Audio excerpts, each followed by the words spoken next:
left and right hemisphere, and what are they doing? How does it contribute towards your perception in this world? And this is what we're going to be talking about in today's video. We're going to be breaking down the two hemispheres of the brain and how they function in your life. So first, we have the left hemisphere.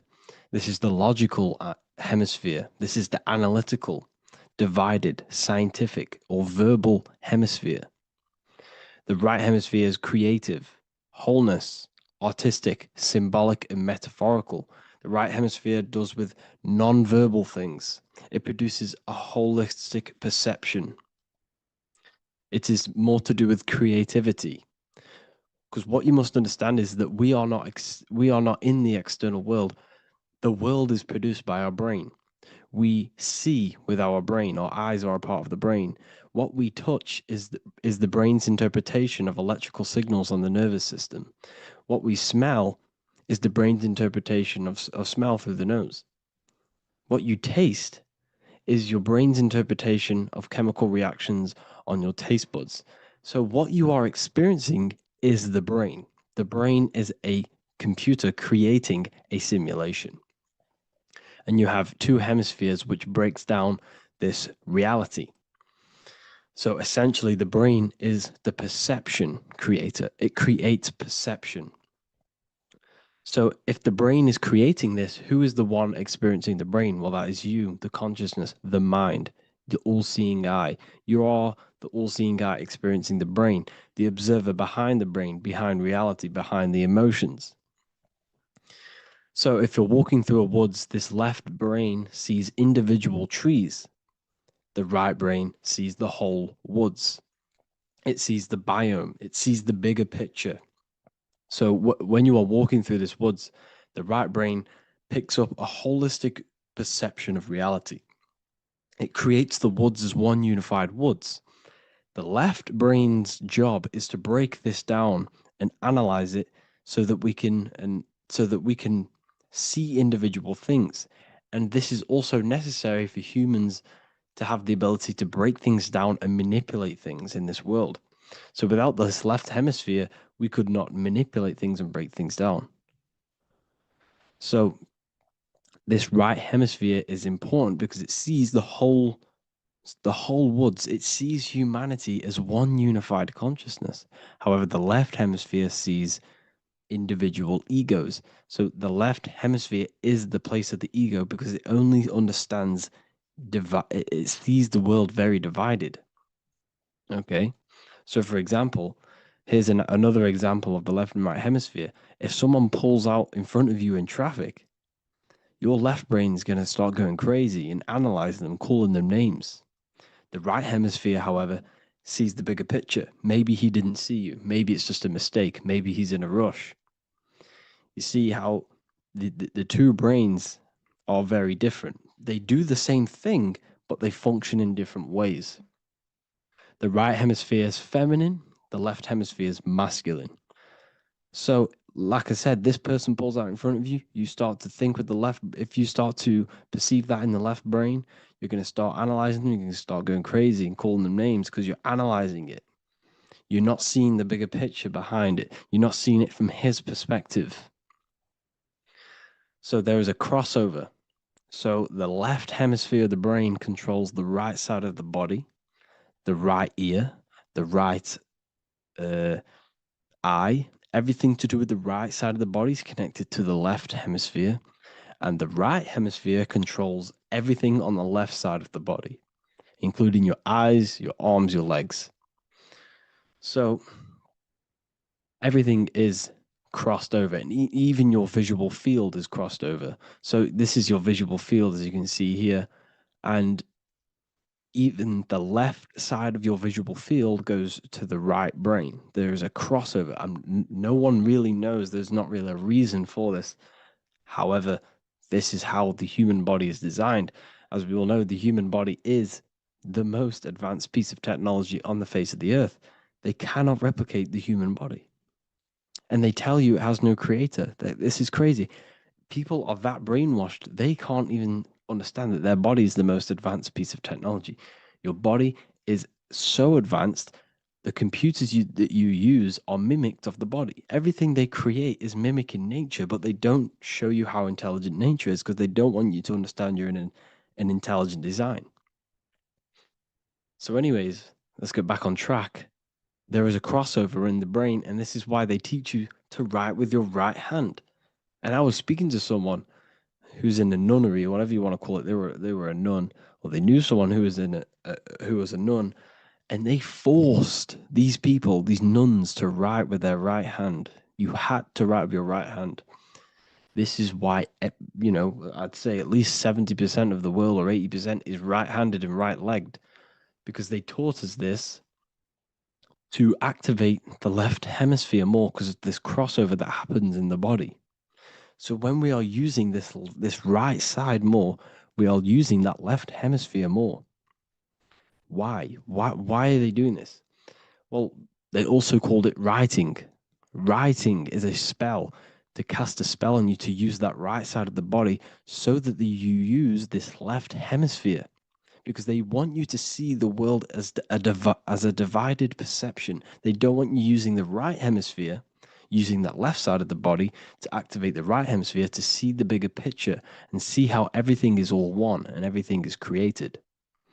This left hemisphere domination keeps you from seeing the connections between everything because that left hemisphere analyzes, it breaks things down. So when we are left hemisphere dominated by using the right side of the body, we are essentially seeing everything as divided. And this is why so many people will not understand my work, because my work connects dots and connects fields of knowledge, and makes you see the bigger picture.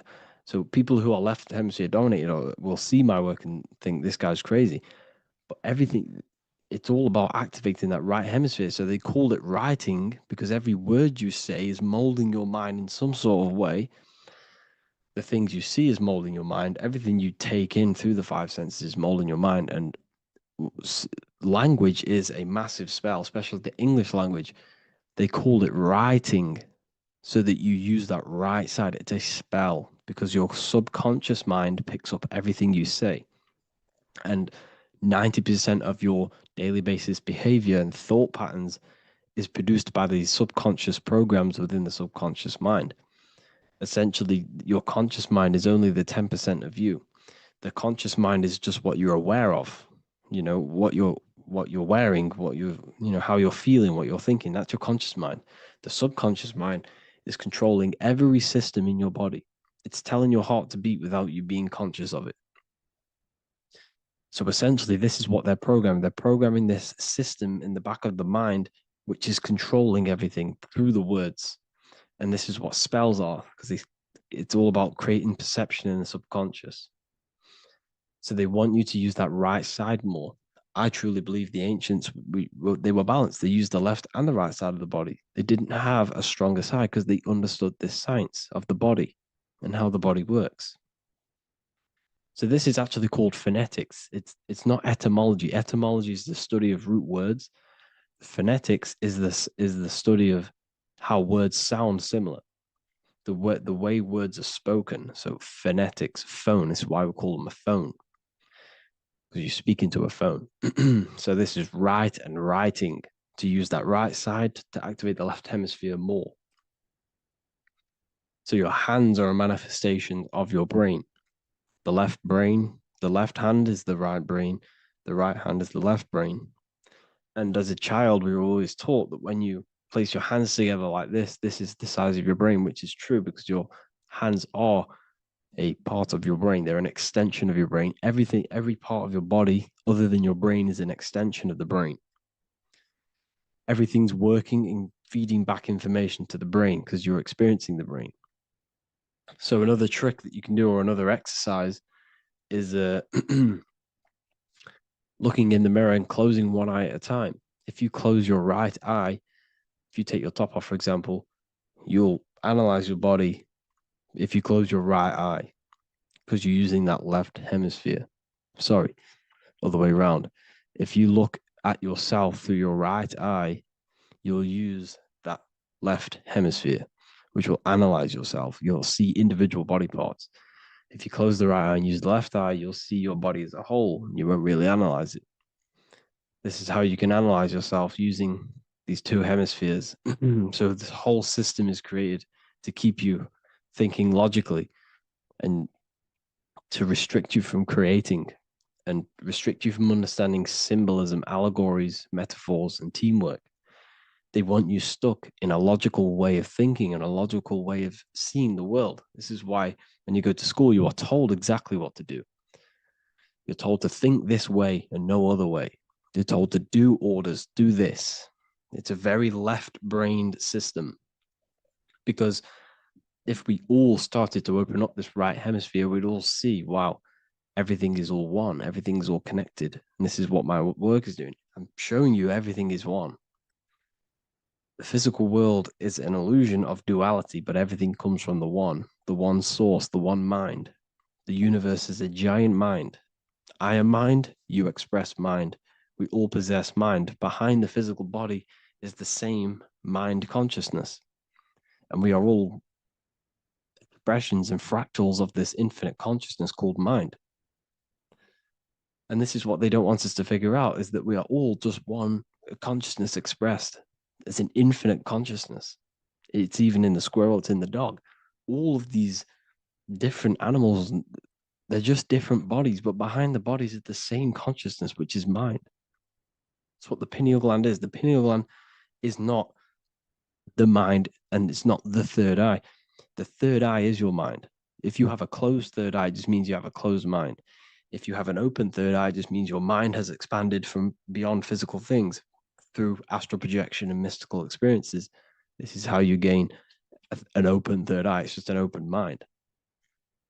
A mind that has astral traveled, that has explored the realities within the mind. So everything they do is to keep us in a divided state. Divide and conquer, right? That's their motto. All to keep you thinking how everything is divided. Everything they've done is division. Postcodes, countries, everything is divided. Like football teams and all this stuff. It's also a natural process when you grow up, because as you grow up, your brain is constantly analyzing the world. So this is sort of a natural process of how you become more left hemisphere dominated, because your brain is always analyzing. And unless something awakens you, you can awaken that right hemisphere where you can start to see the bigger picture. Even the music, all tuned to 440 hertz, shuts down the right hemisphere of the brain. 440 hertz, Spotify, Apple Music, the radio. Every time you turn on the radio, it's tuned to 440 hertz. This was specifically tuned. It never used to be tuned to this. It was in the 1950s. It was changed. The standard music tuning was changed to 440 hertz because it shuts down that right hemisphere of the brain. They don't want you thinking, seeing the world in this way and perceiving things as one. I'm going to show you. It tells you this in the Bible. Cast the net onto the right-hand side of the boat and you will find the fish. What was Jesus saying? You see, people read the Bible and they don't understand it. If the Bible is not talking about you, then it has no meaning. The Bible, everything you read in the Bible is about you and how it can better your life. It occurs to you. So if Jesus says, cast the net onto the right-hand side of the boat, this is an allegory. The boat is your body. Cast the net. It's the awareness, the perception onto the right hemisphere of the brain, and you will find the fish. What's fish? What do fish do? They swim deep in the ocean. It represents the knowledge, deep knowledge. Cast the net onto the right-hand side of the boat and you will find fish. You will find the wisdom. You'll gain understanding when you cast that your awareness into that right hemisphere. You will see that I am you and you are me. We are all one consciousness. You will see everything. You'll see that the trees are the same patterns as the nerves in your body. You'll see everything is connected. Everything is a fractal of the one infinite consciousness. And how many fish did they catch? 153. That adds up to 9. This is now numerology. The Bible's filled with numerology. adds up to 9. What's 9? Human consciousness. It represents consciousness. You're in the womb for 9 months. Feminine. It's all about consciousness. And then Revelation 14. And I looked, and behold, the Lamb standing on Mount Zion. That's the spines, the mountain. With him, 144,000. 144 adds up to 9. It represents consciousness on top of the spine. You see? And he had his name the name of his father written on the forehead. What's the father? The higher mind, the higher consciousness within you. Where is that? In the forehead, the pineal gland. The pineal gland is the radio receiver for the higher consciousness. Because every body part of the body has consciousness. Your heart has consciousness. Your gut has consciousness. You are thinking with these different consciousnesses. You think with the gut. You think with your penis. You are thinking with all these consciousness. And it's about raising your consciousness to the higher consciousness, which is the father, the mind in the head. Don't think with the lower parts of the body, because that is your animal nature. Think with the higher parts of the body. It's all representing consciousness. How to activate the right hemisphere of the brain? Well, it's all to do with non-verbal things. So music will activate the right hemisphere. Make sure it's tuned to the right frequency, though. 432 hertz, 528 hertz.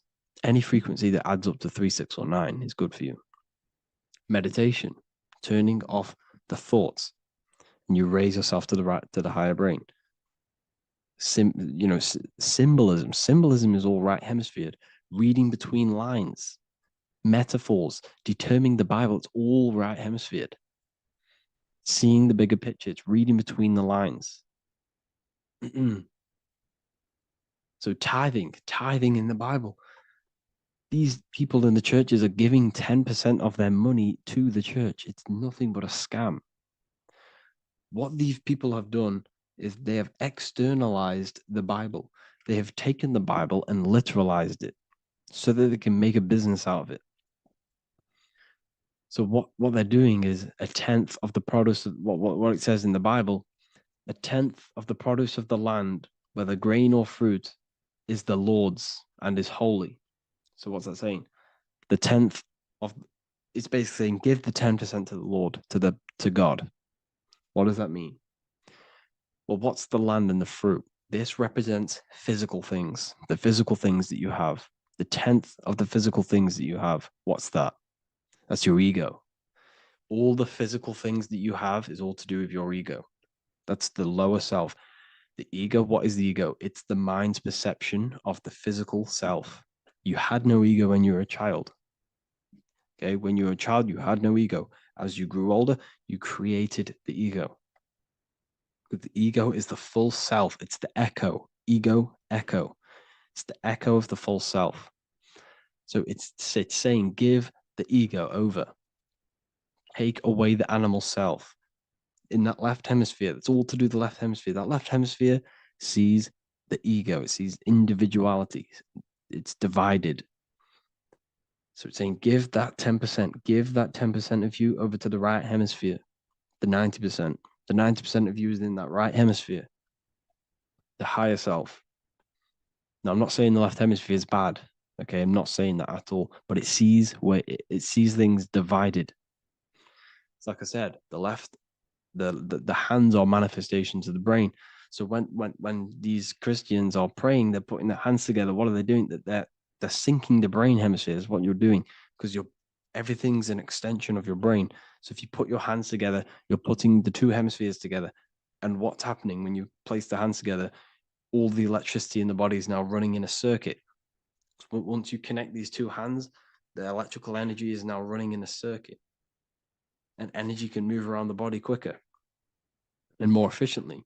So when you pray, when these people are praying, they don't realize that they're engaging in ancient forms of meditation, of balancing the two hemispheres. So now we're talking about balancing the hemispheres, not the right hemisphere. This is what Israel is. Look at the symbol for Israel, the up triangle and the downward triangle. What's that? The up triangle represents male. The downward triangle represents female. Okay? This is talking about the brains. Israel is Ra. Isis, which is female, the Egyptian god.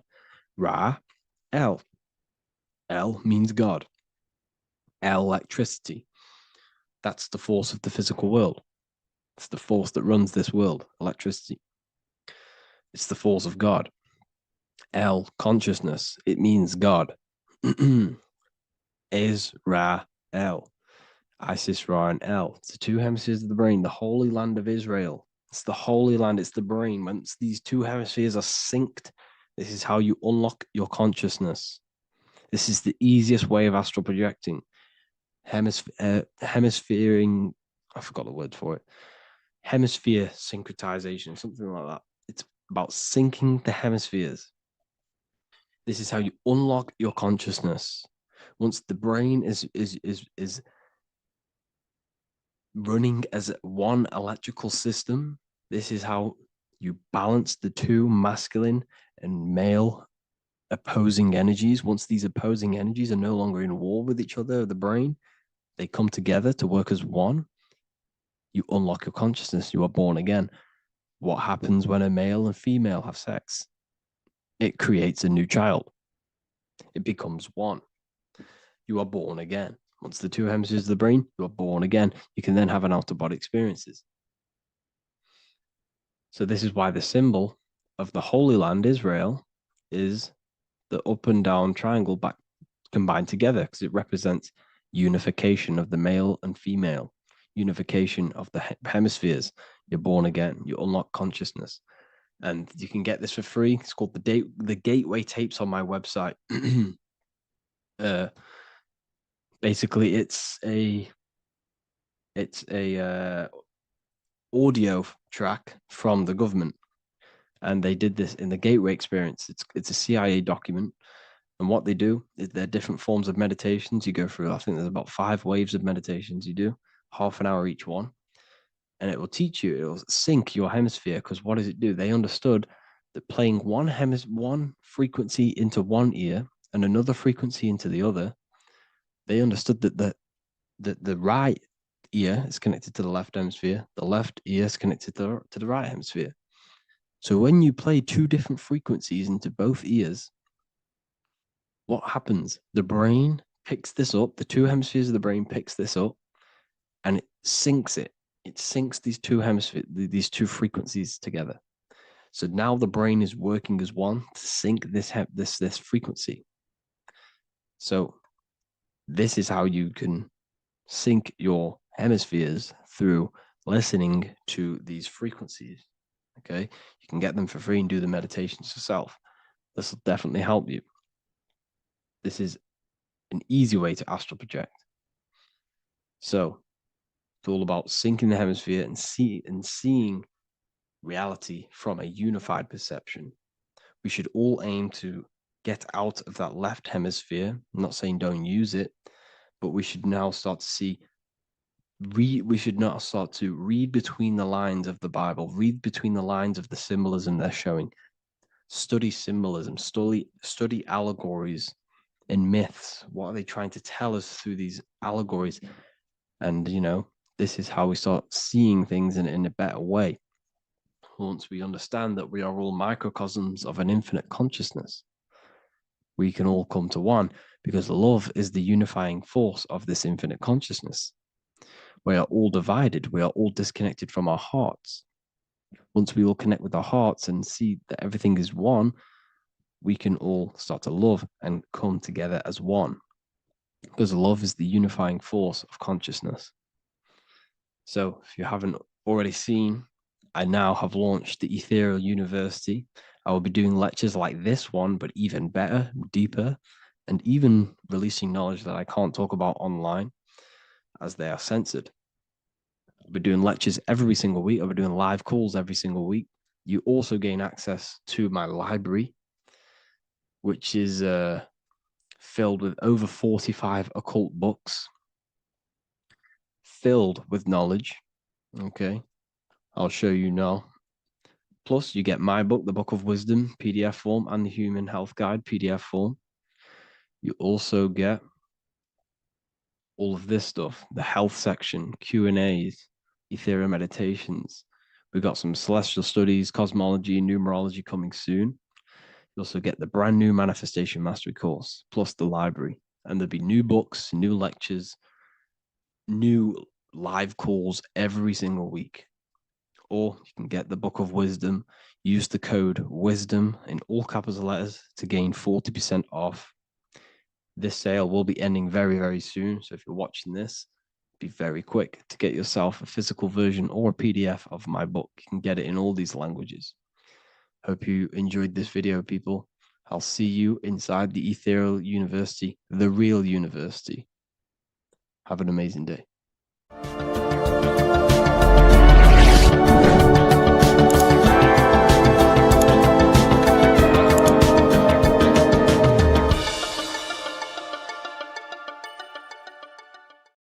What if the word Yahweh is proof that God is embedded in our very own being? Stay with me, because what I'm about to show you might change the way you see yourself forever. Today's topic is decoding the mystery name of Yahweh, the sacred name of God from the Hebrews. By the end of this video, you'll uncover the true meaning of the word Yahweh and how your connection to it unlocks your own personal power. When we look at the word Yahweh in Hebrew, we flip it on its side. We're actually looking at the human body. These are the legs, this is the torso, here are the arms, and here's the head. So if we actually switch this on its side, we see the human body. The Hebrew name Yahweh often translates to I am. The I am. Now, what is the I am? The I am, when you say I, you're referring to your highest self. Everything with the letter I in the beginning, most of them words are referring to our inner self, inside, intelligence, internal, in. The I represents the inside self, the invisible self. You cannot see the I am because this is the spirit, this is our consciousness. It's the intelligence controlling the human body. When you say I, you're not referring to your name, your job, your reputation, your ego, or your thoughts. You're referring to the observer who is beyond the thoughts, the one who's observing the thoughts. That's the soul. Look at the word Yahweh, Yahweh, the sacred name of God. Yahweh can be observed in the natural rhythm of the human breath. When inhaling, we subtly hear Yah. When exhaling, we hear Way. Do this yourself. Breathe in through your nose, you'll hear Yah. Breathe out, you'll hear Way. And in fact, the letter H, H, when it's pronounced, it carries the soft sound of wind or breath, a gentle exhale that mirrors the very essence of life, giving air. Breath is the spirit of life. It's what connects us with consciousness. If we stop breathing, we lose consciousness. The body shuts down. We're breathing the spirit of breath. We're breathing in the spirit of life. It's the very essence that gives us physical existence, and we're constantly staying connected to this breath at all times. Now let's look at Yahweh. 1, 2, 3, 4. There are 4 letters. The tetragrammaton is the 4-letter Hebrew name for God. Okay? Tetra meaning 4. We have 4 gospels of Jesus. Jesus is depicted with a cross with 4 sections. Jesus has the 4 sacred animals around the side of him, always depicted with these 4. A bull or an ox, an eagle, a man, and a lion. These are the 4 fixed signs of the zodiac. Aquarius, the man, Scorpio, the eagle, Leo, the lion, Taurus, the bull or the ox, which are related to the elements. Leo is a fire sign. Aquarius is an air sign. Taurus is an earth sign. Scorpio is a water sign. These are the 4 elements. And the 4 elements correspond to the 4 bodies of consciousness, as we see here. This is fire. This is air. This is water. This is earth. So we are made out of the 4 elements, which represent the 4 bodies of consciousness: mind, emotion, spirit, and body. The soul is incarnated into 4 sections. Hence why Jesus has 4 gospels. Hence why Yahweh is a 4 named a four-named word because we are tetraform. We have four bodies of consciousness. There are four pillars to reality: the mind, emotion, spirit, and the body. So what we're actually looking at here is the name of the very essence of the self. Yahweh represents the universal consciousness that we're all tapped into, because the body is like a radio. The body is basically a radio antenna, which is picking up the stream of consciousness, and we're all the same consciousness, just experiencing it in a different body. And Yahweh is the name for this intelligence that we're all acting out, that we're all manifestations of. So now let's look at the word Yahweh, where we read it this way in Hebrew, which is 10565. 10565 in the Hebrew letters and the numerical values. And the DNA is made up of four bases. These four things which create the DNA. This basis is the genetic code for all living things. Each DNA strand is held together by sulfur bridges that appear in a repeating pattern of 10565. This pattern matches the numerical value of the Hebrew letters of Yahweh, Yod, He, Vah, He, which are 10565. This means the structure of DNA, the code of life, follows the same number sequence as the sacred name of God, Yahweh. This is a factual observation. So we're looking at 10565. So let's look over this one more time. Yahweh represents the breath, Yahweh, inhale, exhale. It translates to I am. It's written in our DNA. The word Yahweh on its side looks like the human body. Now, this is where things get a little bit deeper. 10565 adds up to 26. The number God, well, the word God adds up to 26. Allah adds up to 26. There are 206 bones in the human body, 26. 26 adds up to 8. 8 is the number of infinity. We are all the infinite consciousness. Consciousness will never die. It's immortal. It's infinite. We are all infinite. We are not these skeletal structures. We are Yahweh, the universal consciousness. The creator of all things is our essence. We're all God with individual identities, but the highest versions of ourselves is God. The ego is our own personal experience of God. Does this make sense? So in conclusion, Yahweh is not the name of a separate God from us, but rather the reflection of the divine consciousness manifesting through the human form. The human body is like a receiver acting as an antenna that tunes into the infinite intelligence and life force we call consciousness or God. This means that rather than being external, the divine presence is within us, expressed through our very existence. It's very interesting when we look into this, and what religion has done has flipped all of this knowledge. All of this sacred knowledge has been externalized. They've externalized God so that we worship God and we view God as something separate from the human experience. They do this so that we don't find the God within us, so that we don't find that we have the power of creation. The mind is the creative force of God. The body is the will to act out that thought. They don't want us to figure out that we are creators and we're all creating our own earthly experience. We're all projecting this reality. And they don't want us connecting with the divine intelligence within us because they want to be the creators. They want to keep this knowledge. They don't want the masses to wake up to this powerful knowledge. So what they've done is that they've taken the scriptures, they've externalized it so that we start worshiping and giving away our power to these external things. And when God is external, we start to fear God because we start to think that God has power over us. He can send us to hell or heaven. So this is what's going on. They've been externalizing this for thousands of years to keep us in a suppressed state. Okay.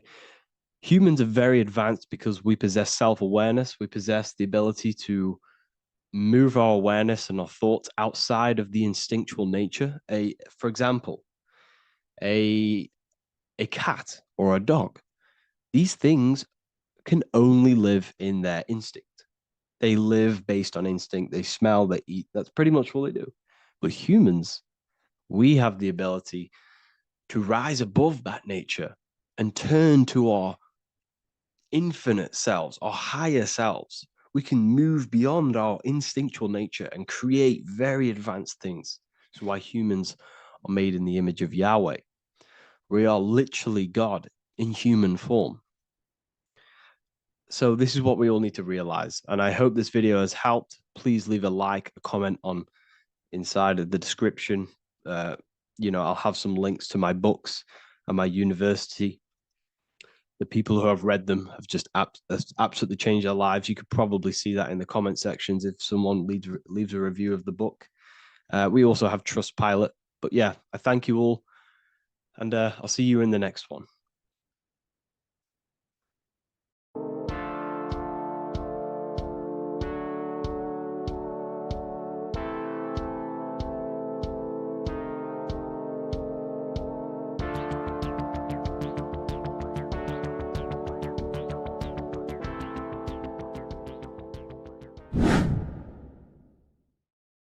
How are we doing, people? It's Revival of Wisdom.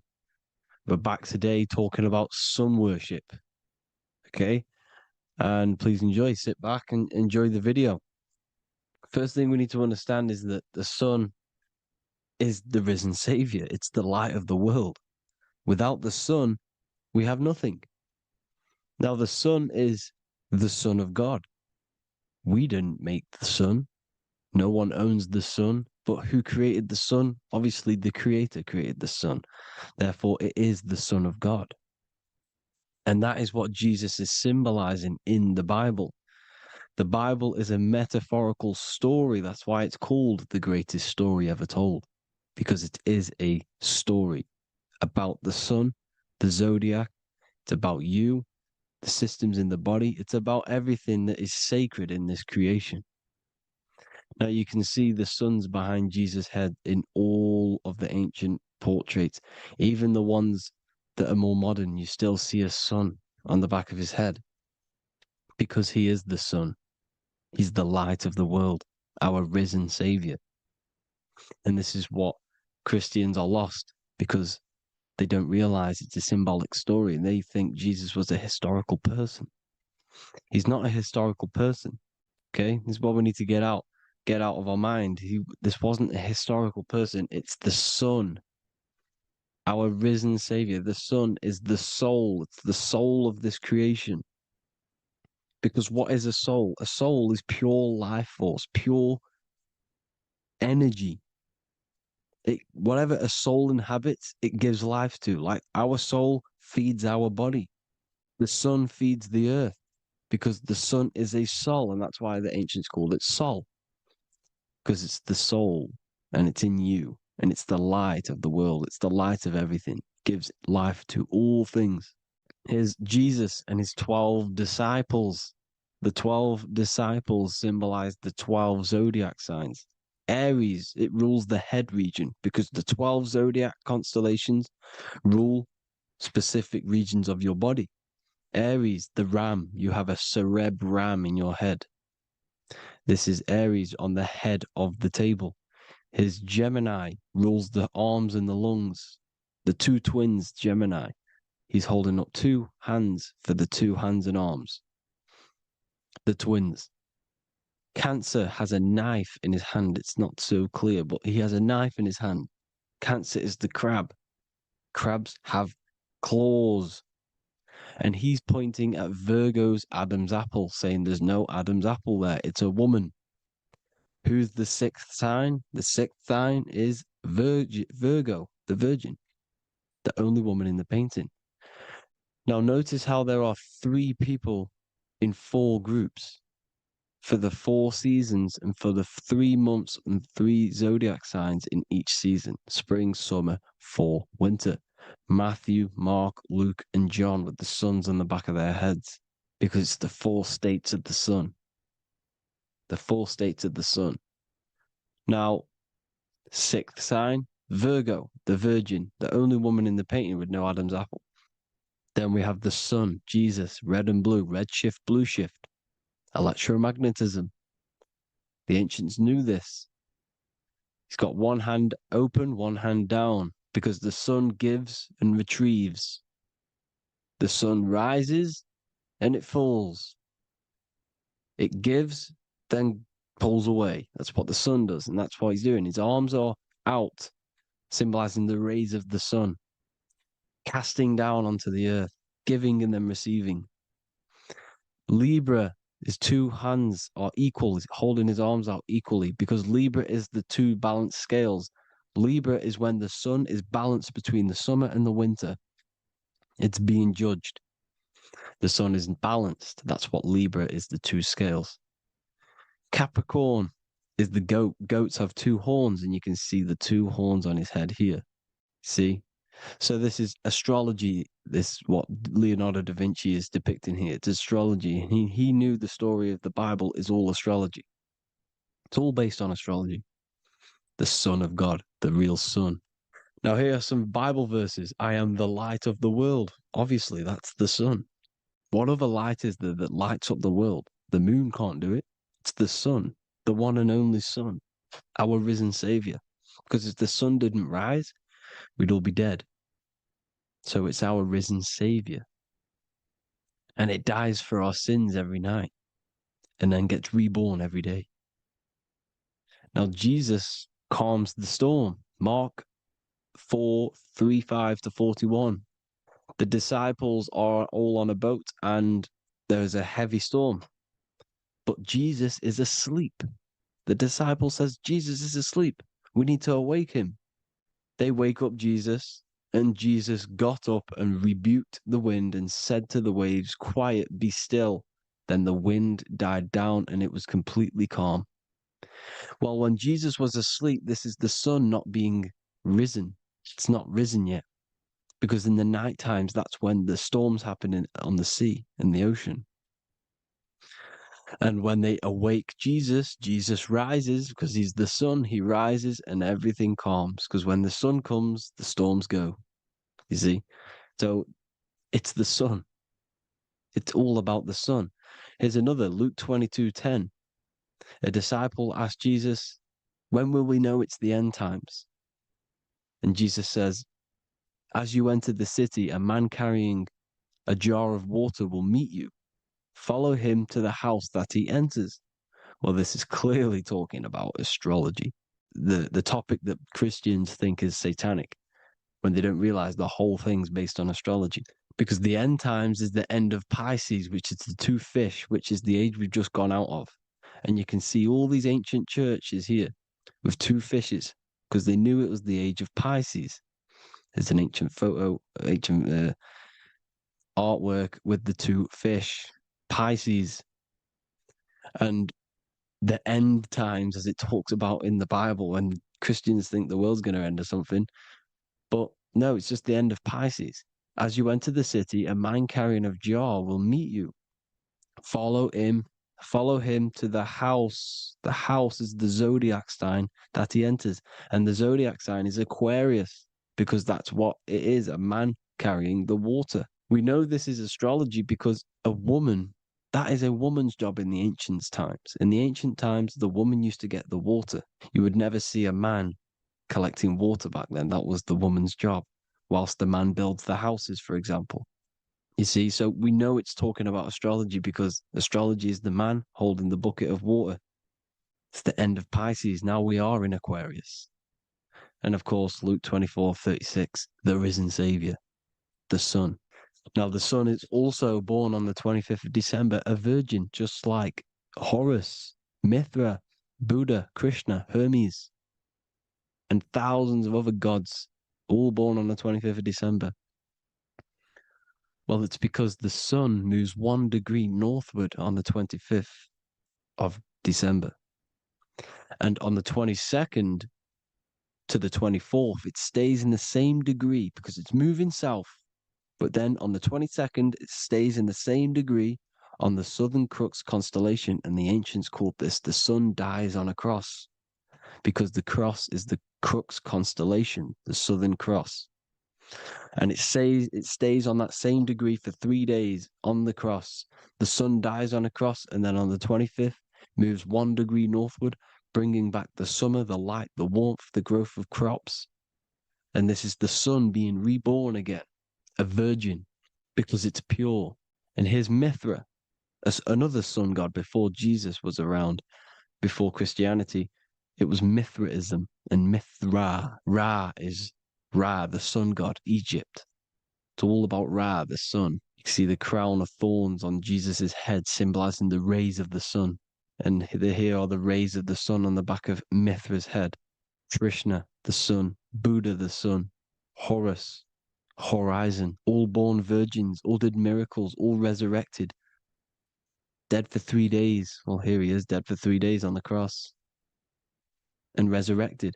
Because it's the most ancient religion ever been on the face of the earth. The worship of the sun.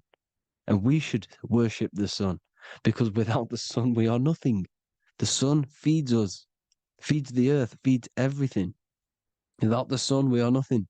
It's been reversed, and now we're worshipping man. When we're worshipping a man called Jesus, was never real. It's all about the sun, the most high, the most powerful, potent, celestial body in the sky, the orb that feeds us every day. It dies for our sins and rises every day. It's the sun. Now on the Holy Communion Day, it's the worship of the sun. They give out many suns. Here's Jesus holding a sun. And they raise the sun on Sunday, because they go to worship their sun god on Sunday. Not Saturn Day, not Moon Day, Monday, but on Sunday when the sun is exalting. And they hold suns up above their heads because the sun rises. They're symbolizing the sun rising above their heads as savior. It's the sun. It's the Holy Communion Day. And here's Jesus giving a piece of himself to the children. It's the sun, the light. Judas was known as a backbiter, a backstabber, because he stabbed Jesus in the back. He betrayed Jesus. Well, this is just another astrological story about the constellation Scorpio, because the Scorpio is the J, looks like a J. J for Judas, the scorpion, the backbiter. Scorpions backbite, they bite with their back. And what does Judas do? He betrays Jesus by kissing him to let the warriors know who they need to get. So he kisses Jesus, and Jesus gets stabbed in the back. Well, when you get stung or bit by a scorpion, they leave like a kiss. So Judas kisses him and gets betrayed. Well, this is because the sun, when it hits Libra, it's balanced. The sun is balanced because it comes through summer. Now the sun's starting to die. The sun's starting to die. It hits Libra. And then as soon as it hits the Scorpio, it gets betrayed, because now the sun has to fall to winter, and Saturn is there waiting to take over the darkness of the winter. So he gets stabbed in the back by Scorpio, Judas, the scorpion, the backstabber. You see, it's an astrological story. Here's Mary. Mary means marry, which means pure. The sun is pure. No one gave birth to the sun but the God. And it's born every day. It's born every day on every year.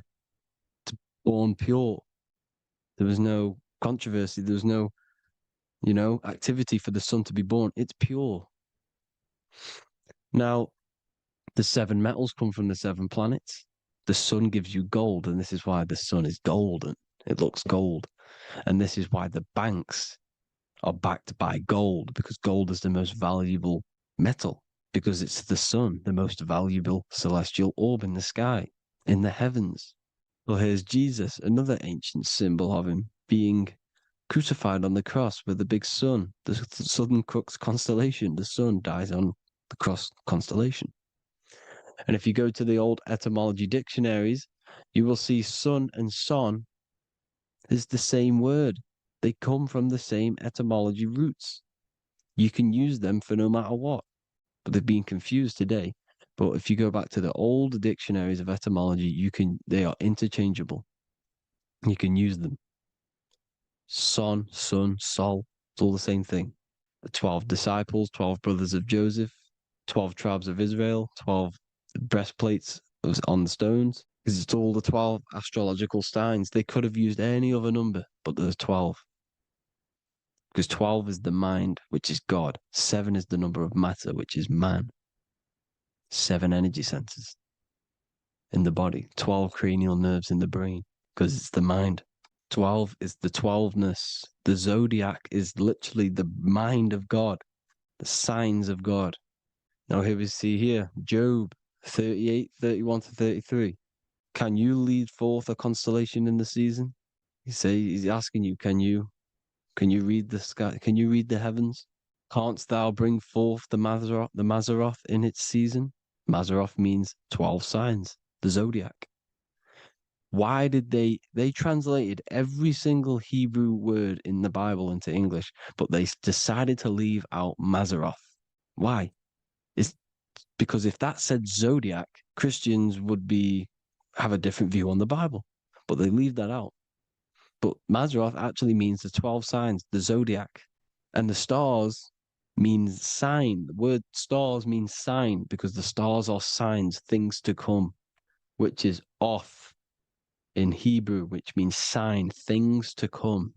You see a sign on the road, it's something coming. But God is saying, no, what does he say? To qualify as a director, a judge of man's life on earth, one must be able to govern the heavenly bodies that rule the earth. It's telling you to read the heavens. We need to read the heavens. Astrology, the 12 zodiac signs, the mind of God. It's telling you, read the Mazzaroth, read the zodiac, because they are things to come in your life. They are signs. It's not satanic, it's made by God. God said, let there be lights in the firmament of the heavens to divide the day from the night, and let them be for signs. Signs are things to come. The 12 zodiac signs. It's all about astrology. Here's Mary holding the sun. His son, her son. It's the sun in the sky, the one and only, the most high, the soul, the solo because it's on its own, the most powerful, Ra, radiance. Here's the Pope holding the sun. All three popes holding the sun because they're sun worshippers and they know the true meaning and origins behind Christianity. Sun worship. Here's the Vatican is a sundial. Yes, this is literally a clock. Your clock, your watch is a sundial. It's got 12 sections on it for the 12 zodiac signs.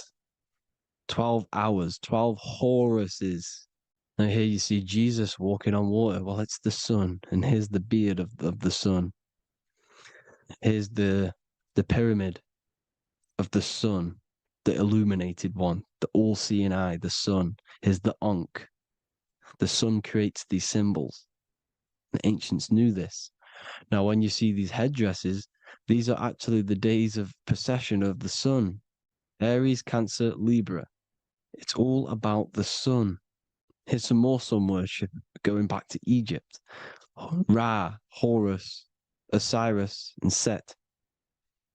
Jesus and Satan is Horus and Set. The sun and Saturn. Saturn rules the winter, Satan. Jesus, the sun, the light of the world, rules the summer, rules the day. Satan's the night, Saturn's the night, the sun is the day. The evil brother, Satan. Well, Horus comes, this is where we get the word hours from. There are 12 Horuses. The sun moves in 12 Horuses, 12 hours. Where's Horus? What hour is it? Where's Horus? His Ra, 12 noon, Ra, radiates, powerful, the most high sun. That's why he has a sun on the top of his head. These are the 4 states of the sun. Set, sunset. This is why we say sunset, because the sun is setting. His sunset, his Horus, horizon, the Horus is rising, Ra radiating, and the sunset. Then midnight is Osiris.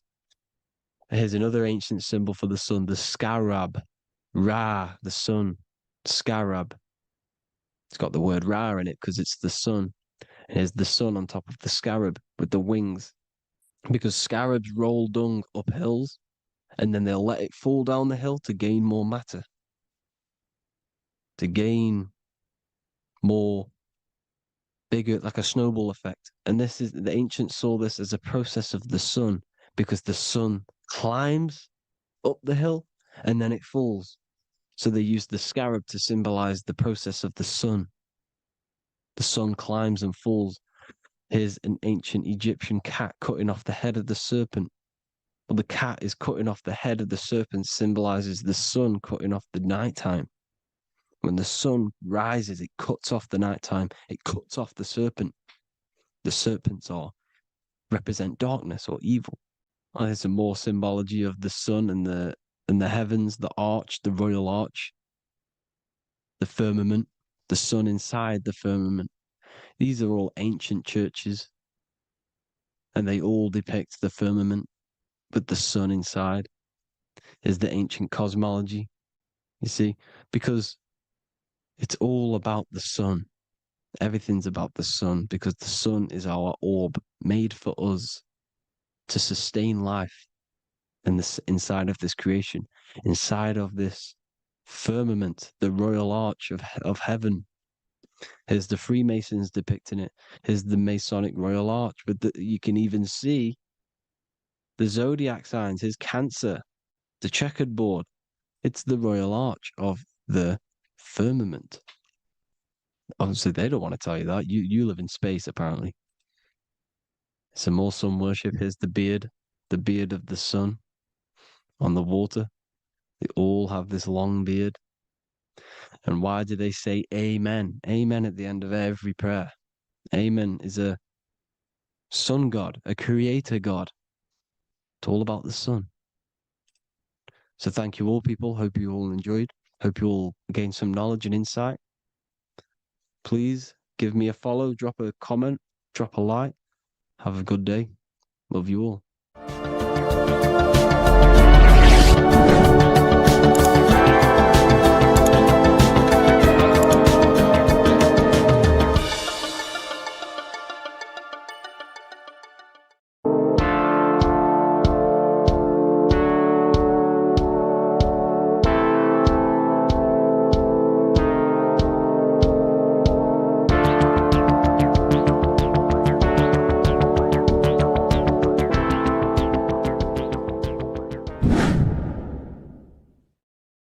Welcome back, people. We're back with another video. Let's jump straight into this. Make sure to tune in till the end because this has got so much information in this video. So sit back and enjoy. So everything's torus fields. The Earth's a torus field. Everything's torus, which is electromagnetic field, electric and magnetic. The center of the torus field is where the two opposing forces meet in the center. And this is what creates the plane of inertia, the dielectric plane of inertia. Okay? You got red shift, blue shift, positive, negative, south and north pole, right? This is what the ancients were showing with the tree of life. As you can see here, this is the plane of inertia and this is the torus field. Everything consists of this. Everything is a torus field. A atom is a torus field. Okay, now the inertia is the 0 point. So this plane is a 0 point. It's the balance between two poles. Okay, now this creates matter because matter is two opposing forces in motion equalized. So these two forces coming together is what creates matter on this physical plane. And this is why we can't see the electromagnetic field because it consists of one of the elements, which is either electric or magnetic, but when they combine together, it's what creates this physical plane, which is physical matter, which is light in motion. Now, everything is one. Don't get confused by duality. Duality is two opposing forces, but them two opposing forces are created by the same substance. It's two aspects of the same substance. So, for example, water and ice are the same thing, you know what I'm trying to say, but it's two aspects of the same substance because all is one. The whole universe is one. All goes back to the one, which is God, the creator, or magnetism, whatever you want to call it. Because magnetism pulsates. Electricity has two poles, red shift, blue shift. Okay. So red shift, blue shift is electricity, and electricity vibrates, and all vibration always comes back to a standstill point. But magnetism is what pulsates. This is why your heart pulses. You breathe, which is a pulse. This is the breath of the universe, magnetism. Now, this is why the earth is green. Okay. Earth can be spelt heart. If you just move the H to the beginning, it spells heart.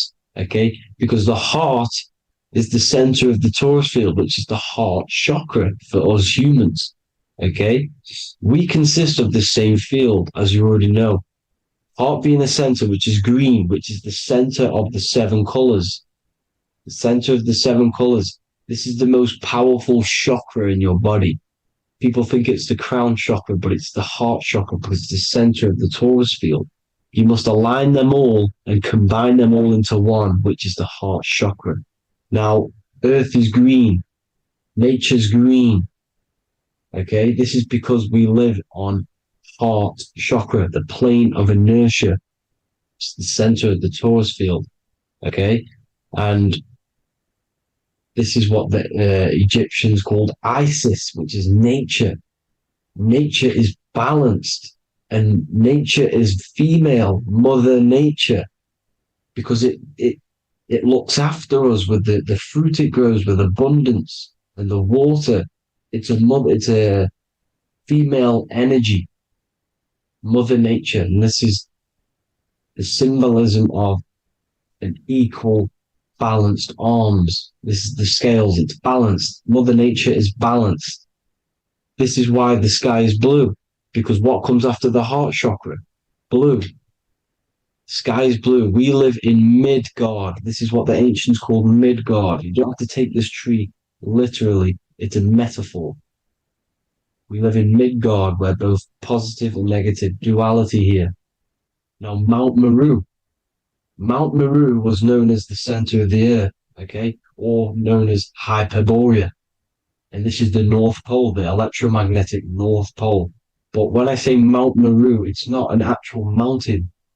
They weren't saying there was a real mountain in the center of the earth, a magnetic rock. No. The plane of inertia, okay, there's something called a hyperboloid. That's what it's called, a hyperboloid. And this is the center of the torus field. And this hyperboloid is what is in the shape of a mountain, you see? So if I go to this next one, they say Hyperborea on this map. Why did they call it Hyperborea? Because this is the hyperboloid in the center of the torus field. And this is the electromagnetic mountain, a metaphor. Mountain, what they're metaphorically saying, this is the electromagnetic mountain at the center, the double vortex, the center of the torus field, which is the North Pole. Pole of electromagnetic energy. So this is why they call it Hyperborea. It comes from the word hyperboloid. And the center of the earth is so sacred. And they symbolize this with, obviously, the North Star, which is Polaris. And this is where the swastika comes from, because it's the four seasons moving around the North Star. This is the Big Dipper constellation moving around the North Star, which is Polaris. There's that pole again. Pole. Magnetic pole of the torus field. And this is where the green, emerald green, aurora borealis comes from. It comes from this center hyperboloid at the center of the earth, where the most electromagnetic energy is stored. The center of the plane of inertia, the center of the plane of inertia.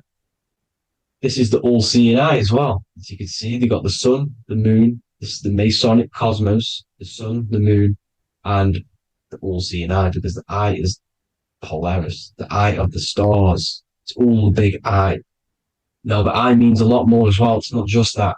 There's different ways you can interpret symbols. Now, this is the emerald tablets. Deep in Earth's heart lies the flower, the source of the spirit that binds all in its form. Okay? The flower of life is thine own place of thine spirit, and stream through the earth as thine flows through thy form, giving off life to the earth and its children, renewing the spirit from form unto form. This is the North Pole. This is what he's talking about. He's talking about the aurora borealis. Aurora borealis. It's the earth's aura. Emerald green. Heart chakra. Plane of inertia. Green. Earth. Heart. You see? All related. Now, there's many symbolism of this. So much symbolism of the ancients. The 7 layers of heaven. 7 layers of heaven, which are the 7 planets. Okay? These planets are the solar system. It's the solar system because we are the soul. We are the sun, the soul. And we're inside of a solar system, which is the 7 planets. That's why there's 7 layers of heaven. Okay? The rings of Saturn, the rings of the planets are moving around us. Okay? So this is what the ancients were depicting in their cosmology. Now this is the Hebrew cosmology of the earth. This is the Mayan cosmology of the earth. You see, it's all an enclosed system. We live inside of a giant torus field. All is atum. It's what the ancients said, ancient Egyptians said. All is atum. Atoms are torus fields. Don't be tricked by the modern science today with the current model of an atom. It's completely wrong. They're hiding the torus field. They're hiding the electromagnetic field, which is in everything. Absolutely everything is in motion, and motion comes from this field. And you see, this is upside down, but this is the I think it's pretty sure it's candles, but the 7 candles, the 7 planets, the 7 Elohim. You see, it all goes back to the stars and the heavens. Now, this is how the Earth really works, with the stars on the outside of the cosmic egg, and then the torus field spinning around the sun and the moon, the positive and the negative charge. The sun gives you energy, the moon takes your energy. The moon controls monthly cycles. Moon is mon. This is etymology. Mon, month, money, demon, monster. Stir is star, moon star. We are all stars. Youngster, minister, superstar, Hollywood star. We're all stars. We come from the stars, which is heaven. Our soul comes from the stars. You see? We are the universe, the image of man is made in the universe. We are a microcosm of the universe. The universe is a macro, we are micro. We consist of everything. The body, mind, and spirit. The sun, the soul. Moon, the mind. Earth, the body, mind, and spirit. We have 12 systems in the body, which are governed by the 12 zodiac signs. Starting at the Aries, which is the ram of God, all the way down to Pisces, and Capricorn, kneecap. It all goes back to the stars. We are the stars. We are the universe. Everything is inside of us. Everything. Like they say, the Temple of Solomon, the Temple of the soul, and man. The soul, the temple is the body. The soul is the soul, and the man is the mind. The temple of the soul and the mind. Body, mind, and spirit. We consist of the 5 elements: air, spirit, water, earth, and fire. We consist of everything. We are the universe. We're made in God's image, which is the universe. You see? Now, everything goes back to the stars. The ancients worked with the stars because the stars govern everything. They govern the systems in the body. They govern your life. This is why your zodiac is so important, your sign. Each zodiac has a specific element associated with it as well. Aries, which is the first sign, the Ram of God, the Lamb of God, which is a fire sign. Fire, first. Fire, first. F-I-R, this is etymology. The cerebrum, ram, which is in the brain. Aries, the ram, controls the head, the face, and the nose upwards. So it controls the cerebrum, the Torah, which is I'm pretty sure it's a Hebrew Bible, which is the Taurus. Tornado comes from the Taurus field. You see, everything's inside of you. It all goes back to the Taurus field, and the Taurus field is everything. Now, like I said, 12 zodiac signs, 12 systems, 12 cranial nerves in the brain, the 12 disciples of the Bible, all symbolic. Have to read the Bible properly. Now, this center at the center of the earth, right? This is what's stirring the ether, and the ether consists of the four elements. Because there's five elements. Spirit can be called ether. People call it spirit or ether. Ether is pure potential, pure energy. It's what connects the astral to the physical. It's the dimension between the physical realm which we're on and the astral.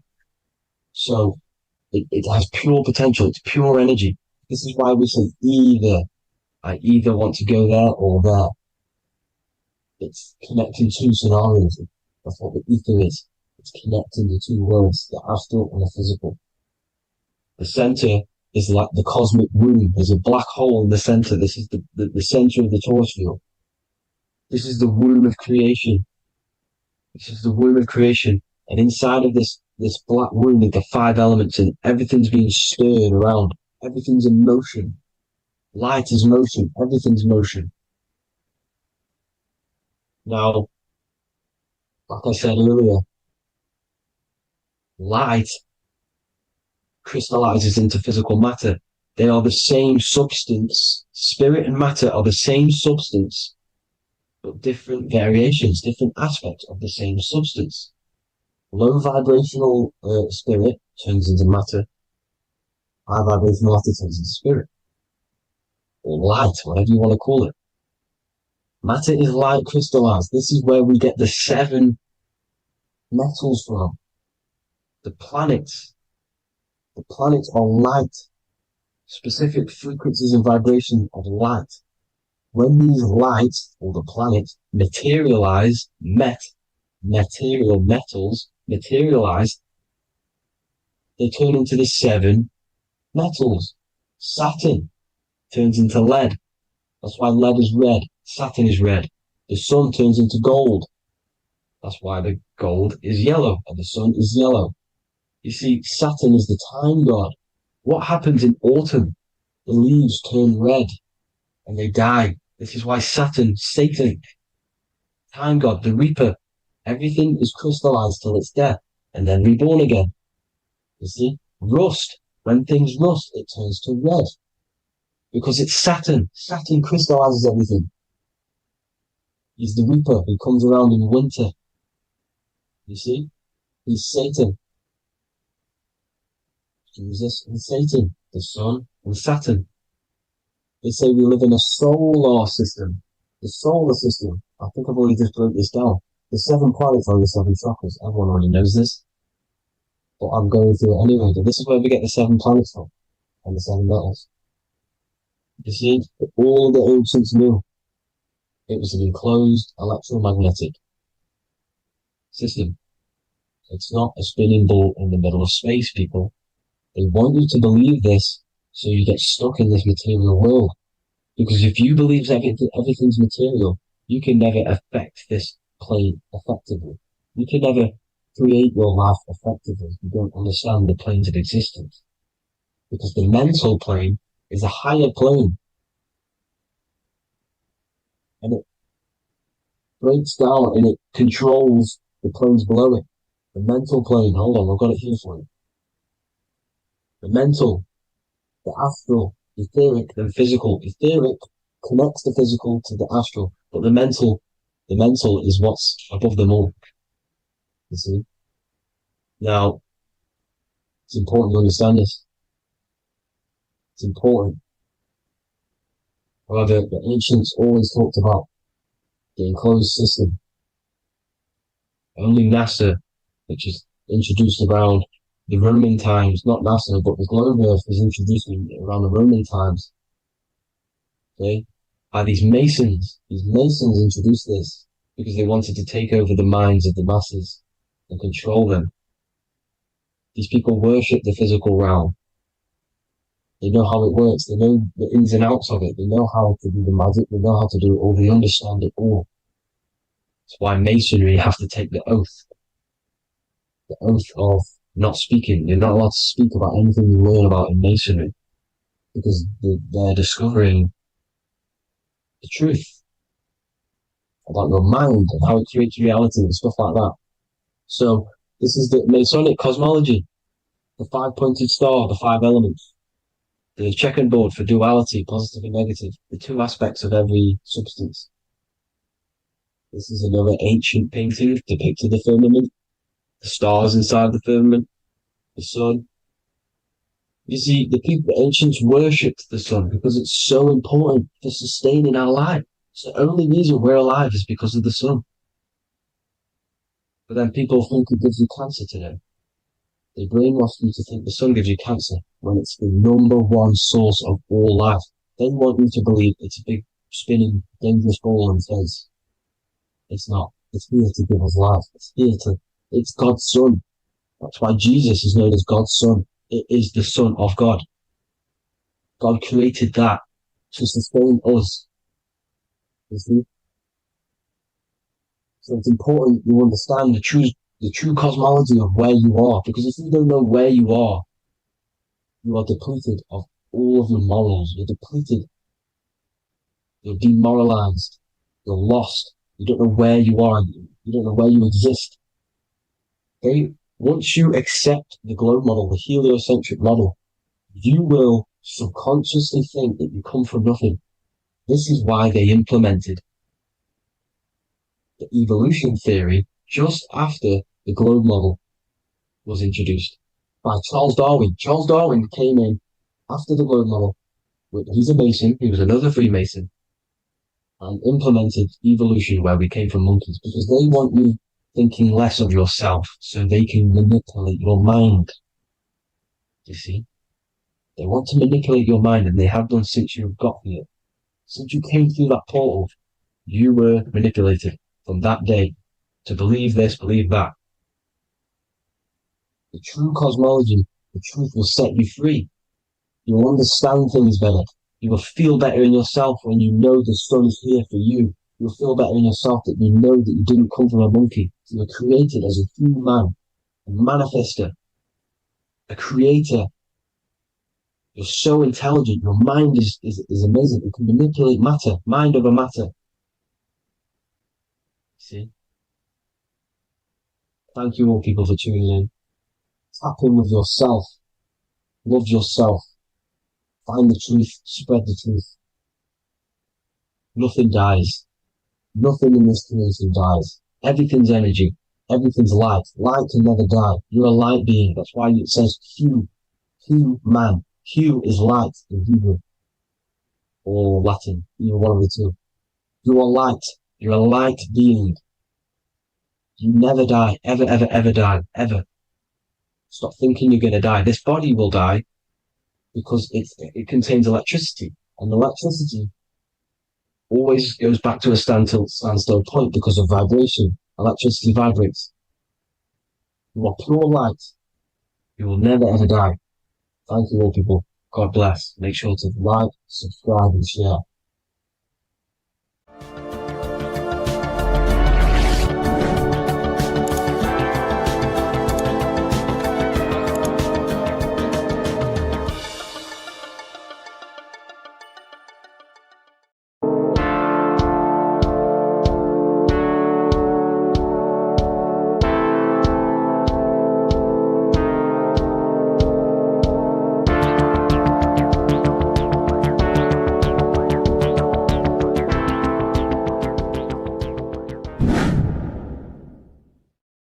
What is good, people? It's Revival of Wisdom. I hope you're all doing well.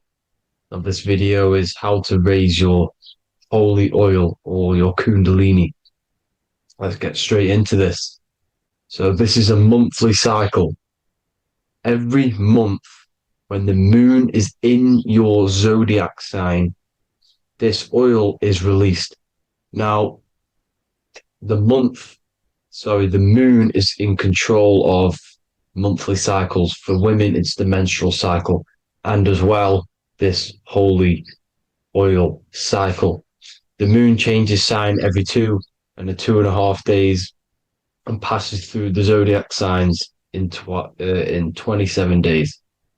So the moon tells the day, the sun tells the time, the stars tell the month. This reality is a massive clock, if you like to say. It's a cycle. Okay. The moon controls the night, emotions, water, fluids, and the mind. Okay.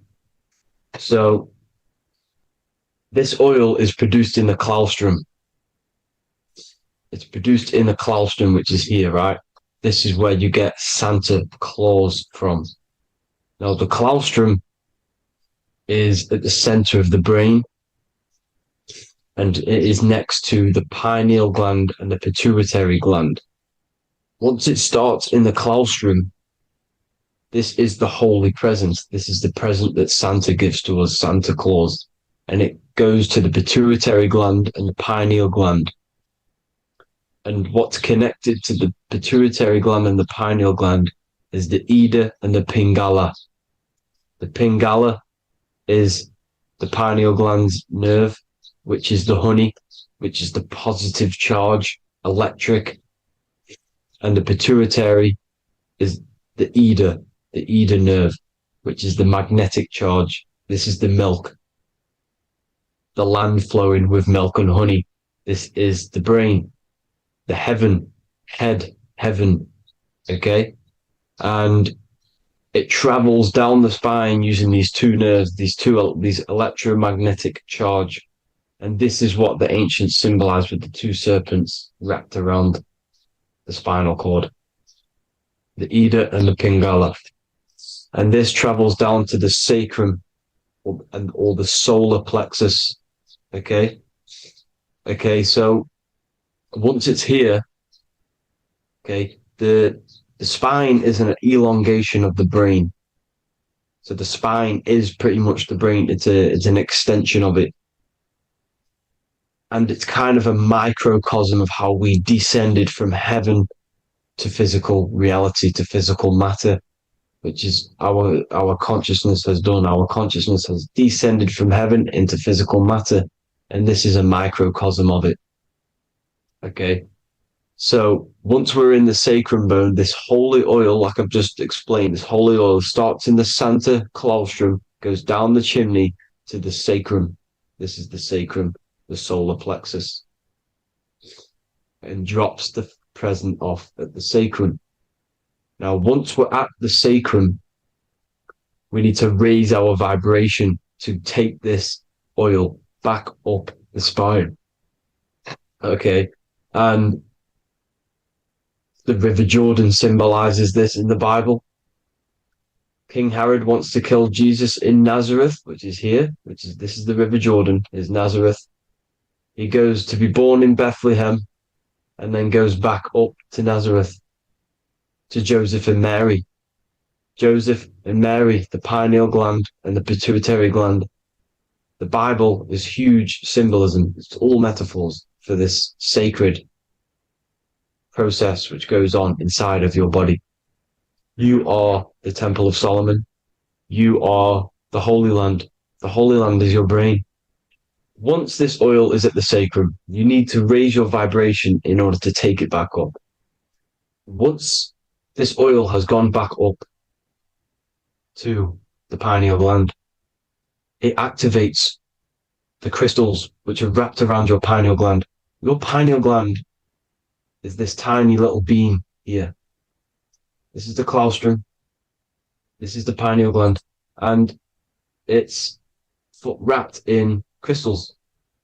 And when this oil travels back up the spine by raising your vibration, back to the upper room where Jesus met the 12 disciples, or the 12 cranial nerves in the brain, and it activates and it turns on this pineal gland. And once it's turned on, it illuminates all the cells and the nerves in your brain. and turns them all on and activates the higher God man, the God consciousness, Christ consciousness. And it regenerates the whole body. This is the secret to regeneration. It regenerates all the cells in the body. And this is how the ancients lived for thousands and thousands of years, as talked about in ancient texts. They lived for hundreds and thousands of years because they knew this secret. And this fluid, this brain fluid, the secretion, or the Christos in Greek, which means gold, because this is the alchemical process from turning lead to gold. Your body is the alchemical furnace. Now, the ancients knew about this center of the brain because they symboled it. This is the eye of Ra, and it's the brain, and this is what's wrapped around our consciousness. Our consciousness isn't wrapped around the brain. The brain is built around the consciousness. We are the consciousness. You don't have a soul, you are the soul. Okay? Now, the head, heaven, hell, heel at the bottom of your foot, that's hell. Head is heaven and hell. Simple. Now, the pineal gland produces DMT, which is dimethyltryptamine, which is known as the spirit molecule. So, let's move on. Now, when this oil travels up, back, the spine, the chimney, it crucifies at the top, which is called the vagus nerve. So when it reaches here, the optic thalamus, it crosses and crucifies once it's raised back up. And this is why Jesus dies at 33. He was crucified at 33. Because you have 33 vertebrae on the back of the spine. And then it's crucified by the cross of the vagus nerve. When this oil crosses the vagus nerve, this is the crucifixion at 33. And it symbolizes the death of the physical consciousness. You then become spirit. You then become God consciousness, activating the Kundalini, regenerating the body and the mind. Okay. The Garden of Eden. You are the Garden of Eden. The land of milk and honey is upstairs. The pituitary, which is the milk, the pineal gland, which is the honey, which is DMT. He even says this in the Bible. As he brought us into the place, and he has given us this land, a land flowing with milk and honey, which is also symbolized as the sun and the moon. The Bible also says, the light of the body is the eye, not the eyes, the eye. If therefore thine eye be single, thy whole body shall be full of light. This is the activation of the pineal gland by raising this oil back up to the pineal gland, to the center of the brain. Neither shall they say, see that here, or see there, for behold, the kingdom of God is within you. So he's saying, don't look out there. Nothing is out there. It's all inside of you. Everything's inside of you. You're the universe. Now, how to raise this oil back up to the pineal gland? Every month, like I said, the moon controls the cycle. The moon controls monthly cycles. When the moon is going into your zodiac sign every month, this oil goes down the spine and you must raise your frequency to get it back up. You must retain your seed. This is the most important. Your fluid, your secret, your holy fluid, your life force. You can't let that go. That life force is the reason you're alive. This holy oil is the reason you're alive because it feeds all of the systems in your body. It feeds all the systems in your body.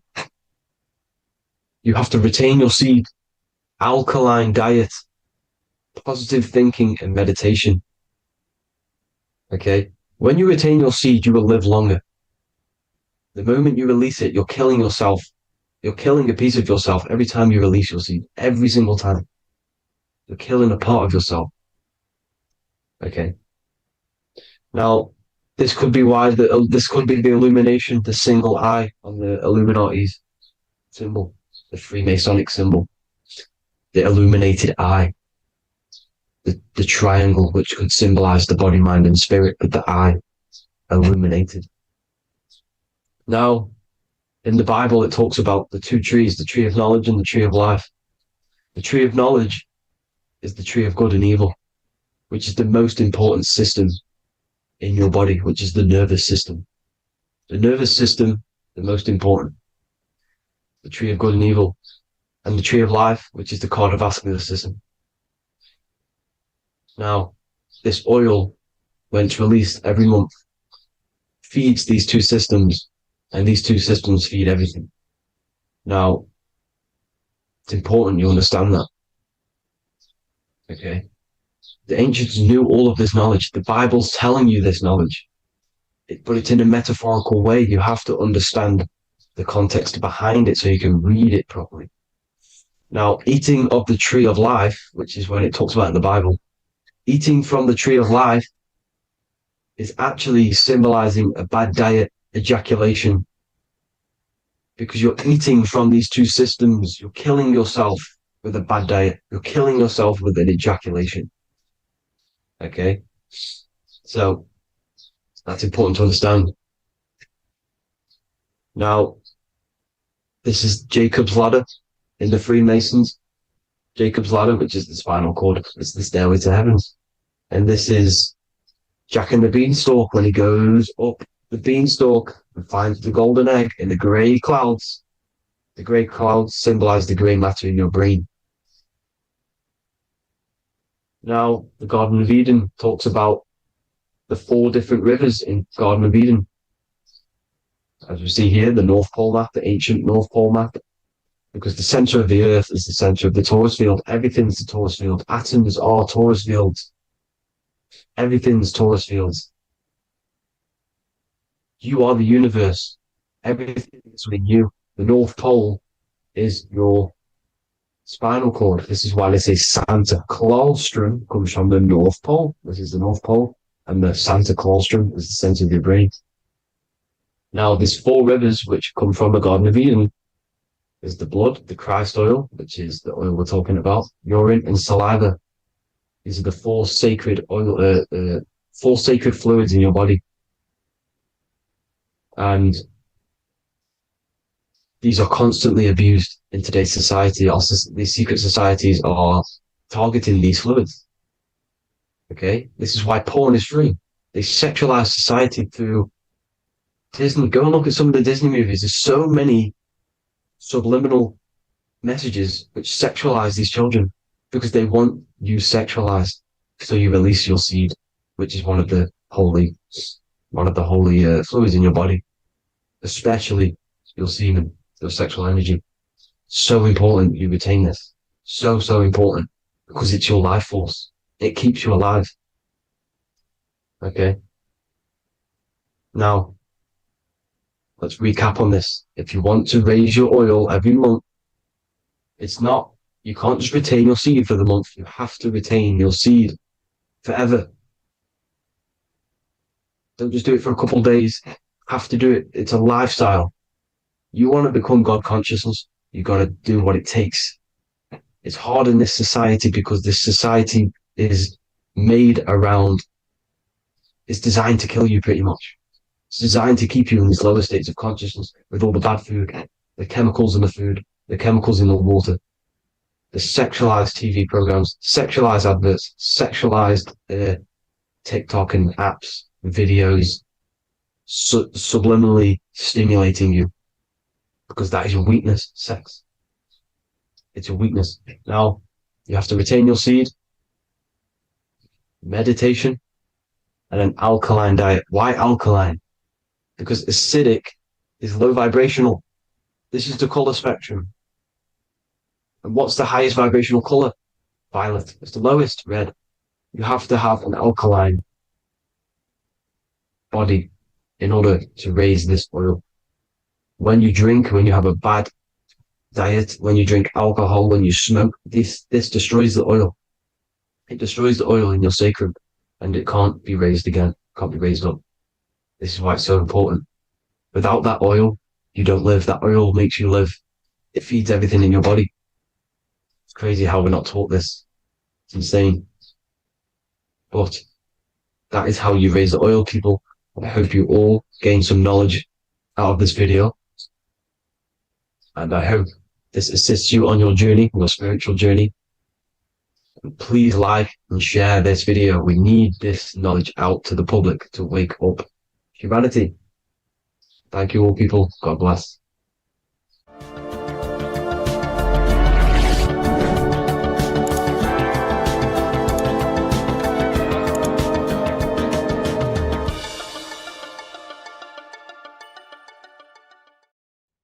What if I told you many people around you have probably sold their souls?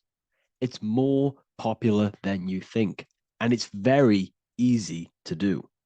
Selling your soul is not something that you can just go and meet the devil and do it.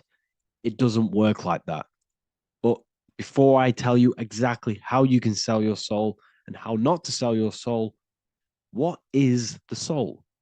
So, looking at Jesus, we always see two lights surrounding his head, one surrounding the heart. And as of course, if you've been watching my channel, you know Jesus represents you. He represents the divine essence of the universe made in human form. Each one of us possess a fractal of God's infinite consciousness. We are all God. We are all God experiencing himself in a three-dimensional divided form, separated from his oneness.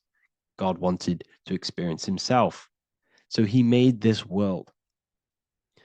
So each one of us possess a soul, and the soul is the spark of God's infinite loving consciousness, filled with God's loving moral law. So the reason why Jesus is always have a light above his head and a light on his heart is because this represents the brain and the heart. The brain is not the mind. The heart is not the soul. The brain is the physical manifestation of the mind. It is the physical mechanical computer for the spiritual mind. The heart is the physical manifestation of the soul. The heart is a brain.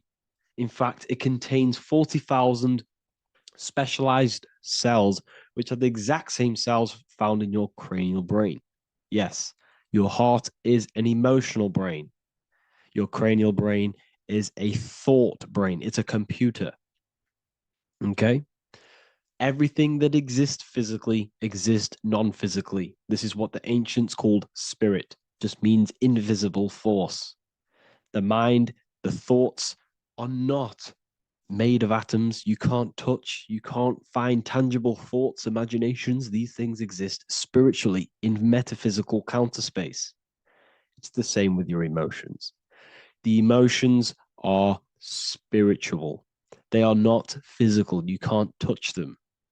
So thoughts are the language of the mind. Emotions are the language of the soul.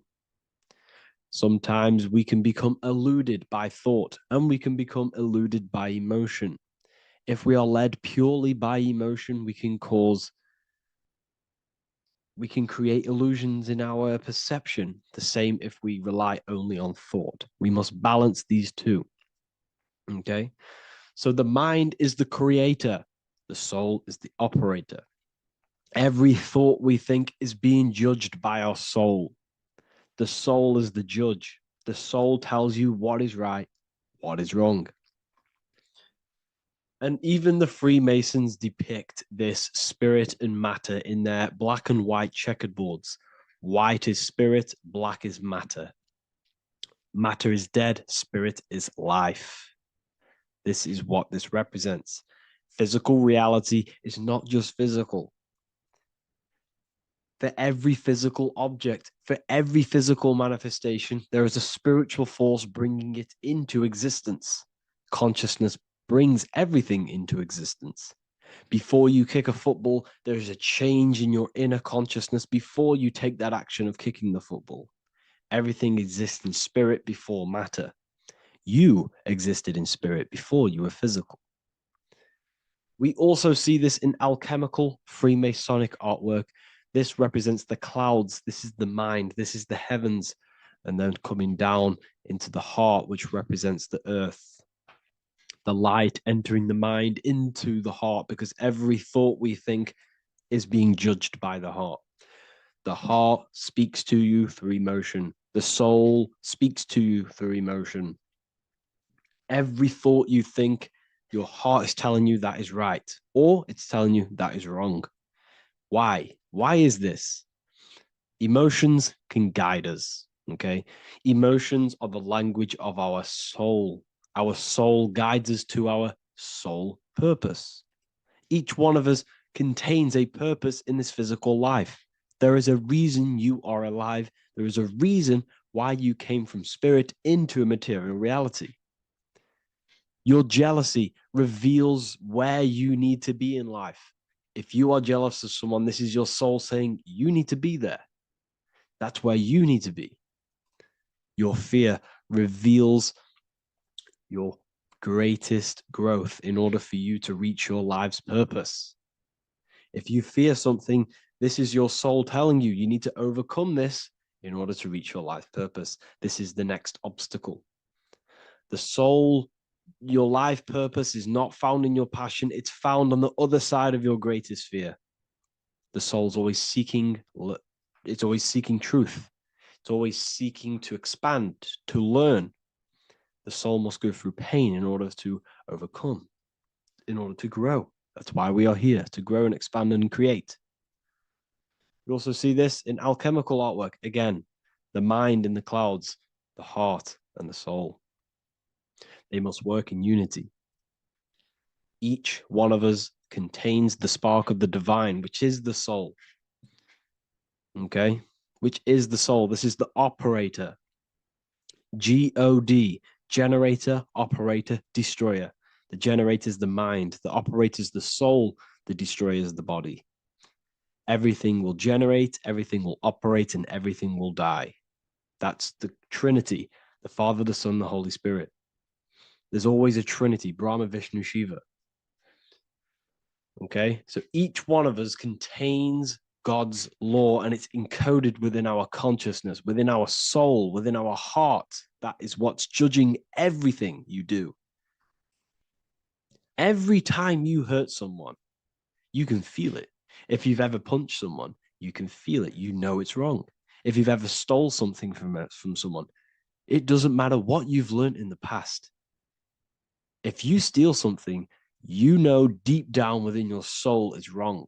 This is because each one of us are encoded with God's law of love and integrity. I don't care how tough you think you are and how hard you think you are and what you've done in your life.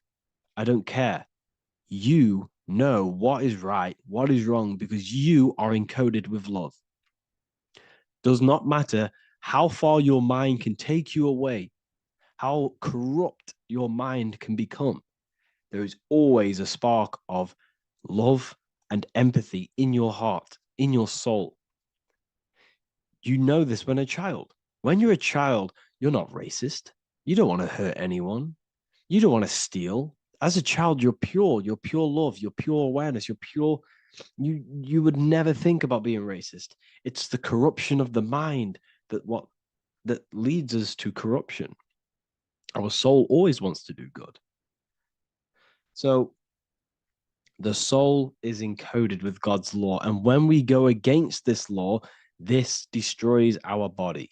Yes, because your body is electromagnetic, and that's being casted from your heart. So every time you go against the heart's guidance, moral law, we weaken our electromagnetic field, which weakens our body. If you've ever looked at someone who's very negative, you can see them. You can see that they are aging quicker. You look at Scrooge, for example. If you ever watched Scrooge, look at how corrupt he looks. That's his heart. You can see the people's hearts on their face.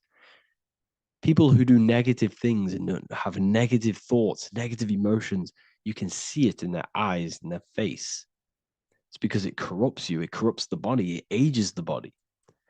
Goodness is life. Okay. So can you sell your soul? You cannot sell your soul physically. But what you can sell is your conscience. What you can go against is that moral law. And you can exchange physical material things such as money, fame, cars, houses, business, in order for you can exchange that to go against your inner dialogue. For example, these rappers, celebrities, what are they doing? They're not selling their soul. You can't sell your soul to some entity on the astral plane. But what you can do, you can take money to say, I'm going to go against my heart. I'm going to go against my inner moral law. I'm going to take that money and I'm going to do something wrong. It's basically going against your soul. It's selling your soul's guidance of moral law. That's what selling your soul is. And that's what these rappers are doing. That's why they're so sad. You know, this is why all these rappers are on drugs, doing all sorts of things to escape, to short term escape what they've done. They're going against their inner guidance for money. And yes, short term pleasure may be happy for now, but in the long run, it will leave you feeling voidless because nothing material can ever satisfy your soul. Nothing. You could gain £1 million tomorrow, guaranteed within 2 weeks, you'd be back to the exact same position mentally, emotionally as before, because nothing physical can ever satisfy you. Guaranteed, if you received $1 million in, yes, if you received $1 million now, in a week's time, you'd be hunting for the next million because it does not satisfy you. There's a reason why these billionaires don't stop working because they're so addicted to earning and earning and earning. It doesn't satisfy you. The only way you can satisfy yourself is through Christ consciousness, is through self-love, is through loving thyself, knowing thyself, and becoming balanced internally in consciousness instead of seeking external validation through material things, which end up leaving you feeling voidless, empty inside, and sad and depressed and anxiety. Everyone's looking outside of themselves for validation, when true validation comes from within. True satisfaction, true happiness comes from within, reaching Christ. Christ is a state of being, a state of consciousness that we must cultivate within ourselves so we can live a happy, balanced life. You can have all these material things when you're satisfied inside, but don't rely on them. Me, I enjoy material things, but I don't desire them. I don't chase them. I don't rely on them for happiness, for validation. You can have big cars, you could have your favorite watches, you could have Lamborghinis. Yes, it's fun, but don't let it give you your happiness. As long as you're happy on the inside, it's okay to have these things. You should seek balance with your inner world and outer world. Okay, so this is what they are doing. Rappers, celebrities, actors, Hollywood. This is what they've done. They've exchanged their inner integrity, their inner law, their inner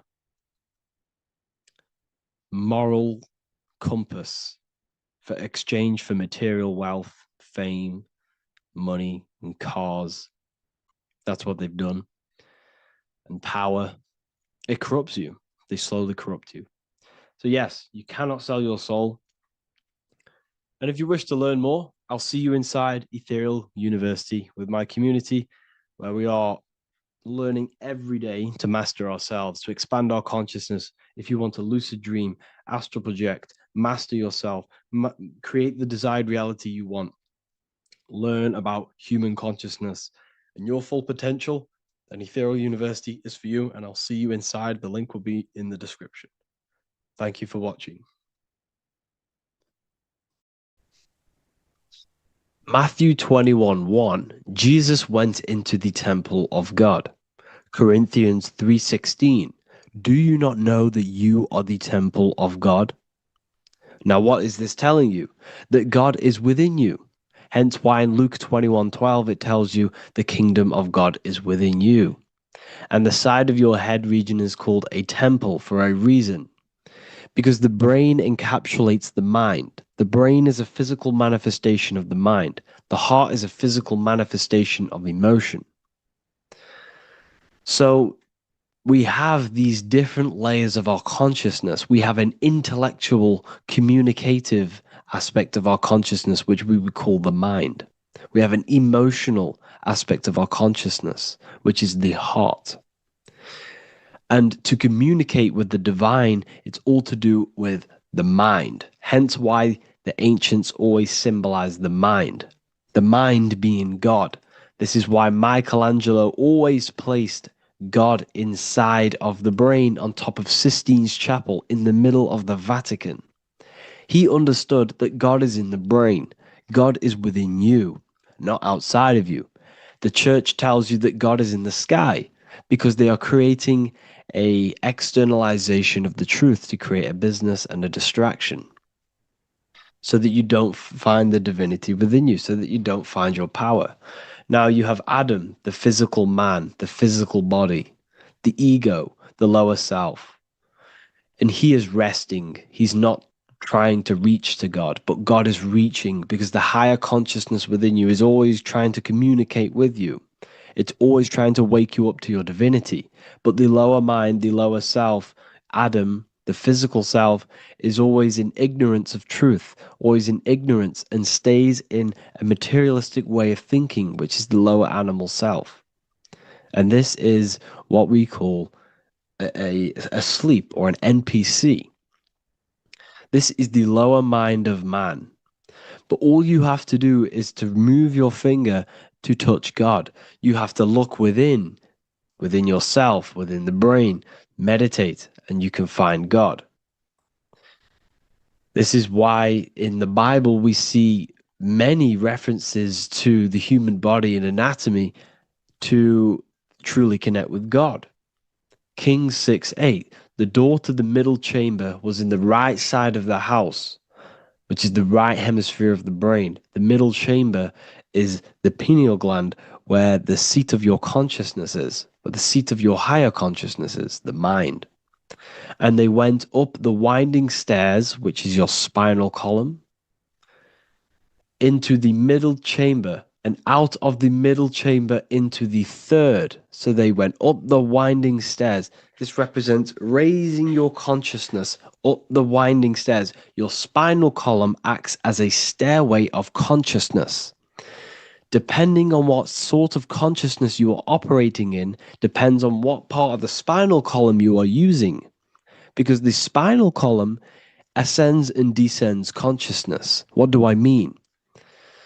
If you are in a reproductive way of thinking and you're always thinking about sex, you're jerking off all the time and you're always eating, all of your brain's power and your mind's power is being descended into the lower aspects of the spinal column, which represents hell, the physical state of man, Adam, the ignorant state. We're basically living off low level pleasures like an animal. And the stairway to heaven is your spinal column. They went up the winding stairs into the middle chamber, which is your mind, your pineal gland, and out of the middle into the third stage of consciousness, physical, etheric, astral. When you meditate and you start to raise your consciousness during meditation, you enter the astral plane when you turn off thought. But this is the middle chamber inside of the brain. Here we see another painting inside of Sistine's chapel of God inside of the brain. This is the brainstem. This is the brain. This is the frontal lobe. This is the back lobe. This is the back lobe. This is the cerebellum. Here's the reptilian brainstem. Here's the claustrum. This is what we are seeing here. Anatomy.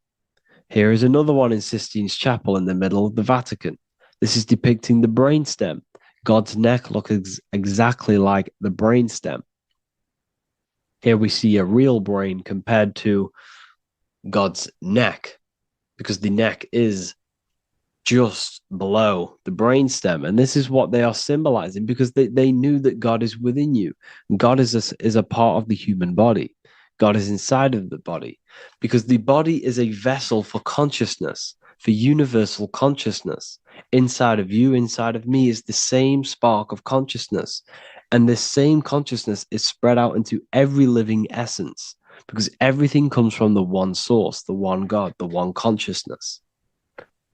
Matthew 6:22-23. The light of the body is the eye. If therefore thine eye be single, thy whole body shall be full of light. Practicing the single eye. What is this? This is meditation. This is entering within yourself. So the Bible's telling you to practice the single eye. But if thine eye be evil, thy whole body shall be full of darkness. What does this mean? If your consciousness is in an evil way of thinking, if your mind is filled with an evil, negative mind space, then your body shall be filled with darkness, with evil, with negativity. Because negative thoughts destruct the body, positive thoughts heal and regenerate the body. So he tells you to be the light of the body is the eye, your consciousness, the inner eye of consciousness, the eye that lets you see. And what do I mean? You look with your two physical eyes, but you see with the inner eye. What you see is perception. You look with the two eyes, and what you see is perception. You are seeing, you are understanding, and that's what consciousness, the mind, gives you. Consciousness or the mind is the force that allows you to be a human being, that allows you to understand things and interact with things and make decisions. It's an infinite intelligence. See, the mind is not the brain. This is a big confusion with people. Hence why the eye on top of the pyramid is separate from the bottom half of the pyramid, because the consciousness is separate from the body, the eye, the all-seeing eye. It represents the observer, the eye that sees into this body, into this world, into this. You are the perceiver. You are the invisible spirit within the body. Theologians 4:17. After that, we are still alive, and our left will be caught up together with them in the clouds to meet the Lord in the air. You don't meet the Lord in the physical air. Okay?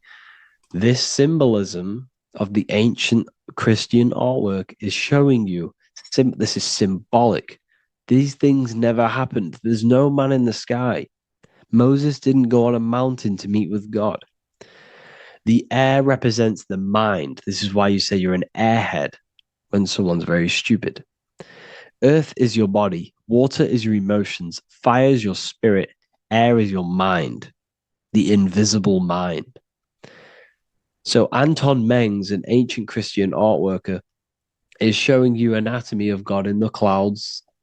But this is the anatomy of the human body, raising yourself to the mind and turning the mind inwards on itself during meditation. And that's how you meet the Lord in the air. You meet the Lord in an elevated state of consciousness.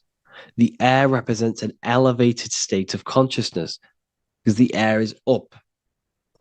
You have to raise your consciousness to meet the Lord in the air. This is why Moses went on a mountain to meet with God. The mountain represents elevation of consciousness, raising the mind up the spinal column, taking all of the mind's attention away from the reproduction and the physical aspects of self and raising it to the brain and turning off the brain and going inward into the air. It's talking about raising consciousness. It's allegorical. It's a spiritual, metaphorical text. The side of your head's called a temple because inside that where that temple is, right in the middle of where you call the temple, is the inner chamber, the open room, the holies of holies in the Bible, or the land flowing with milk and honey, or Mount Zion. There's so many different names for the brain, or the upper room where Jesus meets his 12 disciples, the 12 cranial nerves in your brain. This is the temple of God. Your body is a temple of consciousness. It encapsulates the consciousness. It encapsulates the mind and soul. John 10:30, Jesus states, I and the Father are one. Psalms 46:10, be still and know that I am God. He's talking about the I am within you, not within Jesus. Everyone refers to ourselves as I. I am God. When you say I, you're referring to the highest aspect of yourself, the aspect that is above all thought, above all emotion, and above all things. When you say I, you're referring to your pure awareness, your pure consciousness, the highest aspect of yourself. And anything after I is egotistical. I is God. The letter I is the Roman numerals for one, because there is one God, one consciousness. The letter I is one line, just like the number one. Matthew 6:3-4, take no thought. Therefore, take no thought.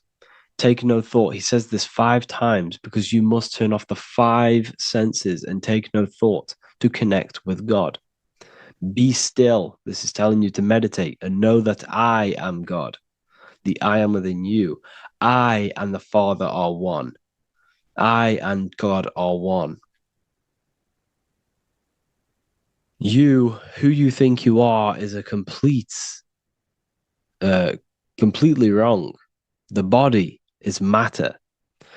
Your name isn't you. Your job isn't you. Your reputation, your trauma, your memories, your friends, family, worries, bills, interests, dislikes, goals, passions, anything to do with the thinking mind is not you. Who you think you are is a part of your thinking aspect of consciousness. But once you remove thought, you are no longer your name. You are no longer your body. You're no longer your reputation. You are the I. You are pure awareness, pure consciousness. Pure consciousness. And this pure consciousness has latched on to this name, this job, the body, and your traumas. Your pure consciousness has attached itself to this character who you're playing in the physical world. And this is essentially who you think you are, but you are not. You are the I, you are the self, you are pure awareness. So, in order for you to detach from these things, you must learn how to detach from your name, your job, your reputation. And you do this through meditation by turning off the thinking mind. Turning off the thinking mind allows other aspects of your consciousness to open up. What do I mean? Your whole life you've been thinking, and all of these thoughts has attached you to this physical body. You haven't allowed your consciousness to open up. And you can only do this by taking no thought. That's why Jesus tells you, take no thought. When you turn off the thinking mind, other aspects of your consciousness starts to open up. Other aspects of your being can open up. And this is how you astral project. This is how you do all these mystical things and things to do with consciousness. It's taking no thought. Imagination, emotions, thought, and memory are all to do with consciousness. These things are not physical. You can't touch thought. You can't touch emotions. You can't touch these things because they are not a physical thing. So you must turn off these things for other aspects of your consciousness to open up. Okay. So essentially, the Bible is a metaphorical, astrological, numerological, metaphysical, spiritual, encoded text that talks about human anatomy, spirituality, and the true nature of the human experience. Everything they would teach you in school is to make you think that you are this body. Everything they teach you in church is the externalization of the true teachings of Jesus. Jesus was telling you to meditate. Jesus was telling you to practice the single eye. Jesus was telling you to look within yourself and find God. He wasn't telling you to pray to him. Mark 16:19, he was taken up to heaven and sat at the right hand of God, the right hemisphere of your brain. John 21:6, cast the net onto the right hand side of the boat and you shall find fish. Fish is understanding. The boat is your body, your brain. Cast your awareness into the right side of your brain and you will find understanding, because the right side of your brain is all to do with the creative aspect and the intuition and the spiritual sides of your consciousness. This is why God is here. This is why Michelangelo depicted God in the right hemisphere of your brain, because this is all human anatomy. And I speak about all of this in the brand new Book of Wisdom, Volume 2, which is now available. The start of the revolution has begun. This book is truly going to change the way people see the world. It's got so many new more topics than the last one. It's truly a revolution. It's written in so much detail. It's very practical. I cannot wait to share this one with you. I just want to say thank you for the opportunity for me to create this book, because without you, I couldn't have created this. And I just love sharing my work with you. And I thank every single one of you for the support, the watch, like the views and the likes, everything, especially the people who have joined the university and stuff like that. And for people who have joined the university, you do get a free Book of Wisdom paperback if you just go to the general chat and follow the description, follow what the instructions that I gave you in the chat, and you'll be able to order a free Book of Wisdom if you are inside of the university. Plus, you get all of my other books, 2 books, and over 45 occult books on occult and esoteric things. You get lectures, live calls, a community, a manifestation mastery course, and a whole library and reoccurring updates every month, every week. So yeah, I hope you all enjoyed this video. Thank you all. Please leave a comment to help the algorithm, and leave a comment on what videos I should make. And yeah, I'll get to uploading on the YouTube a lot more now. The second book is now released. I have a lot more time on my hands.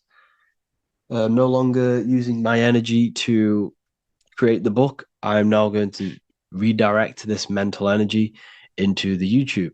So there will be a lot more content coming. So I need some content ideas.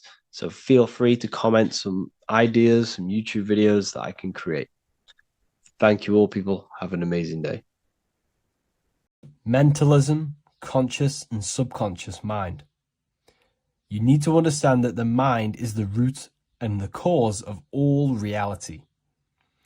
I am mind, you are mind. Every single living creature in this physical plane expresses and manifests mind. We are all the invisible substance of mind. We are all the source, which is God. We are all consciousness, which is mind.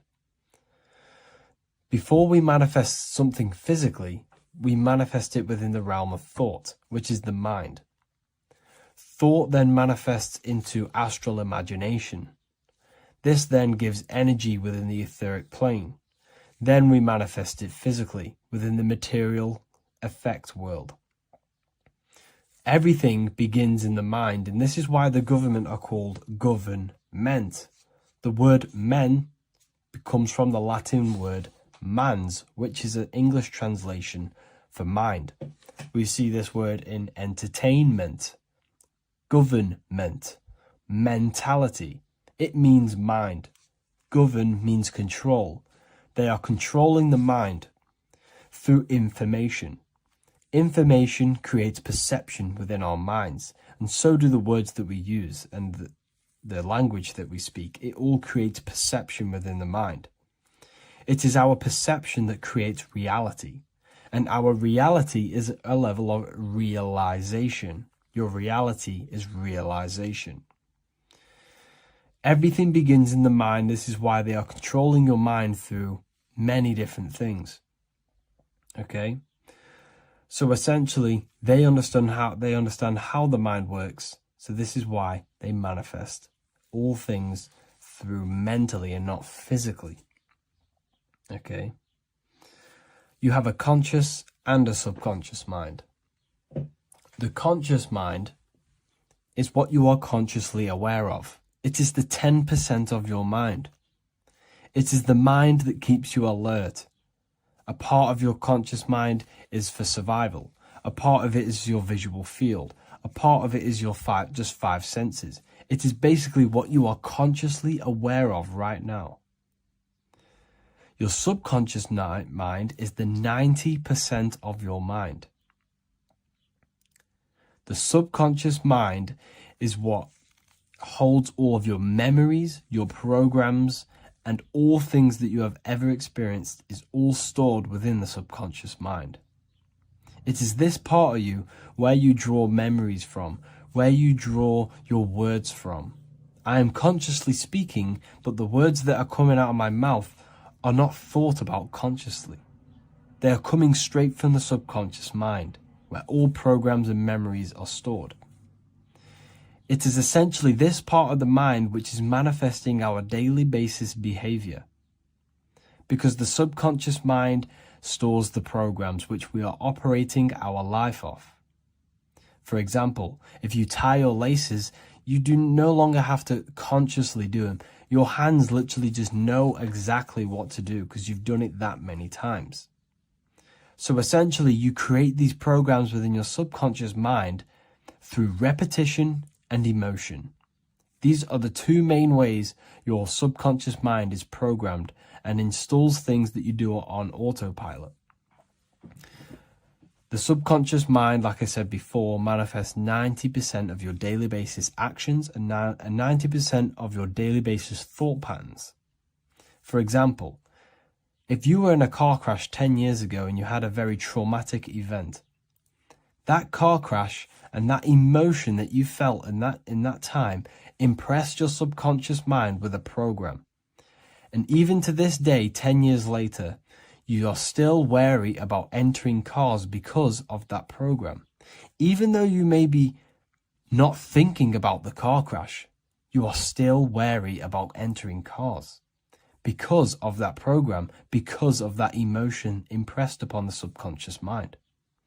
You see, everything you say, everything you think, and everything you feel is telling your subconscious mind, that is what I want. The subconscious mind takes everything literally. Even if you are talking about someone else, your subconscious mind only knows you, and it only knows yes, and it only knows the now, the present moment.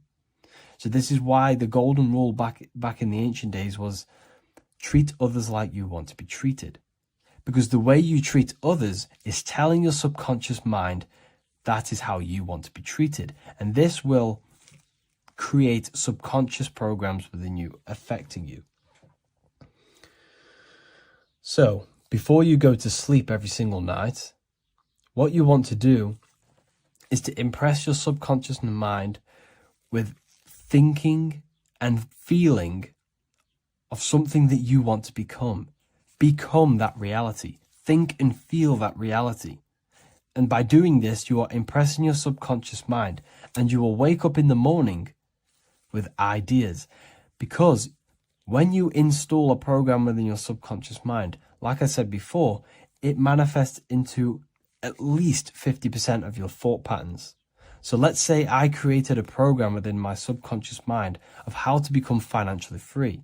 Well, I created the program that I am financially free. My conscious mind will start to slowly think about that program and how I can achieve that program, because the conscious mind operates on survival.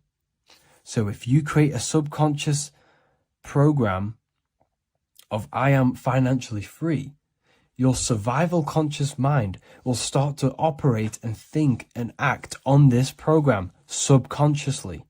You won't even know that you are doing it, but you are. And this is the power of the subconscious mind. You have to reprogram it properly. You have to be careful of the things you think, say, and feel, because all of this is contributing towards molding your subconscious mind, which essentially molds your reality. It draws things to you. Welcome to Revival of Wisdom. Today, we're going to be talking about portals, portal symbolism, what portals are, okay, and how they show them to us, because they have to tell you the truth, guys. This is the thing with the universal law. They have to tell you the truth. And they tell you through symbols, they tell you through movies, and different things like that. But let's jump straight into this. So, first, I want to talk about the Freemasonry symbols. Okay, so first we got, obviously, this is some Freemasonry art, but notice how you've got the ladder with a key. Okay, so this is ladder symbolism with a key. So maybe this is talking about ascending. Okay, because look, because this is ascending into the heavens, because it's a ladder with humans going up it with a key. In order to ascend, you must have the key. Okay, so what else do we have with a key? Well, the Netflix show Lock and Key, which is all about portals and keys. Because what the keys do, they open doors, gateways. Okay. So what's interesting about this is that they've got this key here, which represents the Kundalini energy rising up the spine. Okay. But we'll come back to this. But it's that same portal key symbolism. We've also got the Vatican. The Vatican is in the shape of a key. Okay, so you can see the start of it here and the end. So this is key symbolisms. Keys open doors. And notice how it's got the 8-pointed star. Okay, what is the 8-pointed star? Okay, we'll come back to this. This all ties in, guys. I'll break it all down for you. But then you've also got the god Janus. Janus, okay, is known as the god of the doorways. He's an ancient god of Rome, and they worshipped him. However, he's not a god, he's more like a high level ranked demon. Because he is the god of the doorways. And notice how he's got two faces. Because doorways always have two sides. You're going into somewhere, there's always two sides of a door. And he's always depicted with two sides of a face and a key, because he holds the key to the doorways, to the portals, to other worlds and realms. Okay, as you can see, he's always got two faces and a key. Okay, so now we have the Sumerians, the Anunnaki, and they are always depicted with the two faces. Why do they have the two faces? Because they're symbolizing doorways, and the Anunnaki come to Earth through doorways and portals. So these are what these gods are symbolizing in their artwork. But they always have the 8-pointed star. Okay, what is the 8-pointed star? You see how they always have. Look, let me try to find another one.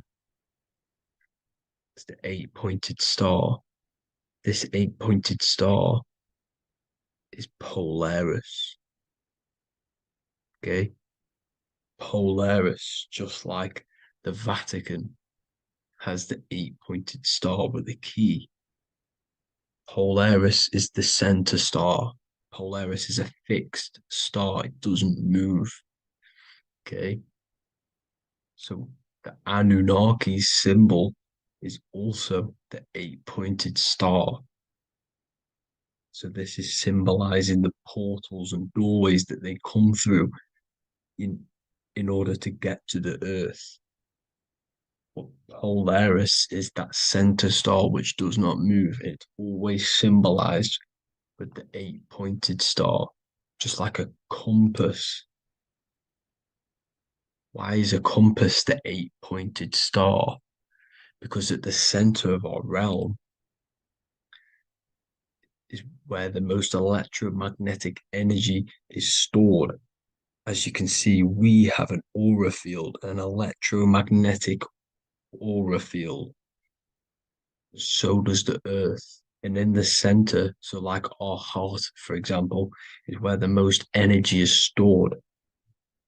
And like the center of the Earth, this is why all compasses point to the center, because this is where the most electromagnetic energy is stored. It's at the center of our realm. Okay. So like I was saying with the lock and key series, see this here? The Kundalini energy rising up the spine, just like your Kundalini energy rising up the spine. Let me try. I can't zoom in, but you know what I'm trying to say here.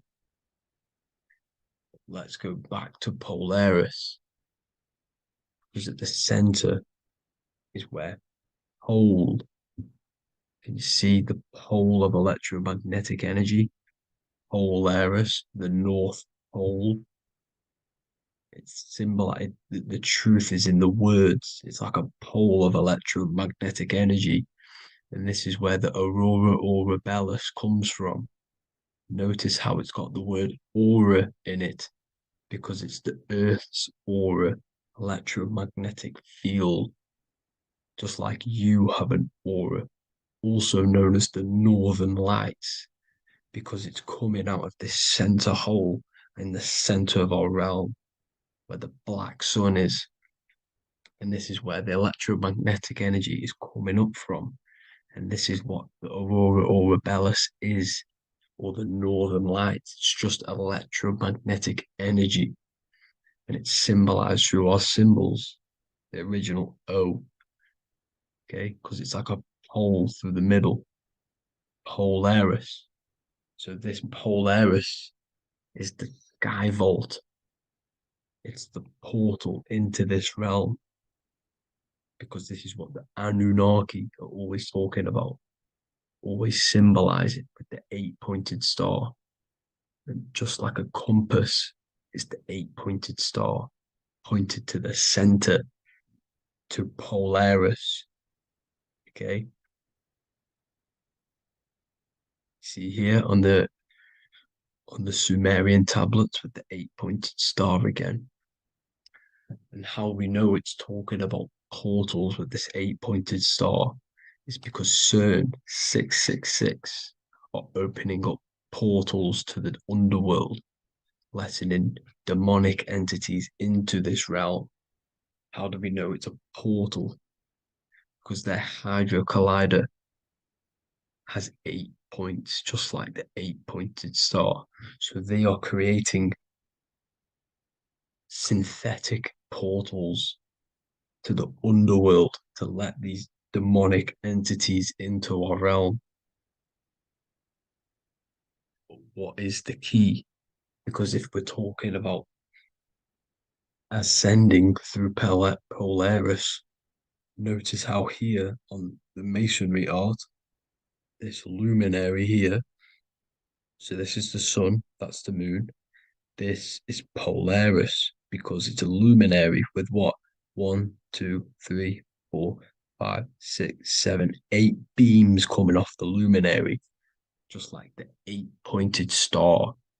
So you see the ladder with the key going up to Polaris. It's symbolizing ascending out of Earth. So what is this key that they're keeping from us? Because it's a human holding a key going up the ladder to Polaris. Well, chakras. We have 7 chakras. Okay, so this is what they are telling us in the lock and key symbolism. The Kundalini energy rising up the spine.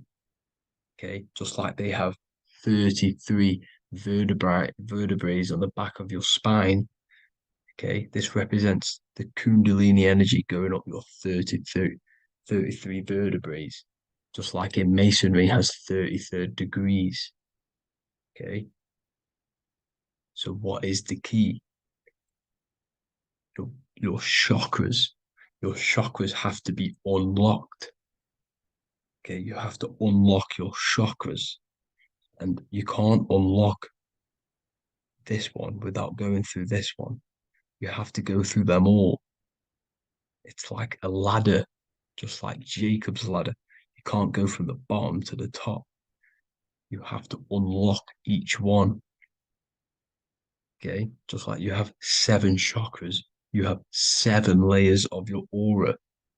Okay, you have to unlock your chakras to the highest point in order to reach Christ consciousness. And this is the key that they're talking about. They're symbolizing the organic portal within each and every one of us to ascend out of this realm. Okay, so this is the key that they're talking about, and they're holding back this knowledge to keep us trapped in this 3D realm. Okay, so like I was saying with the 33 vertebrae and the Kundalini energy coming up the spine, 33 vertebrae, you can see this sort of symbolism going up to the light, because it's the light. You see here, your crown chakra turns on and becomes enlightened, just like the Illuminati symbol. Can you see it? But also, Jesus also died at 33. So this is symbolizing, okay? They're symbolizing the death of the ego, the body. So once you open up your chakras and reach Christ consciousness, which is your 33rd vertebrae, once your Kundalini energy goes up your 33rd vertebrae, your body technically, not physically, but spiritually dies, because you then become formless. You reach Christ consciousness. So then you can travel other worlds. Okay. This is what they're talking about with Vatican, 8-pointed star, and the key. Janus with the key. The Sumerians with the 8-pointed star.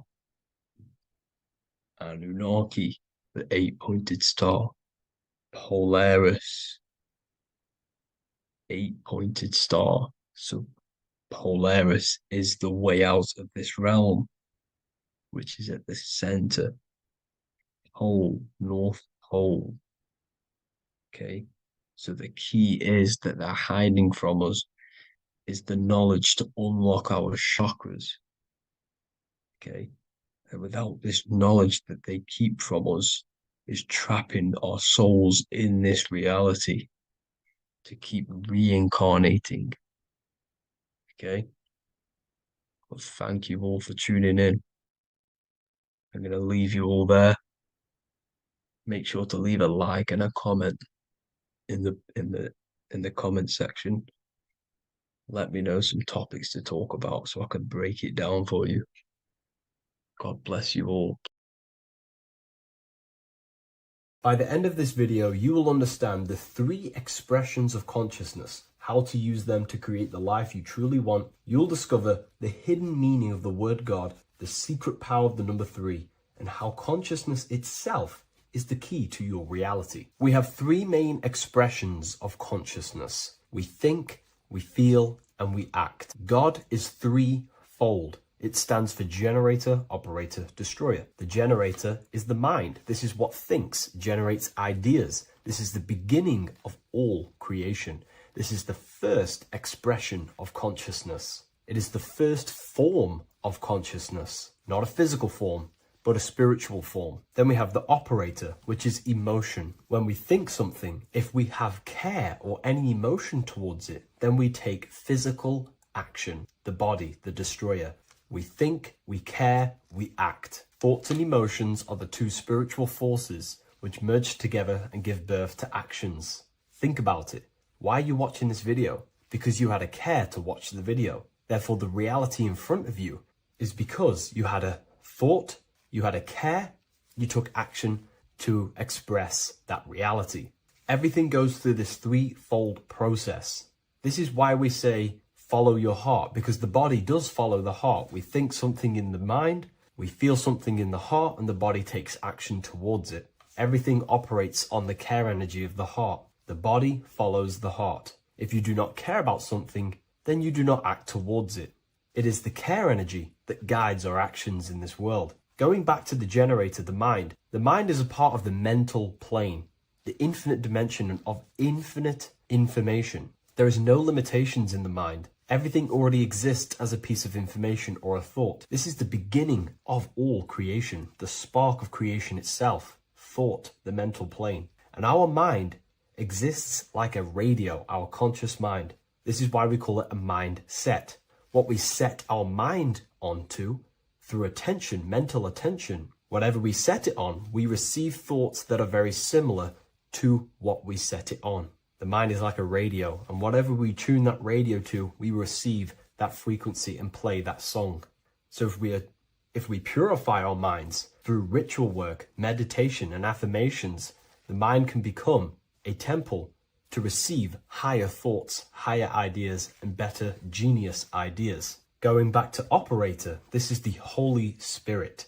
This is what we care about, our emotion. This is the feminine side of consciousness. Thoughts is masculine, the Father. Emotion is the Holy Spirit, which is feminine. And these two create a child, which is Jesus, the Son, which is actions. When thoughts and emotions merge together, you have a physical action, which is a masculine force, which is why it's a son. The Holy Spirit represents a purified heart, love consciousness, holding love in the heart. And when we purify our minds, we have an effect and purify our hearts. And the reason why I say that is because whatever we think in the mind directly corresponds to what we feel in the heart. As above, so below. Thoughts create emotions. If we think something and our heart tells us that is bad, we have a feeling that that is wrong, then we should not take physical action towards it. And if we do take physical action against the feeling of knowing it's bad, then you are going against the spirit. That's what the word Satan means, or Satan. The Hebrew word for Satan is Satan. It means adversary or opposer. You're opposing the Holy Spirit. You're opposing what you know is good. You're taking a sin against the Spirit, against the guidance from your soul, the knowingness of good. So when we do purify our mind, we purify our hearts. And when we cultivate love for the self and one another's in our hearts, we gain the Holy Spirit, which is love consciousness. And when we think in our mind with the love of the heart and we merge our thoughts with love, it gives birth to perfect actions. This is what the true Christ consciousness is. We think with the love of the heart and it gives birth to perfect actions. And if everyone did this in the world, we would live heaven on earth. Everyone would be balanced within themselves and the world as a whole would be balanced. So we need to gain full mastery over these three aspects of our consciousness, over our what we give mental attention to, gaining love for ourselves and the collective in our hearts, and gaining a strong disciplined willpower for our physical actions. And if you can gain full control over these three-step process, you can gain full control over your reality. The number 3 represents this 3 aspects of creation or transformation. This is a transformative process from going invisible to the visible. This is also why Jesus dies in a cave for 3 days. It's all about transforming the self. Transformation is the number 3. Me personally, I think the Holy Spirit has been replaced for the sacred feminine aspect of consciousness. They do not want us connecting to our feminine side of consciousness, because then we will cultivate love in our hearts for the self and one another. And love is the most potent force there is in the whole universe. It is what unifies everything. It nurtures everything. It allows things to grow. Think about it. When you hold love or care for someone, you grow relationships. The sun is the perfect symbol and representation of love energy. The sun gives abundantly, expecting nothing back, and allows everything on the earth to grow. It's a caring, nurturing, feminine force that allows things to grow and unify and come together. In today's world, we mainly have thinking and acting without emotion, without care, without the judge of our hearts. It's all about gaining unity consciousness. We think, we care, true care for one another and the self, and we act. And if you align these three forces towards something, your business, whatever you're trying to create, you will fully create that reality, because these are the three forces that you can use to generate a reality. You can do ritual work to create care in your heart about something, and then you will take more action towards it. The book I'm using here is the Book of Wisdom, Volume 1. You can get this paperback or PDF on my website. So I hope this video has helped you. Please leave a like, comment, and a subscribe on the channel if you like the content. Let me know what you think about the Holy Spirit and if it is covering up the feminine side of consciousness in the comments section. Welcome to Revival of Wisdom. Welcome people, we're back with another video. Please make sure to hit the like, the subscribe button, and turn on notifications to never miss a video. The Vatican is a giant key from a bird's eye view, and it also contains an 8-pointed star. The Anunnaki Sumerian gods also depicted this 8-pointed star. The sky god Anu from the Anunnaki also uses the 8-pointed star for his symbol. And even Freemasons depict an 8-pointed luminary with a ladder and a key. This is symbolizing the key to ascension up to the 8-pointed star, which is Polaris. Polaris is always depicted as an 8-pointed star. Polaris is the standstill star at the very center of our realm, which is perfectly aligned with the North Pole. The Earth is a giant torus field, and at the center is where the most electromagnetic energy is stored. This is why all compasses point to the north. Hence why a compass is an 8-pointed star, because it points you to Polaris, which is the North Pole, the center of this realm. The 8 points of the 8-pointed star symbolize the 8 points in space and time. So yes, Polaris is the portal which you ascend through if you outgrow this consciousness by aligning your chakras. Our earthly realm is a macrocosmic reflection of us, and we as humans are the micro reflection, with the earth containing its 7 chakras as well as us. The North Pole is the 7th chakra, which is the crown chakra. So the key to ascension is held by the Vatican, hence why it's a giant key, because they mislead the masses through their religions, which teaches the masses to look outside of themselves. As stated in the 20,000-year-old emerald tablets, written by the Egyptian god Thoth. On Earth, man is in bondage, bound by space and time to the Earth plane. Encircling each planet, a wave of vibration binds him to his plane of unfoldment. Yet within man is the key to releasement. Within man may freedom be found. So the 7 planets are associated with each 7 chakras. The lowest chakra being the root chakra, which is associated with Saturn. This is why the elites love Saturn and reflect it in all of their symbols. Because the chakras are an ascension of spiritual principles, starting from the material and ascending up to the spiritual, the crown chakra.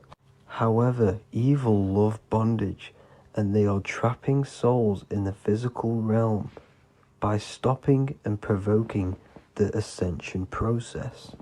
They do this by abusing the energy of Saturn, and Saturn is associated with the lowest chakra. The lower 3 chakras are associated with survival mode, which keeps the consciousness in a constant state of fear and only aware of its surroundings. Once you start to ascend up your chakras, you become more consciously aware of spiritual deeds. And this is the process of returning back to your true spiritual form. Going back to Polaris and its connection to ascension, Kanye West symbolizes this on his music video 24. As you see him rise up into the sky, you see an 8-pointed shape around him, which symbolizes the 8-pointed star, as you see the beam of light. And even NASA symbolize this in their Space Delta logos, a bear holding a key with an arrow up to Polaris, the 8-pointed star. Here's another NASA logo of an arrow from the Earth to Polaris. The series Lock and Key on Netflix is all about portals and doorways, and they have the Kundalini energy as one of their keys. Kundalini energy is the energy which rises up the spine, the 33 vertebrae, and activates the third eye. The third eye is the spiritual gland which connects humans to other spiritual realms. We are not the body. Our spirit, our soul inhabits the body. We exist physically, spiritually, and mentally. Therefore, we are multidimensional. The intellectual and spiritual inhabit the body. Therefore, this is just an avatar within this timeline. However, within each and every one of us, we all have the key to releasement, as says in the Emerald Tablets. This releasement is ascension up until higher states of consciousness. As stated in the Emerald Tablets, man is in process of changing to forms that are not of this world. Grows he in time to the formless, a plane on a cycle above. And another one saying, man is a flame bound to a mountain, but we in our cycle shall ever be free. Know ye, O man, that when ye have progressed into the cycle that lengthen above, life itself will pass to the darkness, and only the essence of the soul shall remain. That's it for this video. I hope you all enjoyed. Please feel free to leave a like, subscribe, and comment any subjects you want me to talk about. God bless you all.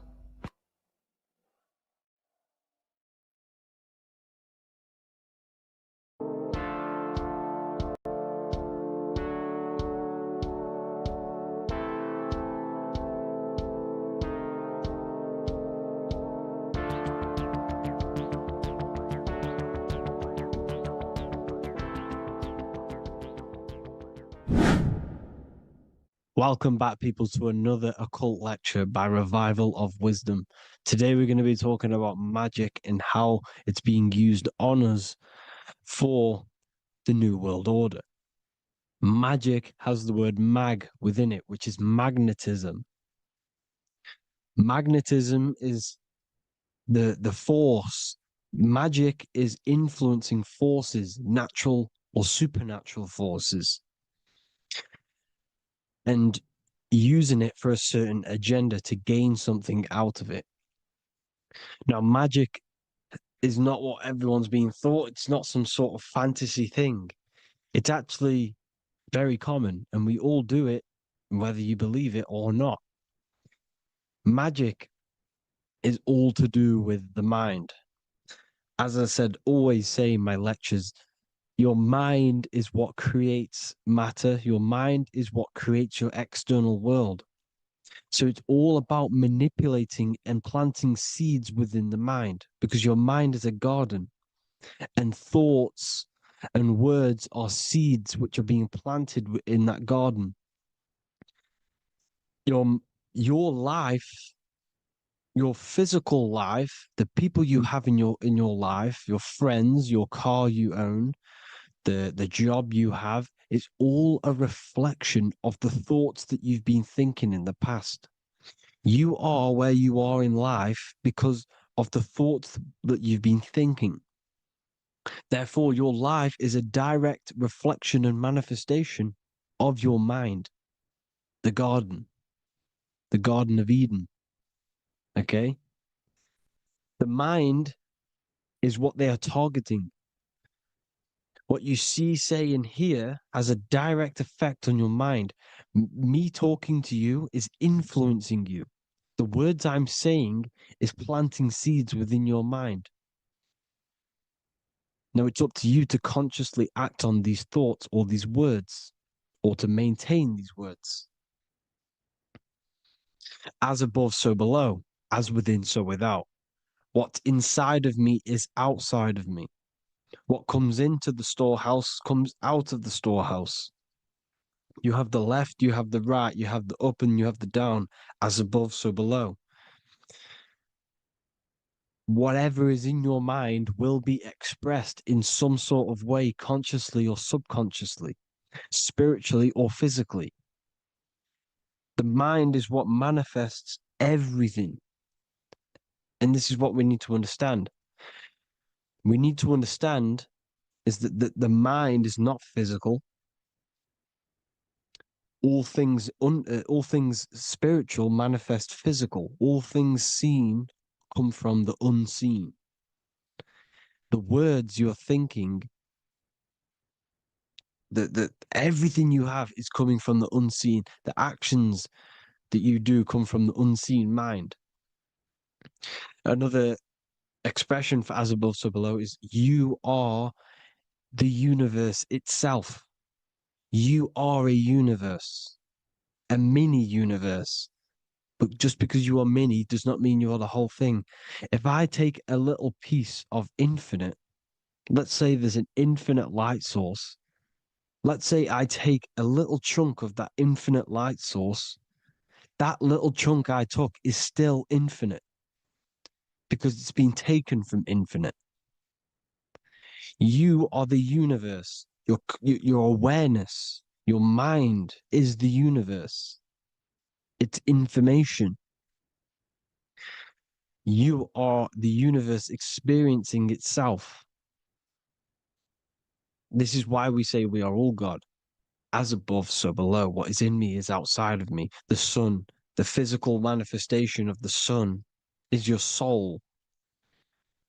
The 12 constellations are manifested in the physical body. The 5 elements are manifested in the physical body. They're manifested in the 5 fingers you have. As above, so below. This is manifested, well, this is a symbolized in Freemasonry and secret societies as the 2 pillars. The mirroring reflection, the reflection of reality, the mirror, as above, so below. What happens in the mind, what happens in the astral, happens in the physical. This is Aleister Crowley. This is all symbolism. This is the 2 pillars with the all-seeing eye and the triangle at the top. Aleister Crowley was a master magician, very powerful dark magician, black magician. There's 2 types of magic. You have white and black, just like the checkered board, the Masonic checkerboard. You have white and black, you have good and evil. White magic is influencing natural forces to gain something that will help the collective consciousness, help the collective, help the earth, help other people. Black magic is something you manipulate something so you can get something personal out of it. Doesn't matter if it's good or bad. It's still considered as black magic because you're being selfish. Everything you do should be contributing towards the collective consciousness and helping others. And this is why the ancients lived in a system where everything was in unity. We understood that I am you and you are me. What I do to you happens to me because I am you and you are me. We are the same mind substance on the inside. We're all the same mind substance being expressed in different bodies. So what I do to your mind will have a ripple effect on my mind because all of our minds are connected within the mental plane. So this is why they know all this knowledge. to know all this knowledge. So yeah, this is the mirroring effect of reality, the two pillars, or symbolizes the number 11. The number 11. We'll go deeper into that. The technology we're using is magic. It's a form of magic.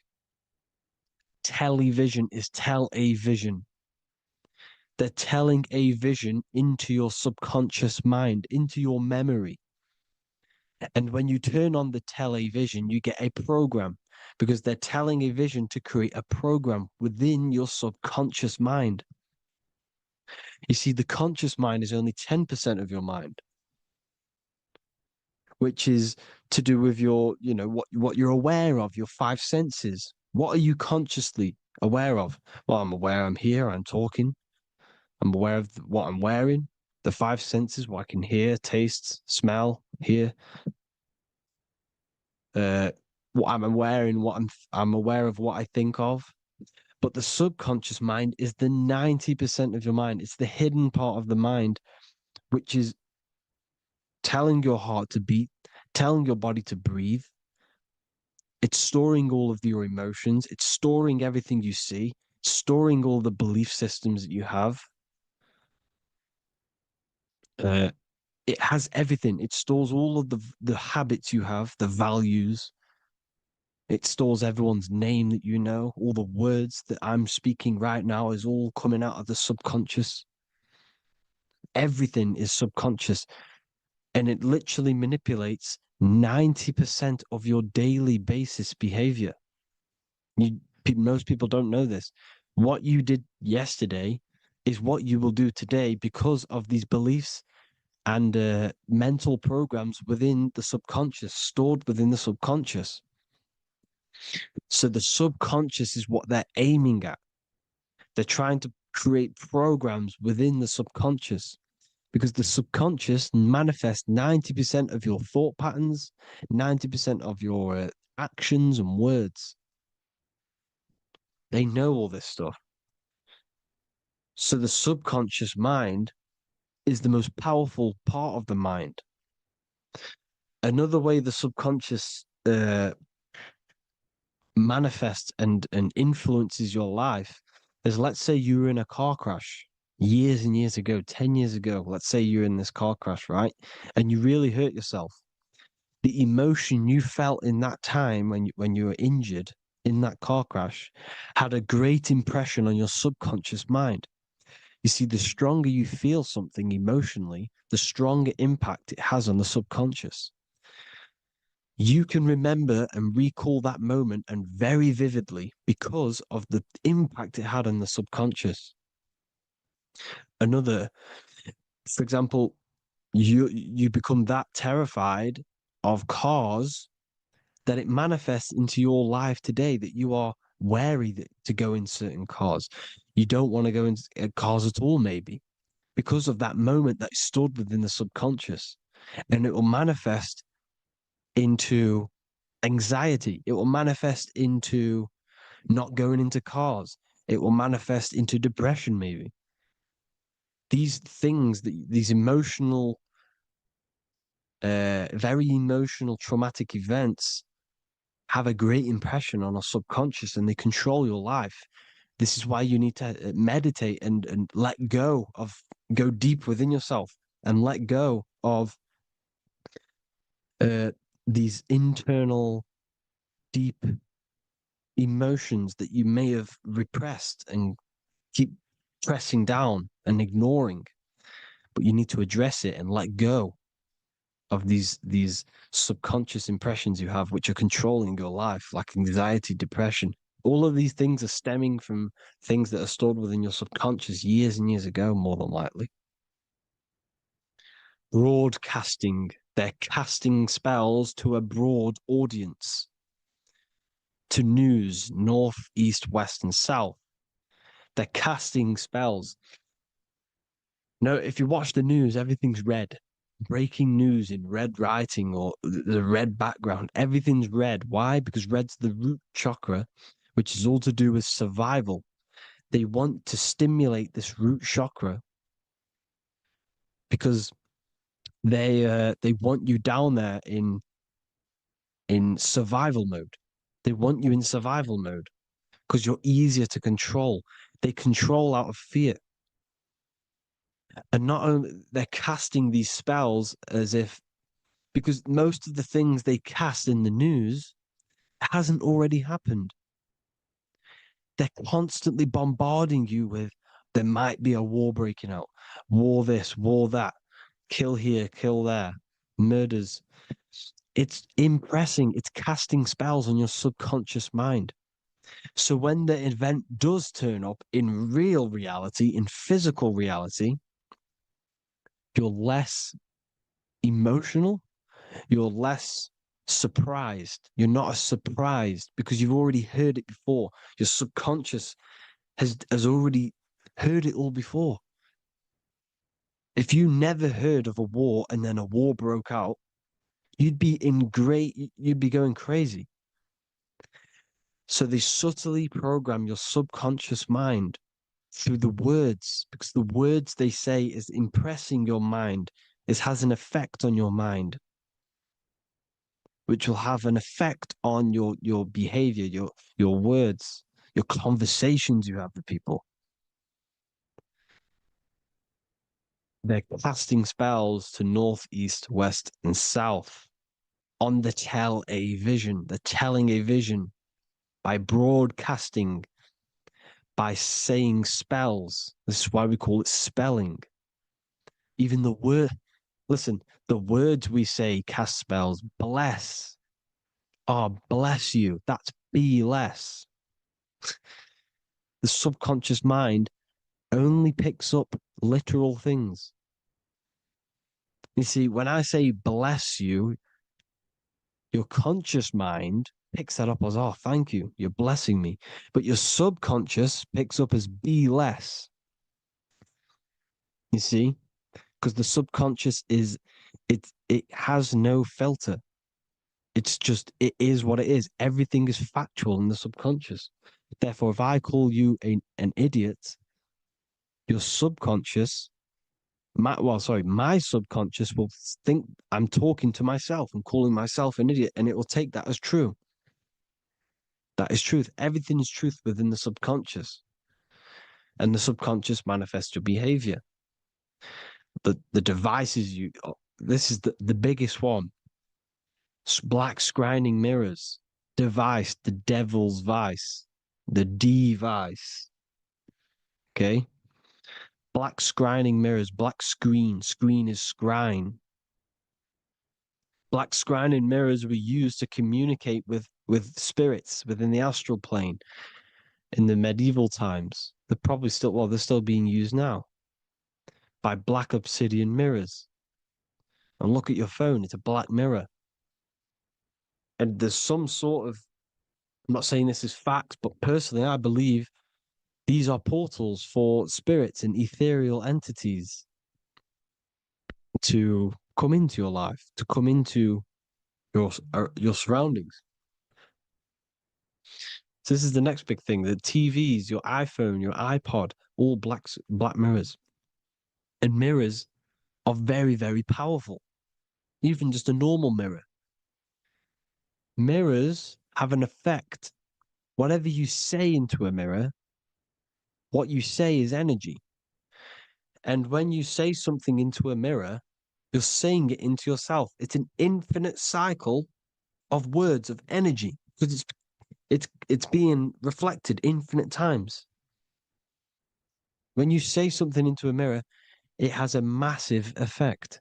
You're saying it directly into your eyes, into your mind.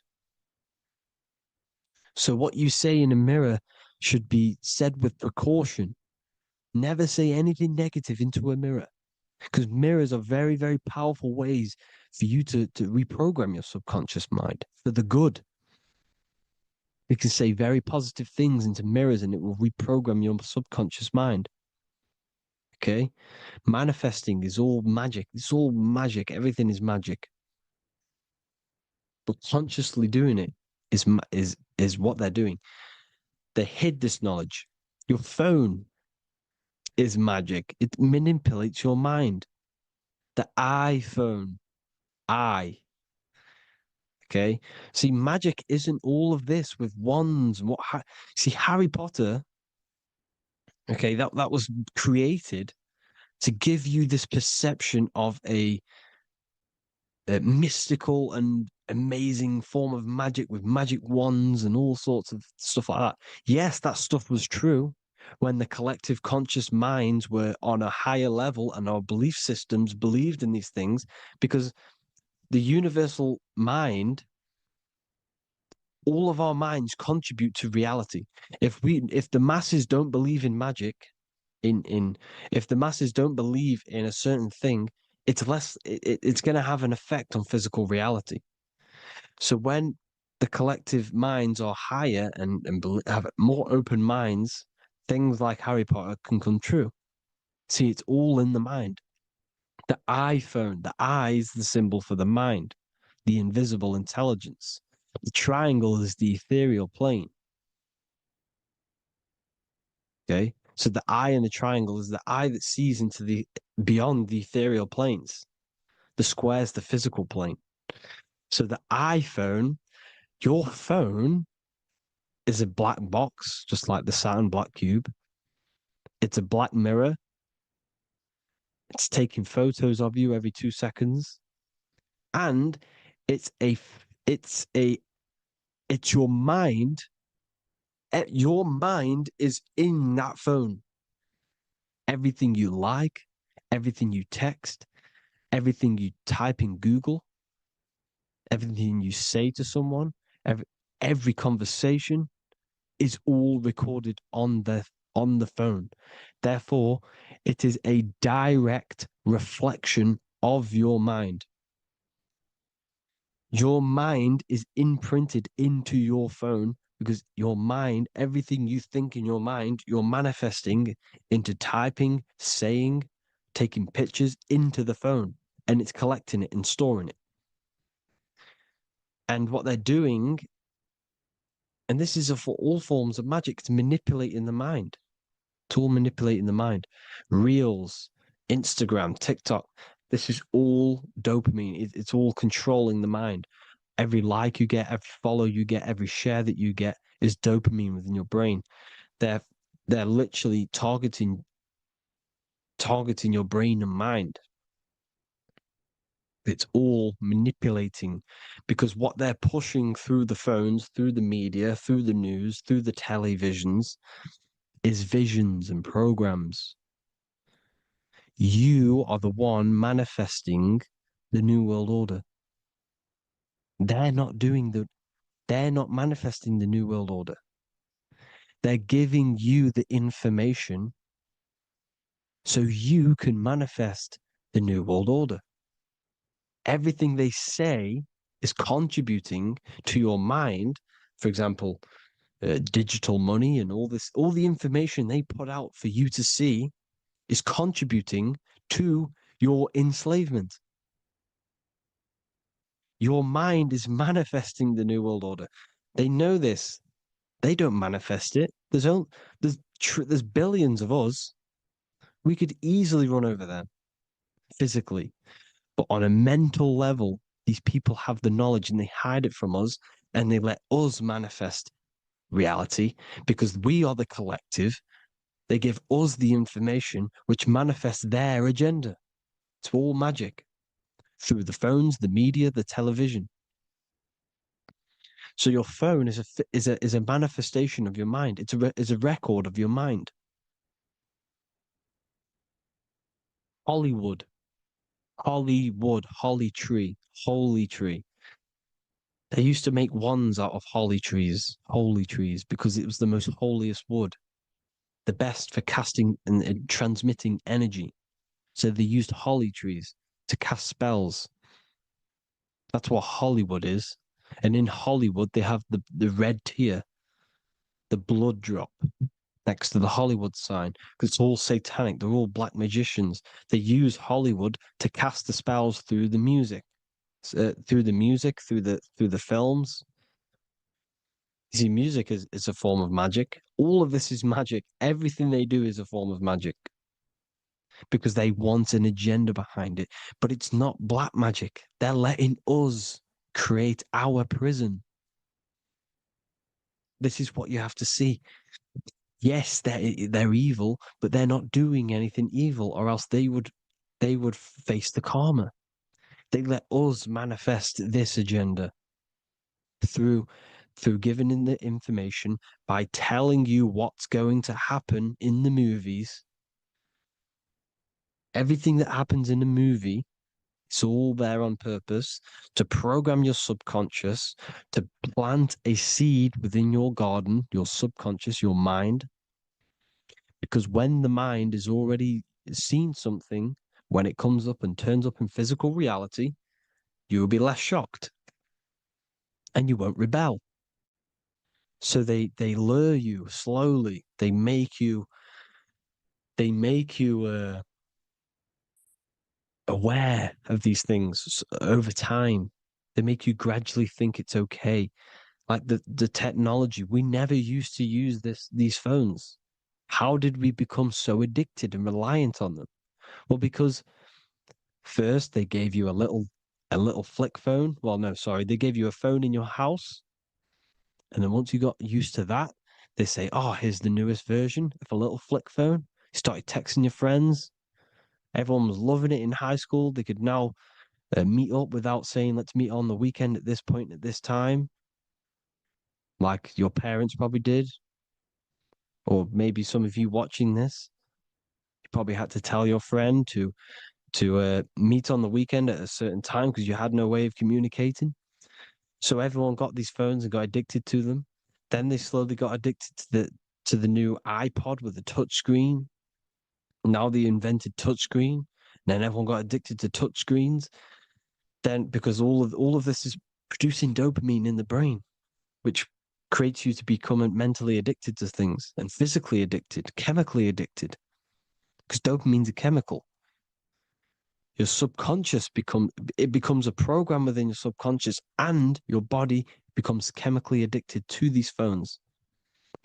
And these phones are the enslavement of humanity, technology. Without this, we wouldn't be in this mess without technology. Because they're creating a hive mind. We're creating a hive mind. So back on track anyways, uh, they program you. Look at the films, 9/11, 9/11, all produced by Hollywood. Here's the 11, like I said at the beginning, the two pillars which reflect reality. What happens in the mind happens in the physical. What happens in the astral happens in the physical.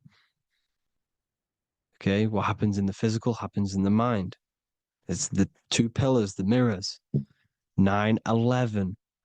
9 plus 1 plus 1 is 11. Flight 11 was hijacked. New York is the 11th state. New York adds up to 111. This is not a coincidence. It's all a form of magic.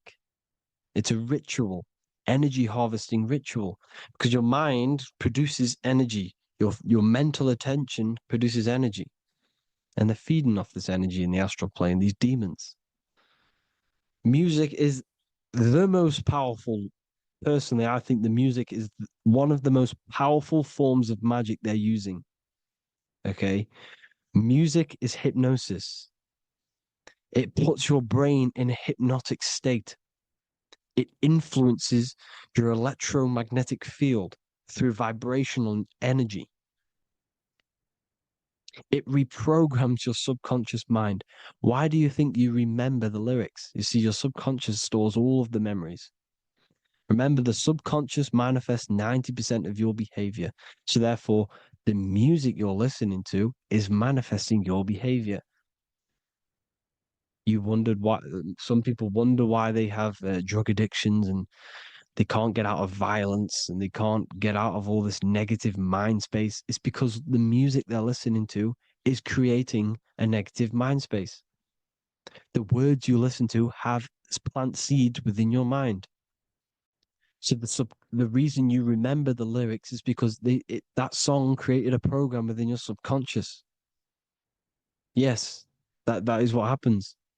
You can use magic to reprogram your mind, but you can use music to reprogram your mind because it's all forms of magic. It's using natural mental energy forces to manipulate the physical reality.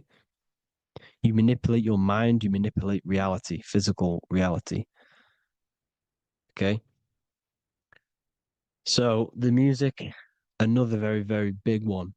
When you turn on the radio, it's just all talks about alcohol, drugs, and sex because they want you down in the lower three chakras. They want your mind attached to matter when it's mind over matter. Your mind's not physical. You see, the word spirituality is the new trend. It's not about your spirit. It's not about your spirit. It's about your mind. It's not about, you know, uh, spirituality and looking after your spirit. And they've got you focused on your spirit. Why? Because they hide your mind from you. You see, a lot of people think their mind is their brain, but the mind is everything. There is no physical reality without mind. You can have a brain. Imagine if you had no mind but a brain. It wouldn't work. The mind is everything. The mind controls your avatar. It begins in the mind before it happens in the brain. Then the brain manifests through the body.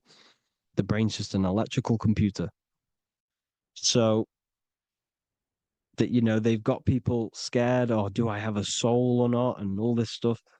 Listen, if you have a mind, you have a soul, because you are not the mind. This is why everything is sort of an illusion, because beyond the mind is your soul. But what is the soul without a mind? You can't have a soul without the mind. But if the mind didn't exist, the soul doesn't exist. You are the person listening to your mind. I shouldn't say person because you're not the body. You're the entity behind the mind. But if you didn't have that mind, you couldn't understand what you even were. You would just be an observer who couldn't think. So yes, we all have a soul. If you have a mind, you have a soul. Everything is mind. Everything has mind. Mind creates everything. God is mind. And then manipulating your mind through TV, your phone, uh, every little thing, the school, it's all about the mind, people. Control your mind, you control your reality. Just the last thing, here you go. Aleister Crowley, the dark magician, Kanye West doing the exact same thing because they're implementing magic in the music. Here's the Beatles with Aleister Crowley in the background. Bet you never noticed that. Aleister Crowley was influencing music and placing magic within the music to influence the subconscious. This is what Baal worship was. This is why they kill children. They sacrifice these children. Why? Well, because in order to ascend, in order to raise your consciousness internally, godly, by being good, God, or being in order to be good and raise your consciousness and to get something in the physical world, you have to sacrifice yourself. And what do I mean by that? In order to raise your consciousness and ascend, you have to sacrifice the lower nature of yourself. You've got to abstain from having sex to retain your sexual energy, to transmute it, or staying away from some poisonous foods like meat. So, staying away from blood. We shouldn't be consuming other animals' blood. We should be keeping our blood pure. We are humans. We shouldn't consume chicken blood, chicken germs. We are the most divine creatures on this creation. We are the most intellectual creatures in this creation. Therefore, we should keep our temples pure. We are not animals. If you want to associate yourself with an animal and go out in the wild, go and find a wild boar and go and try rip its guts out with your bare teeth, because you can't do it. You're not a cat. You're not a carnivore. Okay? So in order to ascend, you have to kill and sacrifice your lower part of yourself to ascend up to your spirit self, your mind self, the highest version. And the elites don't want to do this. So they sacrifice other things like babies to kill them, to exchange their life over to the astral plane, so these demigods in the astral plane can give them something in return in physical. They don't want to sacrifice their lower self, so they sacrifice other things for exchange, for physical pleasure. But the godly person sacrifices their lower self for their higher self to do good and ascend. So this is what all the Baal worship is, people, and this is why they're doing it. Hope you all had an amazing lecture. If you haven't already, go and get the Book of Wisdom for more information. You know, I don't go into dark stuff in this book, because all I do is enlighten people in this book. You can get it in Spanish, English, German, Italian, and French. Worldwide shipping. You can get the PDF or paperback. Or there is also a new one called the Human Health Guide 2.0. It gives you a list of all the foods, grains, oils, nuts, you know, everything that's alkaline and positive for the body and not man-made and hybrid. It tells you all the products to stay away from, how to fast, how to improve vision, how to improve everything, literally. So the Human Health Guide has been released. If you want that, I'll pull all the links in the bottom of the description. Hope you all enjoyed the lecture, people. God bless you all.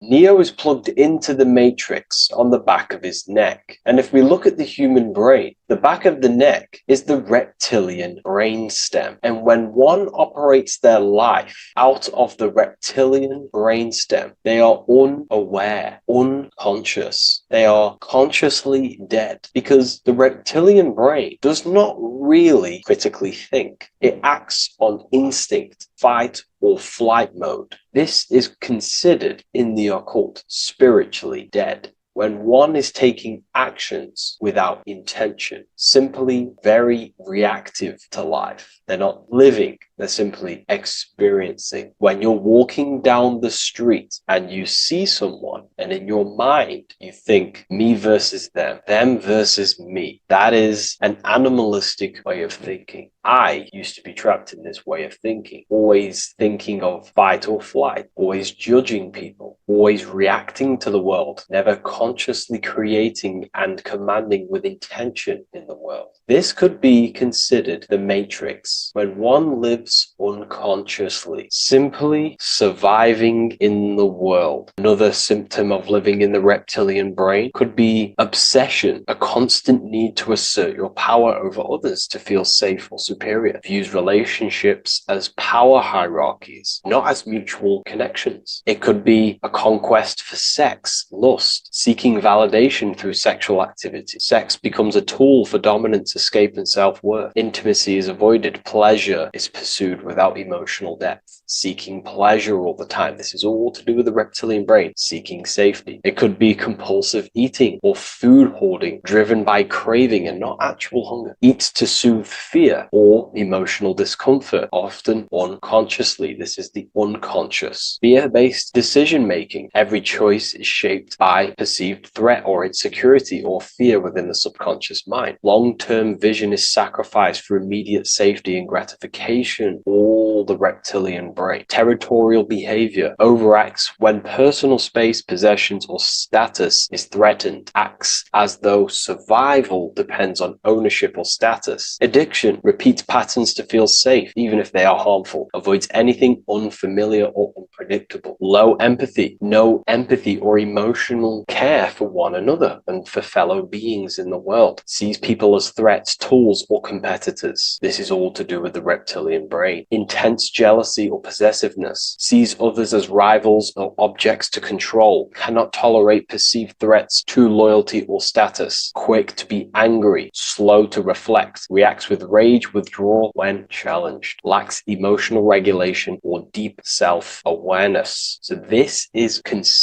brain could be considered the matrix, hence why Neo is plugged into this brain. He's operating the life out of this brain, unconscious, simply navigating life like an animal. I was in this state, and you can only really realize this when you come out of this brain and you start to function from the higher regions of the brain, which we will discuss very soon. And my life was chaos because there was chaos operating internally. I was never thinking about the future. I was always operating life out of fear, out of lack, never had care for another person. When you operate life out of this brain, the matrix, things outside you, can easily control you. This is why they keep us in a constant state of fear. So we operate life out of this. So we never gain full control over our reality, over our actions, over our thoughts. So Neo is called Neo, and he works at a place called meta cortex, very symbolic of the neocortex, the higher region of the brain. Now, this brain makes you human. It ultimately allows you to hold control over the animal urges, okay? The neocortex is the brain that allows you to have self-mastery, that allows you to control your urges, your instinctual survival urges. So humans can overcome their reptilian animalistic state and start to operate their life in a conscious mastery state. And Neo is plugged out of the reptilian brain, and he starts to use his neocortex, the human brain. This allows one to learn to have self-control, allows one to create, allows one to think about others. It allows one to critically think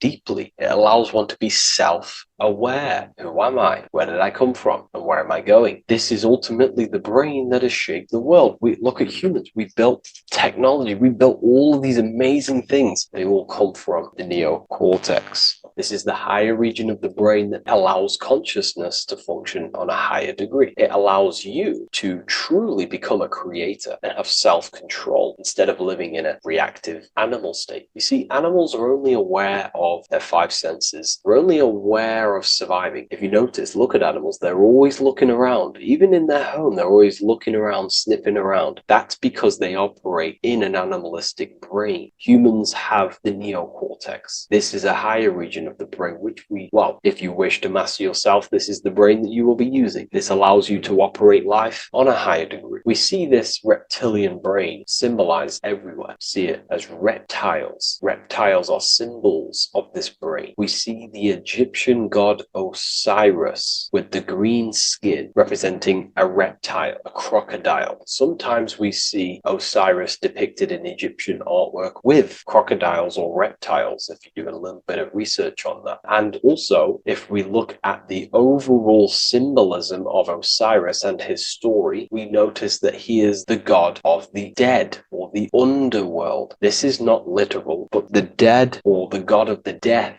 the god of the death of self, the dead of consciousness, because you are a divine being with limitless potential to create. And ultimately, to create, we have to master our reptilian brain. But when we function from this reptilian brain, we are dead to our higher powers of creation, of imagination, of actually gaining control and operating life from the higher mind, operating life as the divine being as you are. But if you operate life in Osiris, he is the god of dead. You are spiritually and consciously dead. You act unconsciously. You are dead, not physically, but mentally and spiritually. So what we're looking at here in the Egyptian artwork is the reptilian brainstem. We have the left hemisphere and the right hemisphere of the brain. Notice a curve. The feminine body is very curvy. This represents feminine. The masculine body is very liney. So if we study geometry, we know that lines are masculine, hence why the word masculine line, and the feminine body is, in geometry, feminine is represented as curves. So this is the left masculine brain on the left side, and this is the right feminine brain on the right side, with Osiris, the reptilian brainstem, in the middle. So we're going to go deeper into some Mesopotamian artwork now. Now let's have a look at this. We're looking at the reptile on the very bottom. We see the left brain and the right brain, the Eye of Ra and the Eye of Horus on the left and right. In Freemasonry, we still see the symbolism of the two pillars, Yakin and Boaz in Freemasonry, with the two pillars symbolizing masculine, feminine forces of consciousness, also representing the masculine left brain and the feminine right brain, with the reptile down here. But if we have a little look here, right, we have a little look at these reptiles. This person is standing on top of the reptiles. When you are on top of something, you have power over the below. You are standing atop of something. You have mastery over it. You have control over it, symbolizing gaining control over the reptilian brain, the reactive actions, the sexual urges, the addictions, the territorial behavior, the fear-based decisions, constant internal tension, never being able to focus. It's symbolizing gaining control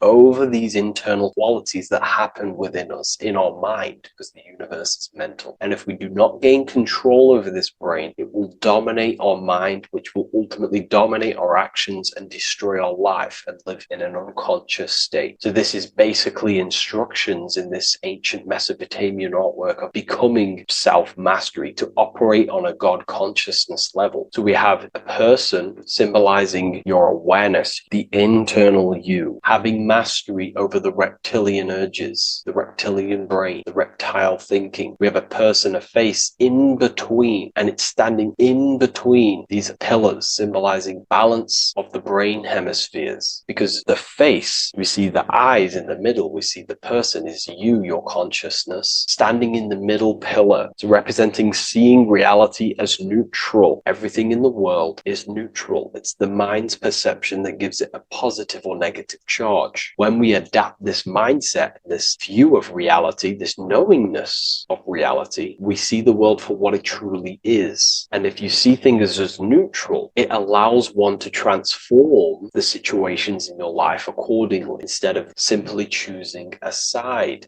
This is a major problem in society, and this was a problem within myself also. We like to choose sides, and choosing sides can keep your consciousness locked in a certain mindset, in a certain belief. And belief is what is ultimately destroying humanity. It's about knowingness, and knowingness is in the middle. We want to seek to know things. Knowing things allows you to go out there, directly experience it, and know it for yourself. For example, I know I'm not on a spinning global ball flying through space. Why? Because my senses tell me I'm not doing that. My senses tell me I'm not going 1,000 miles per hour and 360,000 miles per hour through space while spinning around the sun. I know that because I know myself. I know I'm not my body because I've had direct mystical experiences beyond the physical body. So we should seek to know things, and that's what we call gnosis, direct knowledge obtained through direct experience, knowingness. And that is a middle pillar quality. So in Freemasonry, we see the middle pillar. The matrix is designed to give you two wings all the time: Democrats, Republicans, feminism, and then there's another side. There's always two sides that they're giving you because they want you locked in either way, which is seek the middle pillar, seeing things as neutral, seeing things as the middle pillar, seeking direct experience, gnosis. And this aligns with the brain because the brain gives us these two perceptions also. The right brain sees the woods, the whole woods, but the left brain sees the individual trees and branches and leaves. If we're too left hemisphered, we're going to see everything as divided. If you're too left hemisphered, you're only going to see yourself. You're only going to think about me, myself, my ego, my consciousness, my life. And I'm only going to operate in the world, take actions only towards me without considering the collective, which is the right hemisphere quality. The right hemisphere allows you to see the bigger picture, how we're all connected. We're all one family of consciousness. We're all one being, separate separated in different bodies, one consciousness operating in different bodies. So it's about aligning these perceptions of the brain and standing in the middle, and also conquering the reptilian brain. This allows us to operate in the world and see the world for what it truly is and operate from a place of balance. We also see some more symbolism in Egypt of the ram sphinx in Egypt. Ram sphinx. Please leave a comment and please leave a like and a subscribe onto the YouTube if you like my content. Smash that like button and we'll get straight to this. So this is the ram sphinx in Egypt, also symbolizing the brain. This is my research. These are my conclusions. You can take this with a pinch of salt and go out and do your own research. This is what makes sense to me based off my information I've gained, my symbolism that I can read. So take what you can from it. I'm not here to obstruct anything. I'm not here to place anything in your mind. I'm simply here expressing my research. Never take anything off anyone as solid truth. I've never have said everything I say is solid truth. This is my research. If the research aligns with you, that's great. Maybe it doesn't with some people, that's fine. Simply take things with a pinch of salt, go out and collect as much research and information from many different sources and place together your own understanding of symbolism and your own perspective on reality. But like I say, seek to know and not believe. So this is the ram sphinx in Egypt. This is a more powerful symbolism of the brain. We have Osiris here, the god of the dead, which is the reptilian brain, and an Aries symbol here symbolizing the hippocampus in the brain. So this is the reptilian brain stem, heavily aligned with the reptilian brain stem here. We can see the connections if we look closely. So this represents the dead of consciousness. This is the dead of self, living in impulsive animalistic state, the symptoms that I listed earlier. I'm not going to go over the symptoms again. And Aries symbolizes the hippocampus in the middle of the brain. It's the hippocampus. And Aries is a symbol of a state of being. Why? You see, ancients and the ancient Egyptians, according to my research, Freemasons still use this symbolism today. So what they do is they use the path of the sun to symbolize a state of consciousness or a journey in consciousness. So what do I mean? So Aries here is the transition from the winter arc. So this is the winter arc from Libra, Scorpio, Sagittarius, Capricorn, Aquarius, Pisces. This is when the sun is dead. This is when the electromagnetic waves of the sun are not very present. This is the winter. This is when there's more darkness in the world. However, from Aries, Taurus, Gemini, Cancer, Leo, Virgo, and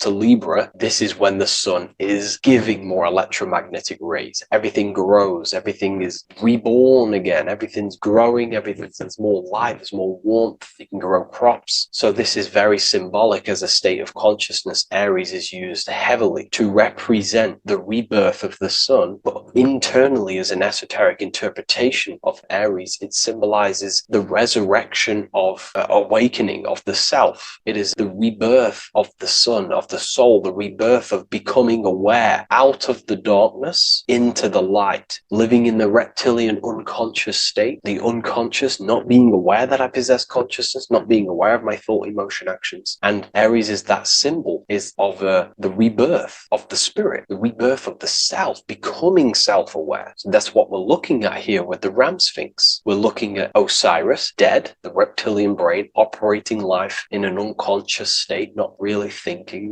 not self-aware of thought, emotion, actions, not aware of the soul, not aware of good and evil, not aware of the laws that are in the heart of love, not aware that there's always an intelligence in the heart telling us what's the right thing to do at all times, not aware of anything, just simply reacting to the world. But then we have a symbol of Aries above, which is the resurrection of self. So again, this is symbolizing by the Egyptians to me and my research going from darkness to light. This is the resurrection of consciousness when we start to deepen our self-awareness, which is ultimately what I'm doing to you in these videos. Hopefully I can awaken some people's minds and make people think deeper. And that process of internally what's happening within you that's what Aries represents when you're starting to say, wow, my mind's going deeper and deeper into the self and I'm realizing more. That is is what Aries symbolizes. When the sun returns, it's also a symbol of a sacrifice, because obviously when the sun returns back to Aries, we're sacrificing the winter, when we're transitioning, and all transitions require sacrifice. So in Aries, the Jews celebrate the Passover. It's the Passover of the sun, and what do? They eat lambs in the Passover Aries, because it's all symbolic of this internal process. In Aries, Christians celebrate with the Easter, which is the resurrection of Jesus, the resurrection of the sun. Remember, it goes deeper. There's deeper layers to this. It's the resurrection of the self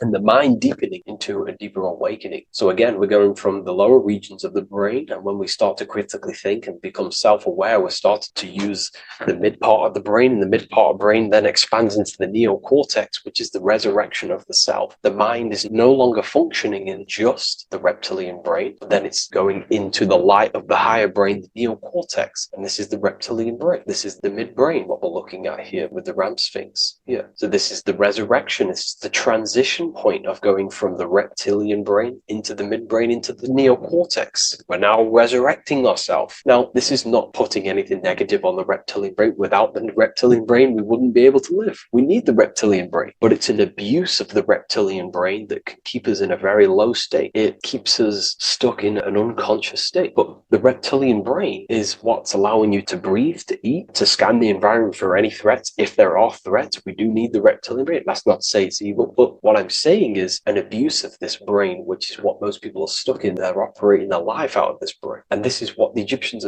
I think, are symbolizing, trying to tell us to resurrect ourselves, to become self-mastered, to become the highest version of yourself, to actively create in the world. Because when we are only operating from this brain, we're unconscious, well, then other people can use you as a vessel to create their reality. This is how the world is at the moment. The ones who know how to use the mind are controlling the other ones who do not know how to control the mind. So I hope this makes sense to you. Let me know if you have any video recommendations, and I'll see you inside Ethereum University. If you wish to take your research to the next level, I have things inside of there that are very powerful. We happily invite you. I'll see you inside of Join. If not, I'll see you in the next YouTube video.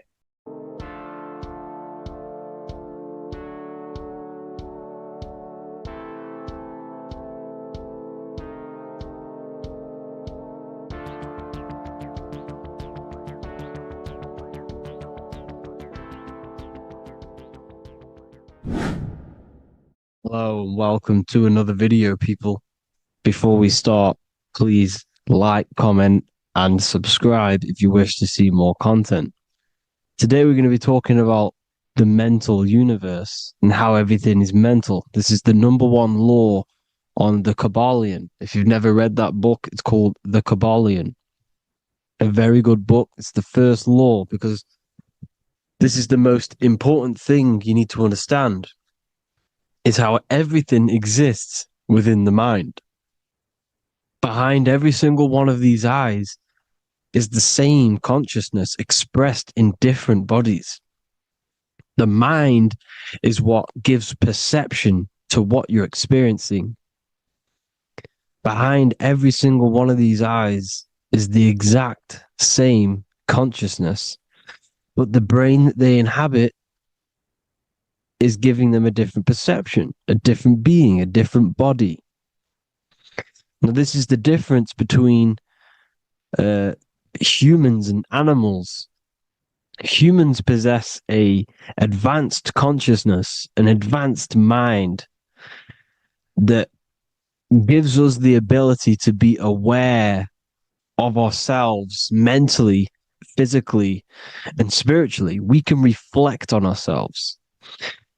When a dog looks in the mirror or an animal looks in the mirror, it doesn't know what it's looking at. It doesn't realize it has a consciousness. It can't reflect on itself. It can't say, I want to improve in this area. It doesn't have that consciousness. We have a divine consciousness. Take away the N for divine, and you get with a D, put it with a D, you get divide, because we have a divided two-way consciousness. An animal only has one.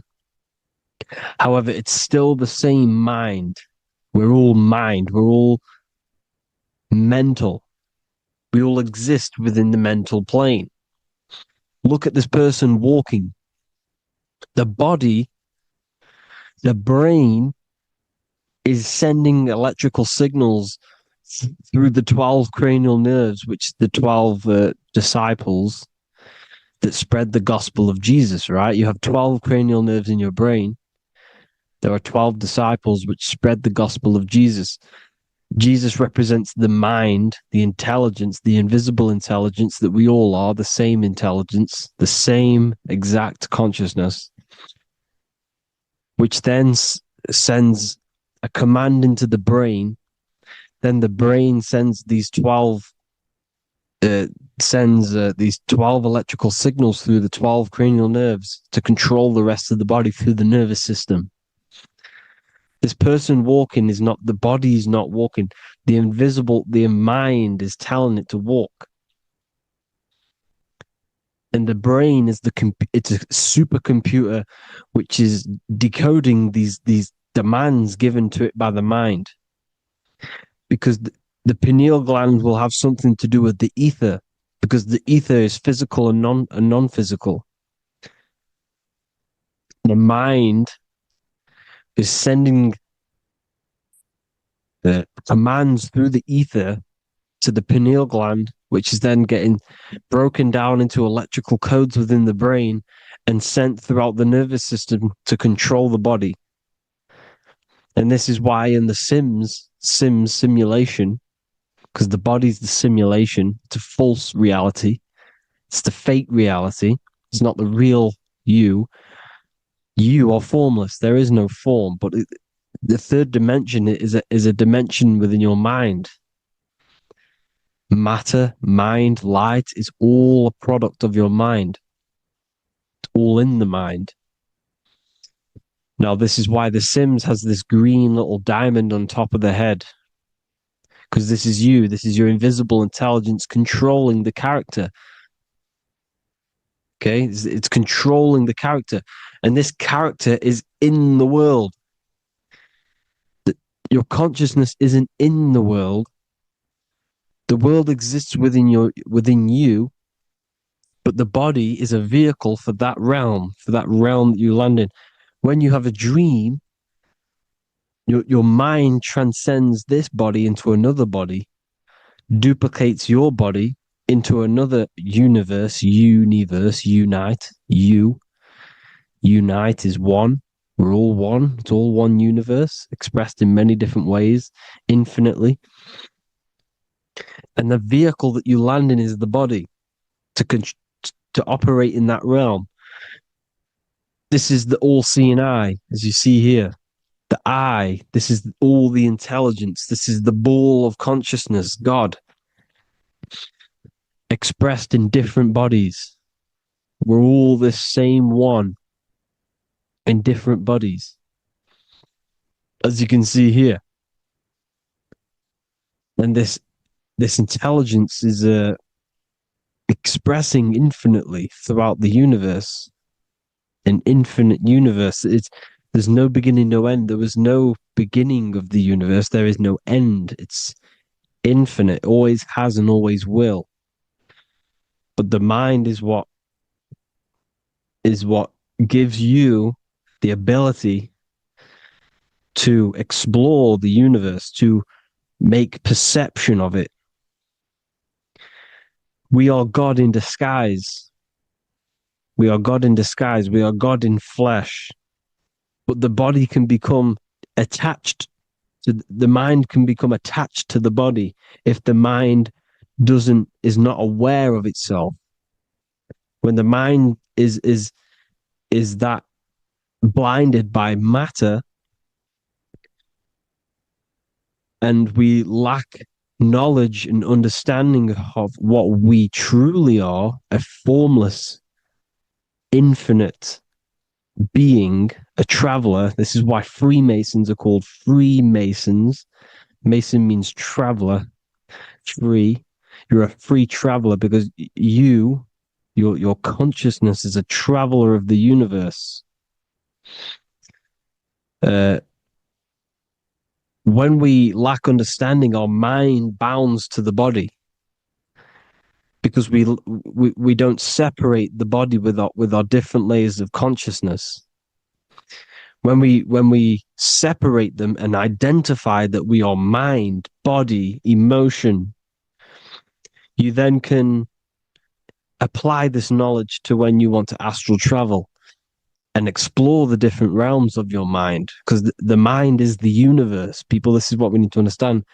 The mind is the universe. I am you and you are me. This is the Egyptians showing you this.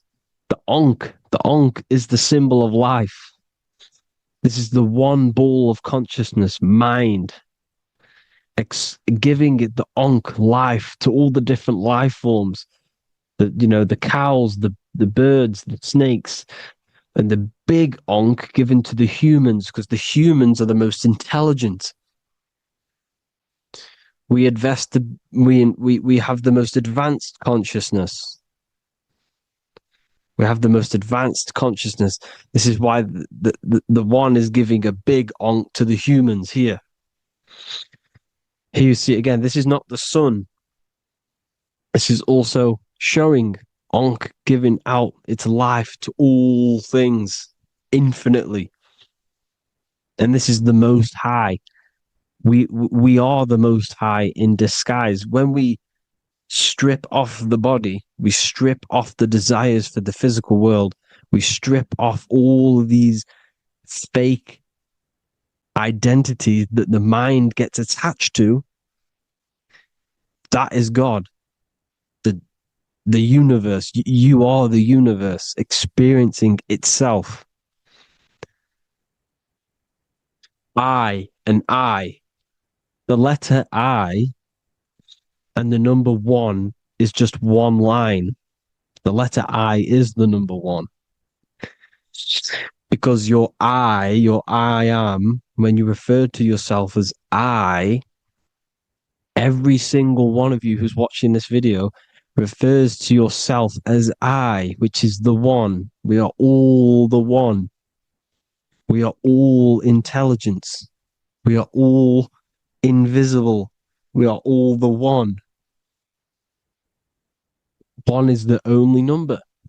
1, 2, 3. Everything goes up in ones because there is only one. Doesn't matter how far you go down the line with numbers, all of their numbers are created by 1 because there is only one. It's me and you are the exact same consciousness expressed in different bodies. Mind. Cause. There is only one cause. There is only one mind. There is only one being. But because we lack understanding of this, we think we are the bodies. And this causes division because the physical world is the most illusionary world. It's an illusion. It's all an illusion. Now you see with the two, you look with the two eyes, but you see with the inner eye, the mind. Okay, the mind is the mental plane is a shared plane, and it gives perception to what you're looking at. The mind. I'm affecting you when I speak because the mental plane is shared. We all share mind. We all express mind. When I'm speaking to you, I'm affecting you because we are mind. So the words that I'm saying, which are being manifested from my mind, are being manifested through my body into vibration, is affecting you. I'm affecting you with what I'm saying. And these words are having an effect on your mind because we're all mind. This is why you need to be careful what you're listening to, music and all sorts. Because music can also create thought loops within your mind. Because the chorus, we shouldn't be listening to choruses. Choruses are loops. And what they're saying in the chorus is being looped. And this can create thought loops within your mind. Go and listen to an old song that you used to listen to about 5 years ago, 10 years ago, 20 years ago. Go and listen to an old song, and you guess what? You will get nostalgia. Why will you get nostalgia? Because that song will trigger the thoughts that you were thinking in that time of listening to that song. So songs with choruses create thought loops, and they reprogram your subconscious mind. It's important why music is very powerful. Mind and mind, same word. See, language is the truth, people. This is why I use language in all of my presentations, especially the English language. It's riddled with occult truth. I is my me. I, you, and me, or I, one. We are not the name. We are I. Every single one of you is I, because we are all the one, all mind. Now, the only thing that is truly mine is my mind. When you say something is mine, it's an illusion. It's not yours. The only thing that is mine is mind, my mind. Okay? It's my mind. It's the only thing. It's the same word, mind and mind. Like I said before, everything's one. Hot and cold is different degrees of the same thing, of the one substance, of degrees. The 7 colors are different frequencies of the one white light. Everything is one. There is only one. We are all one. Everything is one. Hot, cold, day, night. It's the same degree of one, which is mind. The mind's perception is what's giving it, labeling it hot or cold. The mind's perception of colors is what is giving it red or purple, hot or cold. There is only mind. The mind gives things perception. There is only one, that is mind. The conscious and the subconscious mind. The male and the female, these are married. The subconscious mind is your hidden part of the mind. Okay, it's hidden. You can access it through different meditations and Reiki teachings, and dreams are manifestations of your subconscious. This is how you know mind and matter are one, because your mind creates matter in dreams. Your subconscious manifests everything in a dream, in the astral realms. The conscious is what you're conscious of, what you're consciously thinking of. So me, I am conscious that I am speaking into this mic and creating this video. My subconscious mind is the hidden part of the mind, which is speaking to my heart, telling it to beat. It's telling my food to digest. It's regulating all my blood. It's doing everything in my body without me being conscious of it. Without me being conscious. The subconscious is the feminine. The conscious is the male. The Bible, of course.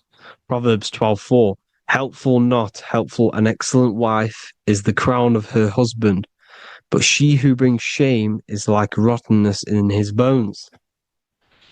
In the same way, husbands should love their wives as their own bodies. He who loves his wife loves himself. You can take that physically, you can take that literally, or you can take it metaphysically.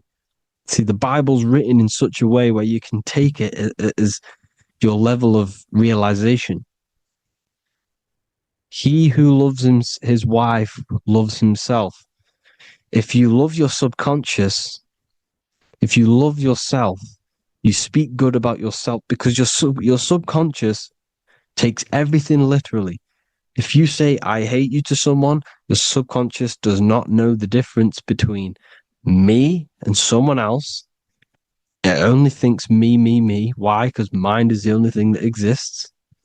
You are mind, I am mind.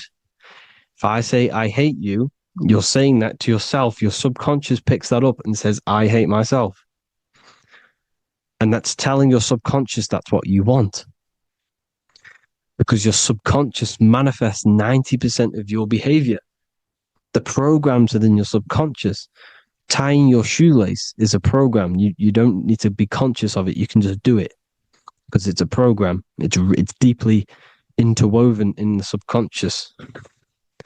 Driving your car, texting on your phone. You don't have to think about what letter. You just do it because you know where the letters are. It's a program. Therefore, if you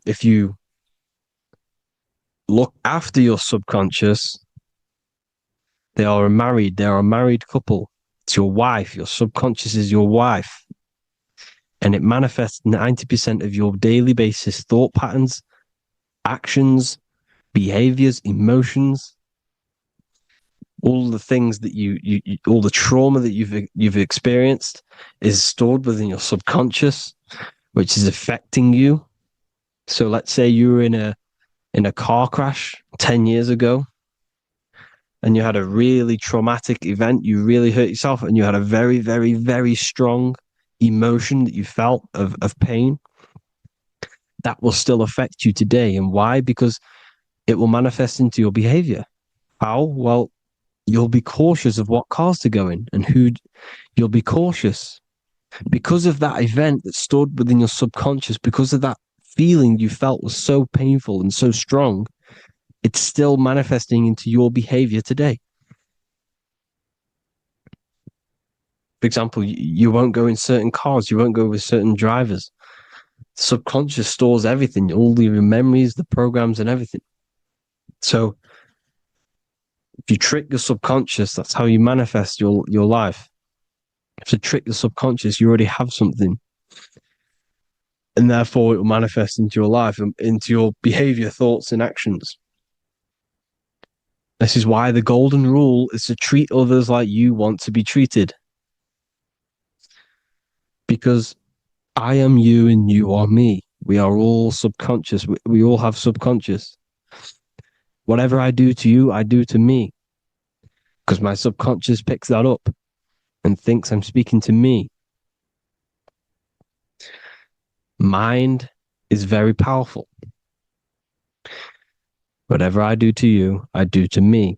Treat others like you want to be treated. The golden rule. That is the only rule we need in this realm, in the universe. If everyone understood this rule and how the subconscious works and how karma works, we'd live in heaven on earth, the Garden of Eden, the golden age. As a man thinketh in his heart, so is he. Proverbs 23:7. Where your heart is, there will be your treasure. Your heart's the emotions. It's the storehouse of emotions. It is where you feel emotions. You have to let your emotions move through you, not become you. You can't let your emotions become you. Or except be like the sky and let them pass through you. Be like the clouds and the stars passing over. Let them pass through you. Do not let them become you. And this is how emotions can take over your mind. We are driven by, when a man is driven by emotions, he has no self to control. You must control the mind because the mind can be corrupted. Because your thoughts are electrical in the brain. Your thoughts come from the mental plane. So how the mind works is that you place your attentions on something in the mind and infinite information just flows in. Think about it. When you think of a certain topic, as soon as you think of that topic, information comes flying into your mind. Different ideas, ping, ping, ping. It's all connected. It's why we call it a mindset, because your mind sets itself to frequencies. And when we think of something, We tap into that frequency, and just the universe, the mind, the mental plane just flows in information based on that frequency and that thought. The universe is just information. All of the information out there, nothing is new. It's all there. You just have to tap into it. You can tap into these different thoughts, and it's all there. Everything already exists within the mental plane. You don't think anything, you receive thoughts. We all share the mental plane. We affect each other. I'm affecting you. Speaking, listening to me is affecting your mental plane, your mind. The physical plane is the lowest plane. It's the world of effect. Everything you see in the physical plane is the effect of mind. Like I said, the person walking is the effect of their mind telling the body to walk. The physical plane is the lowest dimension of your mind. Mother Earth, we are in a mother. We're in the womb still. The Earth is feminine. It looks after you. It provides you with food for free. It grows on trees with water. It's Mother Earth. It's the womb. The dome above your head is your mother's belly. Okay? Is your mother's belly. You're in the womb still. You're forever in the womb because your mind's constantly expanding. Because when the baby's mind figures out that there is a reality outside of its mother, it starts to hear the people on outside of its mother, what does it do? It figures a way out of the mother, and it becomes born again in the water, in a hospital, into the other world. It's the same with our minds. When our minds figure out there is other worlds beyond this physical, we explore them. The astral plane, for example. You figure a way out of the body. Because when you're the firmament, look at the word firmament, meant at the end. Firm is firm, something strong, something like a rock is firm. If your mind is firm like a rock, you will be stuck under the firmament. So, for example, people who are very programmed and can't think outside the box, they have a firm mind and they'll be stuck under the firmament because your mind is the only thing that's keeping you under the firmament. It's the only thing. When you're doomed, doom is dome. This is the dome, which is your head. Your head is the dome. Above your head, above the earth is the dome, the ethereal barrier. But that's just an external manifestation of your head. You don't leave the earth, you leave your body to leave the earth. Because your body is the earth. It's a dimension within your mind. So when you're doomed, you're domed. Your reality is your level of realization. You realize something, or when you have an idea, the mind, in the EYE or I, same thing, mind, it's all mind. Reality is your level of realization. You realize there's other worlds. That's your reality. Your perception's your reality. Mind in Latin is mens. Jesus was known as the fisher of men, which is the fisher of minds. He was fishing minds worthy of knowing the higher truth, the deeper occult knowledge. Jesus figured out that we are all God. And he got killed for it because in that age they were trying to suppress this information. Jesus figured out he was God because we are all God, every single one of you, and they killed him because we're all mind. We are not the body. We're the invisible intelligence, which is God. But you are not God if your mind is attached to this physical world, to the worldly pleasures. If you master your mind and travel the depths of your mind, that is God. Mental and men. Look at the word mental. It has men in it. Men in the Bible means mind. Here you see Masonic, the Masonic symbol with the eye, the mind. Looking over, everything is the one. Everything comes from the one. All the lines coming off it, giving its life to all of the life forms. Down here on the bottom, you have duality, black and white. Up here, you have singularity. One and the two. Unification and division. The lower self is divided into the left and the right. So the Bible even says, I forgot what verse it is, but it says, it's better to go through life with one eye than to have two and be cast into the fiery abyss of hell. I'm not sure what verse it is, but you can research it yourself.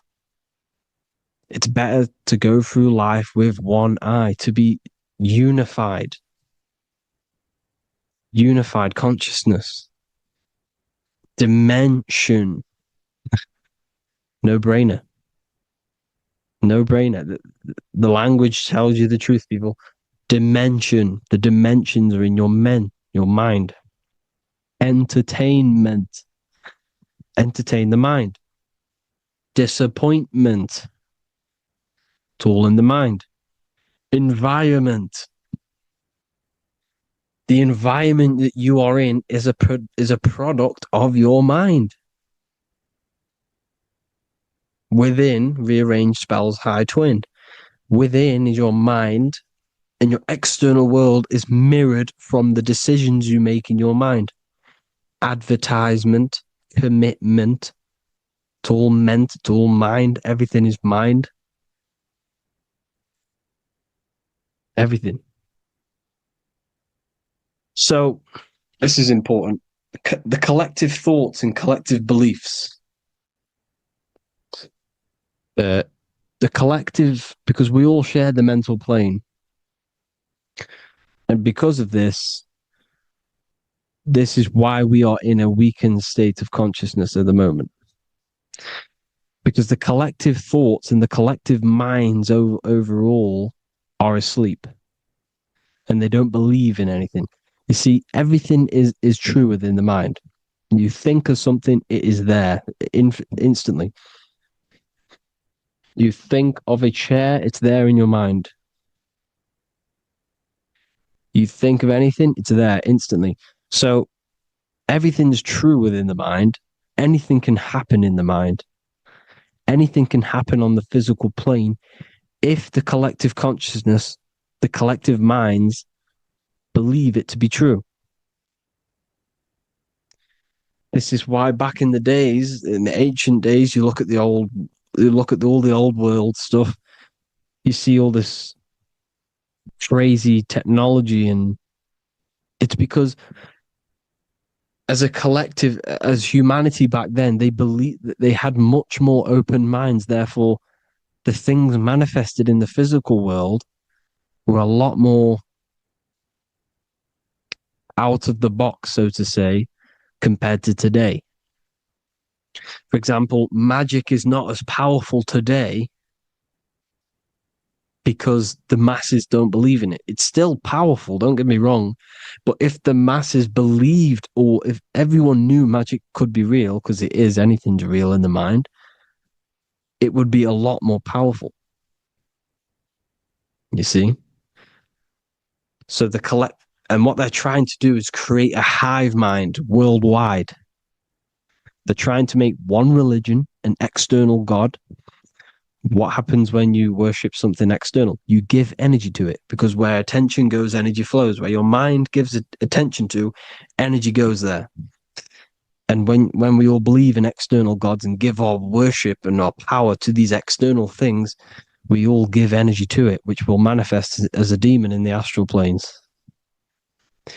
It's a hive mind. They're trying to make a hive mind to summon our energy.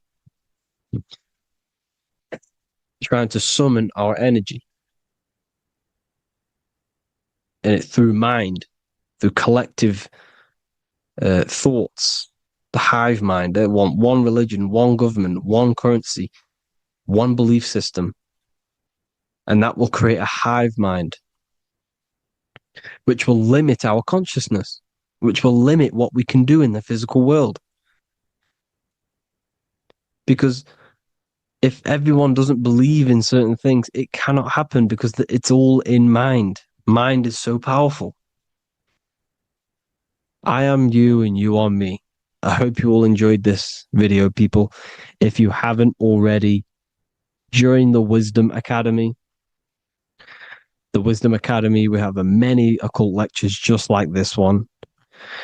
Also, we have just launched Mindwave Hub. If you want genuine frequencies, genuine binaural beats, because the ones on YouTube, the ones on Spotify, Apple Music, they're all tuned to A440 hertz, which shuts down the right hemisphere of the brain. If you want to gain access to your true consciousness, your mind, you need to balance the two hemispheres and balance the chakras. You can do that externally by listening to binaural beats. If you want true frequencies, true binaural beats to hemisync the chakras, hemisync the brain, to gain access to the different dimensions of your mind, well, you can gain access anyway, but it's going to help you if you're trying to learn this. Join Mindwave Hub. The link will be in the description. Listen to the binaural beats, meditate to them, listen to when you go to sleep. They'll massively benefit you. Thank you all, people. Hope you had an amazing, lesson. Hope you learned a lot. And please subscribe. God bless you all.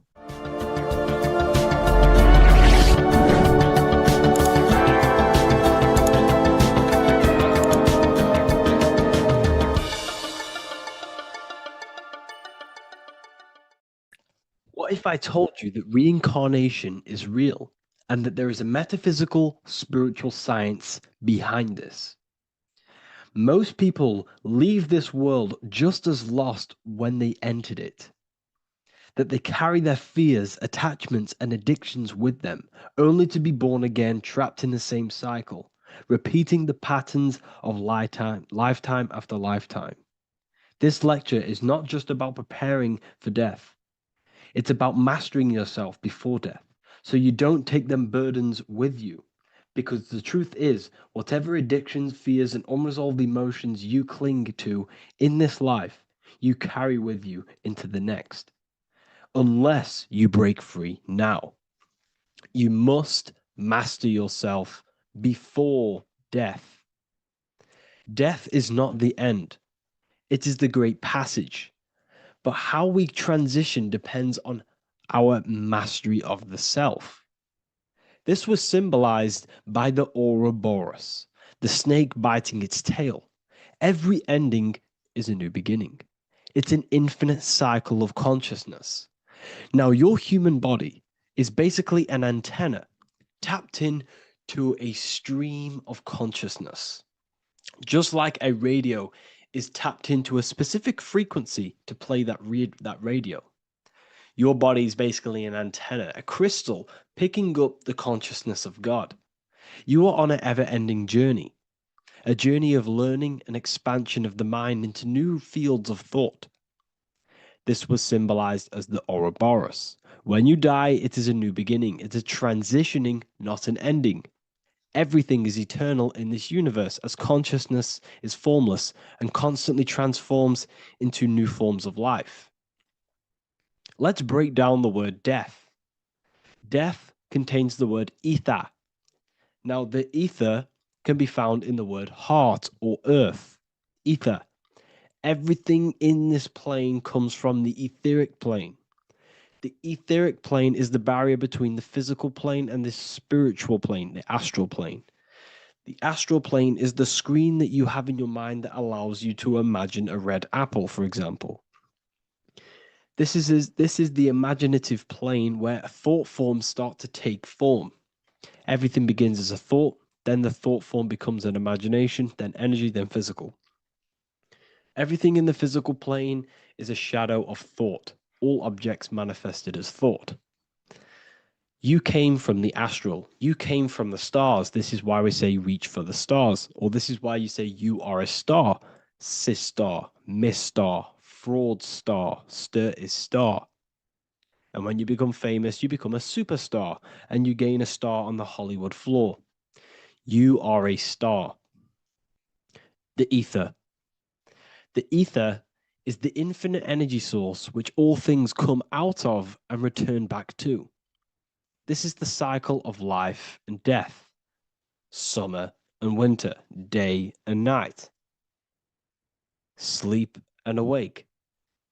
The ether is the infinite energy source which all things come from and will return back to. Okay, sorry about that little error. The ether is the boundless source of energy from which all things emerge, to which all things return to. We can see this in the cycle of the sun. The sun does this wave of creation. It rises and it falls. We have the day and the night. The daytime represents our conscious mind when we are alert. The nighttime represents our subconscious mind when we are inside the spiritual realms. The nighttime is spirit, the daytime is matter, spirit and matter. Awake and asleep, conscious and subconscious. We see this in the yearly cycle. Summer is life, winter is death. Spring is the morning, summer is midday, autumn is evening, winter is the night. Everything is a macro and a micro cycle of being born out of the ether and returning back from life and death. Life and death is manifested within the cycles of the sun and everything outside of you, as within, so without. This is why we say sleep is the cousin of death. The macrocosm is death, the microcosm is sleep. Every time you go to sleep, you are essentially it's a miniature death. You're entering into spirit and then returning back into matter in the morning when the sun rises. Everything is a reflection of the macrocosm cycles. Preparation for death. The first thing we must do in order to prepare for death, for life after death, in order to stop being reincarnated in this cycle of materialism, in order to progress as a soul, because remember, you are a soul in a body. Just like the sun gives power and life to the earth, your soul gives power and life to your body. When you say I, you're referring to the soul. And your soul can be stuck underneath layers of false identifications. Who you believe yourself to be is merely a collection of subconscious programs running within your mind. Now that's very deep. That is very, very deep. Who you think you are is a part of your thinking mind. Your name, your job, your reputation, your family, your friends. These things are not you. They're all aspects of the thinking mind. What happens if you meditate and you turn off the mind?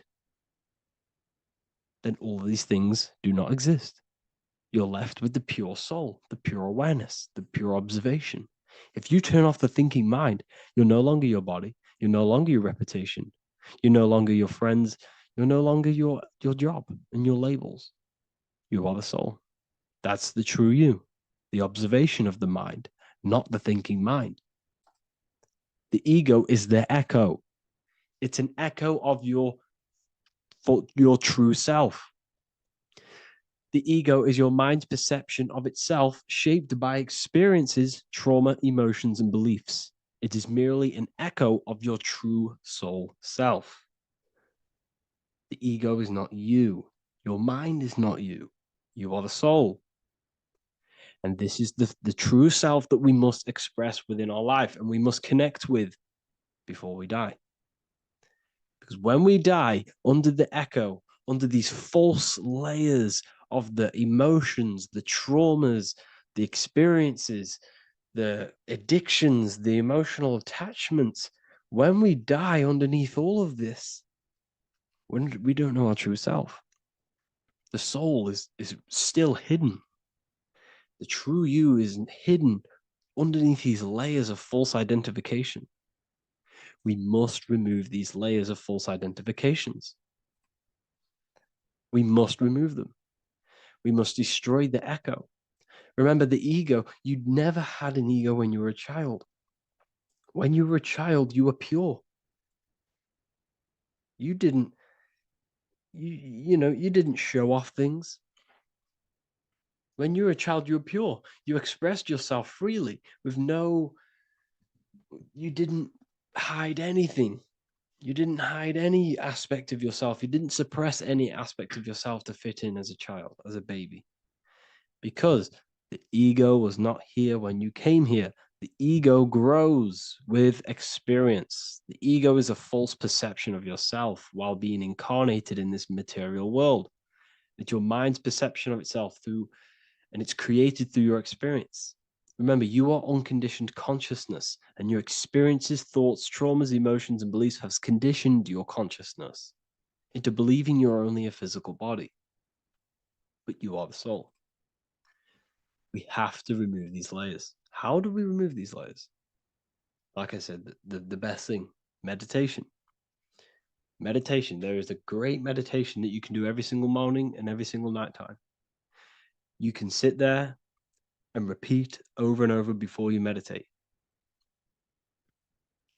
You can repeat that you are not this, you are not that, you are not this. You can label them one by one. Start with, I am not my body, I am not my job, I am not my name.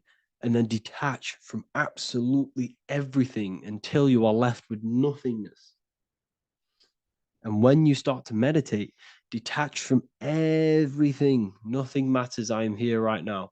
And what will be left? The only thing that will be left is the language that your mind is using. Now, this is very deep. Not many people will tell you this, but I've lingered in meditation many times. And I can tell you from experience that the only thing left once you detach from everything is the language that your mind is attached to. So whether that's English, Italian, French.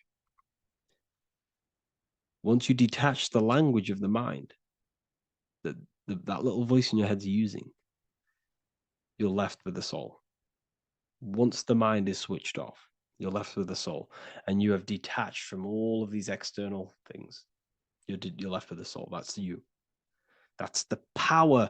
That's the source of all creation, where everything you've ever done has come from.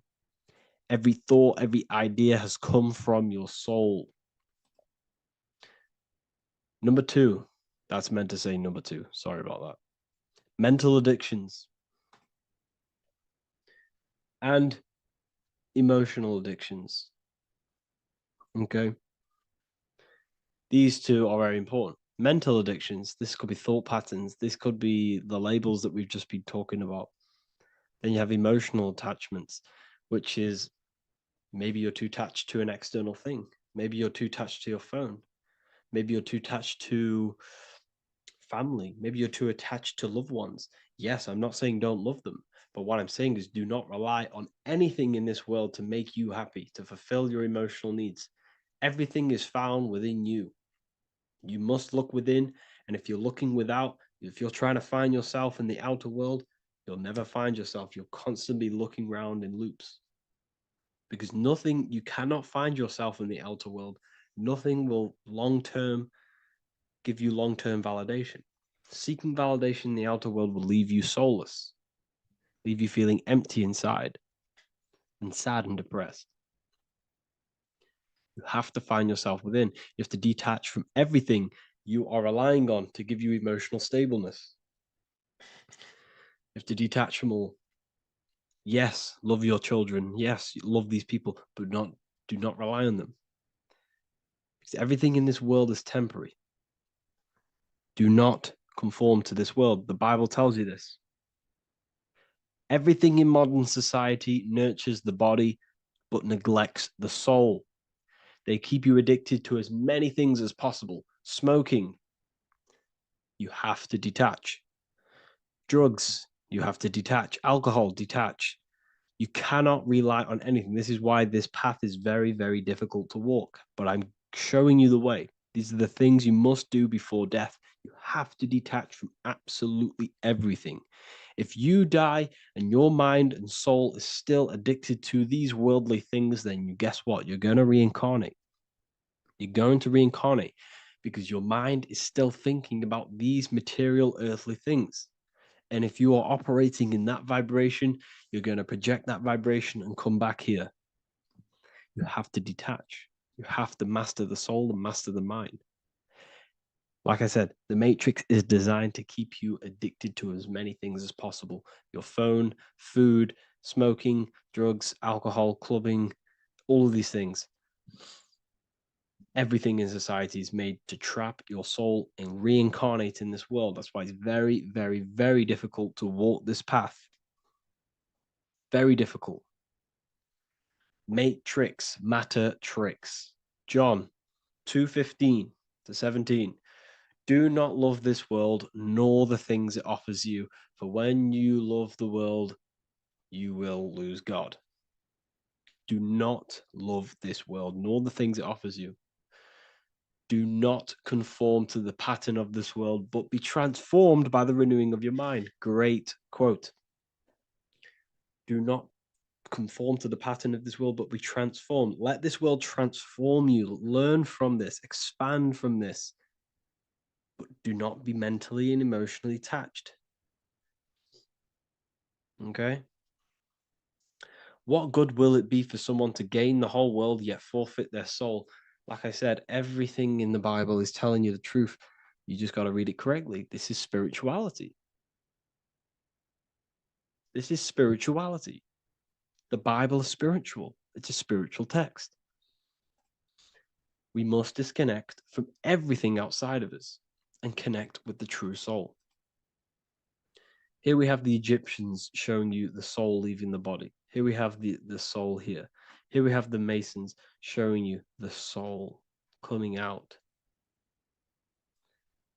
The soul is real. You are the soul. And when you leave this physical plane, you will go into the astral plane. That's where you came from. You came from the astral. You came from the stars. You incarnated into this physical body. Your consciousness fell into this material form to experience limitation, to experience a 3D world. So in order to ascend properly before we die, we have to let go of all the attachments. Every addiction you have, write them down. And one by one, tackle them. Before you die, you have to, or else you will reincarnate. This is the teachings of Egyptians. This is the teachings of Masonry. All of these addictions contribute towards life after death. Everything must be controlled. And we must be attached to the soul. I'm not saying I'm perfect. I'm not saying I'm perfect, people. We're all not perfect. We're all under psychological operation by the government. We're all in a very difficult situation with this awakening. I'm simply pointing out what I know from my journey and what I've been learning through occultism and research and reading lots of books and many different things. I'm on this journey just as you are. Maybe I'm further. Maybe you're ahead of me. We don't know. But this is what I'm sharing with the world. This is what I'm sharing with my research. And this is what makes sense. It's common sense. Look at everything around you. Everything's made to feed the body, not the soul. So, my beautiful watchers and fans and supporters, I appreciate every single one of you, and I hope this video has supported your journey. If you're feeling lost in life, if you're searching for deeper answers, whether you're seeking clarity, looking to expand your studies, or ready for personalized mentoring, this is your chance to connect with me live and receive insights tailored just for you. Start your path to self-mastery and enlightenment inside the world's best esoteric school. Your journey starts now. Tap the link in the description if you want to join Ethereal University, or feel free to check out my books. I thank you all, and I really appreciate for 100,000 subscribers on YouTube. I love every single one of you. Make sure to drop a like, a comment, and subscribe to the channel if you're new. Let me know some ideas for, lectures, anything that you want to know. I can make lectures on them. Just drop it in the comments. I appreciate every single one of you. Take care.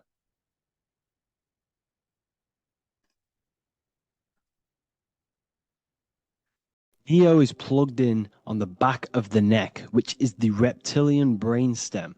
The reptilian brain is all to do with survival mode, survival state. It's always scanning the environment for safety, whether that's physically, emotionally, or mentally. It does not think. It is instant. For example, do I smack the guy or run off? If something happens to you, like a car's coming really quick to you, you do not think about this. The reptilian brain is the animal instinct that will instantly move your body on the instant reactions. Hence why it's the closest brain to the rest of the body. It has instant access to the electrical nervous system to control the body at instant reactions. Now, Neo is plugged in on the back of the neck, which is the reptilian brain. Therefore, the matrix is the body itself. It is the lowest state of consciousness. This is what it represents. The word matrix means womb. It translates to womb because your body is a womb. Your body is a vessel for universal consciousness, for God consciousness. And the body is also a womb where you can be born again outside of this body by raising your consciousness, by awakening the neocortex. This is why Neo is called Neo, because it represents the neocortex. This is the higher aspect of our brain. This is all to do with new things, higher reasoning, higher thinking, new learning. You see, the brain is a receiver for universal consciousness. Now, what do I mean? It is a radio receiver. Think of it like this. You have a radio tower which emits frequencies, and each little frequency, 00.1, 00.2, 00.3, each 00 point is a different person. We are all the same universal consciousness, encapsulated inside of a different vessel. This is why our body is the temple of God inside of the Bible. Your body is a sacred temple of the divine essence of the universe. However, consciousness is controlling this physical body. And I'll show you this diagram here. Consciousness consists of imagination, emotions, thought, and memory. All of these things are not physical. They're not made out of atoms. You cannot think with atoms. If I split open your brain while you are thinking of a cheesecake, I would not see a cheesecake. It's because these things exist metaphysically within consciousness. They are not physical. The body is physical. It's part of matter. It's part of time. You see the Leonardo da Vinci, the circle and the square. The square represents limitation, beginning and end, because when you draw a square, there is a beginning and end. It represents the body, the mortal self, the ego, the echo. Then you have the spirit raised above, which represents spirit over matter, mind over matter. Invisible forces create physical forces. Everything physical exists in non-physical. This is also the Freemasonic square and compass, why the square is below the compass, because the compass creates the circle, which is spirit or mind. Then you have the square, which is matter. Mind and matter are the same substance. Mind creates matter through thought. Everything in this physical universe manifested through thought. Everything began as thought. So you are spirit and matter. You have a material body and a spiritual body. And you are right in the middle. This is why humans are very, very important. Because we have an animal nature, the reptilian brain, and a higher consciousness, the neocortex. And we must awaken out of the matrix, which means womb, which is the body. And Neo is waken up from the lower self, the reptilian brain, and moves into the neocortex. because the brain is a radio receiver for consciousness. Now, what do I mean? I went over this before. Your consciousness is controlling the brain. The brain is a computer. And when our consciousness, our imagination, our emotion, our thoughts, and our memories are all contributing towards just survival things, food, safety, fear, all of these things, and our consciousness is locked into a survival state, we are using the reptilian brain. We're no longer thinking. You don't think with the brain, but the consciousness is thinking, which activates the different parts of the brain. When we think for higher reasoning, we use the neocortex. It stimulates the neocortex. When we think about survival, we're using the reptilian brain. So therefore, when Neo wakes up, he wakes up to the higher aspects of consciousness, which is only utilized by the neocortex, by learning new things and expansion of the mind and expansions of consciousness. Okay? So the whole matrix is to keep you designed, well, the whole matrix is designed to keep you in a survival state, in the three-dimensional awareness.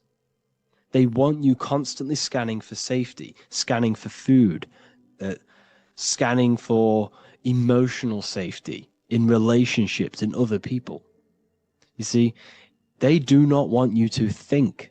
They want you stuck in that reptile, that animal state, that beastly state that most people are in. Most people, all they do is eat, listen to music, consume, have sex, lust, desire. This is all the reptilian brain. So when we say the world's being ran by reptilians, it's symbolic. There is no physical reptilian humanoid beings controlling, manipulating human consciousness. We are all the same consciousness. However, there is a corrupted state of consciousness running this world. And this consciousness worships the physical plane. And they control the physical plane. So by doing that, they keep you stuck in a reptilian way of thinking, the animal state, to keep you stuck in the lowest state of consciousness.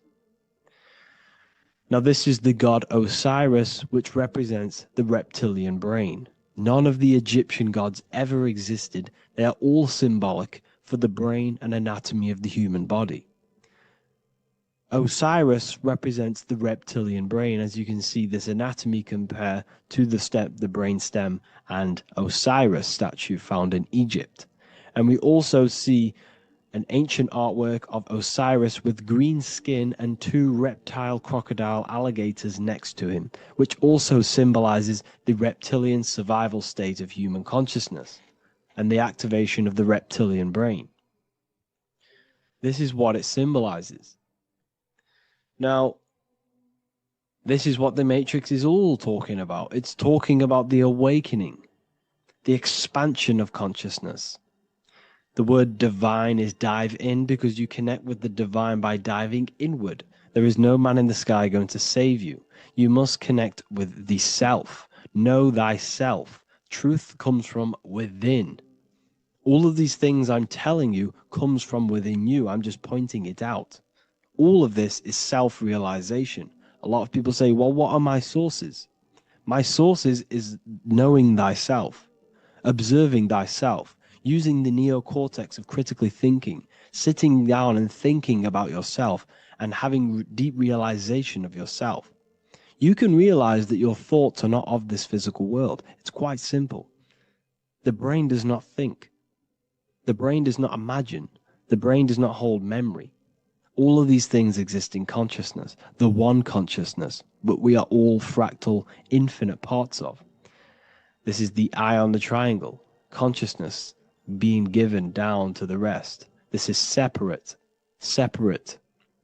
Consciousness is separate from the rest of the pyramid. The pyramid is your body. Neo is the one consciousness. This is the Egyptians symbolizing the one consciousness giving Ankh, which is life, to all the different life forms. However, you can see that the central sphere is giving a big Ankh to the humans, because humans, like I said, possess the advanced consciousness, an advanced brain that allows us to turn above our reptilian animal self. For example, we can go against our reptilian lower animal nature and turn to our godly nature. Animals cannot do that. They are stuck in instinct. They are stuck in a reptilian animal way of thinking and operating. Everything they create is to survive. We can turn against our lower nature and create for amazing things like buildings, architecture, technology. We can use our creative consciousness for anything we wish, not just survival needs. And it's the same with your spiritual journey. You can raise your consciousness beyond this animal state that they try to keep you in through fear, consumption, food, and the reptilian brain. We must awaken, start to think critically, and awaken to our divinity. Because the mind, the consciousness within you has infinite potential to expand. There are infinite fields of knowledge that you can explore. The mind can never be filled. It can never ever be full of knowledge. It always expands, and that's why you are alive. That's why you are part of this universe. That's why the science always says the universe is always expanding, because the universe exists in your mind, and the mind is always expanding into new fields of thought, new fields of knowledge and information. And that is your whole sole purpose of expansion of mind and expansion of consciousness and the exploration of the mind of God. We are living in the mind of God. You are a thought in the mind of God. You must awaken out of this body. This is why Jesus says you must be born again to see the kingdom of God. You must be born again. You must raise your consciousness beyond physical limitation and awaken to your divinity. And this is pretty much it for this video. I hope you all understand this, that this is all symbolic for consciousness.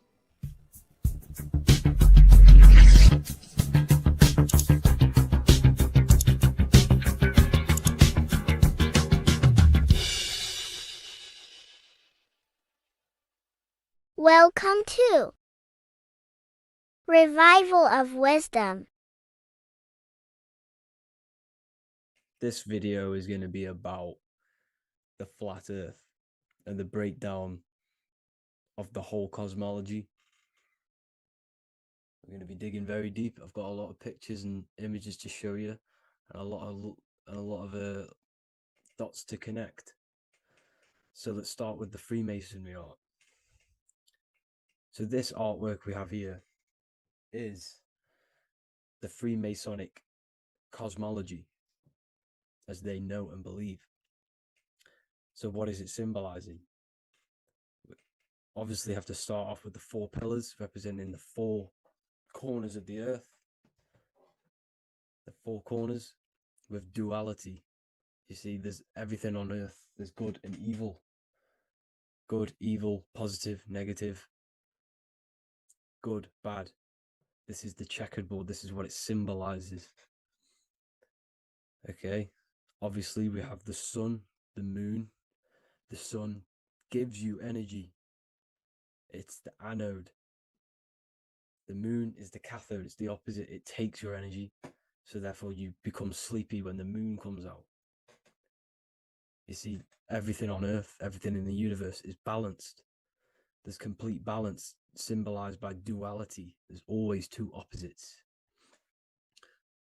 We have the all-seeing eye, and obviously 7 stars representing the 7 planets, but not planets as in we know planets. They're not physical spinning balls of gas. They are energies. They are lights emitting from the realm above this realm. They are lights through the firmament, through the electromagnetic field. So let's go through that again. The 4 corners, duality, positive and negative, cold, dry. Everyone on Earth has an opposite. Everyone, there's 2. Okay, and then we have the sun, the moon, the 7 planets, with a 5-pointed star. What's the 5-pointed star? Of course, it's the 5 elements: spirit, water, earth, fire, and air. Okay, that's what the 5-pointed star is symbolizing, the 5 elements of earth. And then, most importantly, we have the compass. The compass is very, very important, hence why it's in the center. The compass is symbolizing many, many things. And one of the most important things, but we'll get into that after. We have a boat with water outside of the earth. So we have a boat on water, symbolizing the waters separated by the firmament, the waters above, separated by the firmament from the waters within the firmament, the earth. So this is what it's symbolizing. So the compass, what's the compass? This is where the compass comes from. The Polaris, the most important star there is, because it's in the center of Earth, the sun, the moon, and the black hole, black sun.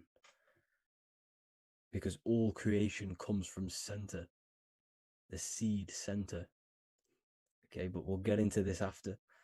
But also, this is a very important Masonic symbol because they use this symbol a lot. This is one of their main symbols, hence why Neil Armstrong has the Masonic ring with the compass on it. The people who supposedly went to the moon, which obviously they faked to push this globe model, because the globe model is based upon fear. Because the globe model, if they can sell you the globe model, they can sell you anything then. You don't know where you actually are. The globe model is to push fear upon the masses, because the globe model means there's not enough resources. There's also risks of asteroids hitting the planet. There's also risks of space extraterrestrial invasions, global warming, asteroids. You see, this is all the fear that they can gain off selling you the globe model. Okay, because they don't want you to know that this is an intelligent design. And also, they're hiding God, the creator, the source. This is why they are satanic. They are opposites. They are lefty, Lucifer, right, righteous, godly. Hence why they do the symbolism on their eyes. 666. This is another famous, what's it called? Sorry. Famous astrologer. Astronaut. This is another famous astronaut doing 666, showing that he's in the alliance of the occult. But even look at their 10th anniversary stamps. They have a Masonic compass on there. Also, the Order Out of Chaos. Order Out of Chaos, double-headed eagle. Okay, the Order Out of Chaos ring, which they wear. So all of these astronauts are in the occult. They are lying to you. They are in with this order, this Masonic New World Order, whatever you want to call it. So let's break this compass down a lot more. Because as I showed you here, the center, okay, this is what the compass is symbolizing. Let's go into the North Pole map. This is from 1595. This is a rough estimate of where this map came from. It's from around the 1500s to the 1600s, maybe 1400s. There's not an actual set date on this map because obviously our history has been tampered with.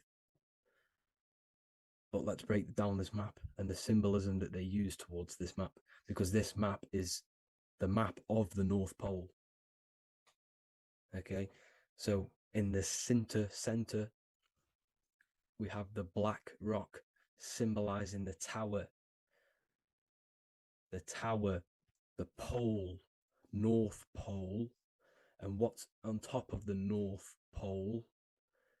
obviously it's Polaris, North Pole and Polaris, okay, with the 4 islands around the center. Okay, 4 islands around the center. And this is what blew my mind, right? They say that Santa sounds similar. And if you look at this pole that's pointing to the North Pole, you see this line here. So this is obviously from the 1600s. What color is Santa? He's red and white. Just like this map pointing to the center is red and white, and Santa comes from the North Pole. So it's not a coincidence that they use red and white. They're mocking this map because obviously they took over after the 1500s, 1600s. They took over around the 17, 1800s. So they're mocking this map with Santa coming from the North Pole with this red and white line to the North Pole. Notice the 4 islands, okay, like windows, their symbol. They obviously, in the occult, they're part of the New World Order, is symbolizing these 4 islands with the blue behind it for the water. Okay, so this is another occult logo. They're symbolizing this center because the center is so important. Okay, we'll get into that. Also, we have the Mayan cosmology. This is the Mayan cosmology. This is what they created. This is their artwork, with also 4 major lands around the center. You see this 4 with green in between them all. 4 major lands with the underworld. You see this underworld is also symbolized by the Masons with the coffin of the skull and bones, the deceased, the dead. Okay, so this is also mentioned in the Book of Enoch. Okay, and it's called Sheol. Sheol, the underworld. Okay, and in the Book of Enoch, it says all spirits of the dead go to these hollow places, that they'll wait until their appointed time of judgment. And it also says in the Book of Enoch, there are 4 hollow places underneath. 4 as above, so below, representing the 4 islands. As above, so below. That's where that could link in. Okay. The Book of Enoch is very important because it was found in a cave thousands of years ago and has a lot of truths about this realm and about this world we live in. So let's go back to the Mayan cosmology. So the ancient cosmology, they all must have had some sort of communication. They must all be at peace with each other, because all of their cosmologies linked together. See, the Greek, Babylonian, Indian, Celtic. Okay, they're all linked in together. They all knew that they were in an enclosed system with an underworld and obviously a firmament. Okay, so this is what they all knew. They all must have had some sort of communication. They were a lot more advanced than us. They knew the center of the realm. Okay, and obviously the United Nations flag also symbolizes their center. You see how it has like a grid with a circle around the center. It's symbolizing that center of the realm, because that center of Earth is so important. The United Nations flag, all have it. See, some different ones all have that circle around the center. Because the center is the seed. All things come from a center. So the torus field is so important because it is the spark of life. It's the building blocks of the universe, this creation. Because all things have a torus field. just like an apple with what's in the center of an apple, a seed, because the center is where the energies hold, is where the energies meet, and it creates that spark of life, just like your heart is the center of your body, and it has an electromagnetic field. Because the center, all things come from the center. So this is why the North Pole is so important, because this is why it's so important, because this is where the creation sparked from, the center. This is where the most electromagnetic energy is stored. So this is why the northern lights come from the center. It's electromagnetic energy. This is what the northern lights are. It's being emitted from this black hole in the center. Okay? And obviously, what else is on the center? Polaris. Polaris is the center star. Okay? So the center star is what sits on top of this North Pole, Polaris, because it's a pole of electromagnetic energy, symbolized as a black rock, a black hole, pole. You see, because all creation comes from void. Light is born from darkness. Without light, darkness can't be born from light. You see, but light can be born from darkness. This is why darkness is so important. And this is why there's a black hole in the center of our realm, like the black sun. The black sun, the Polaris star, the North Star. You see, so this is this North Pole, Polaris. This is what they're talking about.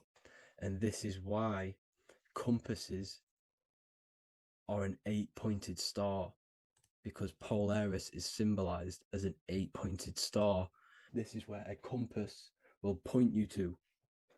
It will point you to that center. So notice how a compass has this black hole in the middle, you see, and it will point you to this meeting point, the north, because in the center is the center of the torus field of the earth. This is where the most electromagnetic energy is. You see, everything gets sucked into the black hole. Okay, this whole reality is being projected from that center point, just like your eyes suck in light. It's a black hole. Your eyes suck in the light of this light being emitted from this center place, this electromagnetic energy at the center, which is the seed of everything, of everyone. You see, just like an apple has the seed in the center in darkness, because in the center of the apple, it's dark. It's black. It's pitch black. But that's where the seeds are. That's where the life is. But Polaris is so important because it's that center star which lines up. It is the pole, it's the top of the pole of the torus field. So Polaris would be here at the very, very top. And this is where the compasses point you to. And this is why the star of Ishtar, the 8-pointed star of the Sumerians, also talked about this 8-pointed star, and it's called the Star of Ishtar. Okay, and who is Ishtar? Ishtar is the goddess. Okay, so she's not a male, she's a female, because every creation is brought through a female, a womb. Every single human on earth is brought through the womb, the sacred feminine energy. And the womb is pure darkness. There's no light in a womb, just like the center of our realm. It's a black hole. Okay, and guess what? She's the god of fertility and sexuality. She is responsible for all life. Okay, so the star of Ishtar is the star of Polaris, which is symbolizing the responsibility for all life, the center of our realm, the black sun, the black hole. Okay, so this is what that god of Ishtar of the Sumerians is talking about, the goddess, the womb, the seed of creation. So this would be the portal, more than likely the portal in and out of our realm, because it's the top of the Taurus field. And what's above this realm is the heavens. So this is where you get sucked in from the heavens. Your soul gets sucked in and brought onto this plane of existence called Earth. These are some space NASA symbols. Look how much Polaris symbolism there is. And notice how it's at the center. You see this circle? This is like a half circle. And at the center is an 8-pointed star of Ishtar. It's the same thing. It's Polaris. It's at the center. And notice on some of these, look, this one is a bear holding the key and an arrow pointing to the Polaris star, so that they hold the key to Polaris. Another one with like a demon holding a key to the what? Polaris on top of him. Also an eagle, which is a Masonic symbol. The eagle holding a key on top of the center. You see, and notice how there's an arrow going up to the Polaris and an arrow down, as above, so below, to Earth. So you can go out of Earth and into Earth through Polaris, and the eagle holds the key. You see? The eagle holds the key, just like this. This demon dragon holds the key to Polaris. And look at this one, Earth, with an arrow up to Polaris, an 8-pointed star. So Polaris is more than likely that portal which the Anunnaki used, the Sumerian gods used, because the Anunnaki symbol is also an 8-pointed star. Okay, and like I said, that center is the seed of creation. The center is the black hole. Okay, just like your pineal gland is at the center of your brain. The pineal gland is at the center of your brain, and that's what connects you to that spirit realm, to the source. That's it for this video, guys. Thank you all for tuning in. I hope you all learned something today. Please leave a like, a comment, and please subscribe to the channel for more content. God bless you all. Welcome to Revival of Wisdom. Today we're going to be breaking down Saturn worship and how the occult are linked in with Saturn. Okay, so first of all, let's start with the celebrities. All these celebrities are doing 666. Okay, covering the one eye, which also symbolizes the all-seeing eye, which is another occult symbol. But we're focusing on the 666, the 6 with the 3 fingers. Also, we have CERN with the 666 within their logo. Also Disney, okay, as you can see here, 666 within their logo. Pepsi, Coca-Cola, and even Cadbury's. Monster Energy with the 666 in Hebrew numerals. Unleash the beast. So what is 666 to do with Saturn? Because on Saturn, on the north pole of Saturn, there is a 6-sided hexagon, okay? So Saturday is named after Saturn Day, the 6th planet. It is also the 6th day of the week and has a 6-sided polygon on its north pole, 666. Not only that, when you create a star out of the hexagon, you will create a 6-pointed star, okay, with 6 triangles within the star and a 6-sided hexagon, which all adds up to 666. Okay, so this is why all these symbols contain 666. So why do they worship 666? Saturn.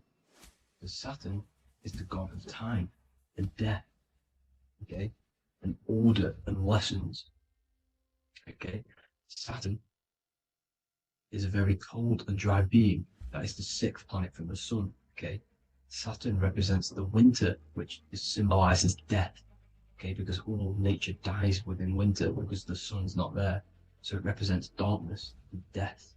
It rules the zodiac sign of Capricorn. Okay, so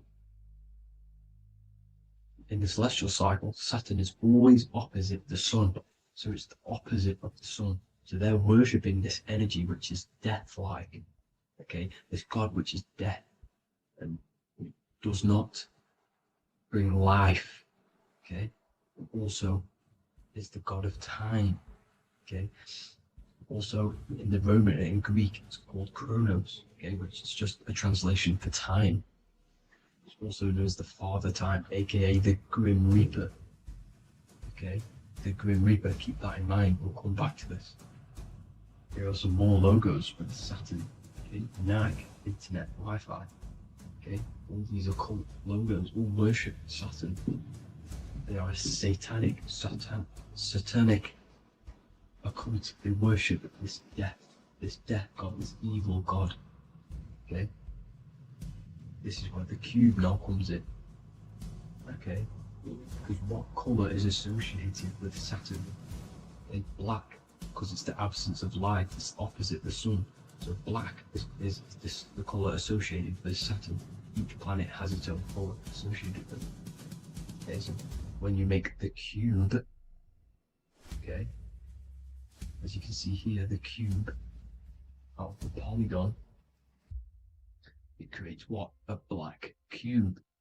Okay, and the Kabbalah, okay, Kabbalah means cube, Allah means the god, the cube god.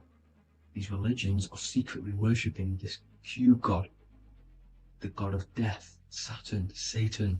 It's the same entity behind it all. Okay, so also we have these black cubes in Australia, Denmark, all around the world, these black cubes, because this occult is worldwide. It's Saturn, Satan taking over this realm. Okay, also with this black cube, they walk around it like the rings of Saturn.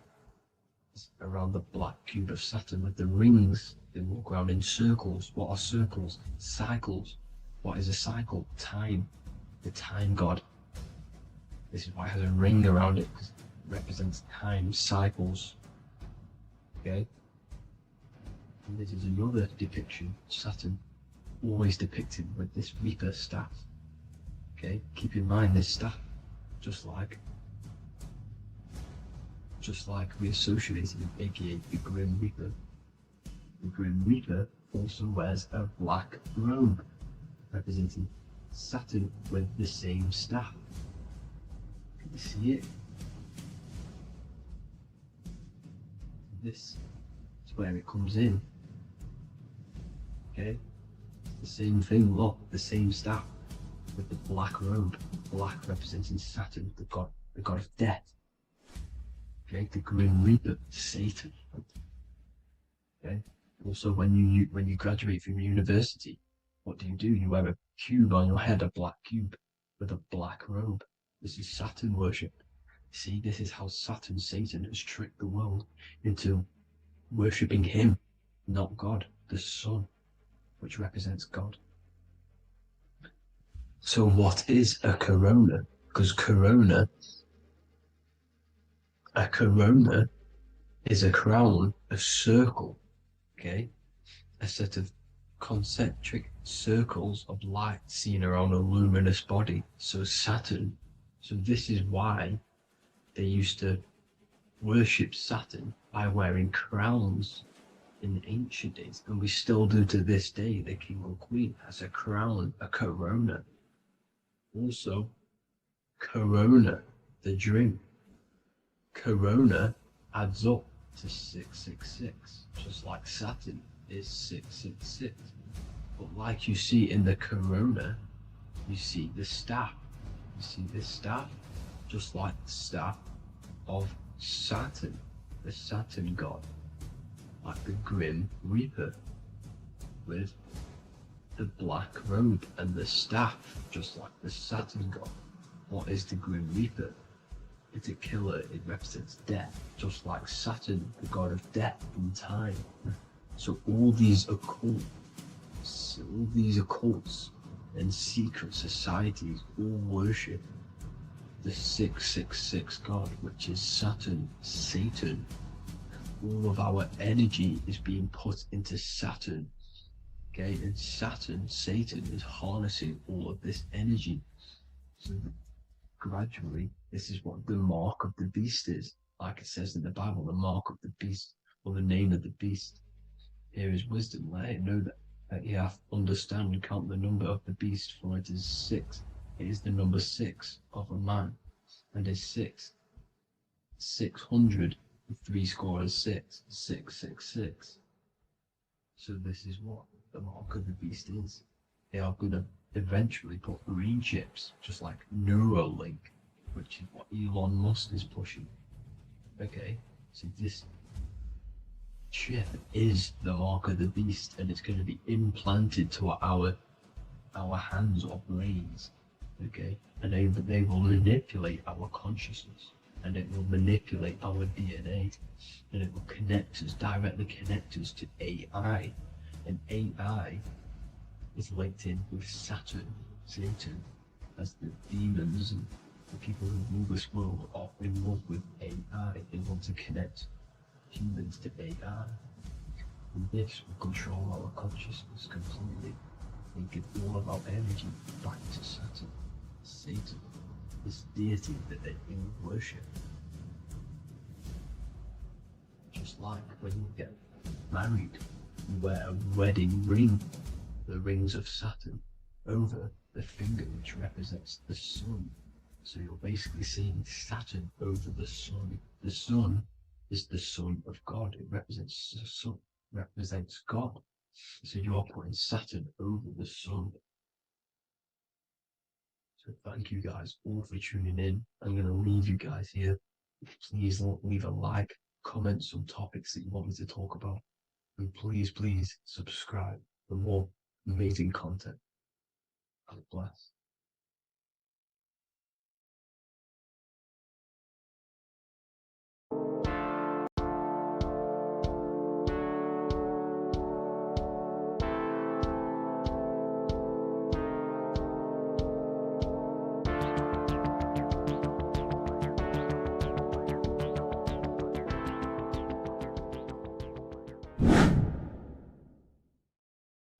What is up, people? How are we all doing?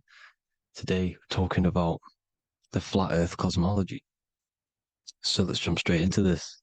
Please drop a follow and leave a like to help the algorithm.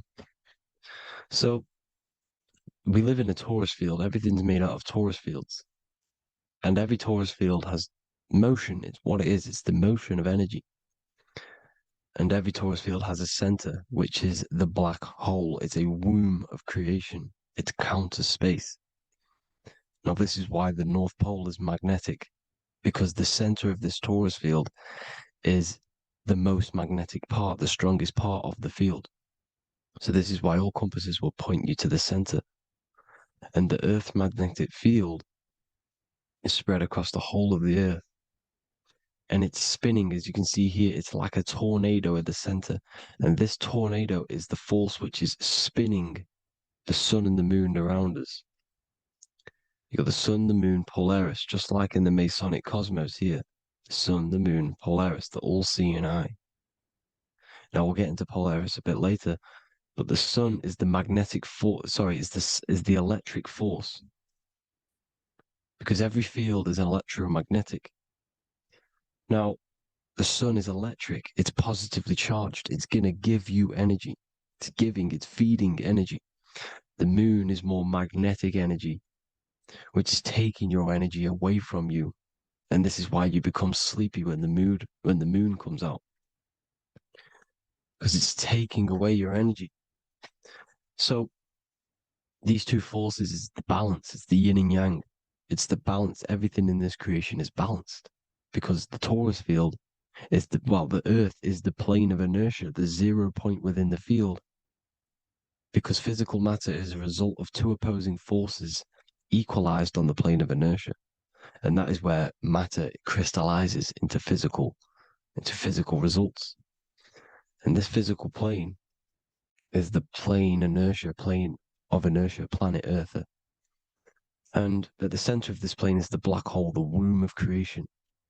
And outside of this black hole gives birth to light. So the torus field is constantly rotating, going into counter space, the black hole, and then out of counter space gives birth to the white hole, white light. You see?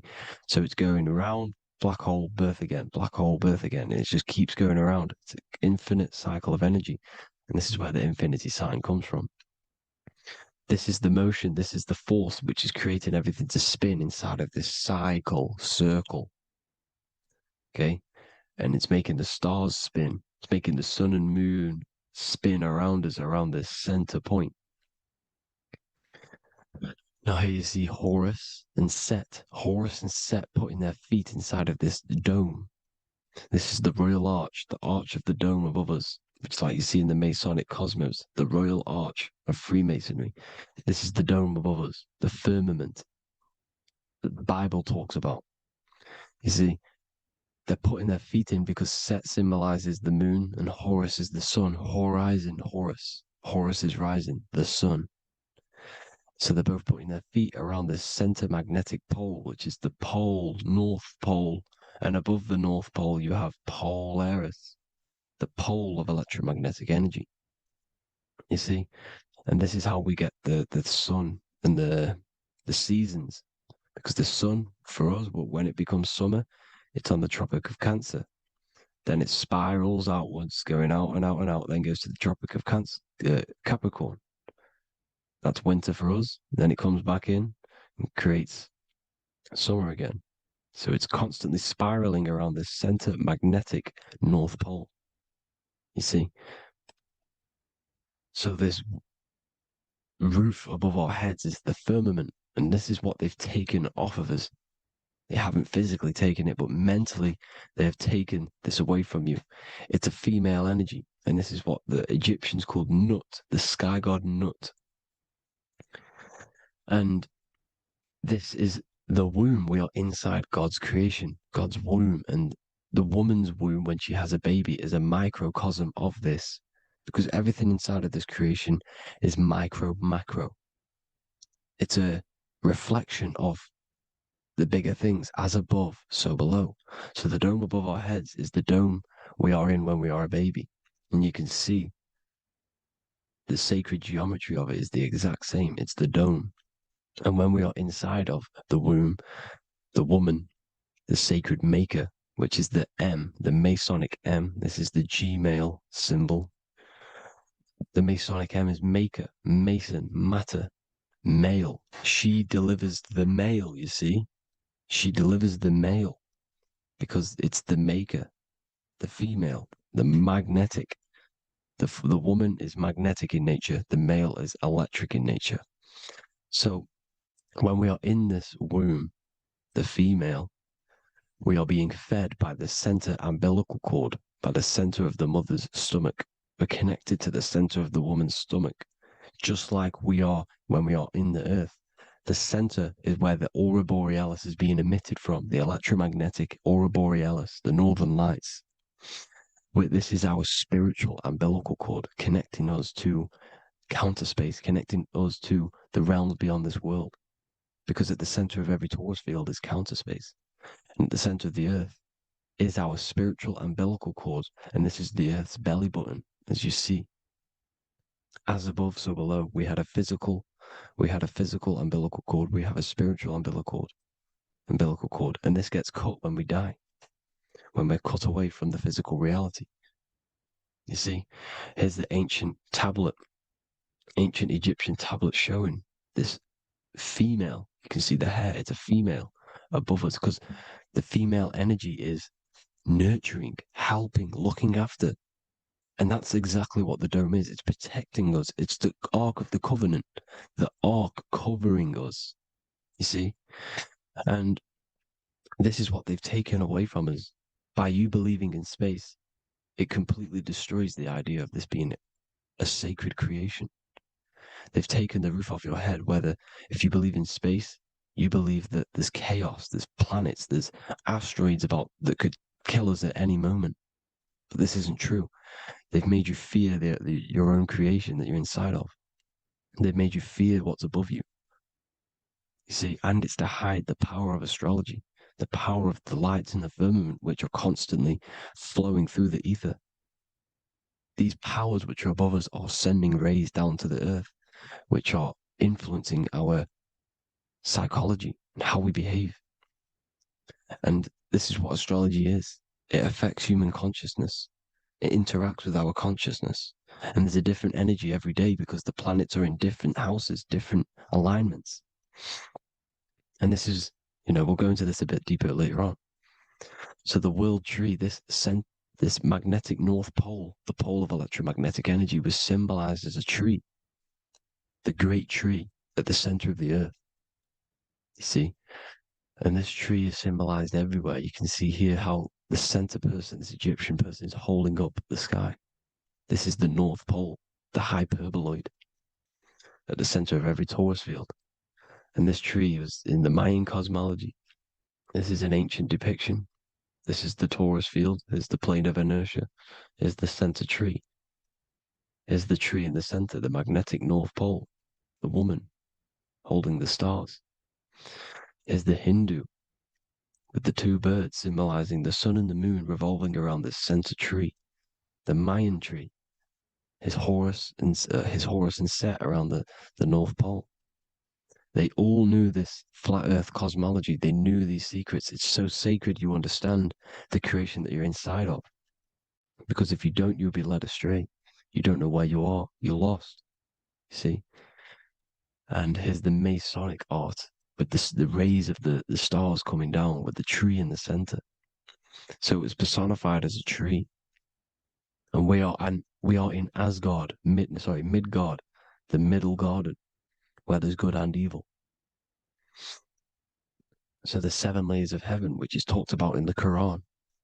Each planet has a different layer of the firmament, and this is the 7 layers of heaven, and these are our 7 layers of the energy centers in our body. So we start in the stars, so we are stars in a physical body. And this is why we say Mr., Sister, Fraudster, Sinister. Stir is star, and we are in the stars, and our star descends into the soul system, not solar system. And as we descend into the soul system, we enter Satan's kingdom, Satan's world. As it says in the Bible, Satan is the god of this world. Well, if you've been into my research for a while, you know Satan is Saturn. Saturn's world, because Saturn's the outermost ring. He's the Lord of the Rings. And you enter his kingdom, the kingdom of time. And this is why Saturn's the time god. As soon as you go past the rings of Saturn, you're now in the soul system. You're now in time. You're now bound by space and time.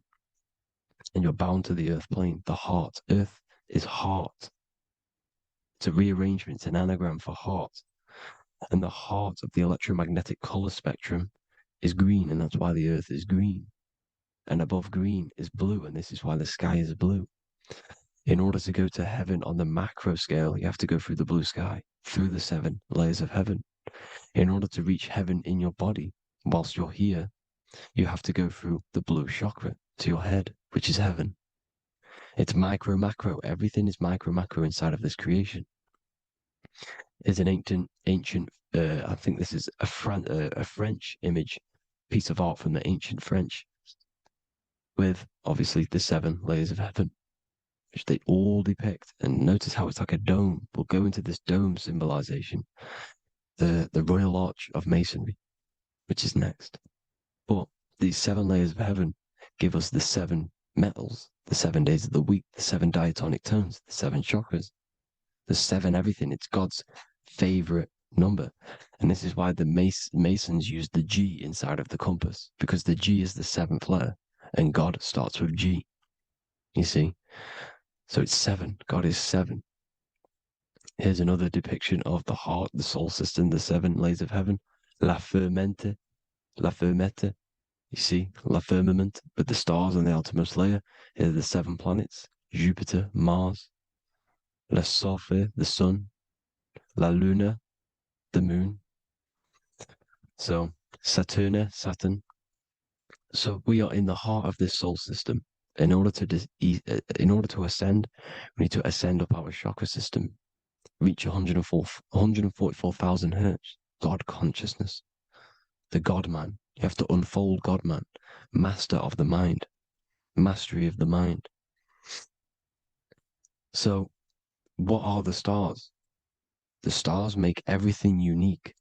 The stars are constantly rotating around the center, magnetic North Pole, the tornado at the center, which is stirring everything. It's stirring the ether. The center is the ether, and the 4 elements are born out of this ether. There's 5 elements: ether, spirit, water, air, and earth. The ether gives birth to the 4 other physical elements, which the whole of creation are made out of. About them 4 elements. 4 is the number of stability. You know, a chair, a table has 4 legs. It stables things. It's a foundation, and these 4 elements are the foundation of this creation. You see, and this magnetic North Pole is stirring this, and the 4 vibrational states of the ether are the 4 elements. Now let me get back to the stars. I just wanted to give you that. The stars are being stirred around this center point. Center. It's stirring everything. And they're always in different alignments. Every millisecond they're moving in different placements of the stars. And the planets are called the 7 wanderers because they're not fixed. The stars are fixed. But the planets they're called the 7 wanderers, the 7 layers of heaven, because they move faster and slower than each other. Each planet is slower and faster, has a different rate of speed it's moving. So these alignments are mixing in with the energies of the different 12 constellations. And this is why you have a unique characteristic. You have a unique look, a unique energy, a unique personality. This is because when you were born and you took your first breath, that energy which was in the ether, because the ether is all around you, and energy travels through the ether. The energy that the stars were casting down and the energy that the planets was mixing in with the 12 constellations was in the ether. So when you came out of the womb and your first breath, because breath is spirit, okay? So that first breath you took, that is the energy that is imprinted within your DNA, your soul. And you reflect that energy, you emit that energy. That's the energy that is with you forever until you die, till this physical body dies off. And that's what the stars are. The stars are giving a unique energy, characteristic, personality to every living thing. Every dog, every cat, every animal has a unique personality because it was born at a different time and place in the sky. Okay? The stars are your destiny. Now, the stars are constantly changing as well. If you look at stars through a telescope, they're constantly changing and forming different forms. You can see here, it looks like water. It looks like light through water because it's the ether above us, a sea of ether. And this light is being emitted through it, and it's just constantly changing, giving different energies, each star. So this is why this is what the zodiac is. It's the expression of energy. It's the expression of the stars. And each constellation has many different personality, different energies, different traits. Each planet has different traits, depending where your planets are, depending what energies you hold. No two person have the same energy. There's no one. It could be similar, but no one's the exact same. It's because of the stars. The stars are never in the exact same split place. The planet's always in different houses. So here's some Royal Arch symbolism. Here's the Royal Arch of Masonry, as it says here. The sun and the moon, the constellations. Here's Cancer, the 7 planets, the 7 stars. Here's the Royal Arch. This is the firmament. Here's the duality. Black and white, duality, good and evil, rest and motion, dielectricity, magnetism. See? So this is what the Royal Arch is. It's symbolizing the cosmic dome above us. The womb we're in. We're inside God's womb. And here's George Washington, the Freemason, inside of the Royal Arch. You see? With the G, the Masonic G, God, 7. Here you see another depiction of George Washington with the stars in the dome above his head, his Polaris, the sky vault, Polaris. We'll get into that later. Go inside of all of your ancient churches, you will see the dome. Go to the Vatican, you'll see the dome. All of your ancient churches have this dome because it's the dome above your head. The ancients knew this. This was known. We did not live in space. It was known back then. They all knew. This is Crown Court, which is one of the most important courts in the UK. You can see it's clearly so much Masonic symbolism. You've got the 4 pillars of Masonry. The Royal Arch is like an arrow pointing upwards to Polaris. His Disney World is under a dome. In his Polaris, the sky vault. You see? And also 666 in the symbol. Here's more 7 layers of heaven. Here's an ancient depiction. The firmament. Here's the astral plane outside of the firmament. The Royal Arch. You see? It's everywhere. Here's Polaris, the 8-pointed star. Polaris is in between the sun and the moon. It's at the center of the Taurus field. And Polaris corresponds with the pineal gland as well because it's the all-seeing eye. See? So is Polaris, the 8-pointed star, which is at the very top. It's the very center. It's on top of the North Pole. And it's an 8-pointed star that's always symbolized as an 8-pointed star. Here you see the Vatican. The Vatican is a giant key with an 8-pointed star. See, it's a key. Here's the dome. Here's the Space Delta, the USA Space Delta logos. Here you see the Egyptian god looking from the center of the North Pole, looking upward to an 8-pointed star, Polaris. An arrow pointing up to Polaris. Here's another, the bear holding a key with an arrow up to Polaris, 7. Holds the key to Polaris. Here's an eagle holding a key above the North Pole to Polaris. Polaris, and here's another one. There's another bird, like a dragon, holding a key to Polaris. Because Polaris is definitely something to do with leaving this creation. Okay, maybe, I can't say for sure, but maybe it's to do with ascension, and this is why the Vatican hold the key to the 8-pointed star. And this is why the space, well, we all know space is a lie, but they're showing Polaris and its sacred symbology. Maybe it's to do with something leaving this creation, going to another. Here's some North Pole symbolism. As above, so below. You see the four seasons of the Big Dipper constellation going around Polaris. This is Polaris, this is the Big Dipper constellation, and this is the swastika. This image gives us the swastika, because all the symbols we use are created in nature. They're created somehow in nature. This is how we get them. As above, so below. This is the map of the North Pole with the 4 rivers, looking like the Big Dipper constellation. It's the Masonic, there's the ancient cosmology with the 4, you see the 4 islands, Mayan cosmology, 4 islands. This is the alchemical symbol for Earth, 4 sections. The windows, because the center of the North Pole is a window to another dimension. The 4 lucky 4-leaf clover, which is supposed to be lucky. It's truth in plain sight. And here's Hitler looking at 2 flat Earth maps. So this swastika has been used for thousands of years, thousands and thousands of years.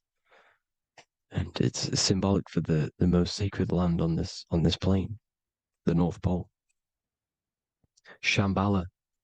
Do some research on Shambhala, people. It's a it's a Hindu mythology about the sacred lands at the center of the earth. And it's known to be full of enlightened beings. And it's all symbolized at the center. You can see their paintings of Shambhala. It's all at the center, the North Pole. And it's known to be the most godly place ever because it takes you to a portal to the higher places. And maybe this is something to do with Polaris, connecting you to this sacred land at the very center. But anyways, people, thank you all for tapping in. Hope you all learned something. Have an amazing day. Please follow, subscribe, like, all the links in the description for the courses, the PDF. Please have an amazing day. God bless.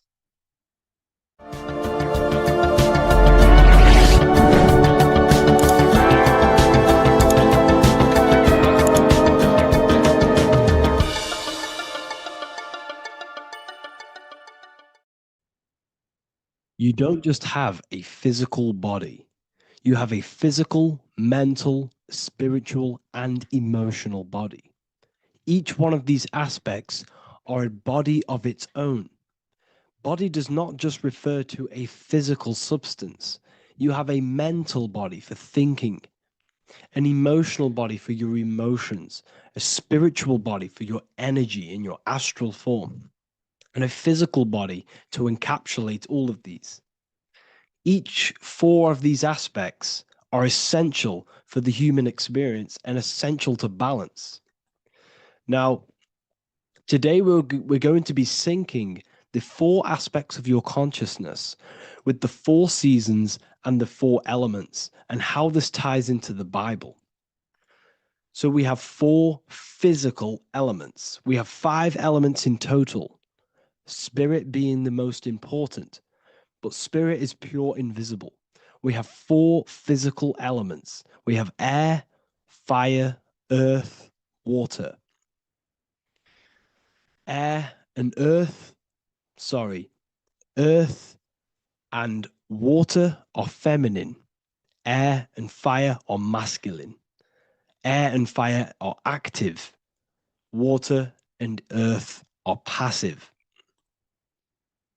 The air corresponds with the mental body of consciousness. This is where your intellect, this is where your communication, this is where your thoughts, intuition all comes from.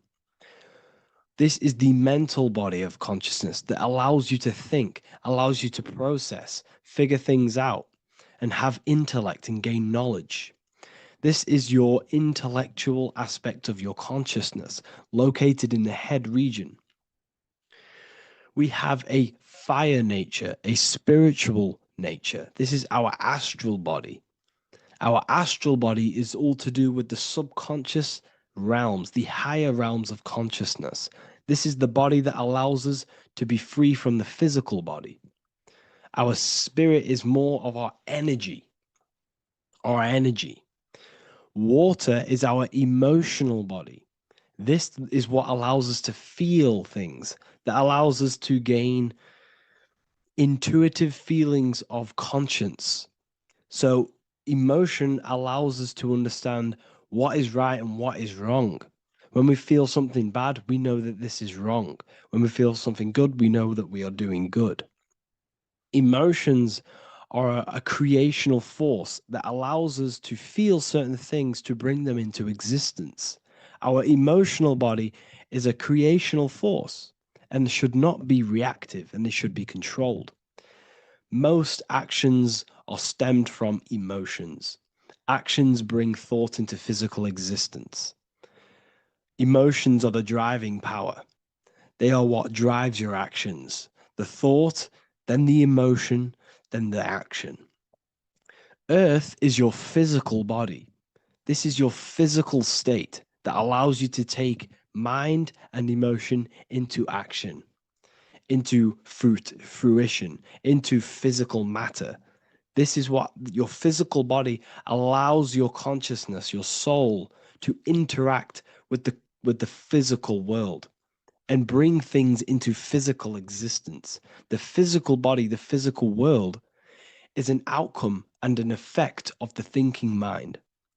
All physical substance comes from the thinking mind. The pen, the phone you're holding, the microphone I'm speaking into, all began as a thought in the thinking mind, then it was brought into physical reality. Earth is the most dense. So it goes in this order: body, emotions, spirit, mind. The higher you go up, the more lucid and fluidic it becomes. The lower you go down, the more dense and dull it becomes. Air is the mind, fire is the spirit, water is the emotion, earth is the physical body. So this is why you are a microcosm. You have these four things within you. You contain of these four elements, which correspond to the four bodies of your consciousness, the four bodies of the soul. You are the soul. You are the spirit. So this is why in Theologians 4:17 it says, "Caught up together with them in the clouds to meet the Lord in the air." You don't meet God or the Lord in the physical air, in the clouds. This is clearly a parable. A human being cannot go up to the clouds and meet a mystical man in the clouds. This is obviously a parable, a metaphor. The air is your mind.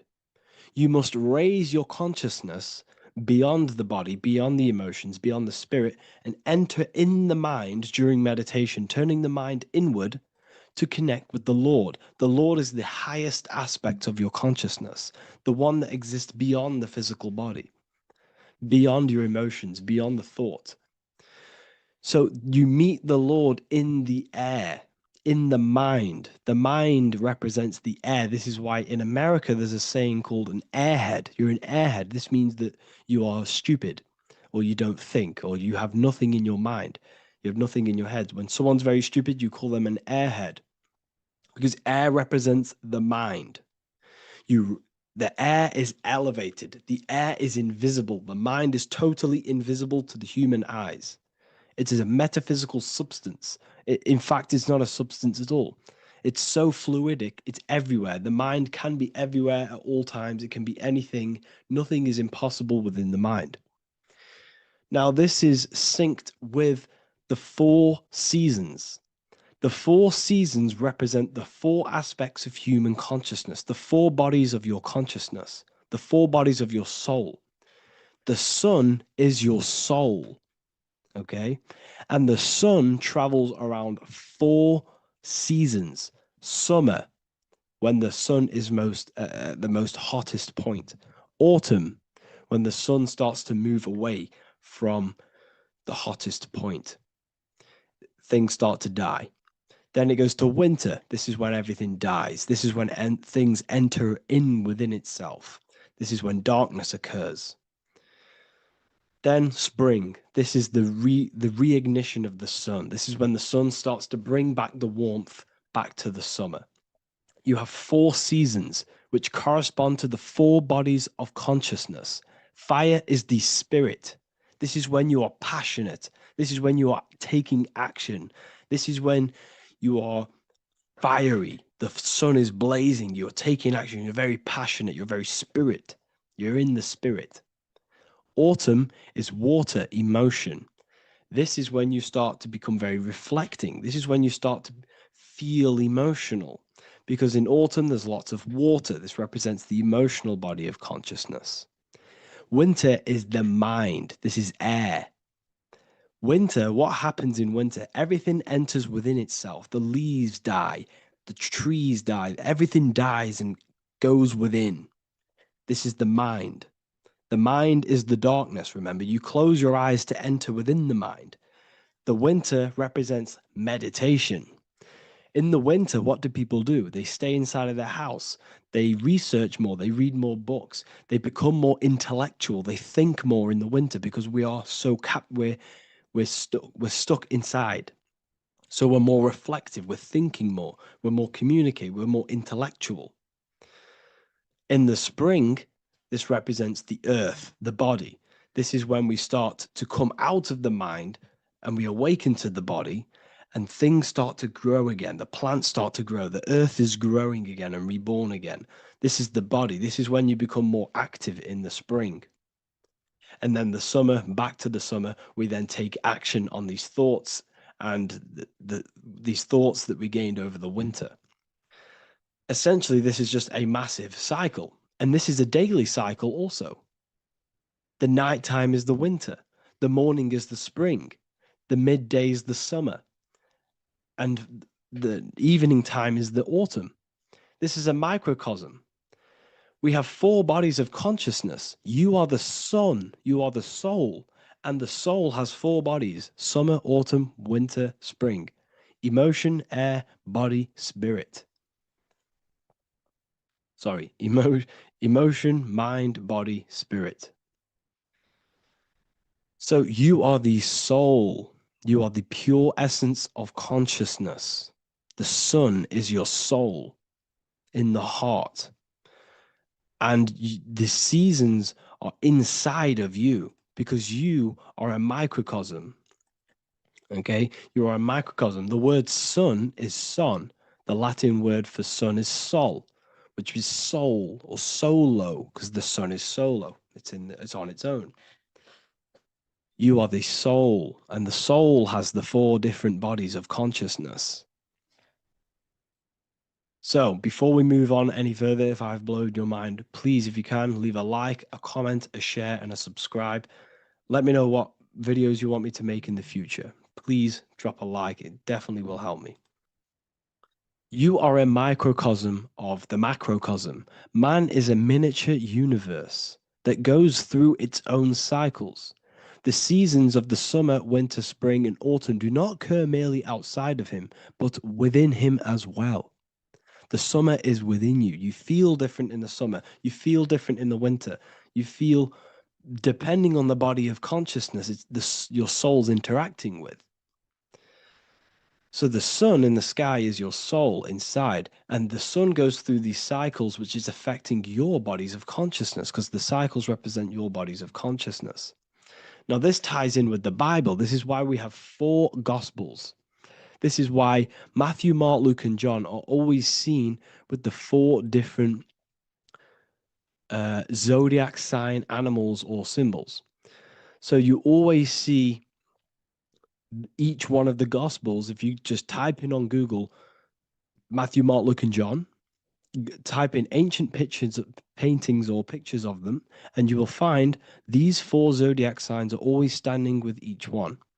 Taurus, the bull; Leo, the lion; Scorpio, the eagle. An old symbol for Scorpio was the eagle, and a man for Aquarius. Here you see very, very ancient paintings and artwork. Here we see Matthew, the man, Aquarius. Here we see John, the Scorpio.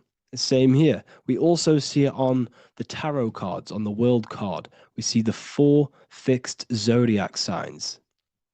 Here we see it as well. These are called the 4 fixed zodiac signs. Now, when we look at the zodiac, we're no longer looking at the sky, because what you must understand is as above, so below. What is above you is inside of you. What is above is what is below. What is outside of you is within you. The zodiac is inside of you. The zodiac revolves around the sun. The sun is your soul. These are different energies of your soul. Like I said earlier, the 4 seasons are the 4 bodies of your consciousness. And in each body of consciousness, you have these different energetic energies that you can work with. Okay, so this is the true astrology. This is the true astrology, the internal esoteric astrology. You can't find much information on this at all. Very hard to find. So what we're looking at are the 4 bodies of consciousness. Obviously, when we look in the middle of each season, spring, the middle of spring is Taurus. The middle of winter is Aquarius. The middle of autumn is Scorpio. The middle of summer is Leo. These 4 signs are known as the 4 fixed signs. Okay, Scorpio is fixed. It's the middle of autumn. Scorpio is a water sign, emotion. Aquarius is the air sign, the mind. Taurus is an earth sign, the body. Leo is a fire sign, the spirit. This is why we see Matthew, Mark, Luke, and John with the 4 fixed signs of the zodiac, which represent the 4 bodies of consciousness. Leo, the spirit, fire. Luke, Taurus, earth, body. Matthew, Aquarius, air, mind. John, Scorpio, water, emotion. Each gospel is depicting Jesus and showing Jesus in each gospel. Each one of these gospels is showing and depicting Jesus according to the different body of consciousness. In John, this is when Jesus starts to turn water into wine. Water is emotion, wine is transmuted emotion. This is when he does miracles with his emotions, water into wine. Aquarius, which is Matthew, air, the mind. Inside of the Gospel of Matthew, this depicts Jesus as an intellectual person, a person who's communicating and using his mind, his mental body a lot inside of the Gospel of Matthew. Go and read it, and you will see this. Luke, Taurus, earth, the body.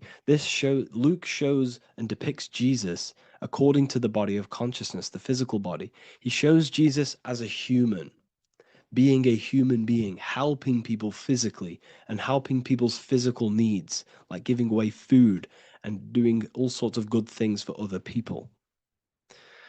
Leo, Mark, inside of the Gospel of Mark, this shows Jesus as a spiritual teacher, a passionate person who is taking action.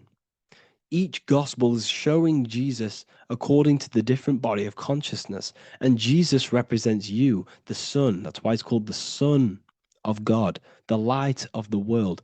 Jesus represents your soul, and your soul has these 4 gospels, the 4 bodies of consciousness, the 4 fixed signs, the 4 elements, and the 4 seasons. These things all correspond to your consciousness. So this is Leonardo da Vinci showing you the exact same thing.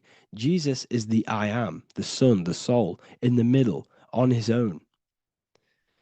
Luke, spring, earth, body. There are 3 people in each group. There are 4 groups, and there are 3 people in each group. 1, 2, 3. 1, 2, 3, 1, 2, 3, 1, 2, 3. Fall, winter, summer, spring. These are according to the 4 bodies of consciousness. Here we see Aries, which rules the head region. He's on the head of the table. Gemini, he's holding up the 2 hands because Gemini rules the 2 hands, the 2 arms. Gemini is the 2 twins, which is the 2 arms and 2 hands, and the 2 lungs. Here we see the beginning of summer, which is Cancer. You see the big knife here. Cancer, him here, this gray-haired guy, holding a knife for the crab. Cancer, they pinch. You have a knife, symbolizing the crab. Leo, the middle of summer, showing dominance. The sun is very dominant. He's got his elbow on the table, showing dominance. Virgo has no Adam's apple. Cancer here is pointing at this woman's neck, saying there's no Adam's apple. This is Virgo, the virgin, the only woman. Jesus, the sun. This is Libra, the balancing. He's holding his arms out, balanced, showing the balancing of the sun. Because when the sun enters Libra, the sun is balanced between winter and summer. So it's balanced. This is all astrology, but this is internal. Okay. This is Ezekiel's vision. Ezekiel had a vision in the Bible, and he saw the face of a man, the face of a lion, the face of an ox, and the face of an eagle. The eagle, Scorpio, the ox is Taurus, the lion is Leo, and the man is Aquarius. He saw the throne of God, and he saw the different bodies of consciousness. This is all symbolic for the different bodies of your soul. So when we look at the zodiac, we are actually looking at a map and the energies of our soul and the energies of our bodies and the energies of our consciousness. This is what we are looking at. Each zodiac is an aspect of our consciousness and an energy that we can work with and that we must purify. Balance and purification is essential. Imagine playing a brand new video game. Let's say a brand new video game came out and you had to play it. What happens when you play that game? You don't know the controls. You cause chaos in that game. You can't really run properly. You can't do anything properly. You're getting destroyed by other people who are playing that game. It's the same with your physical body. When you are born, you must learn how to play the game. You must learn how to balance the mind, learn how to balance the spirit, the emotions, and the physical body. We must balance and purify each body of our consciousness. We must look after our physical body with our physical health by eating physical, electrical food like fruits and veg. We must look after our minds by being conscious of what enters our eyes, enters our ears, enters everything. Whatever enters our five senses is affecting our mind, our mental health, our environment, mental. We need to look after our thoughts, control our thoughts by purifying our thoughts, only positive thoughts. Then we must purify our emotions, feeling only gratitude and love and not feeling these negative, dull emotions. Then we must look after our spiritual body through meditation and looking after our spirit. But remember, when we look after our mind, it all begins in the mind. Each body of consciousness is interlocked with the other. If you have an unhealthy body, you have an unhealthy mind, spirit, and emotions. If you have an unhealthy mind, you have an unhealthy body, spirit, and emotions. If you have an unhealthy emotions, you have an unhealthy spirit, mind, and physical body. They're all interlocked. You must balance each one of them. Look after your physical body, look after your thoughts, look after your emotions, look after your spirit. But remember, the mind is the most powerful one. It's mind over matter.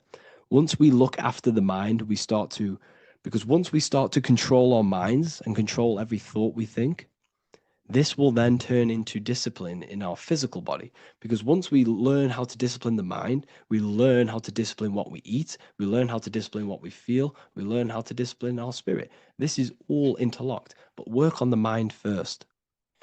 Work on the mind first. All of this knowledge is inside of the brand new Book of Wisdom, Volume 2. This is a revolution of human consciousness. If you've read it, please leave a review down below. If you've read Volume 1, leave a review down below. This is the next revolution. I don't see this information anywhere. This is the next revolution of human consciousness. And of course, if you are serious about this and you truly want to gain enlightenment and join an amazing community where you can connect with me on live calls, lectures, the Manifestation Mastery course, you can gain access to my library of over 45 PDFs plus my books. And if you do join the university, you can order a Volume 2 free of charge. All you have to do is to pay for shipping. If you truly take your knowledge serious and you want to take advantage of life, join the university. This is where truth seekers belong. Just want to say thank you all. Please leave a comment. Please leave a like. It's going to help me a lot spread this knowledge to the world. And yeah, share this with a friend and subscribe. Thank you all. As above, so below. This is one of the most crucial teachings within esotericism, occultism, or what we like to call it today, spirituality. I don't like calling it spirituality because it's not spirituality. I teach human consciousness. I teach the science of you and your consciousness alone and your being. And in order to fully understand you and this world around you, you must understand this number one principle of as above, so below. There is many misconceptions of this, and there is many simple teachings of this. But I'm going to break it down today from the most simplest to the most complex, and you will see the connections between all things. This is the most important lesson you could ever learn, and I'm going to teach it you today. So what you must understand is, with the term as above, so below, it applies with everything you see in this world and about yourself. We have something called the macro, which means the bigger scale. On the bigger scale, we have the whole earth. If we look down from the sky on top of rivers, this is what we see. We see this tree pattern. Then on a smaller scale, we see trees have the same pattern. Then we look even closer. We're going smaller and smaller into the leaves of the tree. We see the same pattern. Then we go even more micro into the human brain and look at the human brain cells, and we see the same pattern. This is proof this is a fractal universe, and everything is in the micro is reflected in the macro. As above, so below. As within, so without. On the macro is a reflection of the micro. So now that you understand this, we can go a bit further. A yearly cycle of spring, summer, fall, winter is a macro.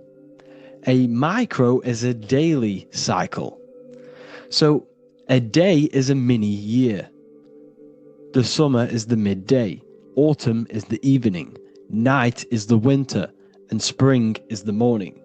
This is a macro, a reflection. We have a miniature cycle of the zodiac every single day. And this cycle is also reflecting the cycle of life and death.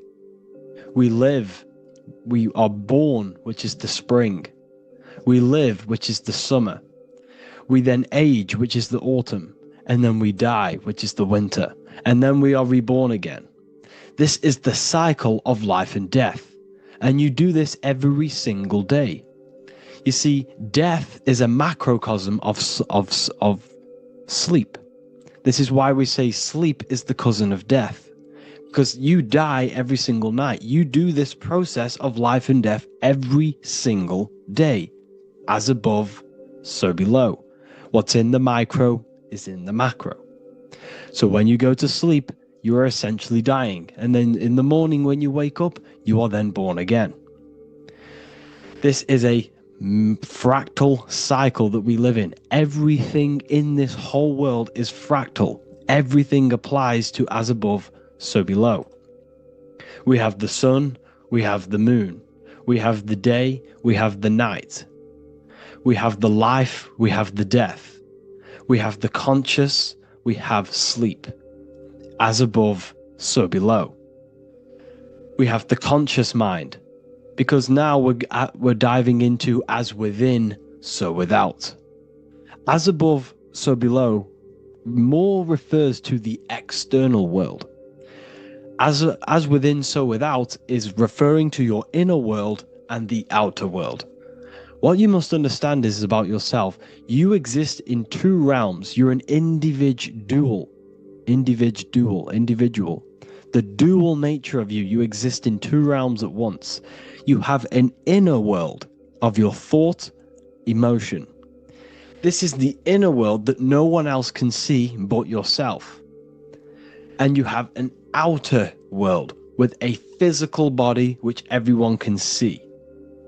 So you exist in two worlds. You have the inner voice, you have the outer physical voice, which I'm speaking to you with now.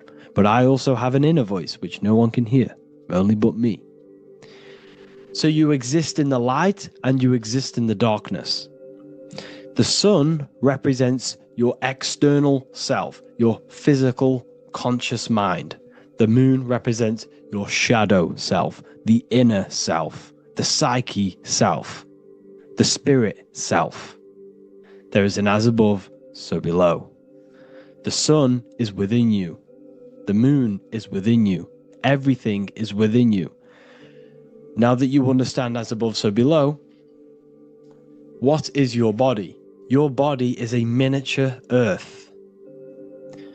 Let me repeat, your body is an earth. Your body is the earth. Okay?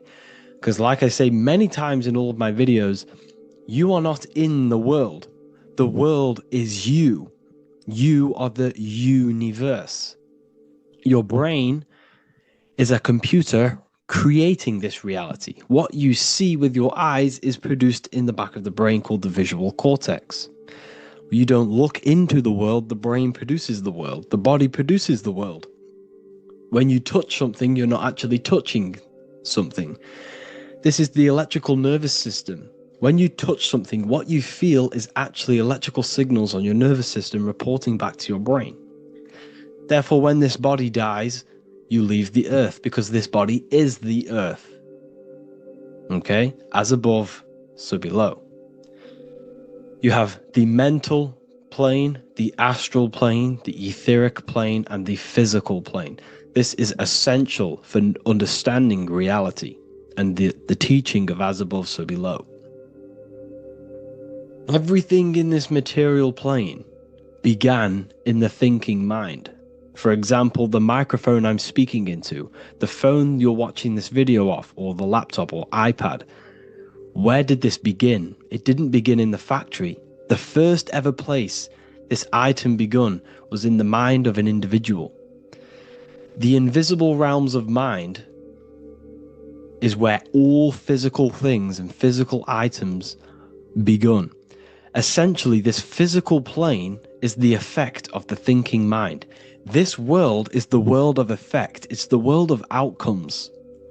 When you see something, it is already manifest. It is already being manifested. It is an effect. And in the effect of the cause, which is the thinking mind. Therefore, the mind creates thoughts, which is the mental plane. Then after thoughts creates imagination, which is the astral plane. These two are spiritual. They are non-physical. So spirit kind of means non-physical. Then you have the physical planes, the etheric and the physical plane. As above, so below. What happens in the mind is manifest on the physical plane. Like I said, the phone that you are holding, it was a thought, and then it brought down into a physical reality. As above, so below. You change the mind, you change your reality.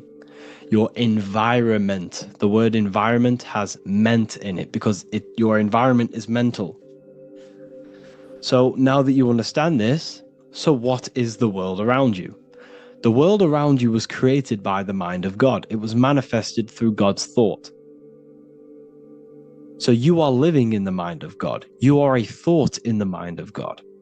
God thought you into existence. But like I said, we are all fractals. Everything is fractal. If God exists, this means that you are God, as above, so below. God created you through the thinking mind, and he gave you a thinking mind. So God created the macrocosm. God created the macro, the whole world. He designed the whole world, the sun, the stars, the moving. He designed this. But then he gave you the thinking mind to design your own life and create your own life in his world. You are a microcosm of God's macrocosm. Just like God thought you into existence and the whole world into existence, you are a microcosm thinking your world, your reality into existence. You see this now? Everything is a reflection. Everything is a mirror. Everything is fractal. So in order for you to change your reality, you must change these higher planes. Your thought and imagination are the two key aspects of creating physical reality. Every object you see around you was begun in these higher planes of the non-physical, and they were brought out of spirit into physical matter through the thinking mind and physical action. So now we're going to get a bit deeper. The brain is not the mind. Now that you understand, we have spirit and matter. As above, so below. You have a non-physical side of reality and a physical side of reality. The mind is the spiritual brain. The brain is a physical manifestation, a physical effect of the mind. The mind uses the brain to operate in the physical world, and it's the same with the heart. The soul manifests itself physically through the heart. The heart is a physical manifestation of the soul, of the emotion, thought and emotion, the mind and the soul, the brain and the heart, heaven and earth. So you have the inner world and the outer world, the spiritual, non-physical, and the physical. So we are all on this process of awakening and expansion of our minds into new fields of thought, into new fields of awakening ourselves. Because essentially we are born into this world, but you are born many, many times. You can be born physically and you can be born spiritually. Like I said, everything is fractal. So just like when the baby finds out that there is a world outside of its mother, what does the baby do? The baby seeks a way out of its mother, and then the baby is now born into a new world, a world outside of its mother's womb. It's the same with you and your spiritual process. As your mind becomes aware that there are other realities beyond your physical body, it then seeks a way out. And this is why you are probably watching my YouTube, because you are now on the path. Something within you has guided you to this path of knowledge, truth, enlightenment, and expanding your consciousness. And it is your soul who brought you here. Your soul speaks through emotion, a guidance. Emotion is the language of the soul. When you feel very bad, this is your soul telling you you're not in the right place. You're doing the wrong things. Because the soul is always unfolding its purpose, which is expansion and learning. That is it. The mastery of the self and the learning of the mind is the only thing that counts in the end after this life. So you are on a journey of expansion, of learning, creating, and spiritual rebirth. As above, so below. What does this body tell you? When I see someone overweight, I don't see the overweight. I don't see the body. I see the mind. I see an undisciplined mind. I see a mind that lacks self-control. I see a mind that seeks external validation. That's what I see when I see an overweight person. I don't see his body. I see the result of his mind. Because what does the Bible tell you? You shall know them by their fruits. It's the same saying as above, so below. You shall know them by their fruit. The fruit is their manifestation. Your body is a direct correlation and manifestation of your mind. Your inner world projects your outer world. As within, so without. As above, so below. Now, what do you see when you see this man's body? I see discipline. I see strength, mental strength, not physical strength. I see mental resilience of pain. Because all of this man's mental energy has been manifested physically within his muscle. This body is a direct manifestation of this man's mind's pain and suffering. And it shows discipline. This is why people instantly respect you if you are in shape. You walk into a room and you are in shape, people will instantly give you respect because they know that you are mentally disciplined. The body is a reflection of your inner world, and it's the same with your friends, your family, your connections with people. If you think about yourself very negatively all the time, and you don't have a good connection with yourself, you don't have a connection with your true self, this will manifest into every single relationship you have in your life. If you don't have a good relationship with your inner self, you don't have a good relationship with the people and the friends around you. Because as within, so without. If you think negative about yourself, you will only pick up the negative in other people. If I think very highly of myself and I think very happy and good things about myself, I will then see the good things in other people. Because it's as above, so below. As the inner world is, so is the outer world. It's the same with your life circumstances. Your life is a direct correlation of every thought you thought in the past. If you possess millions of pounds, millions of dollars, this is because you have thought this into physical reality. You live the life you are deserved. You live the life that you manifest through your thought. If you live a very poor life, this is a reflection of your mind. This is a reflection of what you have thought into physical existence. Because like I said, everything begins in the mind, as above, so below. And this is even present within the body. So where is the head? The head is at the very top of the body. And where does all manifestation begin? In the mind. That's where the mind is, in the head. And then the thoughts we think travel down the body into the heart, which is the emotion. Every thought we think is in the emotion. Every thought we think creates an emotion. This emotion then drives the action. Where does the action come from? The feet, because the feet move our body. We move with our feet to take action. Our hands. You see, so the body is even a micro reflection. I can't even say it. Reflection of the order of manifestation. This blew my mind when I figured this out.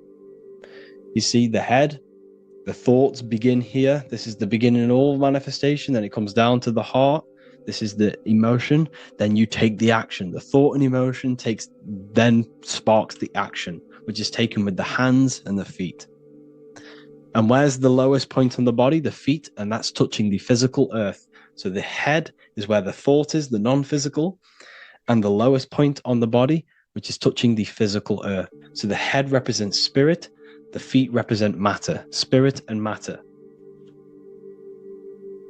Your room, if I walk into your room and I see a messy room, I don't see the room, I see a messy mind. The room is a reflection of the mind. If you have a messy room, this is your mind. It's an externalization of your unsorted mind, undisciplined mind. So like I said, we are all God, and we must find the God self within us. And I teach all of this inside the Book of Wisdom, Volume 2. This is not just a book, this is a revolution. This is the beginning of a new age with this book. If you have read it, I congratulate you. You should feel very proud of yourself if you have an open mind. You should feel proud of yourself for watching these videos, because not many people have an open mind. Remember this, people. You are special if you're watching these videos. You have the mind. You have the ability to see through the illusion. And I take my hat off to you. You want to take this to the next step? Read the book. Or if you want to take it to the serious levels, join the university. The university, you gain access to every piece of my material that I've ever done, all of my books, all of my lectures that are hidden from YouTube, that are hidden from everywhere else, the lectures that give you real power. And if you feel alone on this journey, we have a conscious community where you can connect with like-minded individuals, because I've been there. I've been there when you feel lonely, because you feel like no one else is thinking the way you are feeling. You can't talk to people about these things because people just think you're crazy. That's why I put together this, so we can connect, so we can unite, so you can connect with people, so you don't feel crazy about thinking about this stuff, learning about this stuff. And if you truly want to level up your life, people, and take your studies serious, this is for you. We do live calls, we do lectures, There's a whole library filled with books you can read. It's the perfect place for the truth seeker. I thank you all for joining. Please leave a like, a comment, a subscribe. Let me know any future videos you want me to make in the comments. Thank you all. Have an amazing day.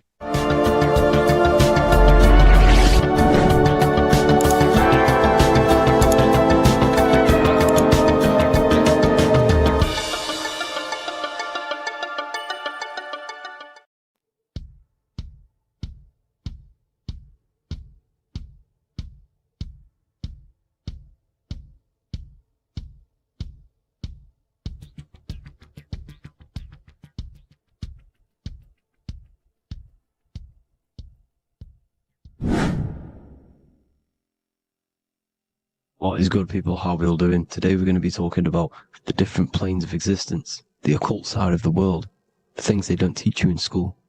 And of course, you can only find that on this channel, so welcome. So you need to understand is that your consciousness moves through these different planes of existence, these different states of consciousness, which make up all of you. Okay? They are all interlocked planes. They are all interpenetrated into each other. They are all one. They melt into the plane above and below. You see, each plane is a product of each plane. As above, so below. Now, the higher you go, the more fluid, the more dreamy, the less dense it becomes. The lower you go, the more denser it becomes, the more solid it becomes. The lowest plane is the physical plane, which you are obviously aware of. You are inside of the physical plane now. But while you are in this inside of this physical plane, you are indeed inside of all these other bodies which you have not awakened yet. You have to awaken these different bodies. You have these bodies. Okay? It's like a ripple effect. And the center is the most dense, the most solid. This is earth, heart, the heart of the ripple. And the lower you, the further you go out from the center, the more dreamy, the less fluid, the more fluid, the more less dense it gets until you're one with the all. You see? And this is what it's like. This is what this system is. It's like a ripple effect. Now, let's jump straight into the planes. First, you have the physical plane, made out of 4 elements. Five elements. The ether is the mother of the elements. It's the womb of the elements. It's the 5th element. And it gives birth to the 4 other elements. 4 is stability. Tables have 4 legs, and this is why the ether gives birth to 4, because it's the foundation of the physical world. Fire, earth, water, air. They are not pure. Each one of the elements melts into the other one. For example, earth and water both share cold. Water and air both share wet. You see? They compose of each other. They melt, they mold into each other based off the vibrational state of the ether. That's what it is. The 4 elements are the vibrational states of the ether. Okay? So you have the 4 physical elements making this, physical world. It's the lowest world. It's the world of effect. This world, whatever you see, whatever you experience, it's the effect. You can't change anything by manipulating this world. You got to manipulate the higher worlds to affect this world, you see? As above, so below. This is the lowest plane. It has 3-dimensional. It's the 3rd dimension. Space, height, and thickness. That's all it is. Front, backwards, upwards. You see, it's 3-dimensional. We cannot perceive the hidden side, which is the interior of this existence. We cannot perceive the interior from our exterior view. We are looking into this world. Okay? This is the exterior view. We can't see what's inside of that. That's the 4th dimension, which is the next one. It's the most gross and dense plane. 4 states of matter, the most slowest vibrational molecules exist in this plane. Above this plane, you have the ether. Okay? The word ether and either are the same thing, because either connects 2 scenarios in languages. I either support Manchester United or Liverpool. Either is connecting them 2 scenarios. The ether is doing the exact same, as you can see here on the planes of existence. It connects the astral world, which is very important, to the physical world. It's connecting these 2 worlds. So it's the ether. It's the ether. The ether is pure potential. Energy flows through the ether. It is pure energy, pure potential. Okay? The physical body is an exact copy of the etheric counterpart body. So every physical object has an etheric energy double. It's like a blueprint of that object. Every single object has an energy double, and that's the etheric double. Okay? The etheric body determines the shape of our physical body through its lines of force. All through life, it rebuilds and restores the physical body. Physical problems show up first in the etheric body because as above, so below. You manipulate the higher planes, it will manipulate this plane. And this is why sorcery works. You know, contact with astral plane entities. We'll get into that a bit later. So the reason why we can't see this plane, this energy world, which is all around us, which we are inside of right now as we speak, is that the molecules that compose it are further apart than those of the physical plane, making it invisible to the two eyes. That we can't perceive it. Our eyes cannot physically suck in that sort of information, and our brain cannot decode it. This is why, you know, they brainwash us with all these programs to keep us asleep, to keep these other bodies we have asleep, so we don't find out about these other bodies, and is to make you believe that everything's just a material. Only the material world exists. They don't want you to know is that everything that you see is a result of something you cannot see. As above, so below. There are realities within this reality. This is what I'm breaking down now, these different planes, on how this reality works. So your etheric double is your energy body. You can see here the physical, etheric, astral. Astral is your spirit. The ether is a part of the physical plane. It's like just above the physical plane, but it's still part. But then the astral plane is completely separate. It's another plane, but they're all interlocked. Don't think they're apart. They're all interlocked. They're all one. They all melt into each other. The chakras that we have are inside of our etheric body. They are our sense of organs which tune us to the fourth dimension. These 7 chakras connect us to the astral world, the fourth dimension. Okay? They are points for the flow of energy from the universe / 7 planets, because the 7 chakras are your 7 planets, and the 7 planets are connected to the astral world. They are feeding these 7 centers in our body. They connect us to the universe, to our etheric counterpart, and then to us, supplying the physical body. Because the energy comes from above. As above, so below. These 7 centers, these 7 etheric chakras, are being supplied with energy from the universe, the 7 planets, the solar system. Then it supplies the physical body. You see?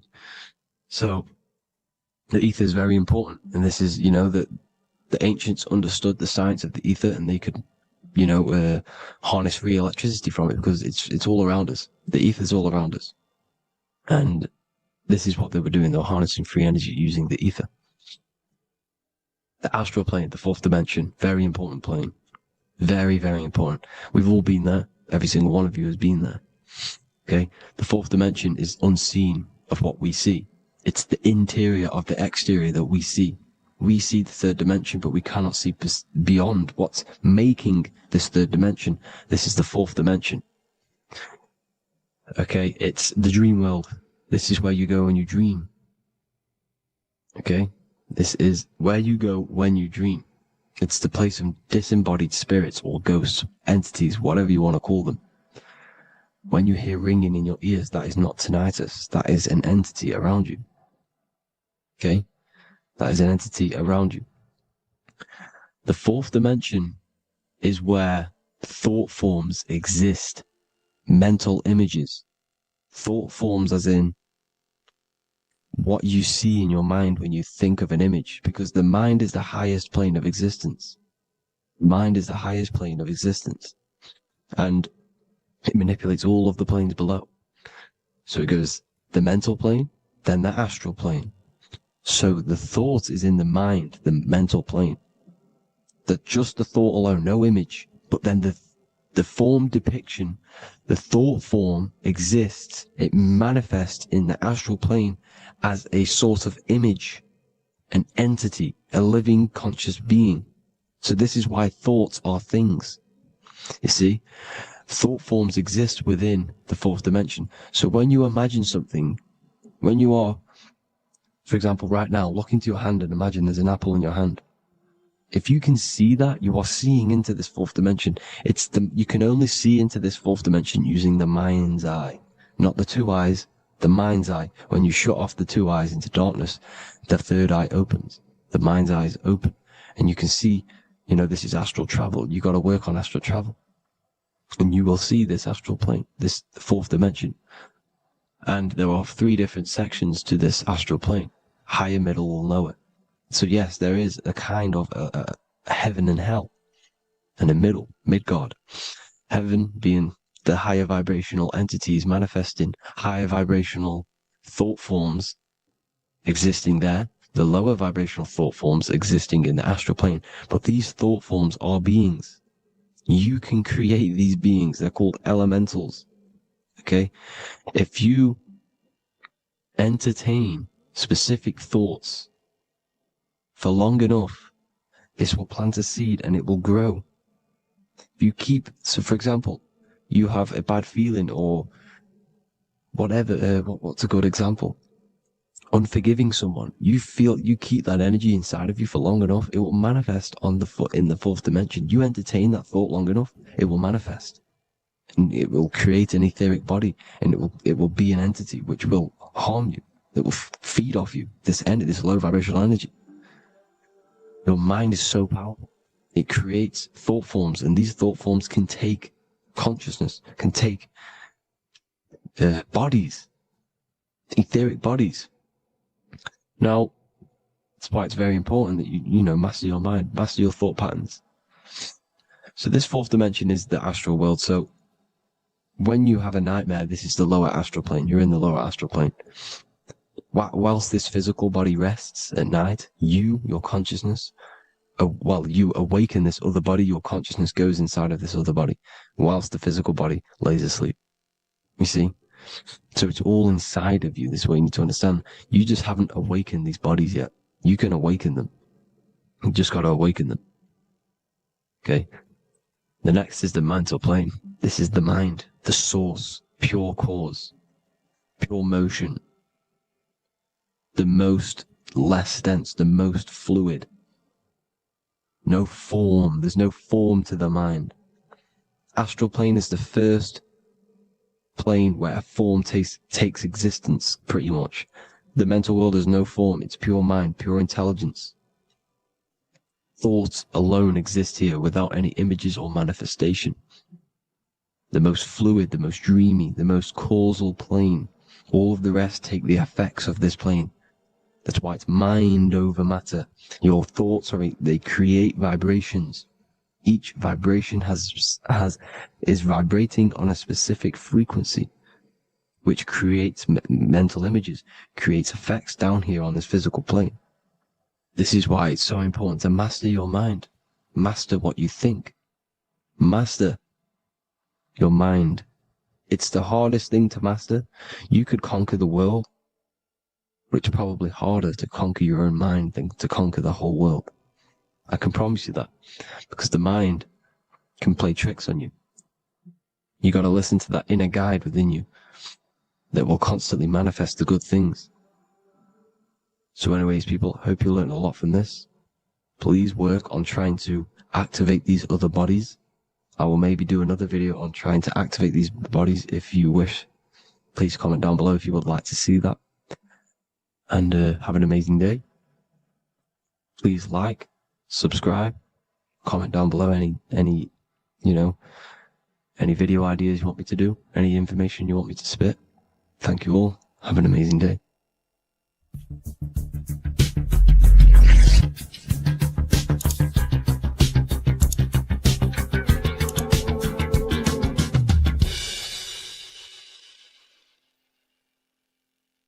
Hey everybody, welcome back to Living Life with Miss Faye. And today I thought I would talk about the Book of Wisdom, because to me, this is information that should be in every household. And you really shouldn't pass this by, because information like this may not be out here forever. But this information is so important, especially for you today, because so many things have been hidden from you about the world, about our living in the world, about our own existence. So many things have been hidden. And these books, the Book of Wisdom, this is book 1,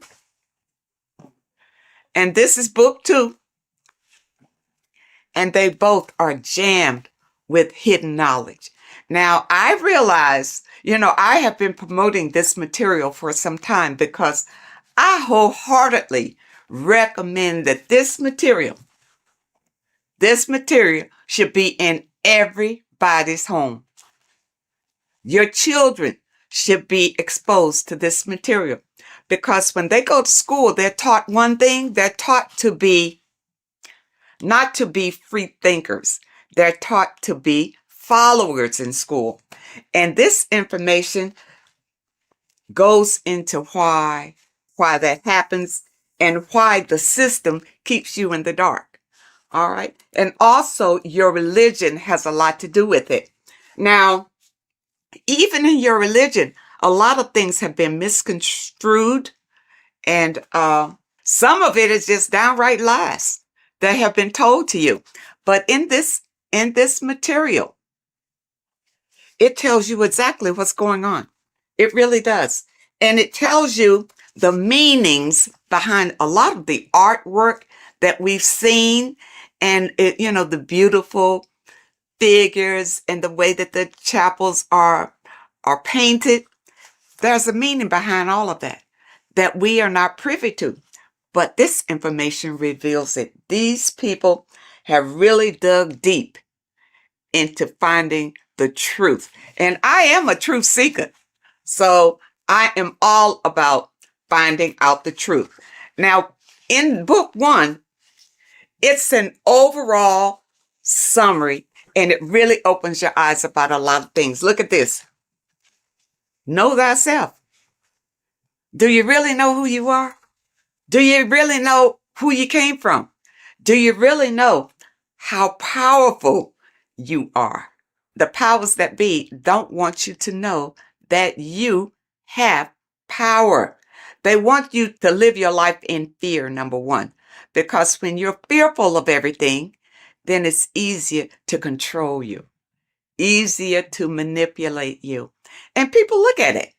When you go to school, what are you taught in school? You're taught to follow instruction.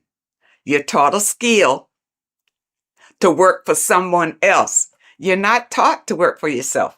You're not taught to think for yourself. You're taught to obey orders. People, you're bigger than that. You're more intelligent than that. And this Book of Wisdom will help to open your eyes. You're not stuck in a life that you have no control over. In book 1, it talks about man is God made flesh, and it tells you why that is. We're all a part of the God source. That's how we were made, being a part of it. And a lot of us don't know that. We just think we're just out here flapping in the wind, and that's not true. It talks about the influence that the moon has over our lives. In a full moon, you realize that there's a lot of activity that goes on during the full moon, because it energizes people. It energizes, and a lot of times there's a lot of crime that goes on because people are energized. They don't know what to do with that energy, but they're being affected by the moon. And it tells about Saturn, and what Saturn has to do with your religion, and what Saturn has to do with our existence. Okay? This book goes into all of it. And what it does, like I said, book 1 is more of an eye-opening summary of it all. And it says here, this discerning wisdom doesn't merely offer easily assimilated insights. It serves as a guide, illuminating the intricate threads weaving between our essence and the cosmic expanse. It provides an abundance of information to facilitate the evolution of your mind, your body, and your soul. This is genuine awakening. The author is Harry B. Joseph, and I know a lot of you, if you're on social media a lot or whatever, you've probably seen where he'll tell you some inserts from these books. And volume 2 is a more in-depth look at it. So if you want to go really deep, then you want volume 2. Now, one thing in volume 2 that I thought was interesting, of course, everything in here is eye-opening. But I wanted to bring this one to you because it's about the significance of sex. It says sex is a sacred ritual that transcends the physical realm and also takes place in the astral plane. So, you know that saying, as above, so below? Everything that happens here on this plane happens in the astral plane. So when you have sex with someone, you have bonded with them in the astral plane. And that's why you can't just walk away from a sexual experience and not have the energies from that person, because you have shared energies doing this sexual ritual. And really, that's why it's better to wait until you are married to have sex and not have casual sex with all sorts of people. Because even here it says, casual sex, often driven by superficial desires such as greed, lust, and monetary attraction, tends to vibrate at a lower frequency on the astral plane. Now, what does that mean? If your casual sexual experiences are vibrating on a low vibrational astral plane, well, what's in a low vibrational astral plane? Demons, low entities that will attach to you, because that's where you are. They will attach to you and make your life miserable. You see, that's one way how we get these entities attached to us like parasites, because of casual sex. You got to be careful of that. And the only way that you can break the tie from a casual sex is through a spiritual awakening. See, when you have casual sex, these entities feed off of that energy. That's why they attach to you so easily. This is what you need to be aware of. And a lot of you don't understand why your lives are in the toilet. It's because of the things that you are doing and the people that you are interacting with. And if you had this material beforehand, then you would be aware and able to guard yourself from a lot of heartbreak and disappointments in your life. Because once these entities attach themselves to you, they're not bringing you any good. They're going to bring you harm. Okay? And devastation. You don't want that. When sexual activity is engaged from a place of love, deep passion, and high vibrational energy, it fosters a protective and positive atmosphere. Protective and positive. When you engage in a sexual experience and you both love each other, it's genuine love. Okay? That's what you get. Not when somebody's fooling you and tricking you and making you think that it's love. And as soon as you've had sex with them, now they disappear. Now they have nothing to say to you. Now they'll tell you that they didn't want to get involved, they're not looking for a relationship, that sort of thing. Well, no, that's still low vibrational because you didn't wait until you got to know the person. Just had sex with them. Don't do it. And when you have a love-based connection, elevates the energy, creating a shield against negative influences and ensuring that the experience aligns with higher spiritual principles. Okay. And that's what you want to see. This book goes into everything. And it goes into the foods that you should be eating, the foods that you shouldn't be eating. And it goes in a lot of Masonic symbolism because the Masons have been ruling for a long, long time. And we're not aware of it. It just passes us by, because we are in survival mode. And the powers that be have put us in survival mode. We hardly have time to just enjoy our lives because we have to work for the elites. Work hard for the elites, you see. But if you have knowledge and understanding about how they maneuver and how they manipulate and control you, it will help you to improve your own life. In this book, you will discover more than just knowledge. You'll unlock the mysteries that lie beyond the veil of the ordinary. Dive deeper into the cosmic currents that flow through the universe, guiding your mind, body, and spirit toward a higher plane of existence.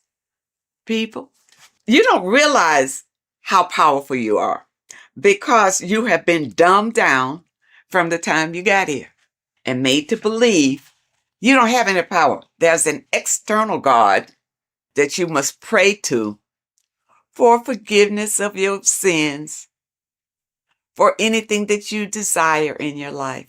You pray to that God, and that God will deliver it to you. Now, has it happened? Have you received all that you desire from the God that you have been worshiping? If not, maybe you need to know the truth about things. Maybe you need to look deeper into things. Now, it also talks about symbolism, and symbolism is everywhere. But many times we don't understand what the symbolism is. And we see people doing these mantras, and we think, it's evil what they're doing. What they're doing is calling in power from the entities that are around them, because they understand that we are all energy. And they do these mantras to bring in energy, whether it's for confidence, whether it's for strength, endurance, or whatever. That's why you see a lot of celebrities doing these mantras that you think is evil, because you don't know, because your mind is closed and you're living in fear of everything. You don't understand, but you see them progressing and doing better and better and better and doing all these evil signs. These signs are not evil, number one. They're not evil. They have learned how to manipulate energy to their benefit. And you don't know how to do it. That's why you need the information. You need the information to learn how to manipulate the energy that's already here to better your life. The first book will open your eyes to it. When I first got this, I tell you, when I first got this book, I was so impressed by it. I bought my people a book, sent them a book, whether they can understand it or do something with it or what. But I think it's so important just to have it in your home, because somebody is going to pick it up and this information will resonate with them and put them on a path of enlightenment. And those of you who have your book, spend a little time every day reading and understanding, because there's so much information, even in the first book, that it will take you a while to go through, where you can understand what it's saying in every page. The advertisement on social media talks about this book. You know, he goes through some key points, but don't think that he's covering all of this information. It's too much information to cover in a 1 or 2 minute stint, but it's information that can change your life. This is the thing, people. It's worth every penny, even if you don't have much. If you don't have much, you need to save enough to get these books. Get both of them. You see, I got both of them. Start with this one. If you never dug into this kind of information before, start with this one. This tells about the black cube. These things are in the world today that you don't know what it means. You don't know anything other than what your leaders have told you about it. Well, who's to say they're telling you the truth about what it is? Okay? It's all here. Okay? All here. It talks about the scam. It talks about scams in here. And what this one is, you see NASA right there? You remember the moon landing? All of this is to deceive you. And this information brings out the truth, the absolute truth. And volume 2, you see, volume 2 is thicker than volume 1 because it goes deeper. It goes deeper. And even if they come out with a volume 3, I'll be ready for that one too. This one opened my eyes to so many things that I had questions about, you know, as far as heaven, hell, the gospel, the Bible. You know, for a long time, I just rejected the Bible totally. I rejected it because the stories in the Bible didn't really make sense to me. It really wasn't logical. Going through this material, I realized that the Bible is written in parables. All right. It's like morals to a story. It's like lessons that you learn from the stories that they tell. Okay. Because think about it. In the Bible, it says that, the apostles wrote these chapters in the Bible. During those days, those apostles couldn't even read or write. So how they write that? Okay. But from whichever documents that they pull certain information out and put the Bible together. All right. But the Bible, and I'm going to use this little slogan that I heard that I really like. The Bible is basic instructions before leaving Earth. It's not for you to take the stories literally. It's to take the meaning behind the story and apply it to your life. And because many of us have not read the Bible, and many of us have. You know, the Bible is written in a way to it's hard really to understand. That's why you go to Bible study, so somebody can tell you the meaning of it or what. And most of the times when you go to Bible study, they don't know any more than you do. They haven't ventured out into research to know exactly what those scriptures mean. In this information, it goes through it. It goes through your scriptures and tell you what it really means. Okay? And it leaves no stone unturned, really. And it opened my eyes so much to the Bible until now I can embrace it. I can embrace the Bible because I understand that these are stories for you to learn from. But you got to understand the meaning and what it means. For instance, water is emotions. Okay, it's not just water. It stands for something. It stands for your emotions. The light is the Christ energy. The Christ energy is light. And we all want to embrace the light.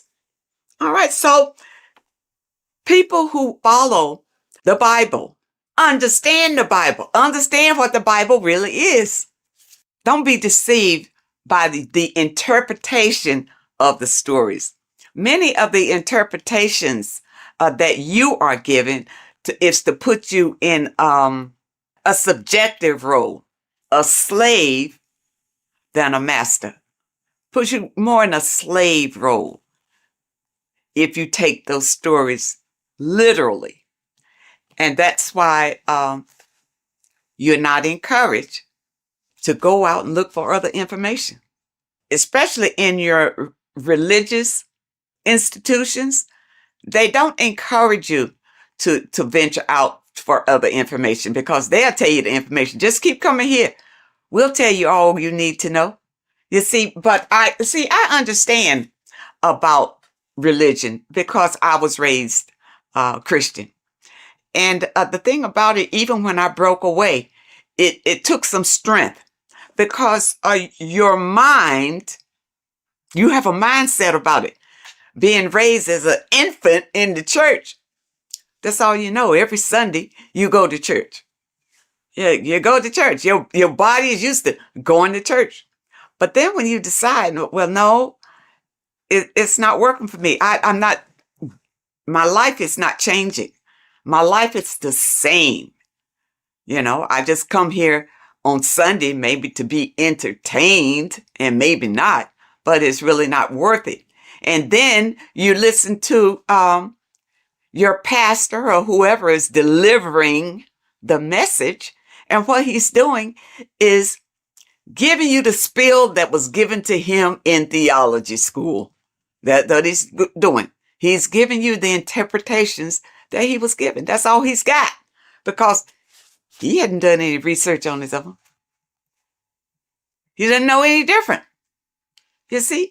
And there are many people out here who feel like ignorance is bliss. I know you've heard that. Ignorance is bliss. No, it's not. Especially in today's world with so many changes coming down the pike and fear is leading it. Fear is right in front, leading all these changes down the pike. And fear is leading it so that you won't buck against it. So that you will be so afraid, you'll just hold on tight and hope that you come out okay on the other end. But if you get this material under your belt, it will give you strength and a way to grab the power that you have inside of you so that you won't feel desperate and you won't feel afraid. You'll feel empowered. And that's what we all want. That's why I feel like everybody should have this material in their home. Everybody. And your kids should grow up reading this before they go to school and their little minds be manipulated to believe whatever the system wants them to believe. Because really, they're just grooming them to be little worker bees, to be worker bees. You see? People, you have the right. You have the right to be the master of your own reality. But if you don't know the information, you don't know where your power comes from and how to use the power that you have, doesn't mean anything. All you got to do is open yourself up to new information. That's all it takes. And your life could change drastically by just the information that is revealed in these pages. And it's I tell you, it's funny because years ago, I guess I was, oh, geez. I was in the Christian faith when I ran across information from one of the folks who contributed to this material. And when I heard him talking about it, it resonated. Something he said resonated in me, and I never forgot it. And then when I found this material again and I saw his name, I think his name was Santos Benucci or something. I don't want to destroy anybody's name, but I know he is referenced in some of this material. This is it. When he talked years and years ago about it, and now here it is in printed form. People, do not let this pass you by. This is your life right here. You think your Bible is? The Bible is great, but it's in parables. You can't understand it the way it should be understood. Okay? But with this being your companion, it will open your eyes like they've never been opened before. And I know a number of you out there have purchased the book. Leave us a comment and tell us how you feel about it. But take your time. These are not fast reads. Either one. And the thing about it is, I keep going back to them. It's not the kind of material you read one time, put it aside and forget about it. You put this on the coffee table and read a little bit all the time because it reinforces your soul and helps you to manifest the life that you desire. Okay, people? I hope that you understand, and I hope that it helps. And of course, I will leave a link in the description where you click on the link and you can get either one. You can get book, this volume 1, or you can get volume 2. And the volume 2 is in hardback. You know, when I first got it, it was in the soft cover, but I love hardback. So I have this in the hardback too, because the hardback I absolutely love. And because the books that I purchase, I want to pass them on to my people when I'm gone. They mean something. Stop wasting your money on stupid magazines and crap that doesn't mean anything. You buy a book, buy one that's going to change your life. Oh, and also, when you click the website, you'll notice that there are courses on there that you can sign up for, for those of you who want to go really deep. And also, there's a PDF on food. And I'm waiting for them to come out with the book on that. I don't want a PDF. I want the book. And once they come out with the book on foods that you eat and foods that you don't eat, I will be the first one to get that one. So I encourage you to add these to your library. This is the best material that I have found to date that opens your eyes to what life is really all about, and also opens your eyes to who you are and the power that you have to create your own reality. I thank you so much for joining me today, and I really hope to see you next time. So depression doesn't actually exist, and in this video I'm going to show you how depression is actually a choice. And I'm going to give you some solutions on how to deal with it. And this is probably going to change your life forever just by doing this alone. Okay, so the first thing you need to understand about depression is that it exists in your conscious mind. It exists in your thinking mind. So what is inside your thinking mind? You have your body, your name, your reputation, your trauma, your memories, your family, your worries, your interests, your bills, your passion, dislikes, goals, right? Most people identify their lives with this. They identify their lives with their thinking mind. They think they're their name, their job, their reputation, their memories.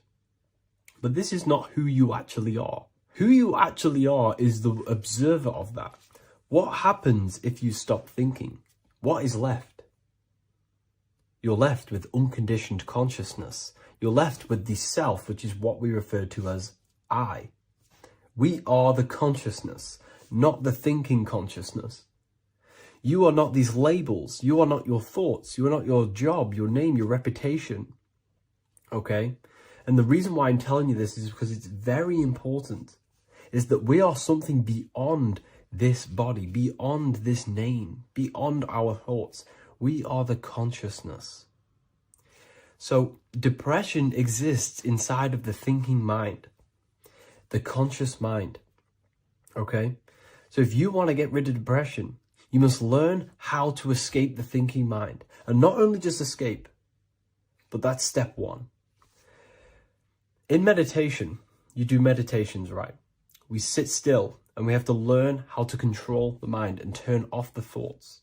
And when we turn off the thoughts, depression goes out the window because there's no thought present in your mental field of consciousness to be depressed. Okay? You must understand, who is the one suffering from the negative thoughts? Who is the one suffering? Your mind is not suffering because the mind is producing the thoughts. Your body's not suffering from the negative thoughts. You are suffering. And who is you? You are a soul. You are that feeling. You are that person beyond the thoughts, beyond the feelings, beyond that. You are the one experiencing. You are that. Meditation gives us the ability to turn off the thinking mind. This allows us to escape our thoughts. Okay?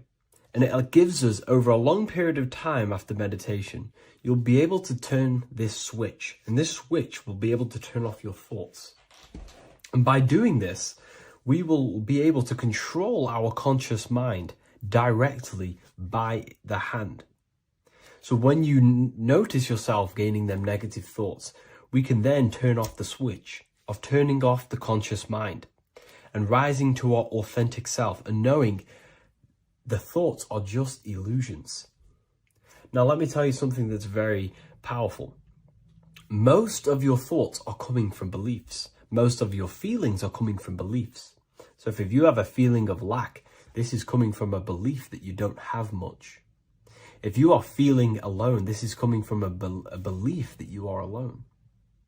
So what we must do is restructure ourselves. We must restructure the subconscious mind. And we do this in many different ways. We can do this with meditation. We can do this with visualization, visualizing our desired reality as if we are living it.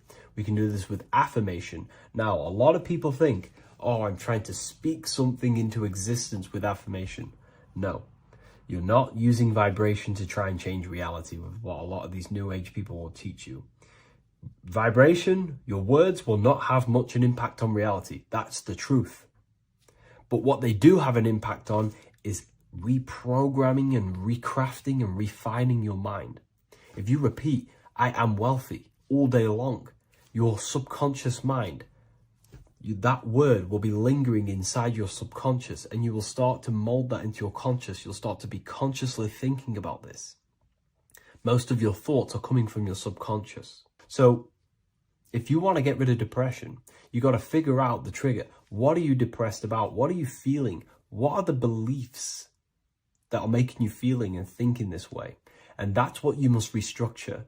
You must restructure your subconscious mind through visualization, meditation, and affirmation. You do these all the time. You do these every single day, and you will slowly, if not surely, restructure your subconscious mind. While by doing the practice of meditation, you'll gain the off switch as well. Sometimes depression comes from not living in your authentic self. You're not doing the things that your soul is telling you to do. We all know what we should be doing at all times. I don't care what you have on. We all know we should be doing something. We all know that we have there's a higher aspect of our mind that tells us, oh, we need to be doing this, but I'm actually sat here on my phone. Oh, I shouldn't be eating this, but I'm doing it anyway. There's always that higher voice. And that is the voice that has to be connected to. And when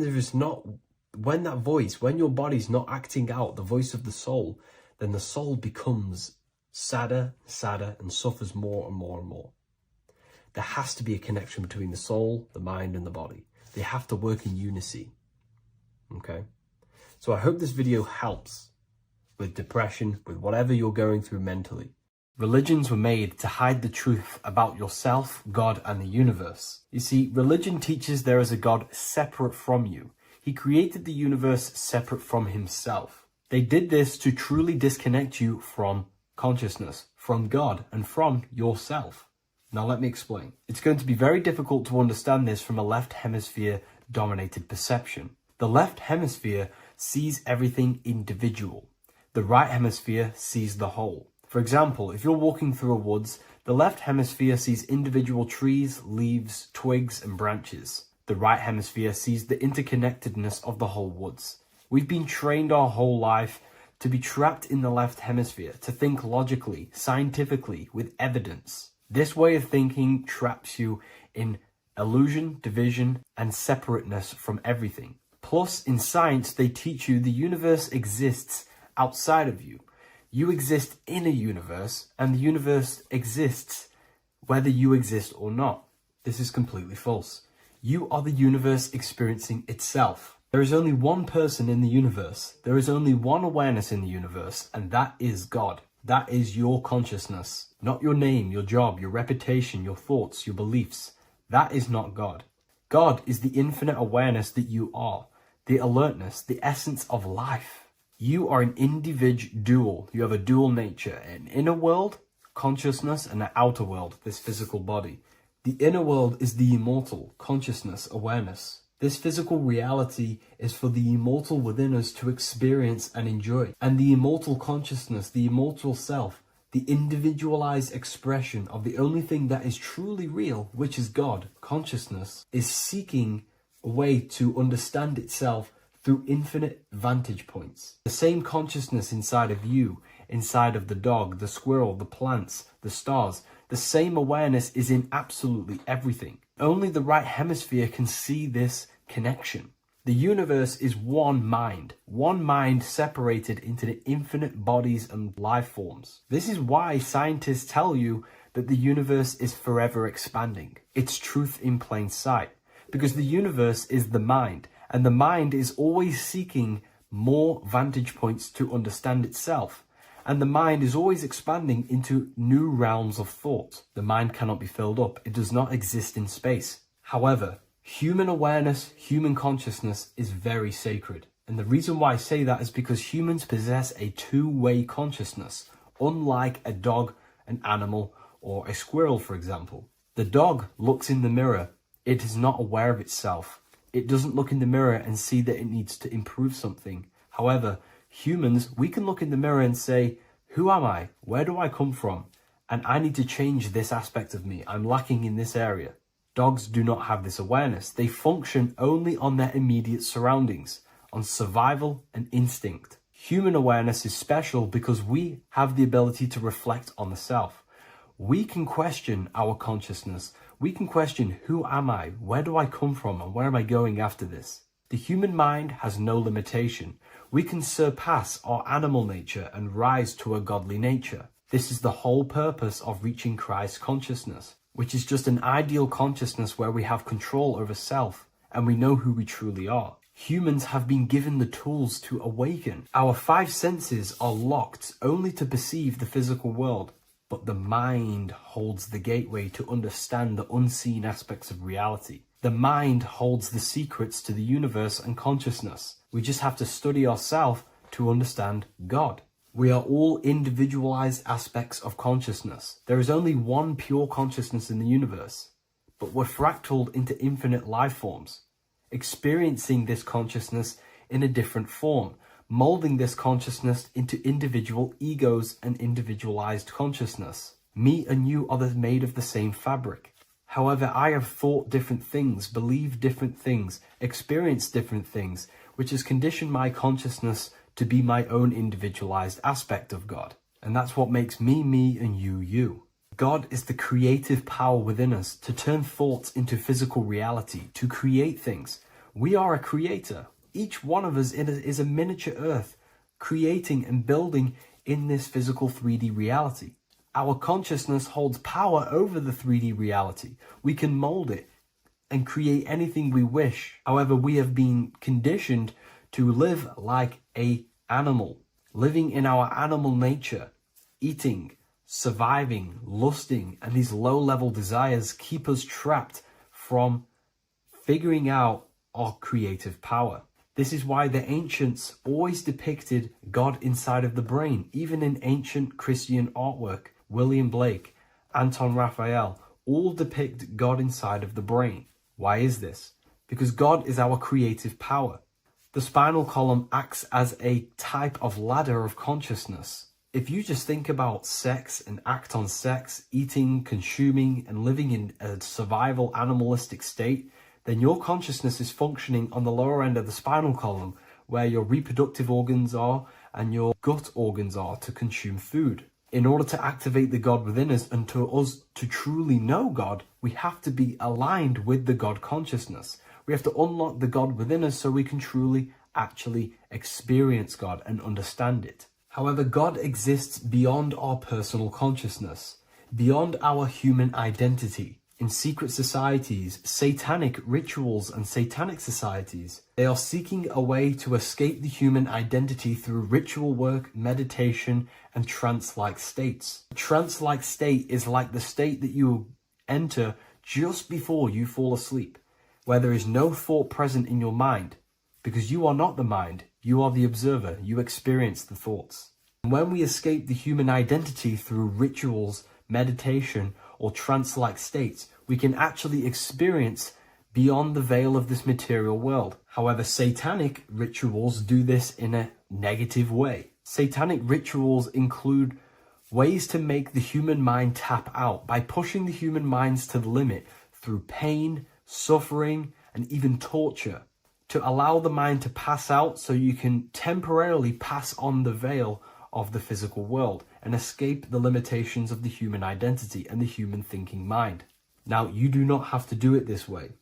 You can experience the divine and beyond your human identity through many different ways, such as deep meditation, rising above your thoughts, and setting 3 alarms, one for 6 a.m., one for 6:30, and one for 7:30. And when you wake up at these times, what you need to do each time you wake up is allow your mind to stay awake but your body to fall asleep. And you will enter this trance-like state. And you can gain ideas, experience lucid dreams, and maybe even astral project. All of these rituals in secret societies and satanic societies is all about escaping the human identity and experiencing the divine planes beyond the physical. To wrap all of this up, this is all about consciousness.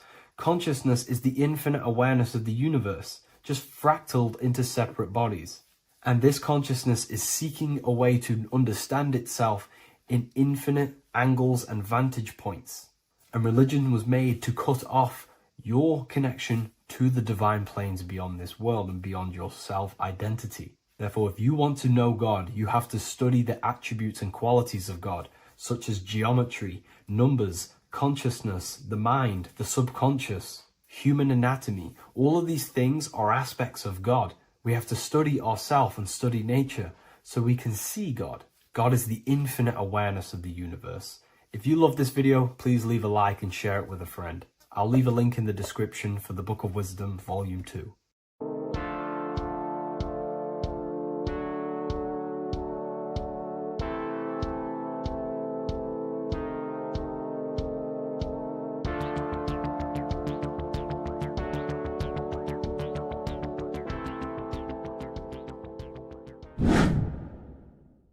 The earth has become a realm in order to trap souls within so that they can harness our electricity, our energy.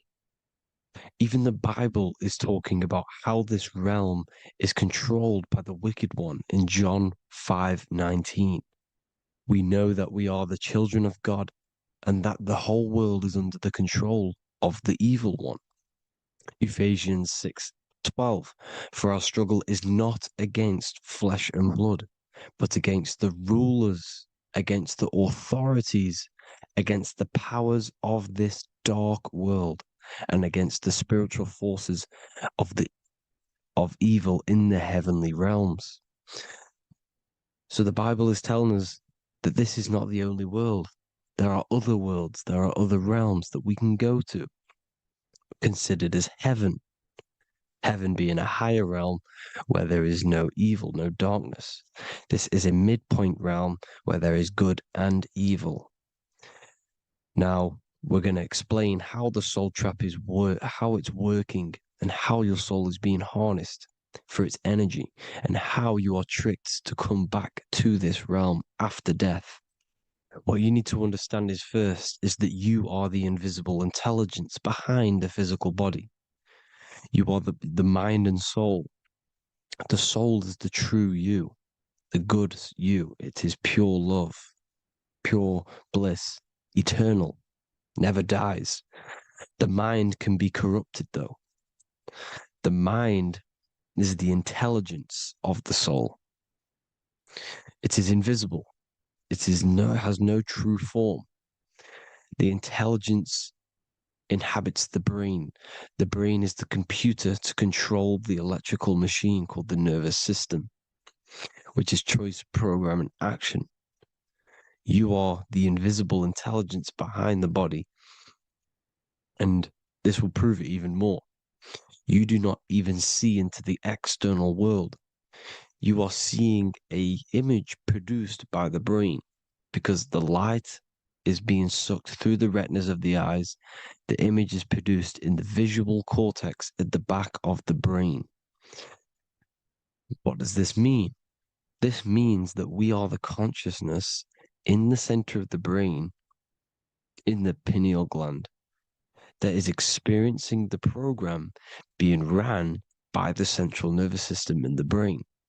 This is the sigil of Lucifer. Lucifer in Latin is Lucy. Lucy is light in Latin. Lucifer is known as the light bearer. This is how the eyes work, people. It's not a demon or a devil. The sigil for Lucifer is how the eyes work, and how the left eye is controlled by the right brain. The right eye is controlled by the left brain. There is a crossover. It's the same with the body. The left side of the body is controlled by the right brain. The right side of the body is controlled by the left brain. There's a crossover with our hemispheres in the brain. Now, this empty chamber in the center of the brain is where this universal cosmic intelligence is held, known as the most holy place in the Bible, the throne of God. Okay? This is above the 33 vertebrae on the spine. As you can see here, you are the being in the center of this point. All of the nerves are being sent back to this one particular point, which is which is the seat of our invisible intelligence. You can see it's an empty chamber. Our consciousness, our intelligence is not a physical thing. This intelligence is the true voice inside of your head. This is why your head is heaven, your heart is earth, your heel is hell. Your head is heaven because this is the seat, the throne of God.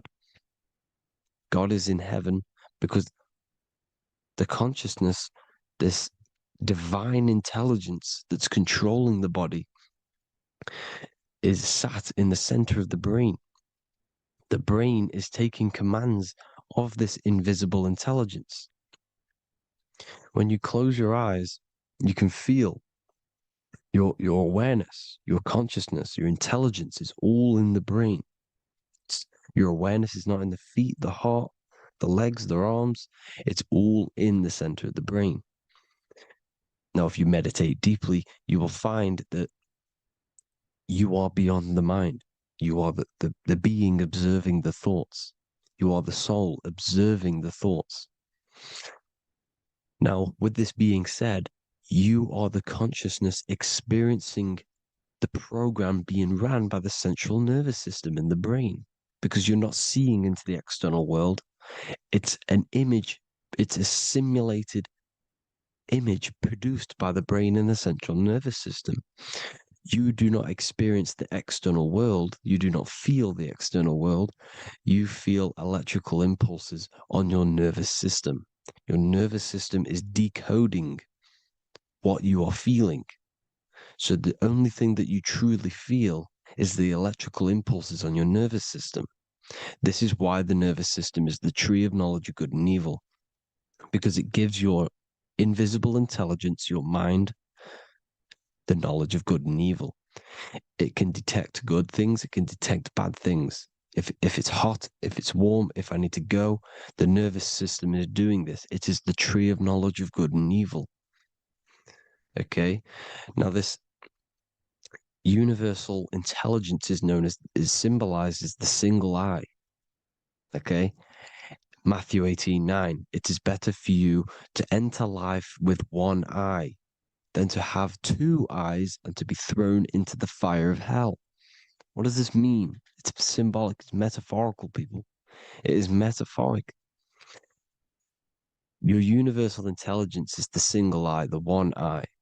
It's the balance between the two poles, between the left and the right, the good and the evil. It knows the right thing to do all the time. This is our inner guide. The inner self is the inner guide. And when you are operating your life off duality, using your two eyes, you'll be thrown into the fire of hell, lower states of consciousness. Because you're split. You need to live in oneness, even, balance. Matthew 6:22, the light of the body is the eye. The light of the whole body is the eye. You are a light being. Human. Hue means an attribute of a color. Man is the word manifested. We are light manifested into physical form. Depending on your vibration is depending on what color that you are vibrating on, which is a hue, a human. If therefore thine eye be single, thy whole body should be full of light. Again, it's talking about the single eye, oneness, completeness. When you balance the hemispheres of the brain, we'll go over that later. But anyways, the body is the earth. This is what we need to understand, people.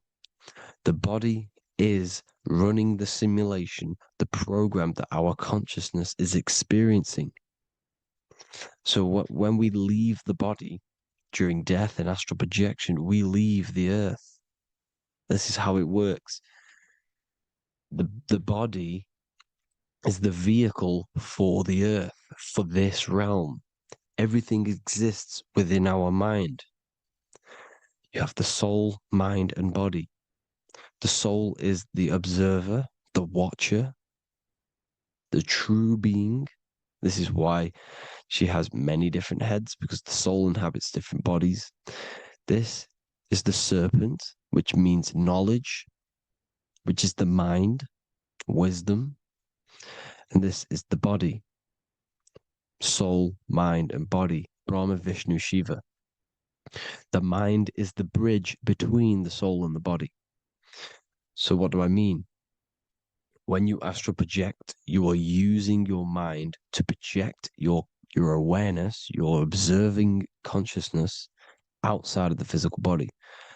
The mind is the projector, projecting consciousness. By using your mind, you can project your consciousness outside of the body, which is known as the astral realms, which is known as walking on water. Jesus was never walking on physical water, people. It's metaphorical.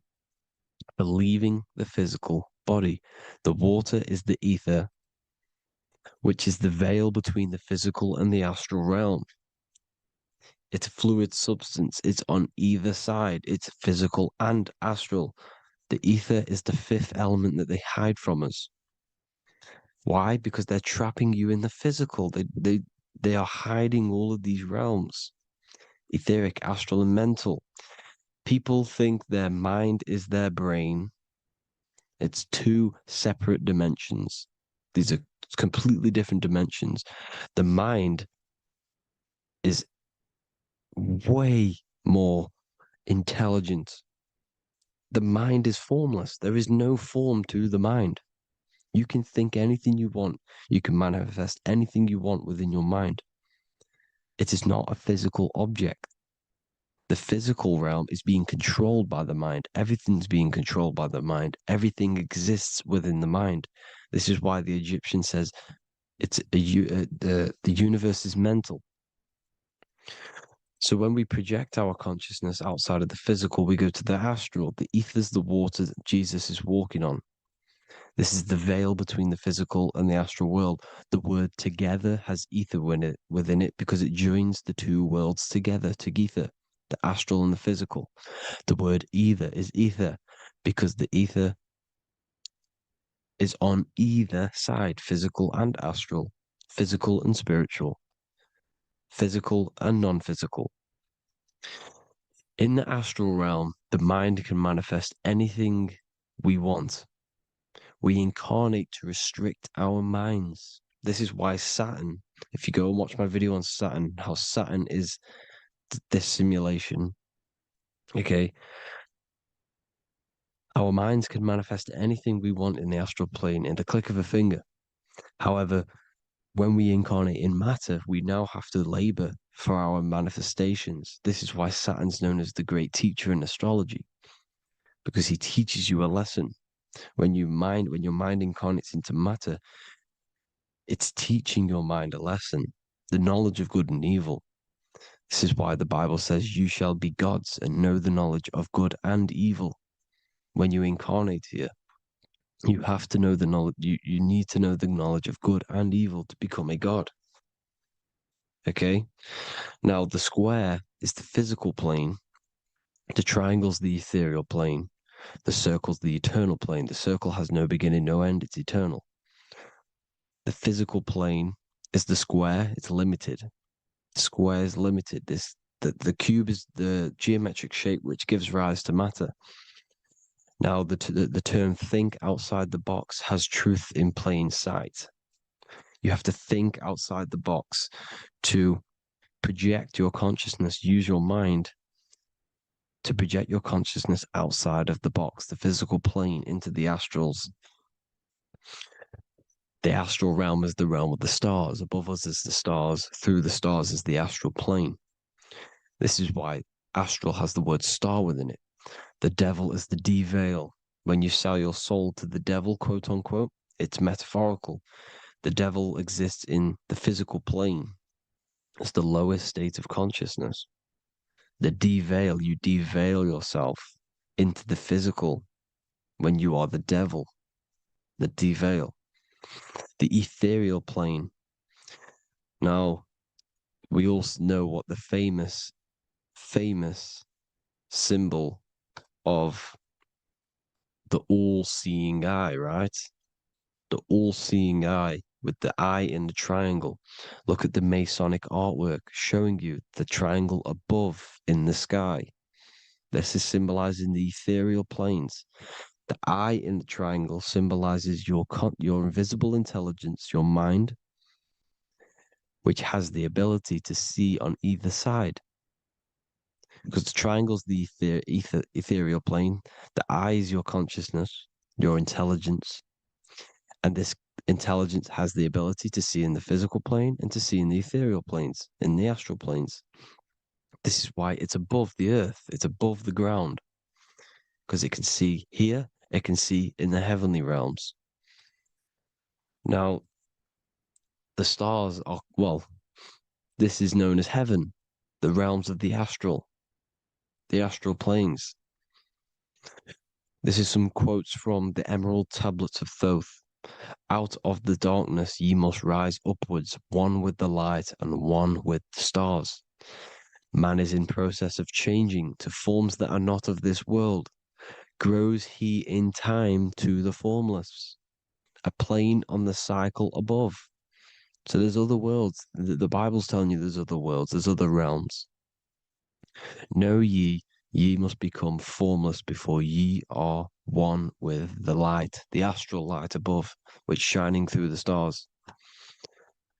Not of the earth are ye, earthy, but a child of the infinite cosmic light. You are the invisible intelligence controlling the physical body. The body's not you. It's the vehicle that your soul lands in when your mind projects your consciousness into that realm. Free from the body, I flashed through the night. Unlocked at last for me was the star space. Wow, that's powerful. The star space, the astral planes. This is what it's talking about. We are all a star. We descended from the astrals, which is the star. We are all a star. Look at the ancient paintings of Jesus' birth. It's the star beaming his consciousness down into the physical plane. Here's another one. Here's some Freemasonic artwork showing you, again, the ether, that invisible intelligence, the I, manifesting itself inside of here, in the physical realm, where the people are. You see? It's the same here. This is Jesus. Here's the bird symbolizes the Holy Spirit, your invisible intelligence, descending into the waters, the ether, the ethereal, everything. The ether's the base of all physical matter. Here's Truth in Plain Sight. Mr. Bean, the famous TV program in England, in the UK. He begins the program like we all begin the program from falling from the stars. He falls down with a beam of light. And this is truth in plain sight. This is false. The aliens don't exist. They're a lie, alien. But this symbolizes the star beaming our consciousness. And when we die, this star will suck us back up. Just like this UFO is doing. It's truth in plain sight. So, this is some more Freemasonic artwork going from duality to singularity. Sun, moon, masculine, feminine. Right hemisphere, feminine, left hemisphere, masculine. The consciousness in the center, the balance point. Here's another more Freemasonic artwork. The two pillars, left and right hemispheres, and the invisible intelligence between the left and right hemispheres, the light of the body. This is why light's coming off it. Because it's light, it's pure light. The blazing star. The stairs go from the checkered board, the duality, up to oneness, in between the sun and the moon, the masculine and the feminine. This is symbolizing going into oneness. What did the Emerald Tablet say? You've got to become one with the stars, one with the one with the self.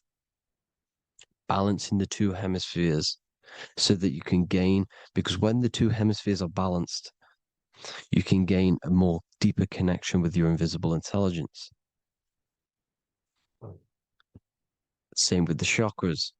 When the chakras, the seven seals in the Bible, these are seven seals because when you conquer the seven chakras, when you balance the seven chakras, you then gain a more deeper connection with your internal self because your mind is not filled, it's not being ran, it's not being dominated by these seven deadly sins, the seven seals, the seven chakras. These are seven energy centers which are concealing our true form. Balance makes us have a stronger connection with our true cosmic intelligence. Heaven is even. This is why Jesus is pointing at the heart. The even point is the heart. You got to balance the chakras and live from the heart because the heart is the earth. You're in good and evil. The body manifests the lower and the higher self. The higher self is in the higher parts of the body. Wisdom, intuition, expression. The lower self is in the lower parts of the body. Sex, food, and power. This is how they are trapping your soul, people. Like I said, the mind is the bridge between the soul and the body.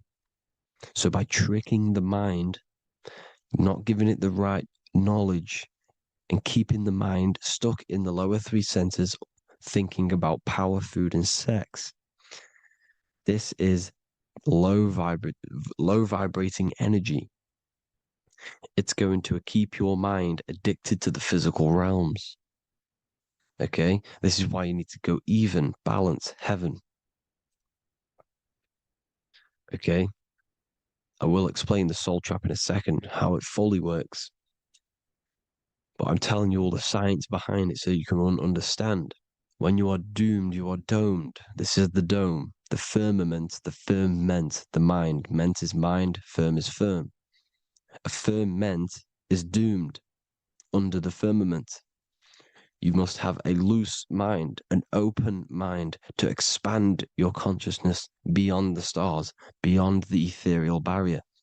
You have to vibrate higher than this world. Your consciousness must be expanded more than the physical plane. You need to learn how to astral project. You need to learn how to leave the body, how to operate outside of the body, so that you, when you do leave the body, you will have recognition, you'll have knowledge, you'll have practice. But this is as above, so below. The woman's belly is the earth. It's as above, so below. It's a microcosm of the macrocosm. We are the children in the womb. We are the people in the earth being ready to be born into the heavenly realms. As above, so below. It's a microcosm, macrocosm. Everything is in everything on a bigger and a smaller and a larger scale. Now, when the baby figures out that there is a world beyond its mother, what happens? The baby starts to move around and tries to get out of the mother. Because once it starts to hear the external world, starts to hear people, it's going to wonder, what's outside of why am I in here? What's outside? So the baby will force its way out of the mother. It's the same with our minds, as above, so below. When our minds figure out that there are other realms beyond this world, we will seek a way out. This is the womb, the mother earth, mother nature. It's the mother. We're in the womb. We can be born out of this world, which is being born again in the Bible. When you are doomed, you are domed under the dome, under the firmament, the firm mind.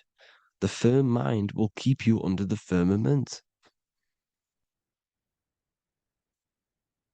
Due to the law of polarity, there has to be other realms. There has to be. Because the law of polarity works in this world, and it will work on every scale possible. It's universal laws. These are universal laws.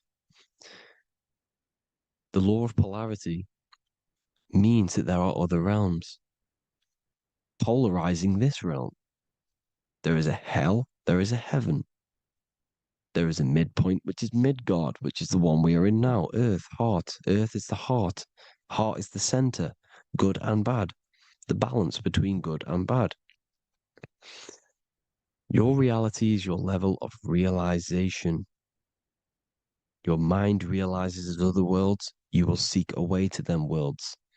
It's that simple. The soul trap is to keep you stuck in this physical body, which is the earth. This body is the earth. It's running the program, like I said at the beginning. It's running the simulation that your consciousness is experiencing. You are an electromagnetic being, and you're hidden in a cage, your rib cage, and you're stuck in cells, a prison cells. Look, you're in cells. We produce electromagnetic energy. Your soul produces this energy. And by trapping your consciousness inside of this physical realm, they harness this energy within the astral realms. They're using you to manifest demons, because your mind creates demons through emotions and mental thought energy, which is a whole nother video. I can make a video on that. You're manifesting everything for them because they're trying to create a hive mind. This is why they want everyone to believe in one belief system, one government, one belief system, one religion, because they're creating a hive mind. This hive mind will manifest and be summoned within the astral planes, because the mind manifests the astral plane. The astral plane is the realm of imagination. The mental plane is the realm of just thought alone. The etheric plane is the energy. The physical plane is the matter. So all of our minds together are manifesting these demons within these subconscious realms, the astral. Now,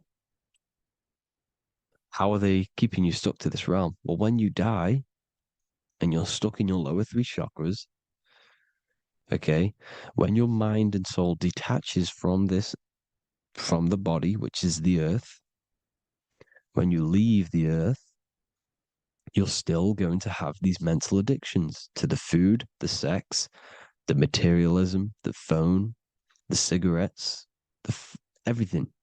This is why they get you addicted to everything possible. The TikTok, the YouTube, they get you addicted to as many things possible. Because when your mind is addicted to these things, and when this mind leaves the physical body, you're still gonna have these addictions. Okay? You're still gonna have these thoughts.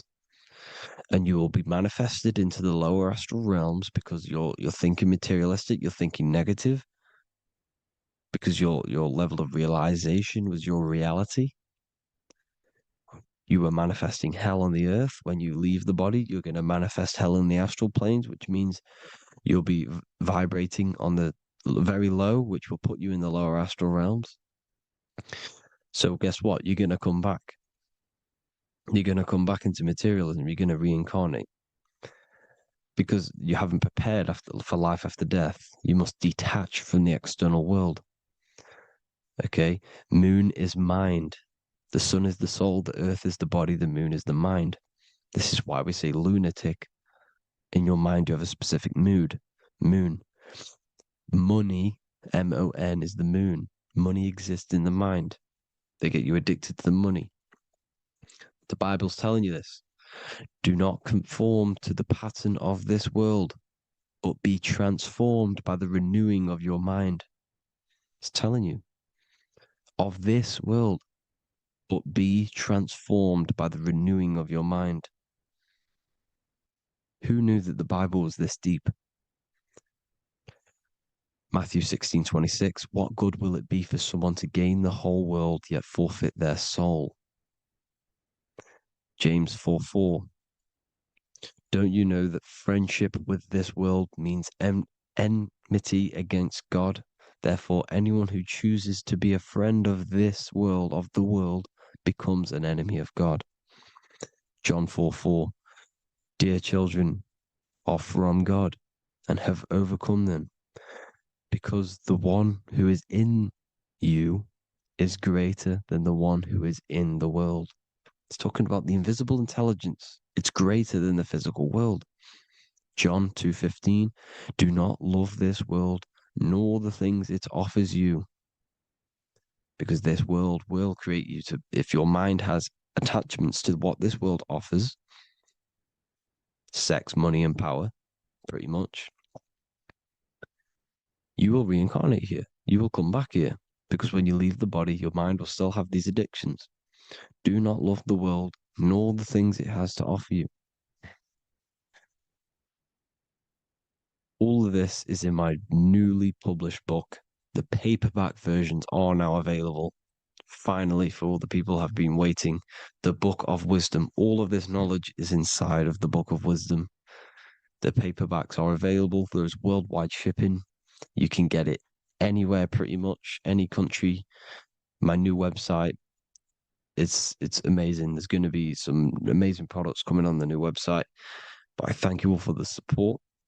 Before I leave, I need to explain what is going on with the soul trap. Like I said at the beginning, the mind's the bridge between the soul and the body. The body's the realm. By tricking your mind with false knowledge, they are keeping your soul stuck to this realm. They get you addicted to all the physical things, and that is it. As soon as you're addicted and you die, you're going to come back. So by tricking your mind, which is the bridge between the realms, they keep your mind stuck within this body. They keep you in physicality. They deveil you, the devil, the deveil. Thank you all for the support, people. If you do want to join the Academy, all the links will be posted below this video for the book, The Academy. Thank you all for the support and have an amazing day.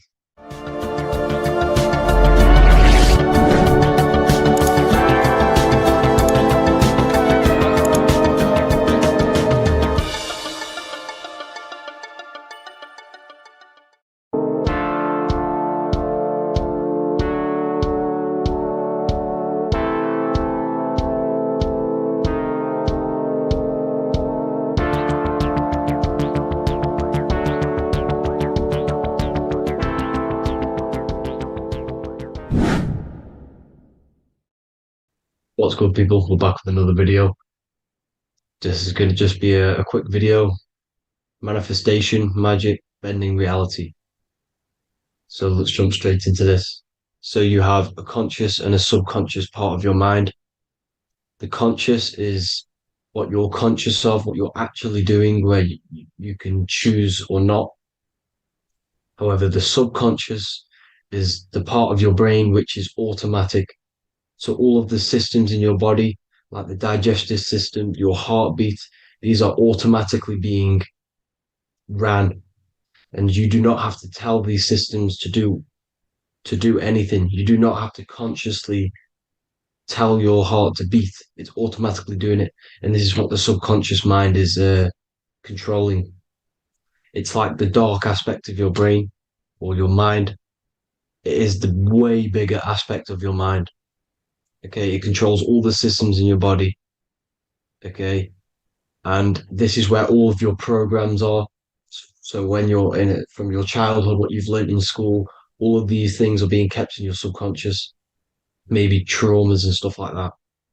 So the subconscious is the female aspect, and the conscious is the male aspect, because the male is all about action and doing, and the female is more about creation, creativity, intuition. So you have a right and a left hemisphere of your brain, and these are obviously male and female. The right side of your brain is your female. It's to do with creativity, imagination, intuition, insight. Okay. And this is one of the most important sides of the brain. This side of the brain is the most attacked by the elites, whatever you want to call them. This side is one of the most important, because obviously your intuition is a massive part of reality. And if you don't have intuition, then you lose track of the things around you. You can't consciously feel if things are wrong or right. They don't want you to have intuition or creativity or imagination. They want you in the left side of your brain, which is just reasoning, logic, and basic things. So they just want you to tell you what you want, tell you what to learn, and then that's it. They don't want you thinking for yourself, which is the right side of the brain. So whatever the conscious side of your mind impresses the subconscious side of your mind. So if you do affirmations, for example, if you consciously do affirmations every day, you're reprogramming your subconscious mind. You're impressing a vibration and a word into your subconscious mind, and therefore it will reprogram it. So the male and female aspect are symbolized by the Star of David as well. The male being the upside triangle, the female being the downside, connected all in one, because we both have male and female energy. So every thoughts are electric, which is the male aspect. Emotions are magnetic, which is the female. Each thought creates a wave of vibration in all directions. So think of it like a water drop in a pool, but it going out in every single direction. It's not just flat. And these thoughts have a certain frequency, has a certain vibration. That vibration has a certain frequency. And this affects your aura. Every thought, every emotion directly impacts your aura and the strength of your aura. So if you're angry all the time, your aura in the astral plane will look red. However, if you're happy, it'll be more like blue and green. So it's very important. Your electromagnetic field is created out of your emotions and thoughts, and that affects reality because you're 60% water, and frequency and vibration create certain patterns and has a certain effect on water. We'll get into that after this slide. So each thought that people are thinking around you, you are actually subconsciously picking up these thoughts because it's emitting this vibration in all directions. So this is why you can pick up thoughts of other people on the odd occasion. However, when you're more in tune with your intuition, your right side of your brain, you can start to pick up on vibrations, thoughts, and other people's auras. You can pick up on the energy once your third eye is open, and you know whether you should be in that environment or not. This is what we call an atmosphere when we go into a room and you can feel the tension if someone's been arguing, for example. This is the atmosphere, this is the vibrations, these are people's auras emitting these certain frequencies and vibrations. Okay. So our aura is contained of multiple layers. Obviously, we have the physical body. This is the electromagnetic layer. However, you have the different planes of existence, the spirit, mental, astral, etheric, and then physical. The physical is the lowest plane of existence. And the physical plane is a product of all of the planes above. So the mental impresses on the astral impresses into the etheric, and then the etheric creates the physical object. So the mind is the root cause of reality. The mind is the cause of everything. Your consciousness is pure cause. There's no effect. Everything you see in this reality is the effect. Everything that you experience is the effect because the root cause was the mind. The decisions you made you experience that certain experience. And that decision was created on the mental plane. And this is just pure thoughts. And thoughts are things. If it exists in your mind, it is a thing. It's a certain frequency. So if you have a certain level of thoughts, if you're thinking positive, for example, you're going to have a strong aura, you're going to have a higher vibration. And that attracts like. Like attracts like when it comes to thoughts and vibrations and electromagnetism. So if you're thinking positive all the time, speaking positive, doing positive, you're then creating a higher vibration, and that's going to attract people on that similar frequency to you. Everything is electromagnetism, frequency, and vibration. Everything. You see, so this is why, for example, if I put my hand to a TV screen, if my finger was the same vibration as the TV screen, it would go straight through it. However, the particles in my hand and the particles on the TV screen are two separate vibrations, and this is what causes the friction to stop and not my finger to go straight through it. So, like I said, when you don't feel the vibe of someone, when you don't feel right, you don't really get along with someone, this is a vibration. Your vibrations are not matching, they're not similar, they're two complete different vibrations, and they're not aligning properly. So music has a massive part on this. Music is a massive, massive tool for the elites because music is frequency. And in 1975, the musical instrument are all tuned to 440 hertz. So Spotify, Apple Music, most of the music on YouTube is all set to 440 hertz. And 440 hertz is not divisible by 3, 6, or 9. And when you can't divide a frequency by 3, 6, or 9, it's not a natural frequency. As you can see here, this is 432 hertz. This makes a nice geometric pattern. However, 440 hertz is a distorted pattern. So when you listen to this, this actually shuts off the whole right side of your brain. Like I said at the start, this is the most attacked side of your brain. It's to do with creativity, imagination, intuition. When you listen to 440 hertz, it shuts off the whole right side of your brain, and obviously shutting off all of these forms of your brain. Music is very, very powerful tool for the elites because it's the only thing which can enter your soul or your ears without consent, your body without consent. Everything else has to be through consent. You choose whether to eat something, you choose whether to drink something, but frequency, you're going to hear it no matter what. This is why it's so powerful. And music influences the body in many different ways. It's the most powerful imitator of everything. It directly affects all listeners.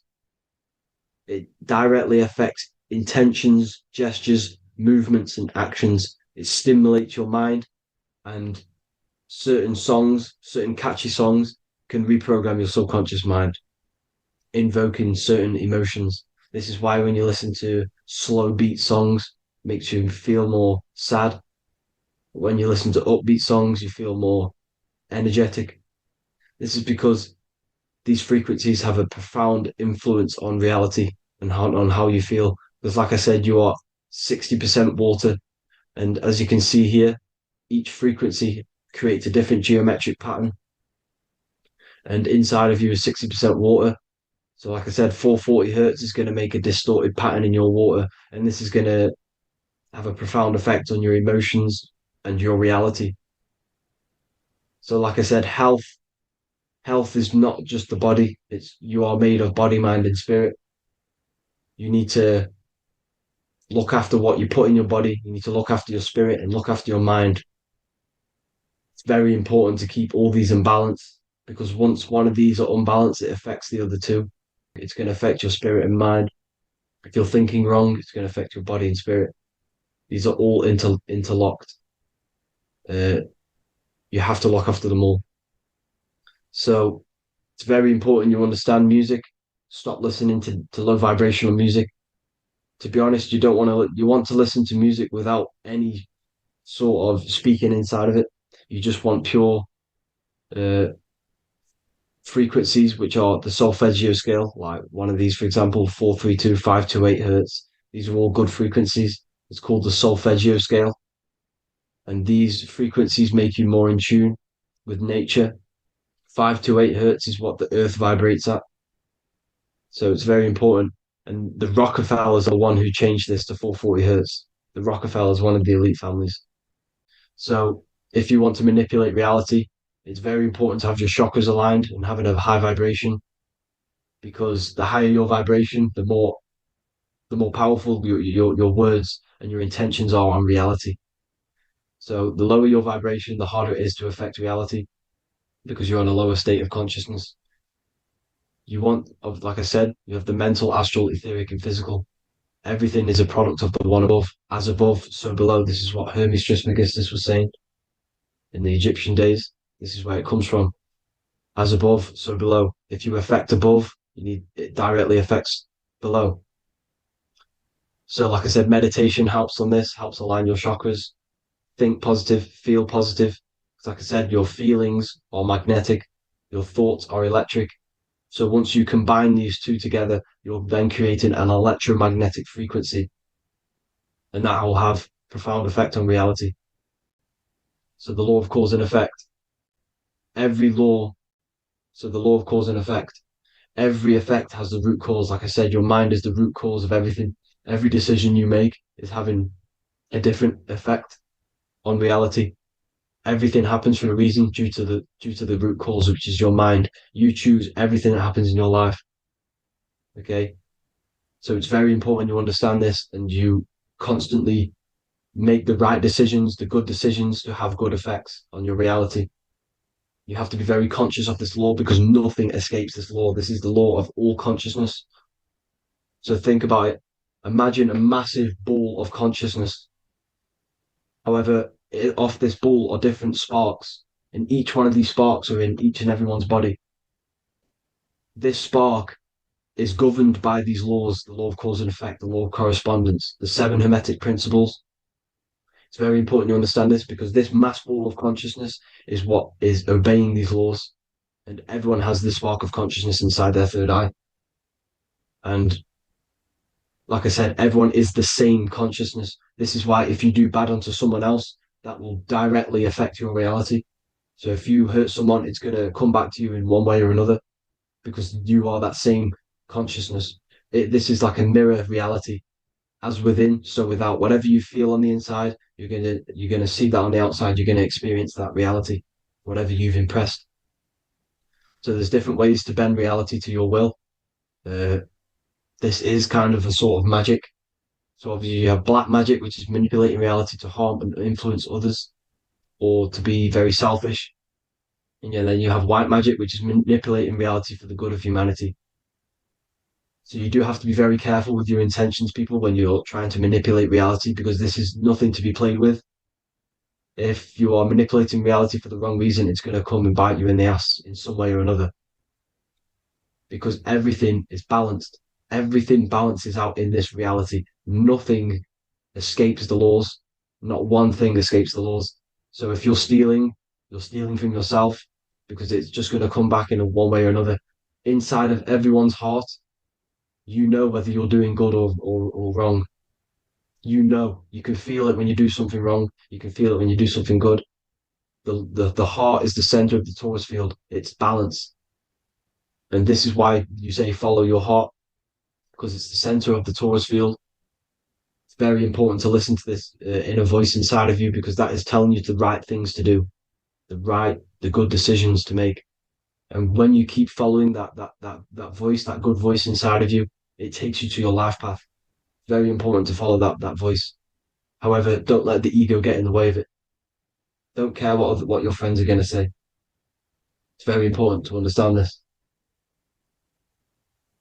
So you have different ways of manipulating reality. You have sigil magic. This is where you create your own sigil or symbol. You create your own sigil and symbol, and then you charge it. You behind that symbol you have an intention. So, for example, if you want to manifest wealth, you create a sigil which represents what you want. You create that sigil, you draw it out, you charge it because wherever your attention goes, energy flows. So whatever your attention is, you're sending energy that way. So what you do with your eyes and your hands, you place attention on the sigil. Imagine that it's glowing. Imagine that you're sending energy to the sigil, and then you burn the piece of paper once you've done this.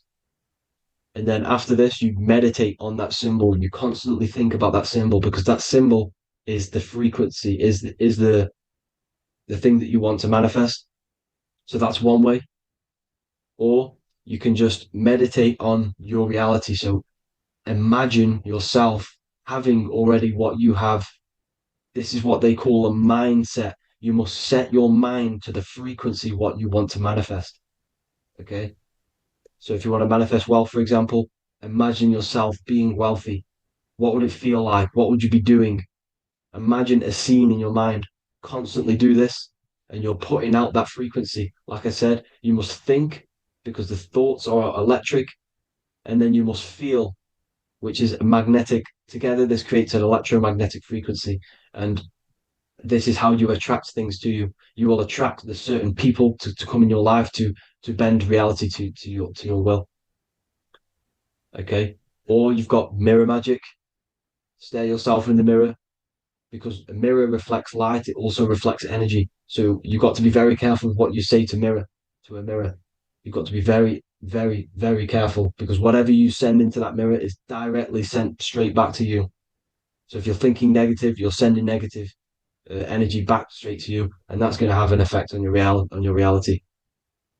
Affirmations are very important because your words are frequency, your words are vibrations, and each word you say has a certain frequency. If it's positively charged, it's going to affect you positively. If it's negatively charged, because like I say, your brain and your mind is like the director of energy. That's what your brain is, and it directs energy into certain things. You can either positively charge it or negatively charge it, and this brain is creating your reality constantly. It's manifesting your reality constantly in the present moment. So this is what the government knows. The government know Your mind is the root cause of reality. This is why they call themselves a government. Government. The New World Order is not being manifested by them. They are controlling the information. They are controlling your perception of this reality. And they know the mind is the root cause of reality. Therefore, if they control your perception of reality and your information, what you believe, you're going to manifest that information, that perception. So we, the people as a collective consciousness, are the ones manifesting this new world order. You see, so this isn't black magic. They're actually tricking us into manifesting their own their plans, this new world order. You see, this is how smart these people are. They know how to get around the laws of reality. They know how to bend reality to their will without facing the consequences. They're getting humanity to do it. You see, there is a collective consciousness. As like I said, we all have that same spark of consciousness, right? So as a collective consciousness, we are on a very low vibration at the moment. However, we are waking up rapidly. There are more and more people waking up at the moment, and light always chases away the shadow. Light is a lot more powerful than darkness, you see. So one person waking up has a massive effect than one person being asleep. It has a profound effect. Because, like I say, the light always chases away the darkness. It's more powerful. The light is always more powerful. High vibrations are more powerful than lower. So that's it for this, people. I hope you all enjoyed. This is a short, quick video. God bless you all.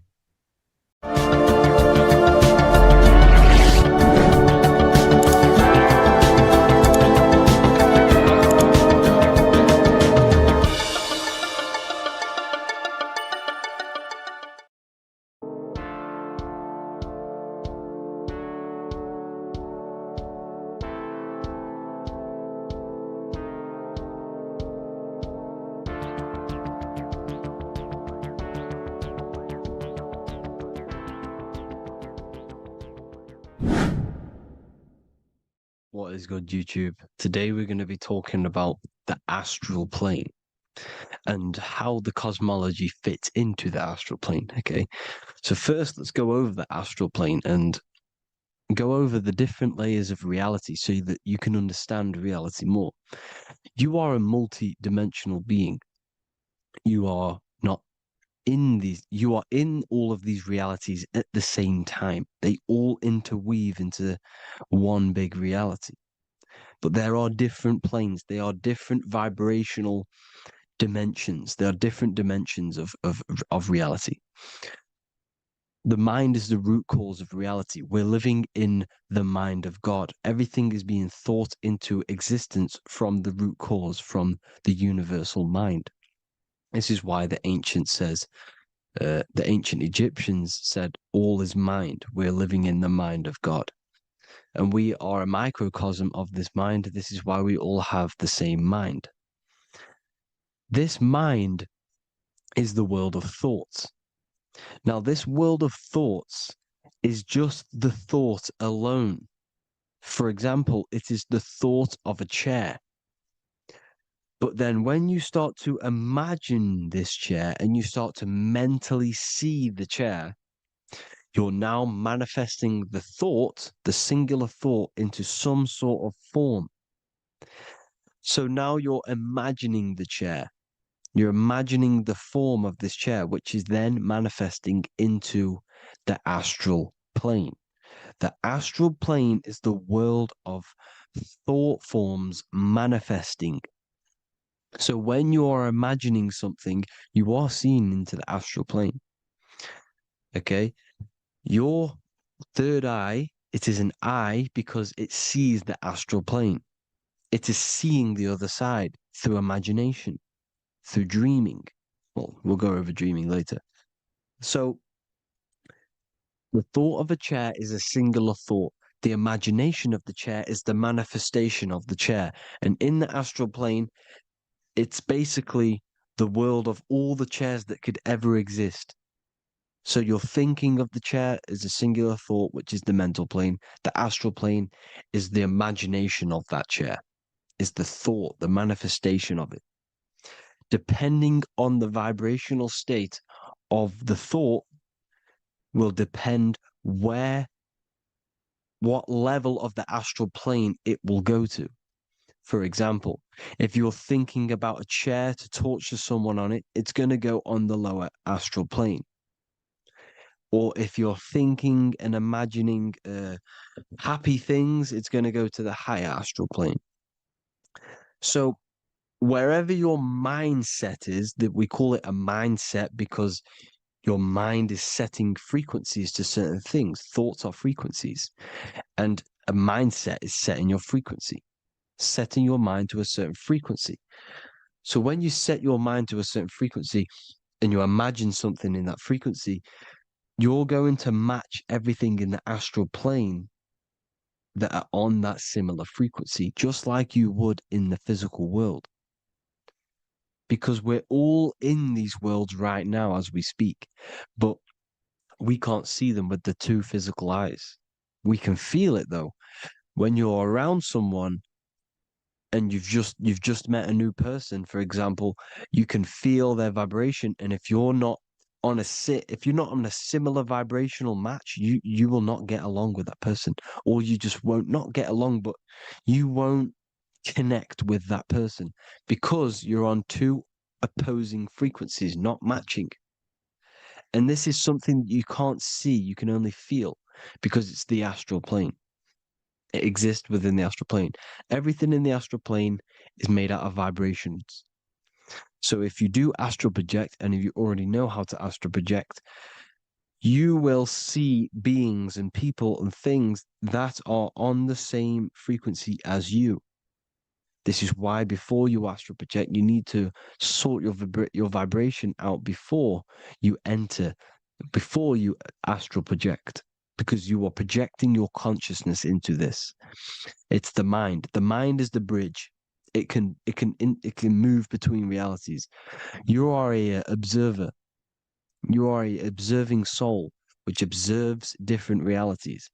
And the mind is the bridge between all of these different realities. The mind can choose. If you want to project into the astral, you set your mind to it, you can. Okay? So let's not get off track. The lower astral plane is where demons are. The higher astral plane is where heavenly beings are. Heaven and hell are kind of a real thing. The etheric plane is a powerful substance, the ether, the fifth element that they don't tell us about. If you type in on Google the 5 elements, they will try to remove it with wood or metal because they don't want you knowing about the ether. Ether is the energy double behind all physical objects. So the ether is very important. It is the 5th element. It is part of the physical world, but it's also part of the astral world. It is on either side. You see how they're showing you the truth in the language? Ether and either are the same word. The ether has 1 foot in the astral and 1 foot in the physical world. It's a substance that connects the physical to the astral world. It is the either. It's on either side of reality. It's on the other side. Other, either, same word. Ether is connecting the physical to the astral plane. It's the world of frequency. Frequencies, EMFs, torus fields are in the etheric plane. It is the energy plane. It's where energy moves through the ether. Okay. So then you have the physical world, the world of effect. Everything you see in the physical world is the effect of the higher planes. Each plane is a product of the plane above. So, and it melts into each plane. The physical plane is the lowest plane, it's the most densest, and the highest is the most fluid. This is the most fluid, this is the most dense. This is where we get the saying, as above, so below from. As above, so below comes from the different planes of reality. And magicians understand this. This is why magicians always say as above, so below. because they understand if you manipulate the higher planes of reality, you manipulate the lower planes, because the astral plane is a direct copy of the physical world, but in the astral plane. It is mirrored. The physical world is mirrored in the astral plane. They are both the same world, but just different vibrational states of the world. Kind of. It's hard to put this in words, people. So just try and understand. The astral plane is the double. It is whatever happens in the astral plane happens in the physical plane. This is why magic works. This is why demons work. This is why spirit communication works. Because if you manipulate the higher planes, you manipulate the lower planes. As above in the astral, so below. Leonardo da Vinci showing you to look up, pointing up. You got to look up. He's telling you to change the mind, you change the physical world. You change your emotions, you're on the astral plane, you change the physical world. You change your reality by changing the higher planes. This is the Masonic 11, the two pillars. This is the 11, also symbolizing the two hemispheres of the brain here. But the 11 symbolizes the two mirrors. 11, 11, 9, 11. 9/11 adds to 11. 9 plus 1 plus 1 equals 11. The Twin Towers were an 11. Flight 11 was hijacked because it's a mass ritual within the astral plane. Now, we're going to go deep into that later, and I'll show you these rituals they do in order to manipulate the astral plane. So, this is what the 11 is. It's the mirroring of reality. If you contact spirits and conjure spirits, you can either summon or attract demons and spirits. Summoning is creating a spirit. You create demons. Okay? Like I said here, the mind is the root cause of reality. If you think of if you think of a traumatic event that happened in your life over and over and over and over again for years and years and years, where attention goes, energy flows. The mind is the director of energy. If you are directing energy into the specific emotion, the specific thing that is torturing you in your mind, that will manifest as some sort of being in the astral plane, which is called an elemental. And this elemental being that you have created through your thought forms and emotions will latch onto you and feed off this energy. So it's important that you get your mind right, okay? It's important that you sort that you file the mind and you discipline the mind. Make sure it's only entertaining positive things, because you are quite literally creating your own demons. The word demon has the word mon in it. And if you've watched my videos to know, mon means moon. The moon is your mind, the sun is your soul, the earth is your physical body. Demon is mon means mind, moon is mind. You create demons with your mind, summoning. Now, this is where the rituals come in. 9/11 was a ritual because everyone was thinking about this big fearing, the death of 9/11. Everyone was thinking about it.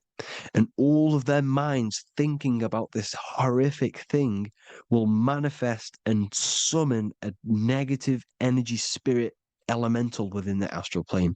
That's how all of this works. This is why it was a mass ritual.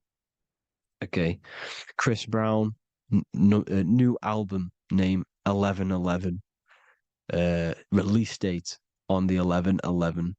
This will be my 11th album and contain 11 songs. All of these people know the occult. This is Hermes Trismegistus with the star of Saturn, the six-pointed star, as above, so below. The mirroring of reality, physical and astral, the two Masonic pillars. So as above, so below. What's above us? The stars. The stars are connected to the astral plane. This is why we call them stargates. When we dream, we are experiencing these different realities.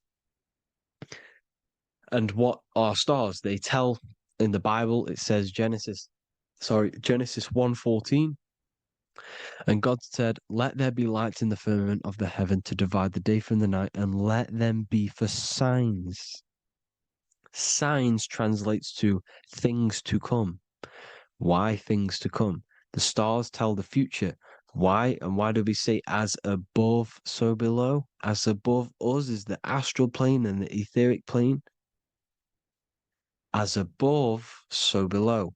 Whatever happens in the stars happens on Earth. The stars are connected to the astral plane. Above us is the astral plane. We are a star in a physical body. This is why we say Mr., sister, stir equals star. The E and the A are interchangeable. We are stars, and the stars are the start of our incarnation. We start in the stars, same root word, and we descend through the 7 energies, which are our 7 chakras. Then we enter the heart of the soul system. The heart rearranged spells earth. And this is the true cosmology. Here's the Masonic cosmology. This is Masonic now. Here's the firmament. Let there be a firmament in the midst of the waters to divide the waters from above, from the waters that below. Genesis 1:6. The firmament, firmament comes from the word firma, Latin, I'm pretty sure, which means firm. When something is firm, meaning it's stable, it does not move, it is firm. The firmament is firm. So, is the firmament Genesis 1:6. What does it say? Genesis 1:3, sorry. Let there be light. This is before the sun and the moon was created. Let there be light. Before the sun and the moon was created, light was appeared. So what's that tell you? This is a holographic projection from some sort of light being, some sort of projector. And that projector is the all-seeing eye you see in the Masonic cosmology. This is the all-seeing eye projecting the light beams. Let there be light. Everything is made out of light. The universe is created out of light waves. The torus field is 1 unit of light. The light projecting this reality is Polaris. Okay, the famous all-seeing eye. Now, what else? Then we have after let there be light in Genesis 1:16, and God made the 2 great lights. This is the sun and the moon, electric, magnetic, male and female. Then we have the Masonic checkerboard, the black and white symbolizing dualities within the dualistic reality we're in, spirit and matter, light and matter, rest and motion, positive and negative, good and evil. Everything's dualistic here. Okay? And it's a dance. The universe is a dance between flickering of white and black light, which is the torus field. We're not going to go over that, but this is all connected to the astral plane. This is the true cosmology. The astral plane cannot work on a spinning monkey ball in the middle of space. Does not work. Cannot work. It's impossible. Okay? Impossible.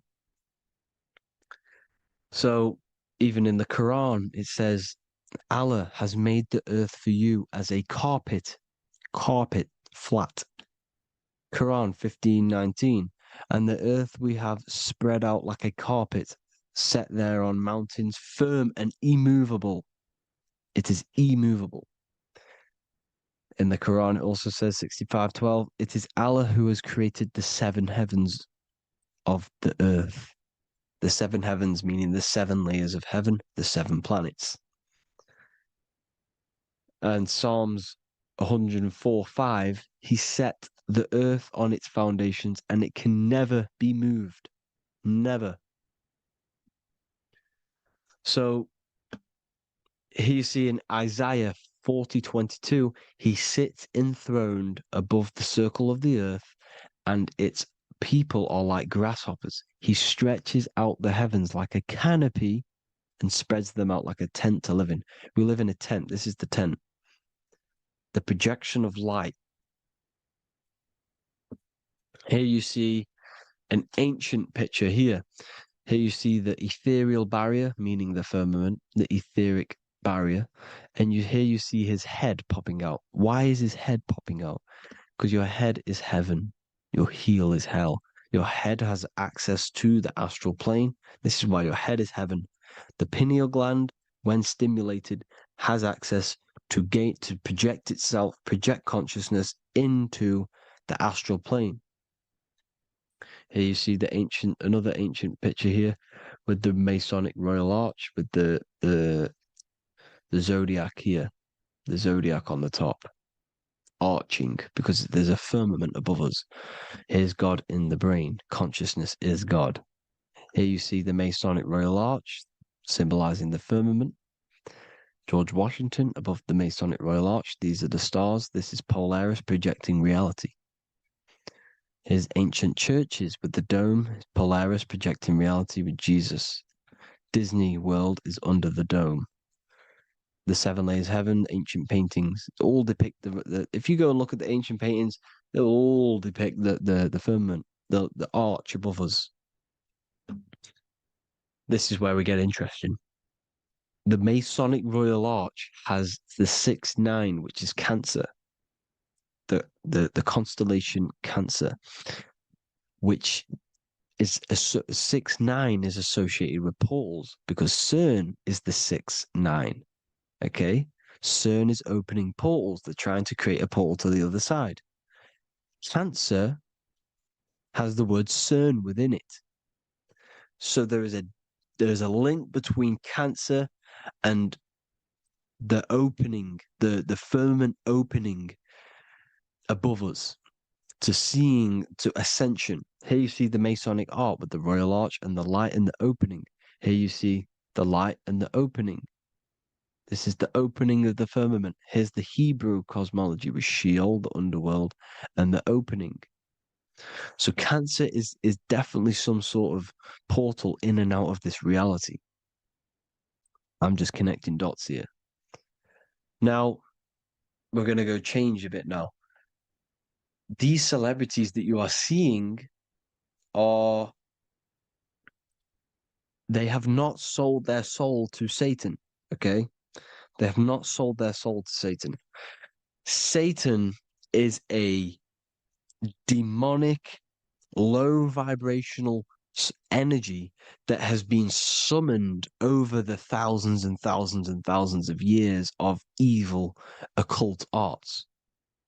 So since Babylon was summoning this demonic energy, and this demonic energy in the astral plane will grow and grow and grow. It has no form. It has no physical form. Okay?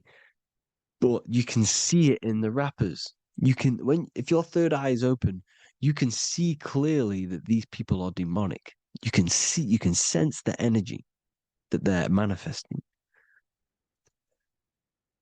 Selling your soul is not what you've been told.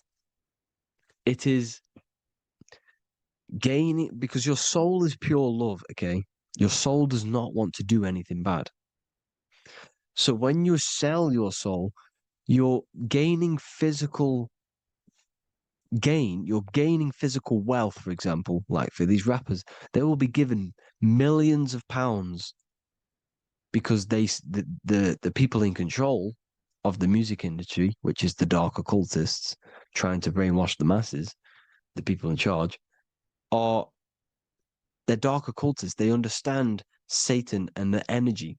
They are satanic energy, which has been summoned in the astral plane. They see that they have influence over the masses, so they will go to them and say, "I'll give you this amount of money forever if you manifest this satanic, demonic energy through the music and through social media to blind the masses, to brainwash the masses into this demonic energy." Because when you listen to music, music is frequency. Whatever you listen to, you become that frequency. So if you're listening to these people, they're throwing energy, this demonic, satanic energy that they sold out to. Soul, same word. When you sold something, you've got your soul involved. They have exchanged money, physical gain, so that they manifest this satanic energy within the astral plane and through the music, through the videos, through social media to keep us in this vibrational frequency, in this low state of consciousness. This is what it actually is. It's not, you're not selling your soul to some sort of devil. This satanic energy has no physical form it is formless in the astral plane. It's a summoned energy. Now, the root chakra is red. This is why the devil is red, because it symbolizes the animal nature of man. When you are operating off your root chakra, you will kill, you will fight, you will do anything to survive, because it's all about survival mode in the root chakra. They want you keeping in that fighting mode, that surviving mode, so that you are manifesting this low vibrational frequency, this satanic energy, this demonic red energy. This is why the devil is red. And the devil has a tail with the red arrow pointing down because it symbolizes your light body. This is your Merkaba. Your Merkaba is your light body. Mer equals light, Ka equals spirit, Ba equals body. Merkaba, this is the devil's tail pointing down, the descension, your heel, up to your heel, hell. Ascension to heaven, head. You see, this is the all-seeing eye with the illumination coming off it, your head, when you're illuminated. The Merkaba is your celestial sphere to portray different planes of reality. It is the vehicle of ascension. It's your light body. It's in the word Kabbalah, Kabbalah, Ka, spirit, Ba, body, La, light. Same thing, Kabbalah, Merkaba. Same thing. It's all about the light body. This light body sees different realities. So when you see the goat in the music industry, it's this satanic summoned energy that's been summoning for thousands of years within the astral plane. When it becomes to the physical plane, it will manifest through different things. A goat, an owl, Satan, Moloch, Baal, same deity, same demonic energy that's been summoning in the astral plane. And this is why the Baphomet has a goat head. Drake's new album is the goat. The Polo G, the Masonic G, with the goat. And here's Ryla Rodriguez in the mirror with the goat in the mirror and him in his physical body. It symbolizes, the mirror symbolizes the astral plane because he's manifesting the goat, the demonic energy. He's sold out to the demonic energy. And in the physical plane, he's his physical body. The mirroring, the Masonic 11, the mirroring of reality, the astral and the physical. And what do you call them when they're an amazing rapper, the best rapper? You call them the GOAT. Because the GOAT, you're the GOAT because you're manifesting the GOAT energy, this satanic, demonic energy within the astral plane. So Baal, Moloch, all the same thing.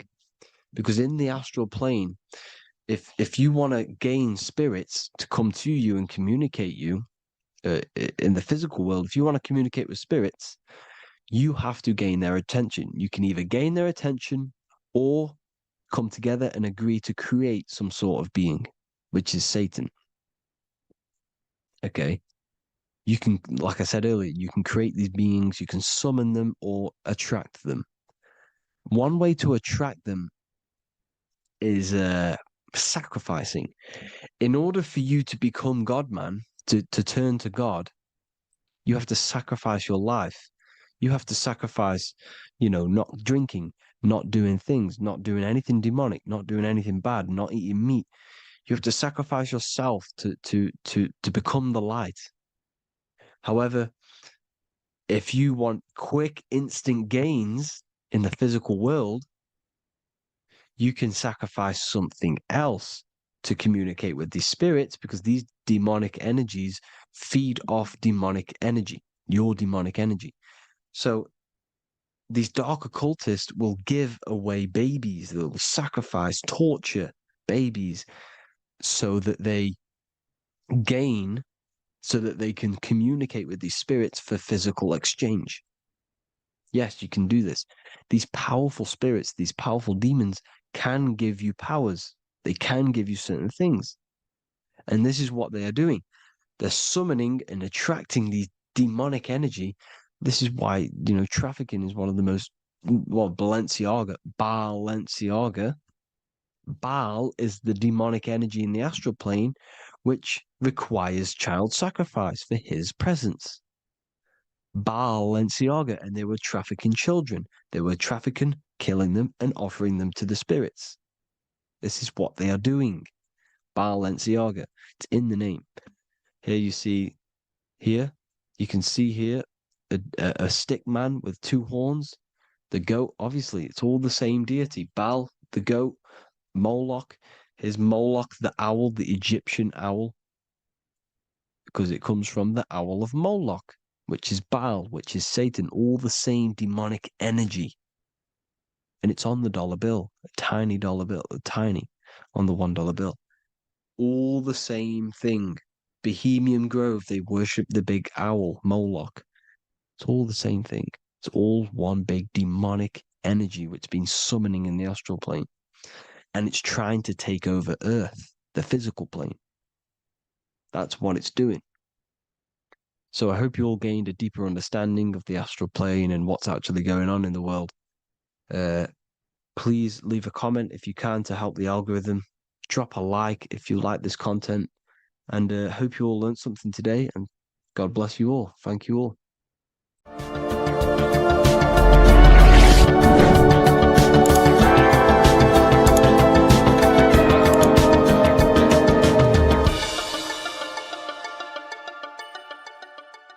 What if dreams aren't random at all, but messages from a deeper part of yourself, trying to show you things? In this video, you're going to learn exactly what dreams are from an esoteric view, how to control dreams, and how to dream more frequently. Dreams are not nonsense. They are expressions of the subconscious mind. In the daytime, we're using our conscious mind, what we are aware of. This represents the daytime, the sun, the external world. We're operating in the external, outside the body in the day. But when we go to sleep, we return inward. Everything does this breath. We breathe in through the nose and out through the nose. Everything does this in and out process in the universe. We live, we die every single day. We wake up, we express things in the external. Then at nighttime, we return back to darkness, back to the internal. This is the breath of the universe. We have summer, we have winter. This is the breath of the sun and the seasons with the earth. You have an internal world and an external world. External is physical, the internal is spiritual. Like I said, when we go to sleep, we are returning back to the internal world of your own consciousness and subconscious mind. Your subconscious mind holds everything about you,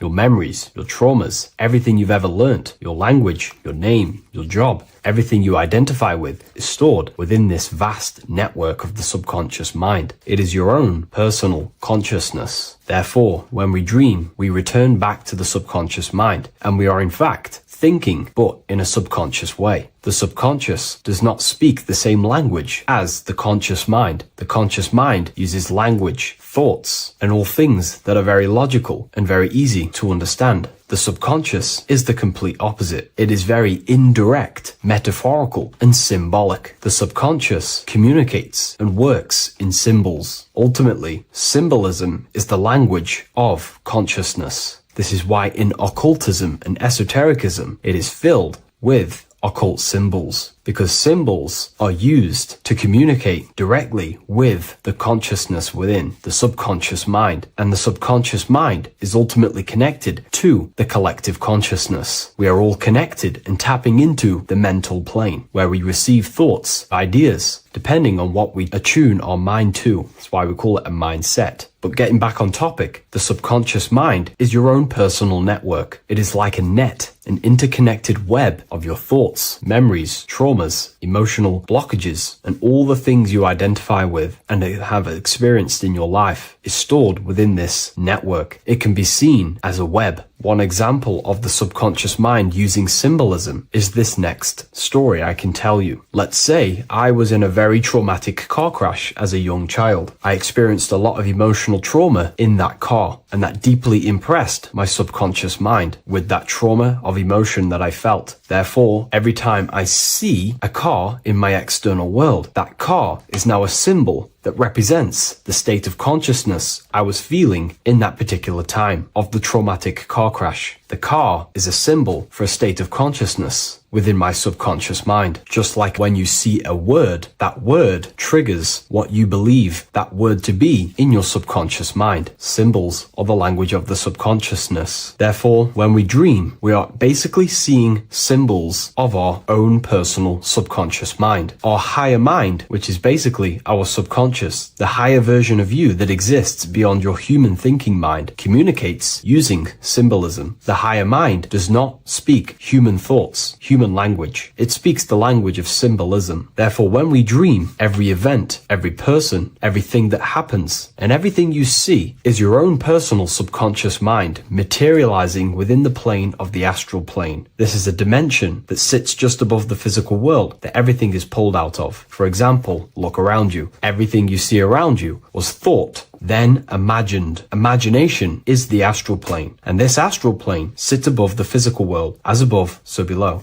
These objects were thought, imagined within someone's mind, and then pulled into a physical reality. Therefore, the imagination is what you're experiencing within a dream. It is your subconscious mind thinking and materializing within the imaginative plane. For example, let's say you are a Christian, you believe in Jesus your whole life, you have lots of emotion towards Jesus. This deeply impresses your subconscious mind. You believe in him so much, you go to sleep, you have a dream that you meet Jesus. You did not meet directly with Jesus. You met with your own belief. It was your own belief materializing within the imaginative plane and revealing itself to you. Dreams are materializations of your memories, your subconscious beliefs, traumas, and anything that could be inside the subconscious mind. It is your subconsciousness revealing itself to you in a material form. Let's say you have a nightmare. There is a big dark figure chasing you and you are running away in fear, away from this dark figure chasing you. That dark figure is not an external entity. It is not a spirit or a jinn or a demon. It is in fact an aspect of your own mind. It is a symbol that represents maybe a fear, a trauma, or something you are running away from internally, inside your subconscious mind. Something that you are not addressing, but something that is fearful, something that can be controlling you on a subconscious level. Let's say you have a fear to address something in your personal life. You want to address someone who is getting on your nerves at work. You continuously put this off and you fear doing that situation. Over a long period of time, this can slowly control you subconsciously. You start to avoid the person, avoid any contact. It is subconsciously controlling you. This is not the best example, but you can see what I mean. Hidden fears and traumas in the subconscious mind can subconsciously control your actions and ultimately lead you to low states of consciousness, keep you from reaching your higher potential, and ultimately create blockages within your own consciousness. That figure in the dream is a materialization of something that you are fearing and running away from and not addressing. This is why people always have dreams of traumas that they have experienced as a child or when they were younger, or maybe from a year ago or two. It's because that emotion is deeply impressed in the subconscious, and the subconscious is always trying to reveal things to you, communicate to you that you need to change, purify, and maybe heal within your own consciousness. This is how the higher self communicates to you through the language of symbolism. Once you understand this, dreams can become a very powerful tool, not just entertainment at night time. Your consciousness never rests. Your consciousness is eternal. It is the very spark of the divine. Your body needs rest. Your consciousness is not physical. It does not need rest. So this is a way you can identify what your dreams are trying to show you is by writing them down. A dream journal. Every single dream that you have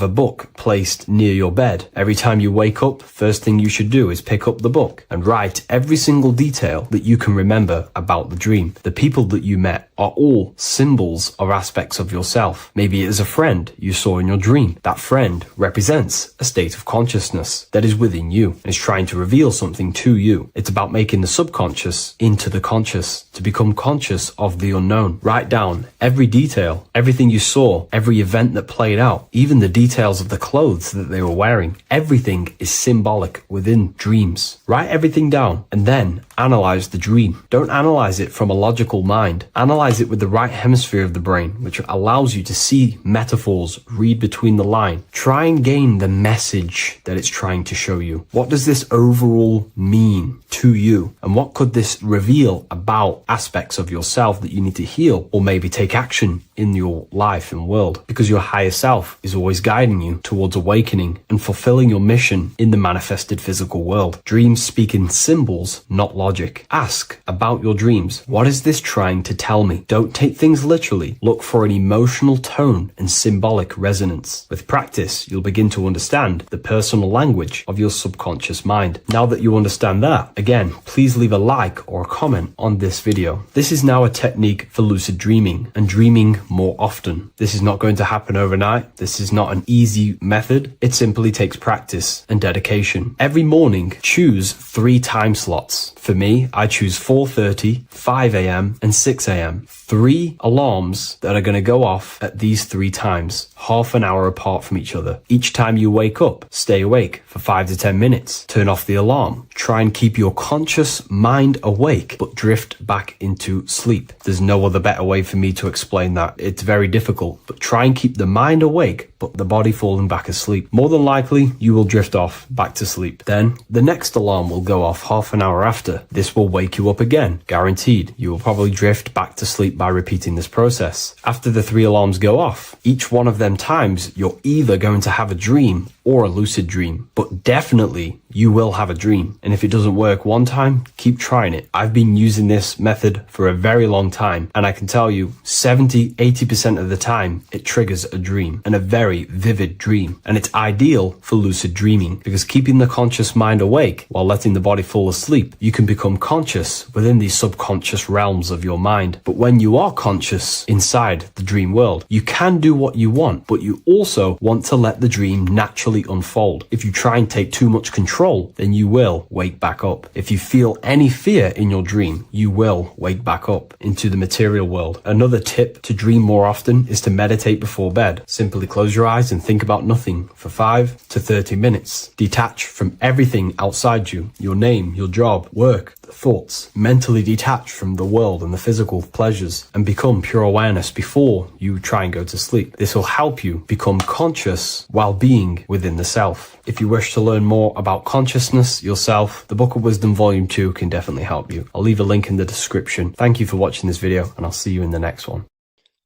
What if I told you you don't have one body? You in fact have 4. There's a secret hidden right in front of you, and most of you overlook it.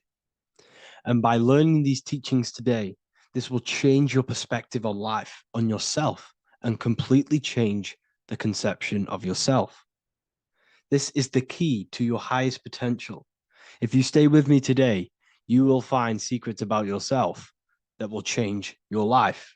But I warn you, once you step this path of esoteric knowledge, there's no going back. Once you see, you can't unsee. So stay with me, and we will discuss the 4 bodies of your soul and how you can master yourself to reach your highest potential. The first thing we must understand is that there is a sun. And just like the sun gives life to the earth, there is this life force within the sun that gives life to all matter. We must understand that matter itself is dead. It has no life potential. It has no ability to create or destruct anything. All of the life comes from above, from the sun, from the life-giving power of this infinite energy source we call the sun. No matter what model you believe, the sun still gives power to this physical realm, giving life to all of the crops, giving life to animals, giving life and growth to all things that the rays come in contact with. This is a macrocosm process We must understand the teachings of as above, so below. This means that the macrocosm repeats itself in a microcosm form. Now, what do I mean? Humans are made in the image and likeness of God.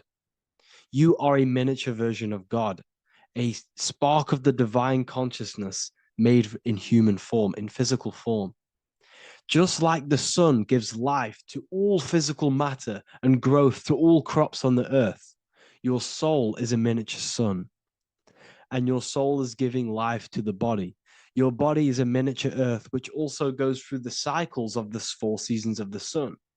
We feel different in each one of these seasons. It's because our body does not only go through these cycles externally, but these cycles happen within ourselves, within consciousness. Your soul is the sun.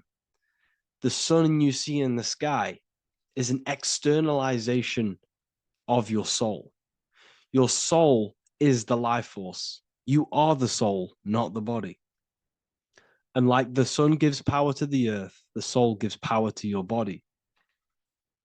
So first, let's look at the etymology of the word sun. The word sun comes from it's a Latin word solis or sol, which means the sun. Sol then became soul, sun, soul. And in fact, S-O-N and S-U-N in the old etymology dictionary mean the exact same thing. They are interchangeable.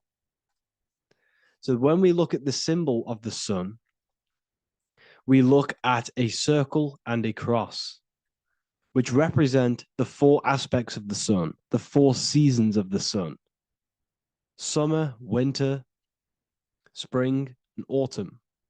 These are the 4 states of the sun. Like we said, this is why we get this symbol. You have the 4 states of the sun,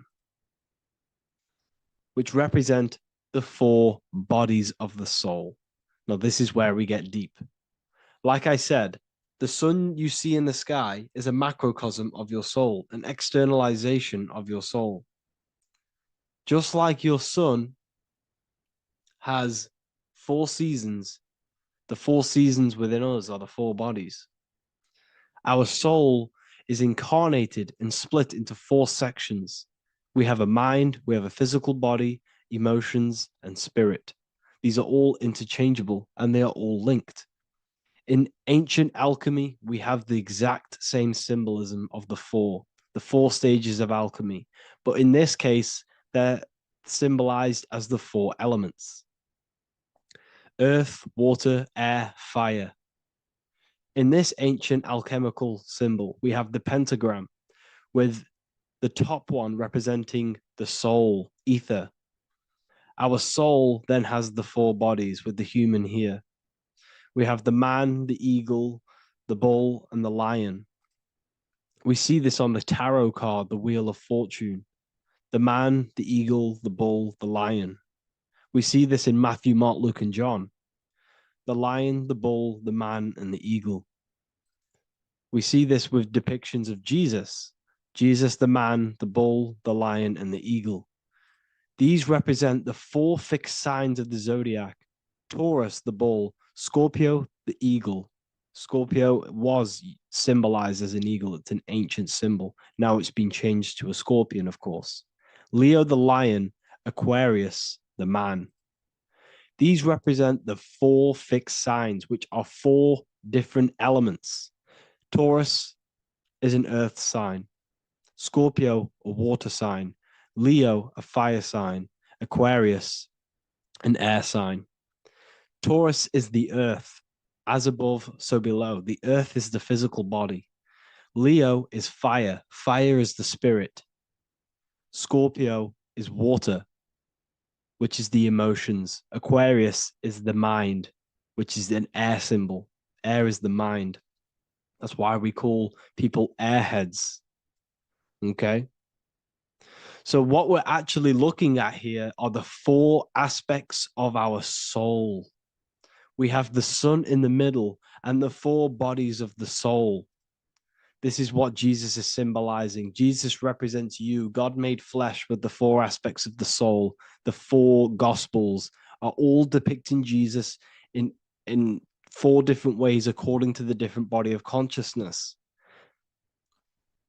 The wheel of fortune are representing the 4 bodies of the soul. This represents the 4 bodies. Now, how are they 4 bodies? They are 4 dimensions of consciousness. The mind is not made of the same substance of the emotion. The emotion is not made of the same substance of the physical body. The spirit is not made of the same substance as the physical body also. They exist in 4 dimensions of consciousness. They are 4 bodies of our soul. And the most important teaching here is what I'm actually getting to, is the powerful one. This is what gives you power. Most of us live in chaos. Our mind is thinking of doing something. Our emotions are feeling something else. Our body is lusting and wanting to do something else. And our spirit's energy is completely off. Most people live in unbalance. None of these 4 bodies are working together. This is why we produce chaos in our lives. When these bodies are in balance, are not working together. So in alchemy, they symbolize the 4 elements, which are the 4 bodies of consciousness. These are the furnaces with the fire. They represent transmutation of each body. We have to sync these bodies. We have to sync the mind with our emotions, and our emotions with our actions, the physical body, and with our spirit. These 4 key bodies need to be in line in order for us to create consciously in our life. Because each one of us is a creator, a miniature version of God, creating our own earth, creating our own material reality. And in order for us to create consciously and with effect and power, we must have these bodies unified so that we can create consciously and not create chaos.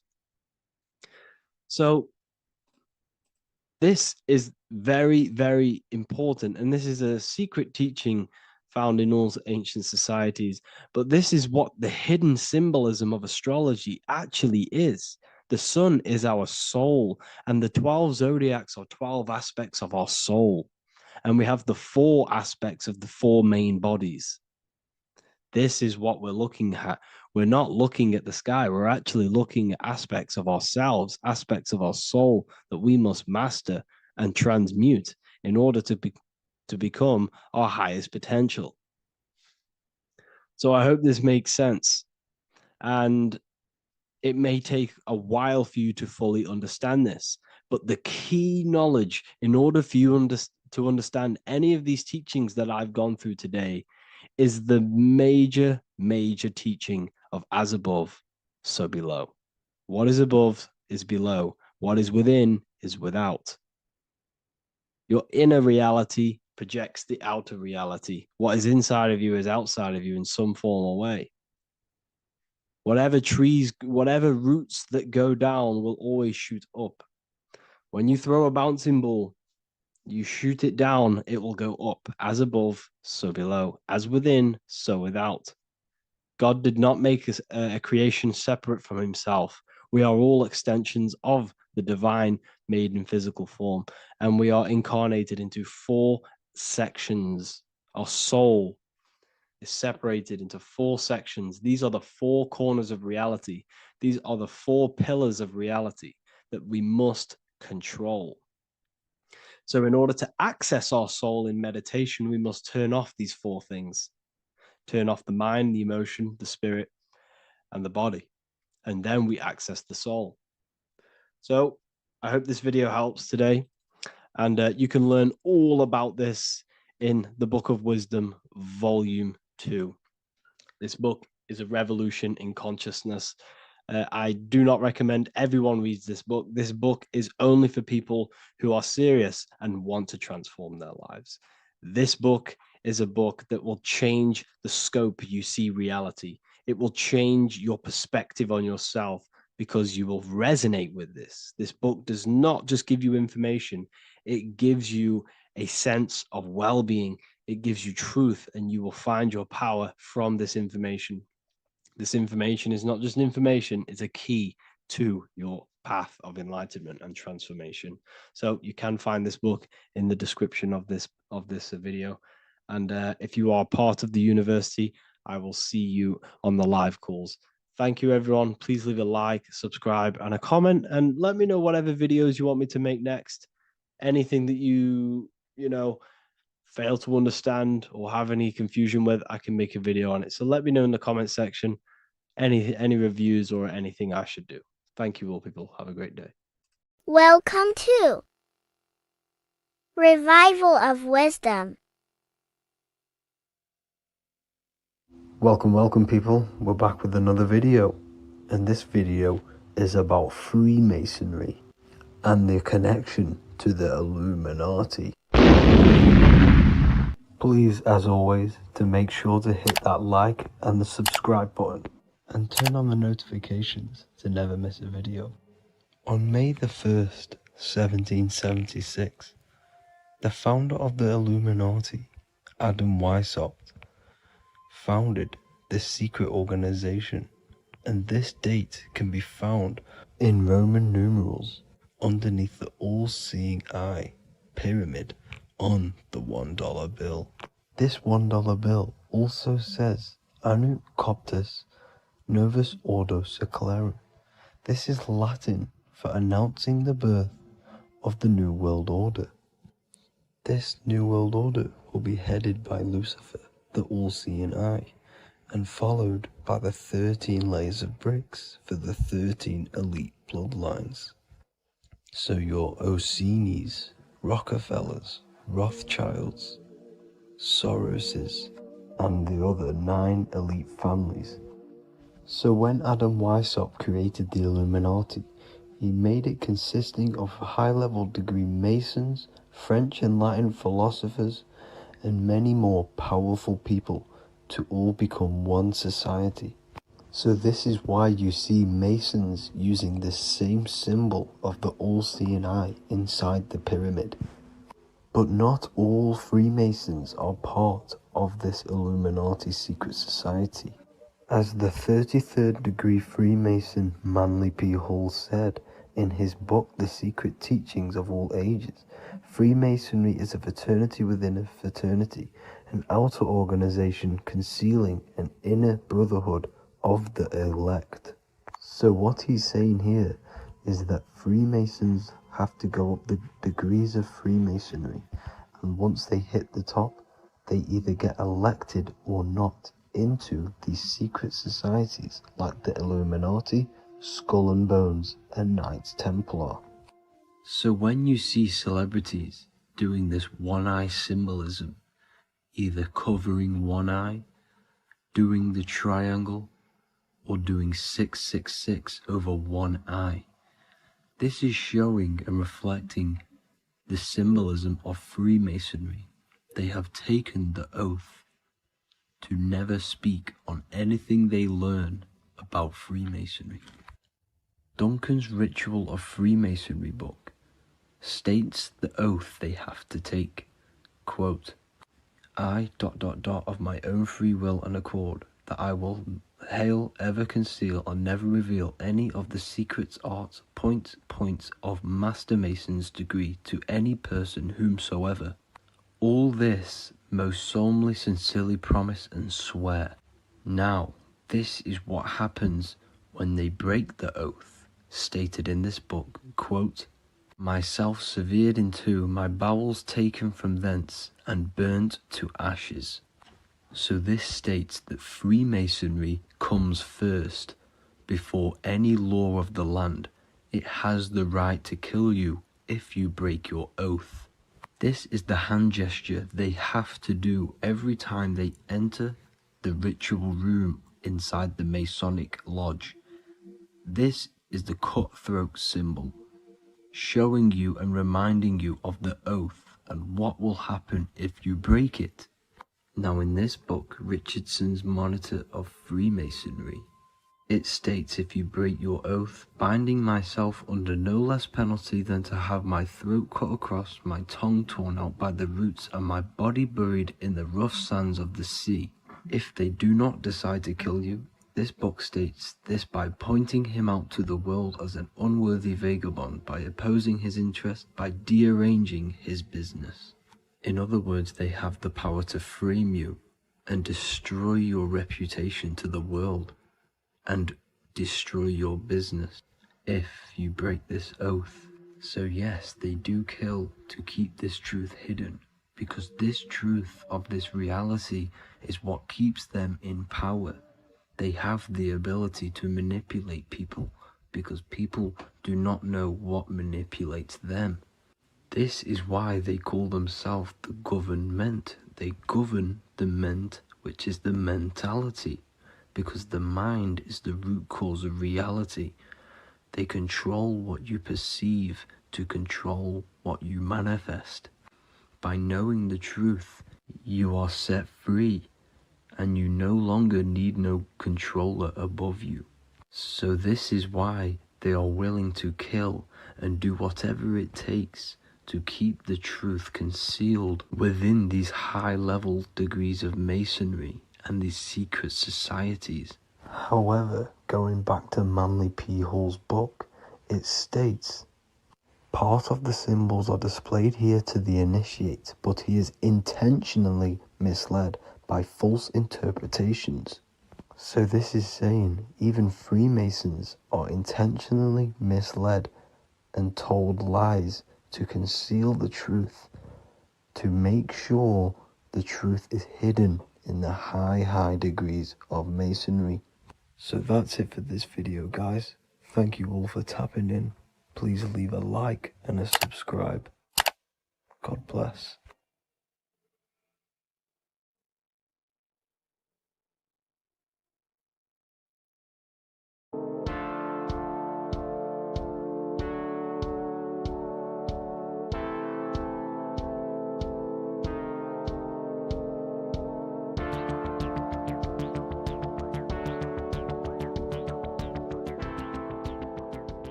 What is good, people? It's Revival of Wisdom. Today we're going to be talking about Saturn.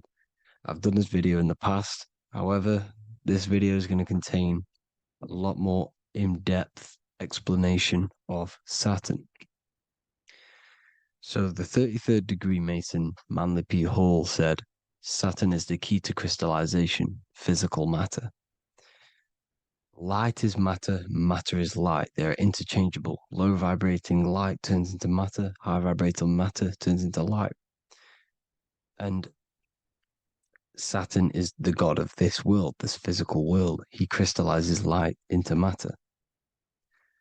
This is symbolized as the Masonic checkered board, matter and spirit, matter and light, light and matter. He's also the god of time, destruction, justice. He creates and destroys, because all things in time die. He creates and destroys you. So, because we live in this physical world, which is the electric world, this is why we say electricity, because it comes from the root word of El, Saturn. They used to call Saturn El, E-L. This is why we used to say Elohim is God. The real God of this world is Saturn, but it's being hid. This is being hid. Jesus is Saturn. All of this is Saturn. It's all Saturn worship. It's the real God of this world, So, physical matter is a result of two opposing forces equalized on the plane of inertia, because everything is created out of electromagnetic toroidal fields. And these two poles equalize on the plane of inertia, which gives you planet Earth, plane of inertia. The plane of inertia is what Saturn is. It's the ring around the center of the plane of inertia. Thank you to Walter Russell saying, physical matter is a result of two opposing forces on the plane of inertia. This is what Walter Russell says, so please check out his work. He's got many books, many books on light and electromagnetism and stuff like that. So I advise you to check him out. So the torus field gives you the binary code 0 and 1, the female vagina and the male phallus. This is the code for this world. Saturn. Saturn crystallizes physical matter. Now, Saturn is the most outermost layer of the 7 layers of heaven, where it says in the Quran, it says, Allah, it is He who created the 7 layers of heaven. Saturn is the outermost layer. He's the top. He's the most high. So when we say the most high, we're referring to Saturn. He's the most high before the firmament, before the stars. So Saturn is the god of this world. He's the Lord of the Rings. He wears the crown. The crown is the rings. Crown, Kronos. So the planets are luminaries. They are lights. They are beings. They are energy, conscious energy. And we're in the heart of the solar system. Saturn is the outermost layer. He is the one of this world. He's the god of this world. Now, on the North Pole of Saturn, you have the hexagon. Add up all the sides, it creates the 6-pointed star. Or it can be created as a cube. The cube is very important. The 6-pointed star is very important. 6 points, 6 triangles, 6 side, 6, 6, 6. Black cube adds up to 6 in gematria. Now, what did I say in the beginning? Saturn crystallizes the physical world. He creates physical things out of light. You are a light being. This is why we say human. Hue means the light spectrum. Hue, man, we are light manifested into physical forms. Human. And we are incarnated through Saturn. Satan, same thing. The number of the beast is 666, and the 666 comes from the 6.6 triangle, 6 sides of Saturn, 666. We are all known as carbon-based life forms. Carbon, the atomic structure of carbon, is 666, 6 protons, 6 electrons, 6 neutrons. We are materialized into our physical bodies through Saturn, through the number of the beast. These bodies are the beast, it's the animal. The divine, the Christ, is the consciousness within, because you are a physical, spiritual being combined into one, hexed into one. Hexagram. This is a hexagram. You're hexed into physical matter, spirit and matter, light and dark, combined into one. Now you contain of the mark of the beast, the mark of your body. Your body's the beast. It says in the Bible, Satan, who is the god of this world. This world. There are many different worlds, but this world is run by Saturn, and it says that in the Bible. Saturn is Satan. It's the same thing. And look at the crown of thorns are wrapped around the heart. The soul is in the heart. The mind is in the brain. The soul is wrapped around the rings of Saturn. You're wrapped in physical matter. This is what it's showing you. This is symbolizing the rings of Saturn wrapping you.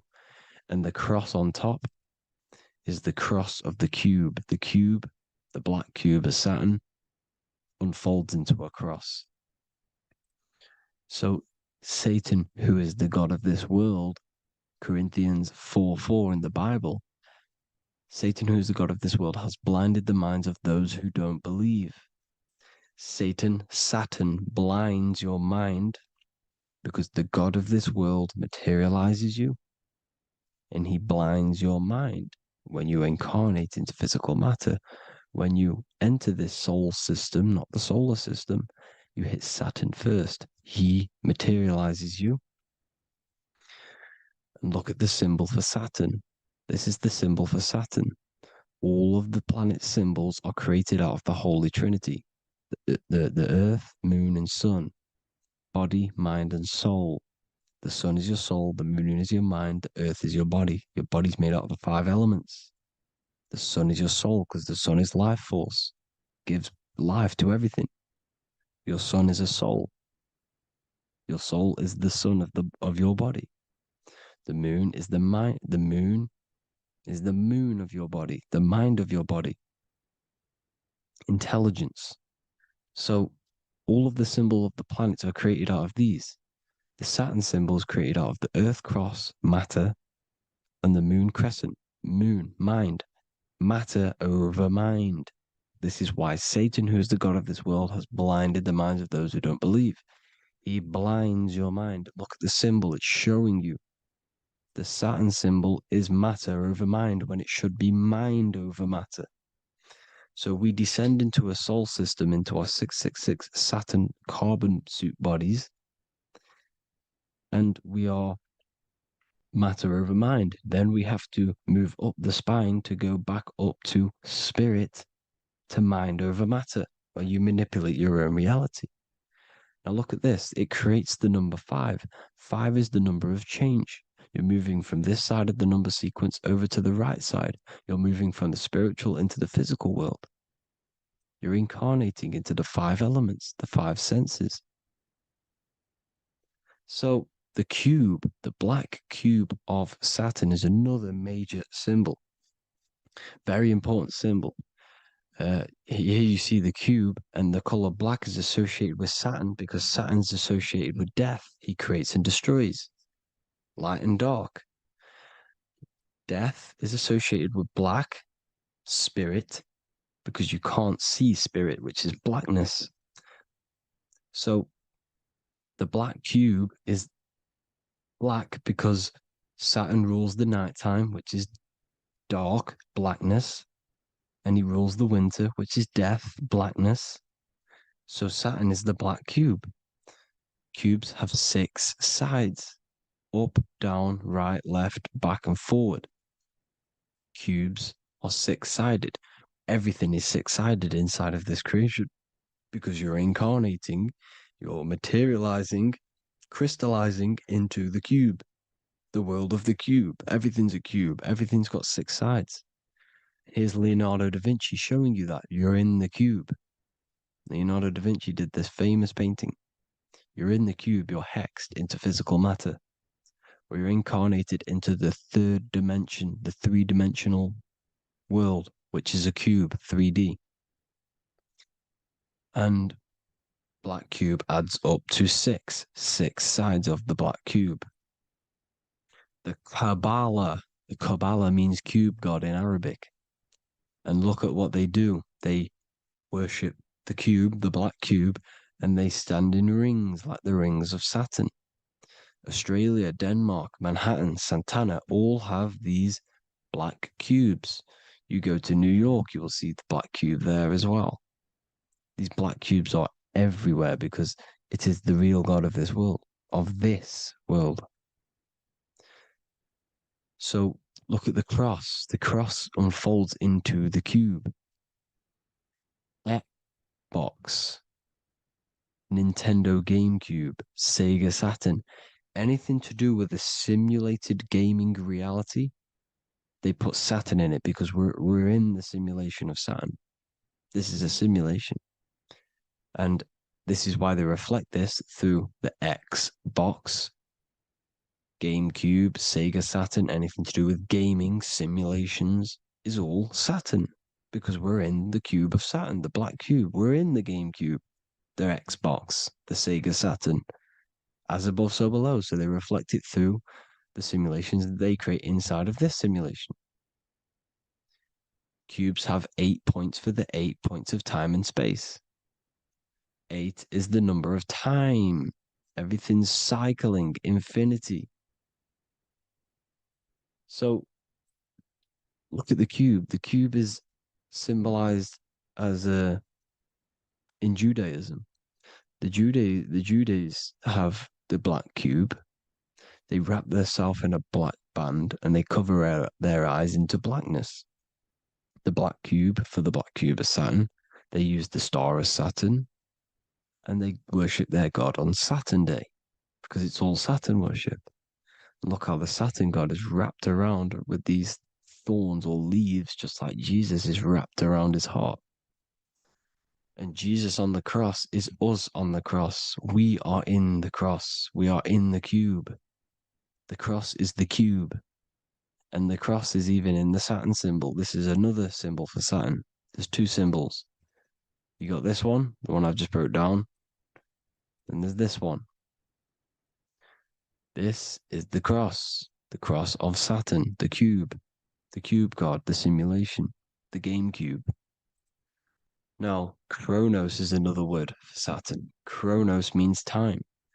When you clock into work, you go to the Chronos machine. Well, I did anyway. And I tap my card on the Chronos because Chronos is time.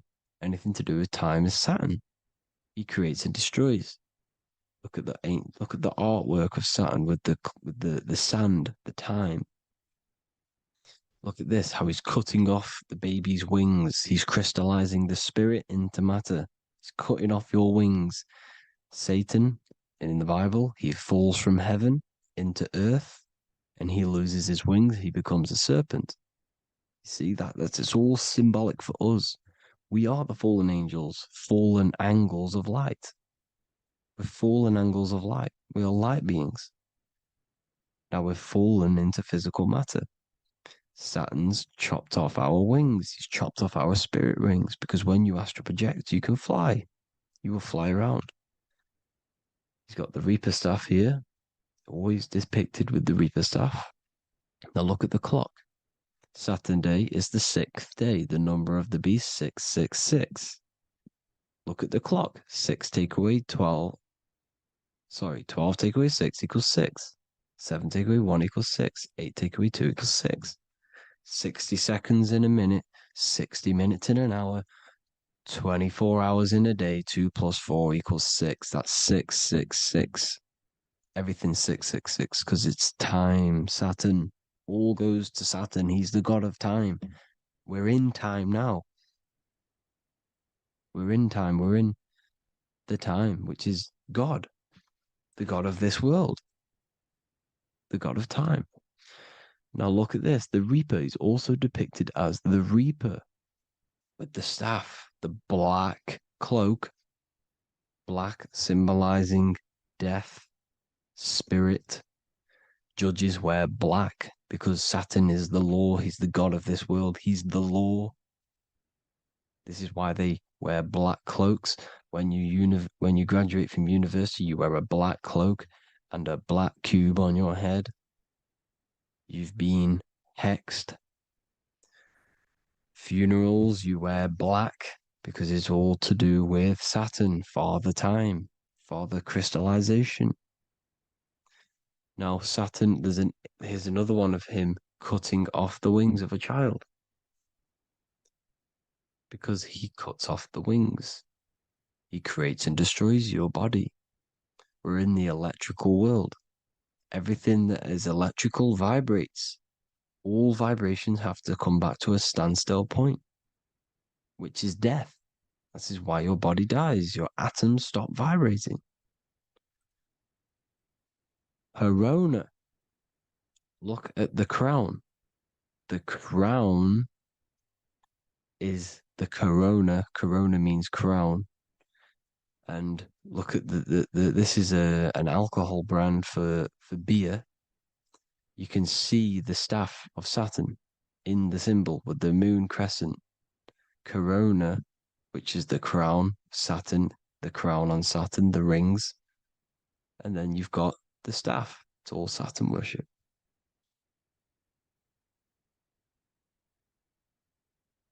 Is the black cubes of 9/11.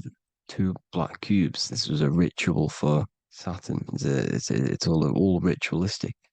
And look at the Star of David, the Star of Saturn. It's not the Star of David. Creates IXXI, the sigil of Saturn. IXXI means 9/11 in Roman numerals. 9/11. It's all a ritual for Saturn, and they have the 2 black cubes of Saturn. Now look, XX. There's more symbolism of Saturn now. We're going deeper. XX is more symbolism for Saturn. The sigil of Saturn is XX. As above, so below. Same with the Star of David. You split it in the middle, as above, so below. As above, so below. XX. This is a Knights Templar Cross of Lorraine. XX. Knights Templar, High Order of Masonry. They all worship Saturn. Well, Saturn's the real god of this world. Eon with the XX, XXL magazines, which is all to do with famous rappers and stuff like that. When you die, you put XX on the eyes because it's Saturn. He's the Reaper. Is Jesus with the XX crown with the thorns around his heart, around his soul, with the cube on the top, the cross cube. Lil Uzi Vert with the XX Cross of Lorraine. Jay-Z with his alcohol brand, XX Cross of Lorraine. The X Factor with the rings of Saturn. All Saturn worship. The seal of Melchizedek is also Saturn. This is the cube. This symbolizes the cube with the 8 points for the 8 points of space and time. And this is the cube. It's another ancient symbol for Saturn. Here you see the star of Saturn with the Melchizedek symbol around it, which is all to do with Saturn. Here you see an altar, the Holy Grail, the Melchizedek symbol on it, and they're worshipping it. This is why we wear rings, wedding rings for the rings of Saturn. It all goes back to Saturn. Earrings. The 8-pointed star of the ancient Sumerians is all Saturn. It's all Saturn. So the ancients, the symbols of Saturn goes on forever. It's in all of the major corporations. You can see it everywhere, the rings of Saturn. Toyota is an obvious one. Internet, Nike, Target, Sega, Saturn. It's all Saturn worship. All Saturn worship. Because he is the real god of this world. Here's Kanye West's album with a Saturn here. Here's Michael Jackson's album saying escape. There's the X again. The escape. You have to escape this reality. Maybe that's what he's pointing at. Here you see it on the dollar bill. The star of Saturn. Here you see it again on the dollar bill. So that is it for today's people. I hope you all gain some insight on Saturn. Please like, comment, and share if you can. Subscribe if you like the channel. Please have an amazing day. God bless.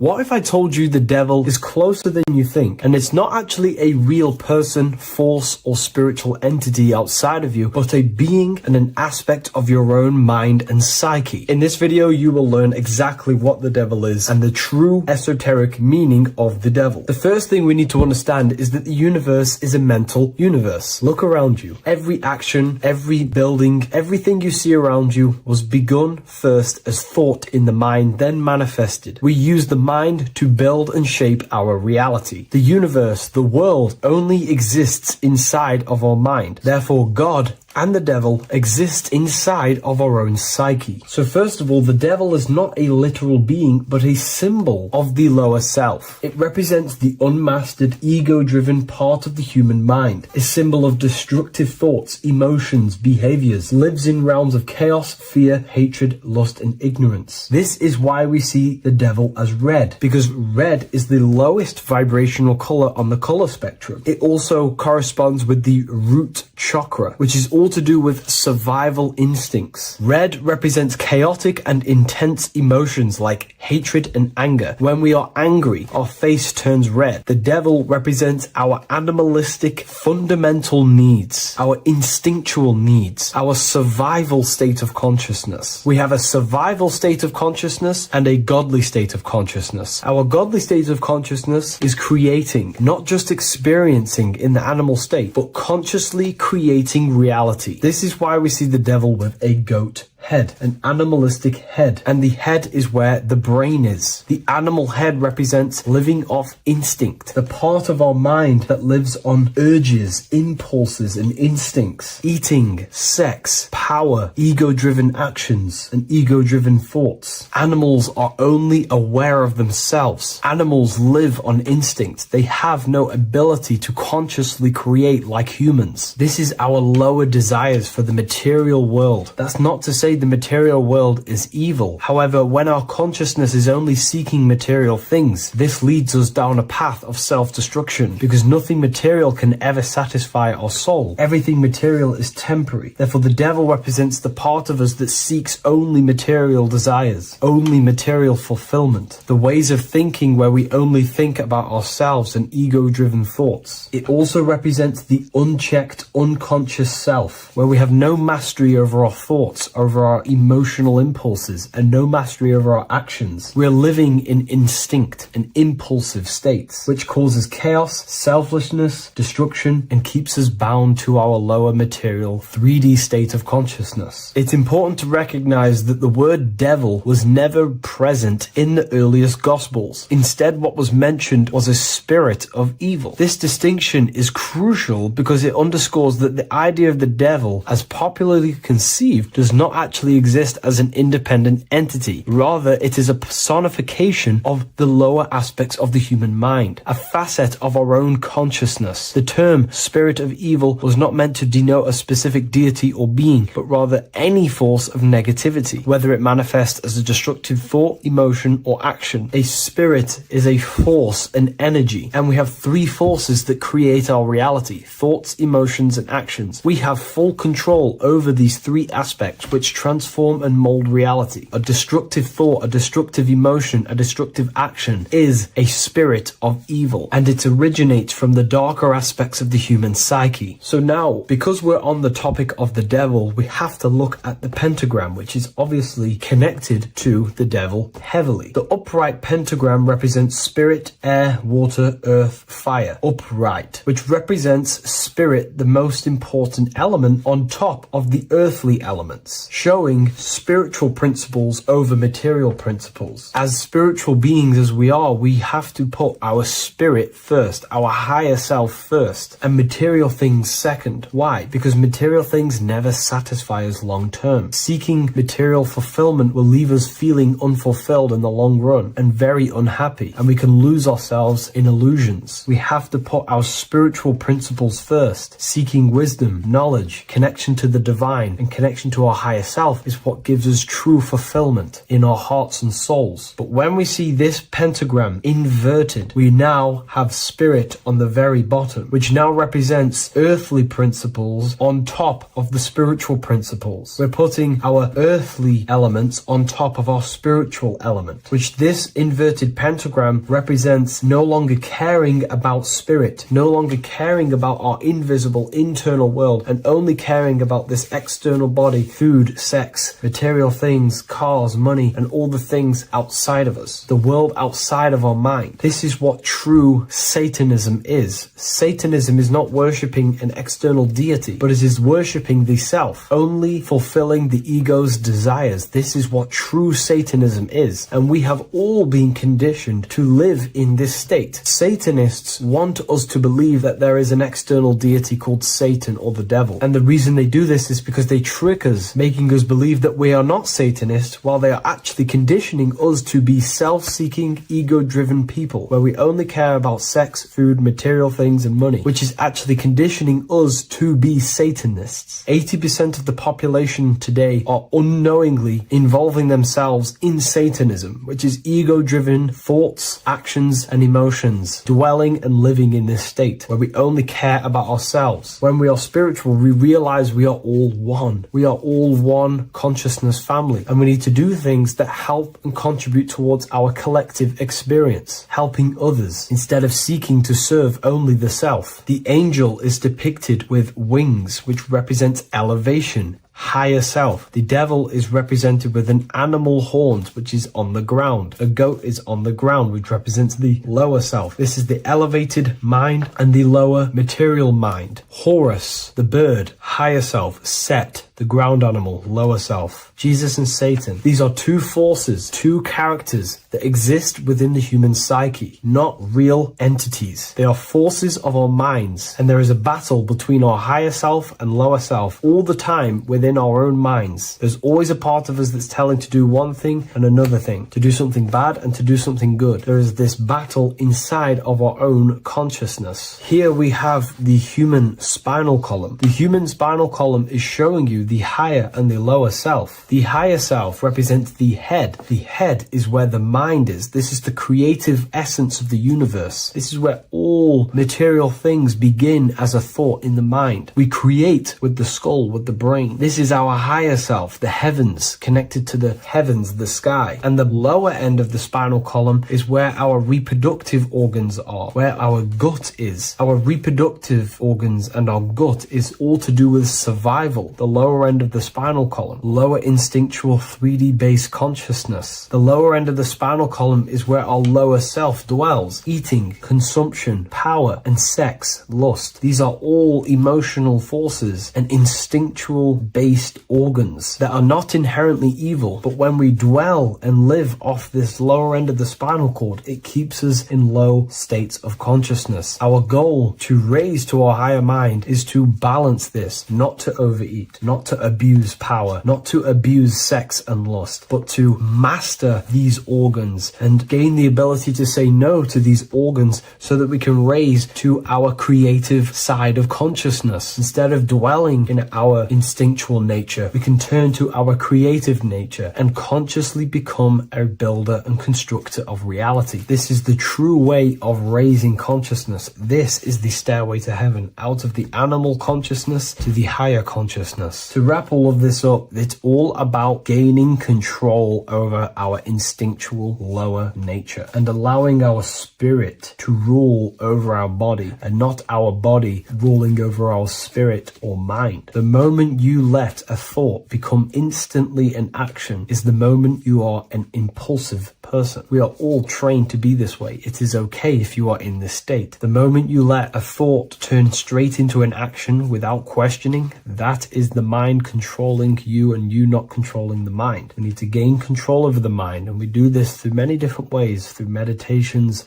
affirmations, and discipline. We slowly gain control over our minds. And once we gain control over our minds, we gain control over our thoughts, and we gain control over the attention that we give certain thoughts. We can then start to uplift our mind, our thoughts, out of our instinctual state to the higher mind. If you wish to learn more about consciousness, I'll leave a link in the description for the Book of Wisdom, Volume 2.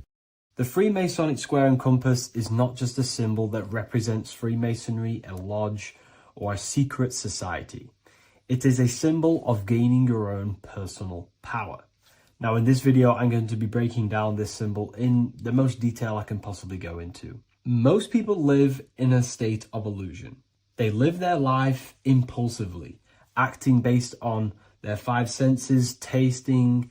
They want to feel a certain thing like an orgasm, or they're basically just slaves to external things and their five senses, which leads to a very dark path where you'll never actually become a conscious creator and you'll never actually be internally happy. The Freemasonic square and compass reveals some deep wisdom about this. Now let me break this down. If you want to gain your personal power, listen up. The Freemasonic square and compass is a compass which is used to create circles. Now, if you notice something about the circle, they have no beginning, no end. You can't tell where it begins and ends. It's eternal, which means this represents consciousness. Now, if you don't know what consciousness is, if you close your eyes, you have an internal world. You have thoughts, emotion, visualization. This is all consciousness, spiritual. Then we have the square. The square creates squares or lines, which represents matter. It has a beginning and an end. You can quite see where the beginning of the end is, right? So we can even link this to Leonardo da Vinci, the Vitruvian Man. We see the man in the square with the circle. The circle is the eternal consciousness, and the man is the square, limited to the physical world. But consciousness is not limited, that's why it's outside the square. This is eternal, the body is mortal. The body will die, consciousness will never die. If we look even closer at the symbol, we notice in this particular symbol, we have the compass overlapping the square. This is very, very symbolic. This represents spirit over matter, also known as mind over matter, consciousness over matter, the circle over the square. Like I mentioned earlier, most people are slaves to their senses. They go through their day and all they do is chase validation and feelings. They eat all day to feel good, which means they're a slave to their taste. They're slaves to their feeling. They masturbate, which means they're a slave to orgasms and external things. They're literally being governed by the external world controlling their internal world. They're literally living life on autopilot. And don't get me wrong, I was guilty of this too. We're all guilty of this when we join this world because we're not taught this sacred knowledge. Until you actually stop and recognize this, you'll be living life on autopilot, literally not even living. You'll be running off subconscious programs, seeking external validation and being ruled by these five senses. The square underneath the compass represents consciousness on top of matter, which means the internal world is controlling the external world. It is the mind controlling matter and not matter manipulating the mind. In the occult and esoteric world, it's very important that you are conscious of every action that you are taking in your day-to-day life. Never act subconsciously. Always be conscious. What are you thinking? What are you acting? What are you giving your attention? All of this is contributing towards creating because you are a creator. Consciousness is a creative force. You need to make sure that the compass is on top of the square, that your inner world is controlling the outer world and not the outer world controlling the inner. As I've mentioned in many videos before, the internal world of consciousness is what's producing the external world. Your life is just a result of every thought and emotion that you felt in the past. Everything you own, everything you possess, your friends are all reflections of your consciousness. They're all reflections of what you are thinking about. When you change your thinking, your external world starts to rearrange itself. On a basic level, this symbol represents the combination of spirit and matter. You are a spiritual being and a material being. You are heaven, the sky, and earth, the ground. You are heaven and earth, spirit and matter infused into one. You are a bridge between the divine and the earthly worlds. And you can bring down these higher realms of consciousness, thought, imagination, and emotions into a physical, tangible reality. To do this consciously, we need to make sure the external world is not manipulating the inner world. Because if your internal world is being controlled by external circumstances, for example, you have a circumstance happen in your reality, an emotion triggers inside of you, and that emotion is a command to create more of that. And the thoughts that you think are creating more of that negativity. So it's a constant cycle of negative manifestation if you let the external world control your internal world of consciousness. So we need to make sure the compass is on top of the square, that the internal world are commands and not reactions to create your external reality. And not only just to create, but to actually enjoy life. If we let the external world bother our internal world, this means that we have some sort of mental or emotional attachment to the external world. We need to detach from the external world. Why do I say that? Because it's temporary. It's an illusion. We are going to die one day, and none of this will matter. You need to understand that everything in this world is temporary. You have to be okay with losing things, losing family, losing things in this world, because it's guaranteed to be temporary. We need to make sure the internal world is order and not chaos, commands and not reactions. Now, at the back of the Book of Wisdom, Volume 2, the book that I've wrote here, I go over the different meanings of the different arrangements of the square and compass. Sometimes we see the square overlapping the compass, which is the opposite of what we've just broken down. Or sometimes we see one leg of the compass on top of the square and one leg of the square on top of the compass. These are all highly symbolic. When we see the square overlapping the compass, this pretty much represents the beginning of the Freemasons' journey, when their internal world is being controlled by the external. They have a lot of spiritual growth and a lot of learning and inner work to do. Now, when we see half and half, one leg of the square on top and one leg of the compass on top, this represents the Masons' gradual emergence from the material realm into the spiritual. This interplay of symbols reflects the process of gaining greater light and knowledge as the Masons ascend from material concerns towards spiritual enlightenment. And of course, we've just broken down what this means. This represents spirit over matter. They're not chasing external physical things anymore. They're actually chasing and gaining validation and happiness from spiritual growth, more knowledge and deeper understanding of consciousness and themselves. Most people chase external material things, which actually don't make you happy in the long run. You could be given £1 million today. In this video, you're going to learn exactly what Christ consciousness truly is and how to cultivate this into your life so you can live a better life, create the things that benefit yourself and humanity, and ultimately to bring heaven on earth. This is the true way. If you're familiar with my work, you know that, I'm pretty much obsessed with symbolism. Symbolism is such a massive topic, and it unlocks profound ancient wisdom that is hidden behind these layers of symbolism of the ancient paintings, symbols, and texts. So I was going through some Christian artwork and I came across this painting. It's a well-known painting called The Sacred Heart of Jesus. And it just blew my mind.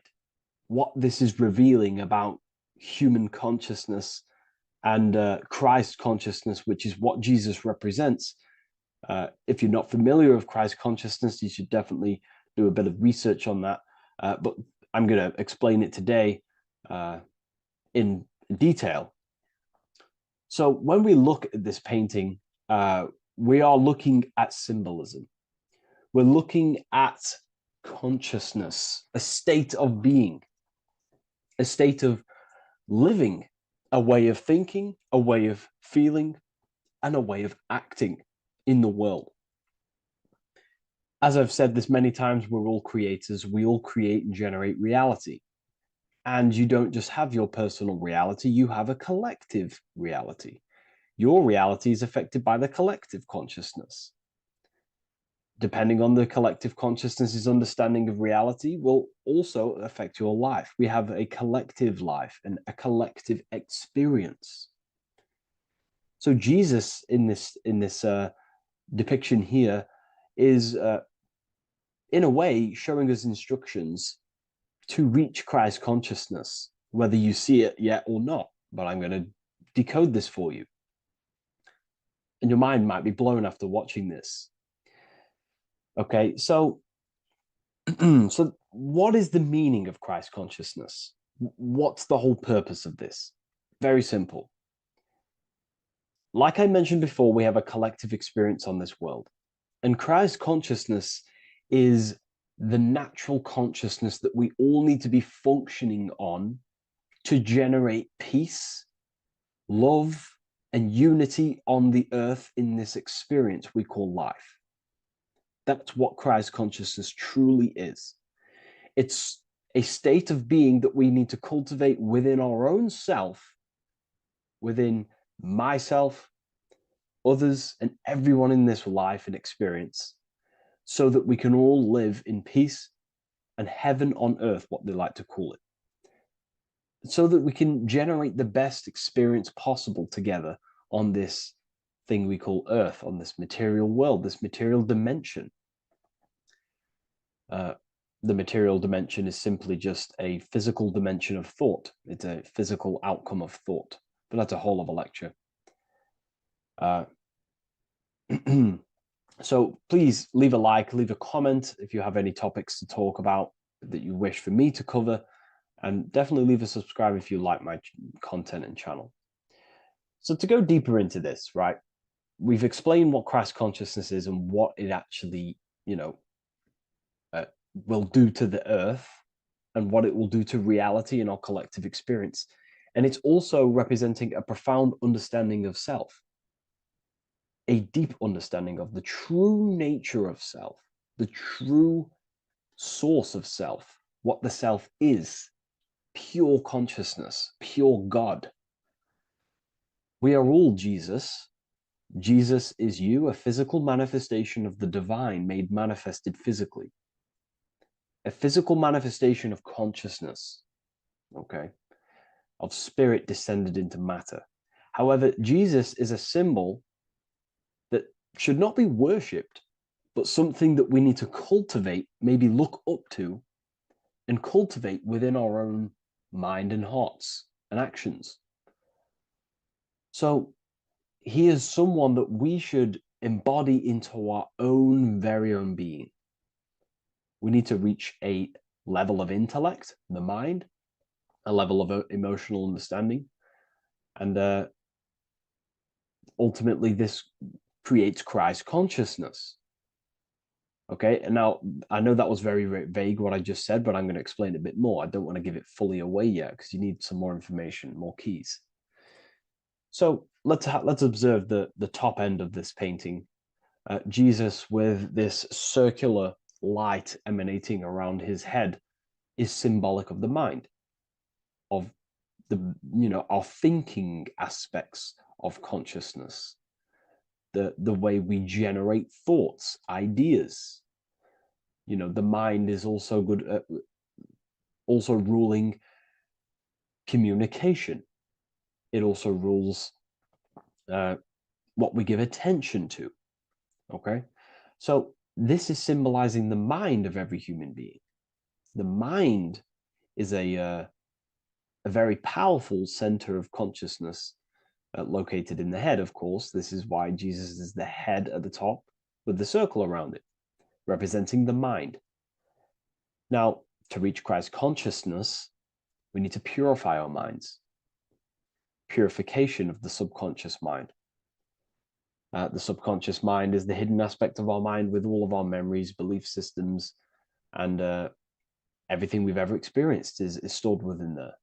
We have traumas there. We have bad belief systems that hold us back. So it's about reprogramming the subconscious and aligning the subconscious with higher consciousness, with higher understanding of self, removing any mental blockages from the mind. Because in today's world, most people's minds, including myself before I, purified myself, and I'm still continually purifying myself. That's not to say I'm perfect, because I'm definitely not. But what I was saying was purifying the mind so we can have a powerful mind. Because like I was saying, most people's minds are not their own friend. They let their mind control them. They let their thoughts create negative influence on them, negative emotions. They let their mind destroy their confidence, destroy themselves. We do not want a mind like this. We need a mind that is our best friend, that receives powerful thoughts, that gives someone power. We do not want our mind taking away our power. Okay, so in this specific image here of Jesus, this represents a light mind, a powerful mind, enlightenment. The word enlightenment means light and ment coming from mental or mind, light in the ment. This means a powerful mind. Light is also symbolic of knowledge, information. When someone's very intelligent, you call them a bright person. It's a bright mind. It's knowledge of self. So the mind is conscious of self.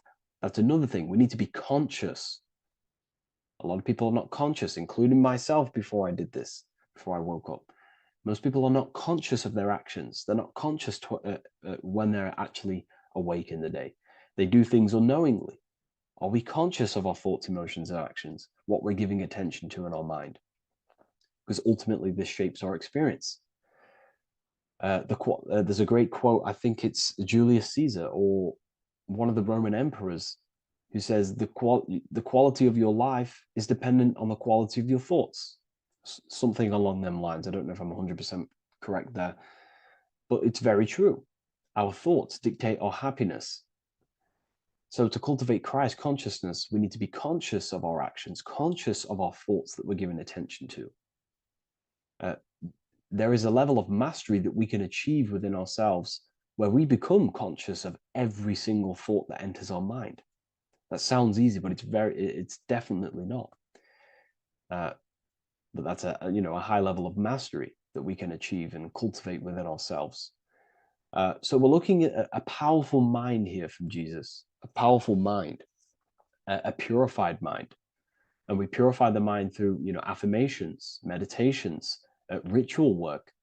Rituals are things we do every single day with an intent in our mind and an emotion in our heart to impress that state of consciousness into our subconscious, so it can slowly rewrite our consciousness and align our consciousness and sync it with higher thoughts and higher emotions with love. We can sync our consciousness with love, which is ultimately what Christ consciousness truly is. Well, now we're going to go on to that now. So we've gone over the mind. Now we go over the heart. Now notice, before we go into the heart, Jesus is revealing. He's pulling back the robe, symbolizing opening the heart, revealing the heart, revealing the soul, the light of the heart. Our authentic self lies in the heart. Our pure intentions, our love, our soul needs to be shining through our heart. And our soul is unconditional love. Now, that's not to say that we can get corrupted hearts. We surely can have corrupted hearts, for sure. We can love sick and twisted things, and that's evident in today's world. People love killing people. People love hurting people, manipulating people. People love power. Now, that's obviously an inversion of the natural state of consciousness for humans. When we're born with a natural state of love, of unconditional love for the self, for everyone else, for animals, insects, the earth. We love everything as a child. And not only do we love everything, we actually act upon this. As a child, we do not act on anything we know is not good. And I'm talking early stages of being a child, before we're indoctrinated, before the mind and heart become corrupted. We are pure. This is symbolizing this. Light represents also purification and truth, because when you shine light on something, it's the truth. You see it. You shine it through the darkness. It reveals. So light, this is symbolizing revealing the light of the soul, of love consciousness, holding love in the heart, true love, not love for sick and twisted things, but true love for the self, the body, and for everyone else and all things. Holding love in the heart. There's a famous saying of keeping the sun in your heart. Keep the sun in your heart. It's a very famous saying. What the sun is a symbol of love. What does the sun do? It gives abundantly. All it does is give light, give energy, power, light to the earth, and everything is feeding off this source. The sun expects nothing back. It just abundantly gives. It's a symbol of love. This is the love principle of creation. Now, the heart is also governing our actions. What we think about, in our mental field of consciousness, is directly corresponded and observed in our hearts. What we think about directly corresponds with what's going on and what we feel in our hearts. Thoughts produce emotions. So if we give attention to negative thoughts, there's no wonder we're having negative emotions in our hearts. So purification of the mind is also having an effect in purification on the heart. Because when we purify our thoughts and only give attention to powerful thoughts and positive thoughts, that uplift yourself and humanity, then we're going to also see this change in the heart, see this emotional change in our consciousness. Okay, so this represents the purification of, a purified heart, the light emanating around the heart. Love for the self, love for one another. And you're revealing this, you're shining the heart on others. This represents, revealing your true self to everyone without suppressing aspects of self. Revealing the light, not holding back the light. Because people in darkness will look at people who are spiritual and say, oh, he's into the woo-woo stuff. It's about revealing that and not caring about others. Because when you shine a light, you're also planting seeds in other people. Now, I'm going to tie this together with the hand gesture. Now, what we're looking at here, we're looking at a hand gesture with 2 fingers up. We have the middle finger and the index finger upwards. And notice how they're crossed over. They're crossed. They're not separate. They're crossed, representing unification. Unification here. This is a unified 2 fingers. 2 represents division. Crossed over represents oneness. It's the unification of the mind and the heart. A lot of people talk about this, but not many people go into detail about it because, for many reasons. But this is the unification of thought with emotion. This is how we truly reach Christ consciousness. And ultimately, when we do gain the love in our hearts and we do slow, it's a gradual process of cultivating love for the self and everyone else in the world, because we're so programmed to be divided, but it's a slow progress. But when we do cultivate love in our hearts for the self and one another, love is a very, very nurturing and growing force. Like I said, the sun earlier, that is pure love energy. It makes everything grow on the earth. While love in your heart grows connections with people. It grows care. You go out your way to do things to people and do give people things. It's a very nurturing and growing energetic force. And me personally, I think the whole universe is built upon love. The whole thing. Without love, without the love, there is nothing. Nothing is, love is the only true emotion that truly exists. Everything else is either an opposition of love or a different degree and branch of love. Love is the only true emotion, and everything is built upon that principle. Okay, love is what guides us to a higher consciousness. When we cultivate love in our hearts, we become a vessel for light, more energy, more vibration. Our electromagnetic field expands, or biofield, when we hold love in our hearts. It's a very powerful force. And when we do cultivate a strong spiritual compass within our heart, because that's what our heart truly is, it's a spiritual compass. It tells us, well, it doesn't tell us, it knows what is right at all times. If you think something, your heart tells you whether that is right or that is wrong, whether you should act upon it or whether you should not. The heart knows what's good and evil. No one told you this as a child. As a child, you already knew this. You came into the world, you knew what was right and wrong. You knew it was wrong to hurt people. So this unification that he's doing with his hand symbolizes thinking with the love of the heart. Represents thinking with love of the heart. Thinking with love of the heart for the self and the collective. Now, ultimately, what this does is give birth to perfect action. Why? Why does this give birth to perfect action? Think about it. Every time you've taken an action, why did you take the action? You would have thought about it, you had a feeling towards it, a care energy, and you took action. Why do we go to work? We care about paying the bills and staying in our house. We go to work to earn money. We think, we care, we act. Everything you see in front of your reality, on the screen that you're seeing right now, you called your eyes, everything is in front of you because you care. It's the heart energy that leads the body. Okay? And that's even present in the body. Have a look at the body. We have the head, thought, then emotion, then our feet is at the bottom, and our feet take action. Thought, emotion, action. Thought, emotion, action. So even the body is basically a blueprint of how creation is manifested. So we receive thoughts from the divine planes, from the higher planes of consciousness. We receive them. That's another thing that I missed.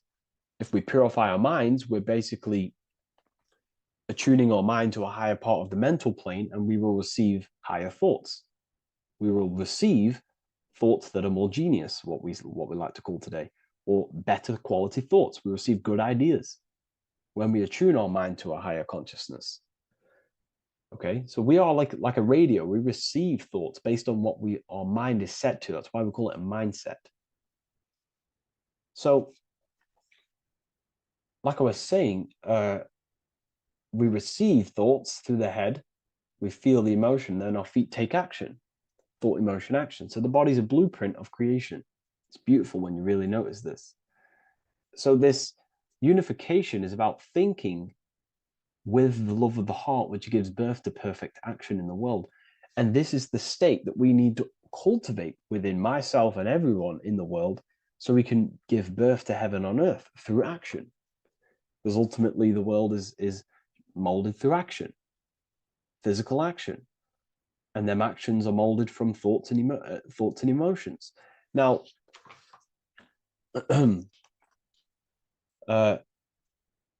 just to have a little announcement, I am now opening 10 more spaces inside my symbolism masterclass.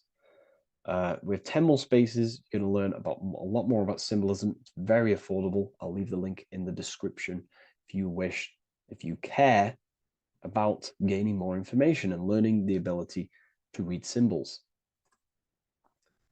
So what is the inversion of this? What is the inversion of this consciousness? Well, that's what we call satanic consciousness. Satanism. Satanism on its true level is the opposite, the opposing the natural state of consciousness that we are born into. It's about thinking with no emotion, thinking and acting. This is what the Skull and Bones represents here. So the Skull and Bones Secret Society, this is their main logo. Again, we have the skull, which represents thought, and the bones, which represent action. The bones take action in the physical body. We're looking at thought and action with no emotion, no empathy, no love for one another, only love for the self, the inverted love. Okay? We're looking at gray. Gray is a symbol of dullness, death. There's no emotion in gray because colors provoke emotion. When we look at a color, it invokes an emotion. Gray has no emotion. So we're looking at dullness of the emotions. I'm not going to go too deep on this subject. I'm going to create a whole new lecture for that. In fact, I think we have a great lecture inside Ethereal University on Satanism. We're going very into depth of what Satanism is and what Satanism consciousness truly is.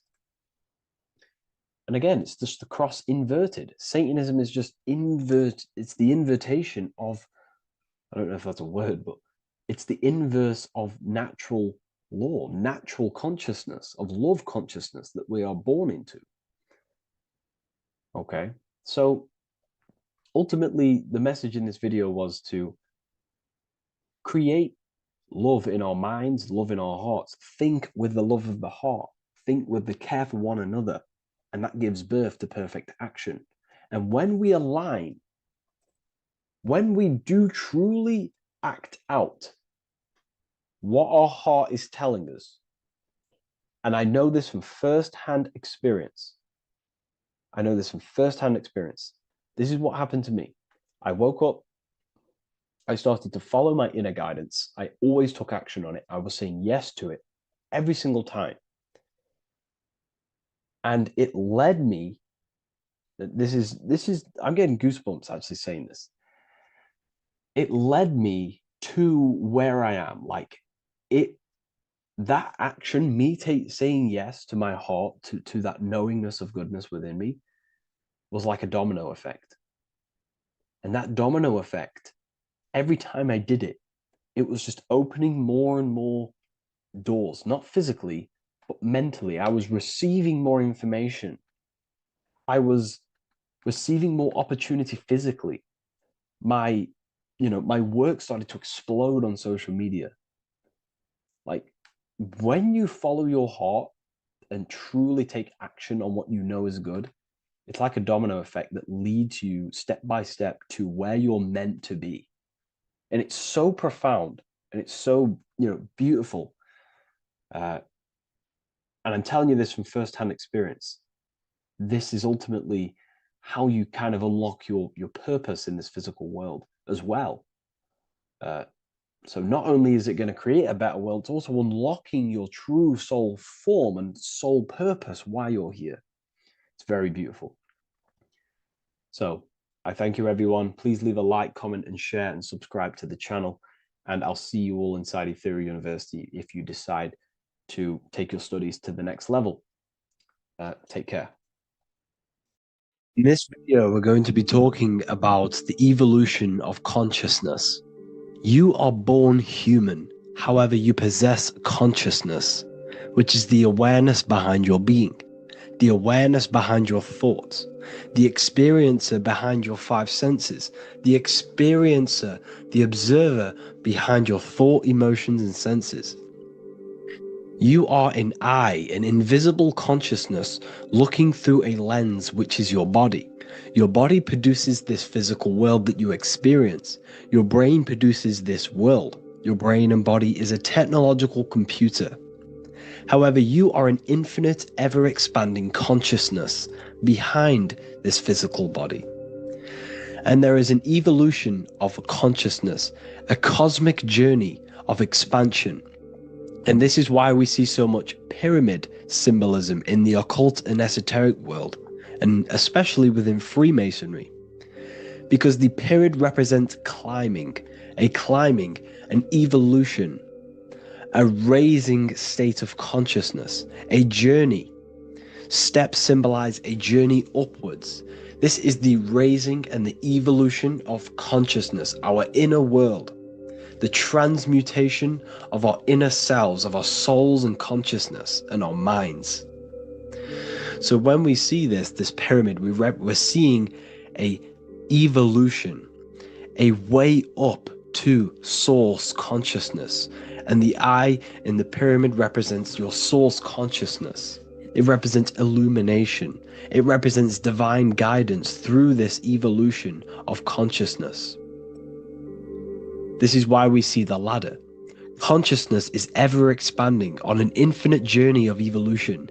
Each individual is a part of this cosmic process, contributing towards the ongoing expansion of both mind and awareness. As we evolve, we collectively explore deeper levels of existence, expanding the boundaries of thought and consciousness. The mind has the ability to expand infinitely into new realms of thought, into new dimensions of mind. The mind cannot be filled up. It is not a physical substance. The body can be filled up because it is a physical thing, but you cannot fill the mind. Therefore, the mind is constantly expanding, ever expanding into new fields of thought. So what we see in Freemasonry, the ladder, is again a journey, an elevation of consciousness.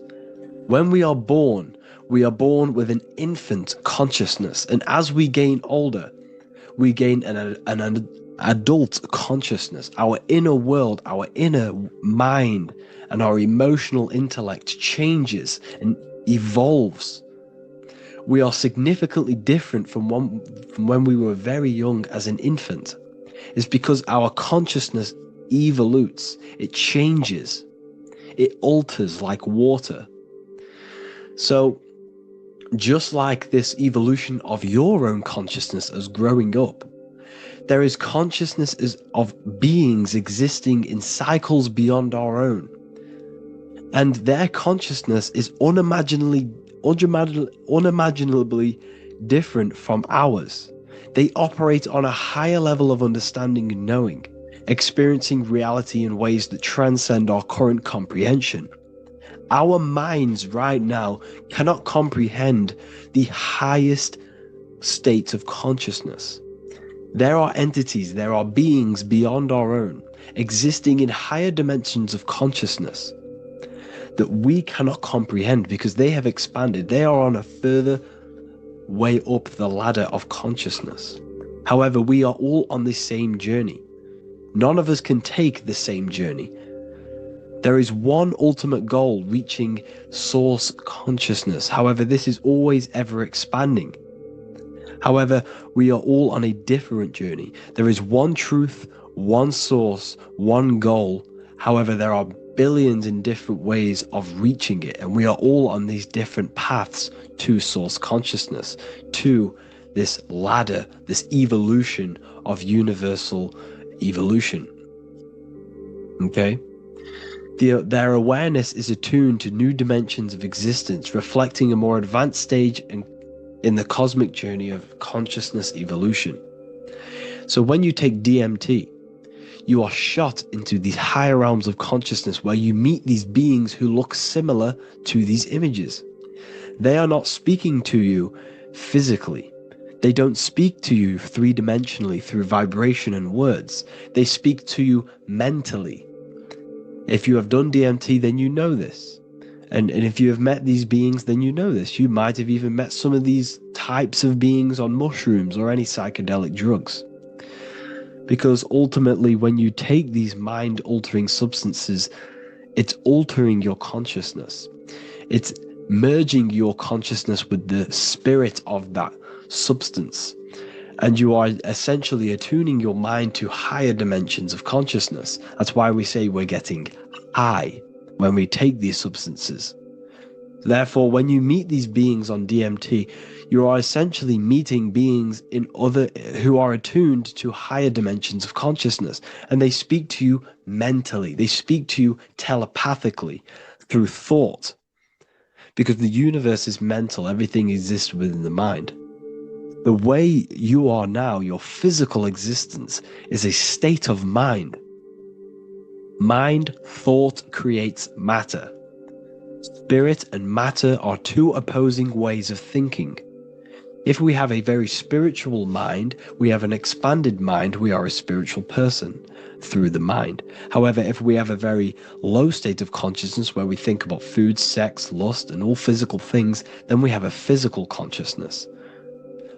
Matter and spirit are two opposing forces, two ways of thinking. The mind attunes itself to different levels of understanding in different dimensions. So, essentially, this is what we're looking at. The body is a vessel for the fluidic, formless consciousness, a temple that houses the essence of our awareness. While the five senses are limited to perceiving only the physical plane, the mind transcends these limitations, capable of perceiving the full scope of reality. It is through the mind that we access deeper truths beyond the material, tapping into boundless nature of existence. Physical existence is a thin band, a thin layer of reality. It's like 0.001% of reality. And your five senses are only tuned into this layer of reality. But the five senses are, by design, only allowed to perceive physicality. But the mind has the power to expand beyond this physical five sense state. The mind has the power to expand and evolute. It is a conscious decision whether you want to take this path or not. You can stay in a three-dimensional way of thinking, or you can expand your consciousness from within. It's not an external journey. There is no God going to save you. You must save yourself.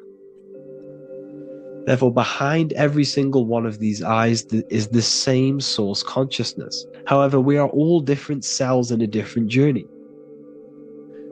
The organs in your body, the cells in your body are all alive. They all possess same consciousness, universal consciousness. However, we are all on a different journey of evolution.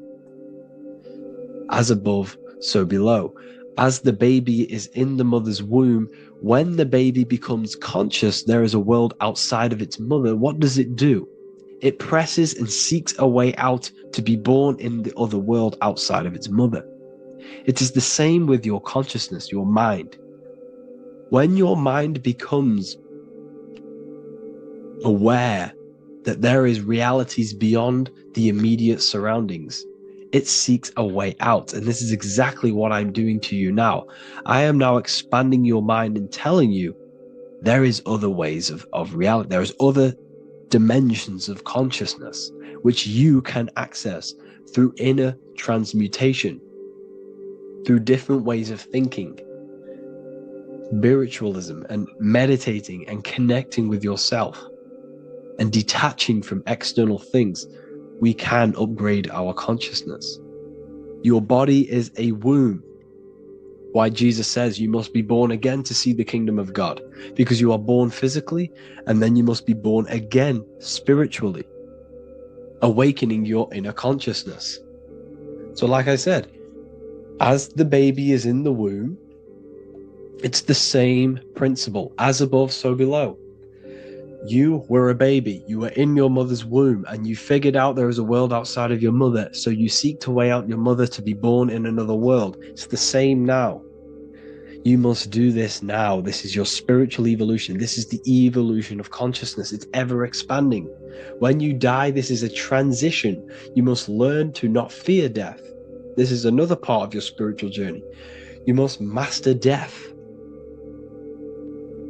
Therefore, like I said before, the mind has limitless capacity to expand into new realms of thought, continuously exploring uncharted ideas and concepts without boundaries. The mind can ever expand. It can never be filled. It can never ever know everything. There is infinite fields of knowledge, infinite fields of thought. Your current state is just one stage on an infinite pathway. You won't remain human forever. The human experience is a crucial phase where we learn to balance polarities, master the fundamental laws of the cosmos. It is a period of growth and transformation, preparing us for the next stages in our cosmic evolution. The goal is to strive for perfection, yet the true perfection is unattainable. It's like a tunnel, and there is a light at the end of the tunnel. And as you walk through this tunnel, the light is ever moving backwards. You should forever seek to meet that light, but you will never meet that light because consciousness is ever expanding. You should strive for perfection, yet knowing that perfection is forever unattainable. The journey is endless, with each step revealing deeper layers of understanding and experience. The pursuit of growth and expansion is itself the essence of our evolution. You can find all of this knowledge in the amazing book that I have read for years. I have read this book, The Emerald Tablets of Thoth, the Atlantean, by M. Dorial, translated by M. Dorial. I'm telling you now, this book, now that I've told you this, you have some context on the book. The whole book is about evolution of consciousness. He's talking about higher dimensions beings. He's talking about how you can transcend this physical plane. It is truly the most amazing book you will probably read. One of the best spiritual texts you'll see. It's hard to understand, so you must read it over and over again. And the more your mind progresses, like for me, I read this every couple months. And the more I learn about consciousness, the more I expand my own consciousness. And every time I read this book, I pick out something new that just completely blows my mind, because you can only understand this book to your level of consciousness, to your level of understanding. So now that I've told you all this information, go and read this book and it will absolutely blow your mind. And so will the Book of Wisdom Volume 2, which is now available. I released it the other day. I'm just going to read a page out now. This page is called Spirit and Matter.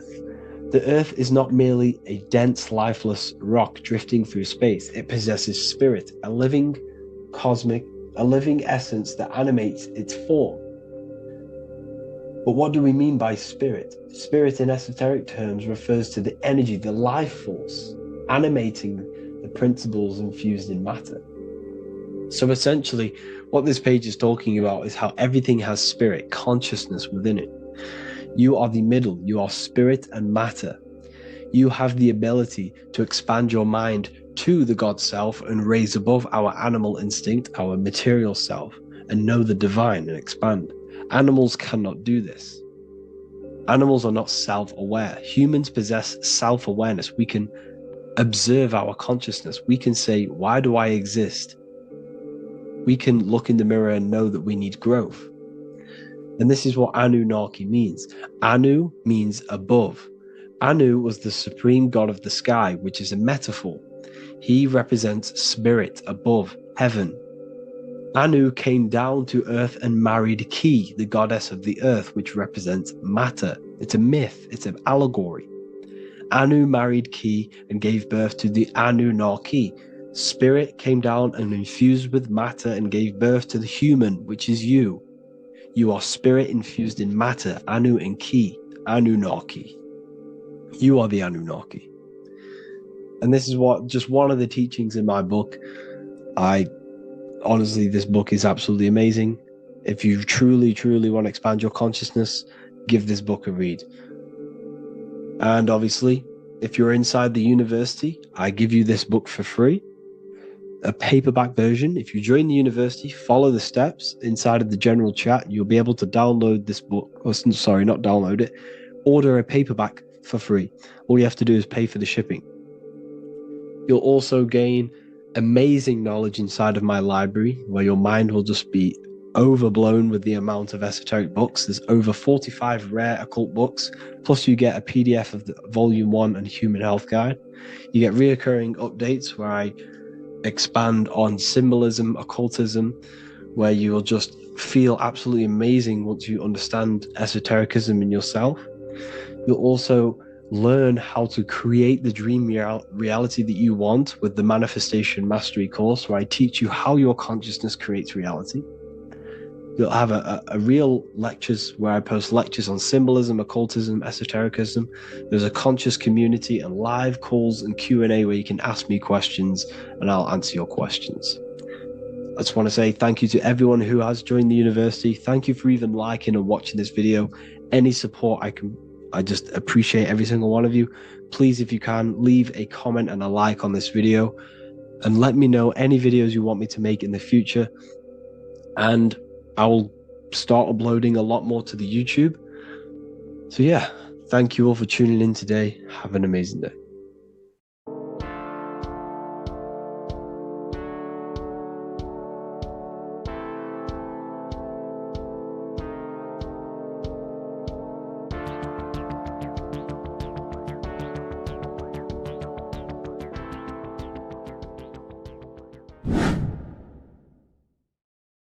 What are we all doing, people? Survival wisdom. Today we're going to be breaking down the Bible and its real, true metaphysical meaning.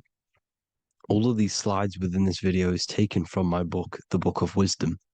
So you can get all of these slides. So the Temple of Solomon, you are body, mind, and soul, which is the Holy Trinity. The moon, sun, and earth. The sun is your soul because the sun is its infinite source of energy. It is its own source of energy. And that is what your soul is. It's its own source of energy. The moon is mind. This is why you call people a lunatic. You're a lunatic. Luna means the moon. And inside of your mind, you have a specific mood. Mood is moon. And mind in German is Mond. And the word Mond means moon. And earth is your physical body because your body contains of the four elements, the four physical elements. Well, the Temple of Solomon is the temple of the soul and the mon, the soul and the mon, the soul and the mind. And it's the temple of the Holy Spirit in the Bible. Everything leads back to one singular point in the center of the brain. The brain is not the mind. It's mind over matter. Okay? The brain is the physical manifestation of the mind. The brain is the electrical computer which decodes the light waves given to it by the mind. This is why everything in the body leads back to one singular point.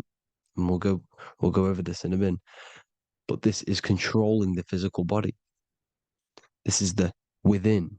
If you rearrange within, it spells high twin, because within you is your twin, your true self. And it's just an entity in the center of the mind. And if you shut your eyes, you can feel it. Your awareness is in the center of the brain. So there's just an empty chamber in the center of the two cherubs, the two brains. They are two separate brains. They're two hemispheres. And the empty chamber, when scientists chop it up and see it's just an empty chamber, well, because you can't see in that plane of reality, you cannot see the mind. You cannot see thoughts. It is invisible to the human eyes, to the visible light spectrum, to the two eyes. The reason why we call it the third eye in the center of the brain, it's not the third eye, it's your true self. It's the mind and soul. It's an eye because it does see. It's the all-seeing eye that you always see here. There's some Masonic artwork showing the two pillars, the two cherubs, the two hemispheres of the brain, and the inner eye. This is the eye that sees all things. What do I mean by seeing all things? Not physically. It sees the mind. It's what, because your soul is watching the mind. You can observe the mind. You are not the mind. And if you meditate deeply enough, you can go beyond the mind. It's the all-seeing eye. It sees the mind. It sees what emotions you're feeling.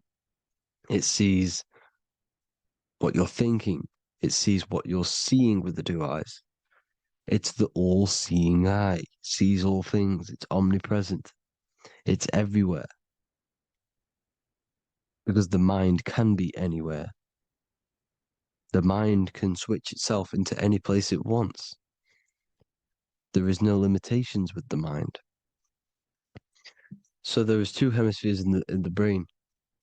And in the Bible, there is a quote saying the most holy place between the two cherubs. The two cherubs is the two hemispheres of the brain, and the most holy place is between them, which is what the Masonic artwork is showing. This is the all-seeing eye, the soul and the mind in the center of the brain. And you will not see this with the two eyes. So when scientists come to seeing the empty chamber in the center of the brain, they wonder, because they do not understand the occult side of the world. They do not understand the layers of reality. How the two eyes, everything physical comes from the unseen. Everything seen comes from the unseen. Now, the two hemispheres of the brain play a major role in our lives. The right hemisphere is the artist. The left hemisphere is the scientist. The right hemisphere controls the left side of the body. The left hemisphere controls the right side. So there's a crossover. Now, the right hemisphere is to do with your feminine energy, creativity, unification, metaphors, visualization, intuition. The left hemisphere is to do with sequencing, facts, materialistic details, language, and logic. So they keep us normally trapped within the male aspect of our mind, which is the left hemisphere.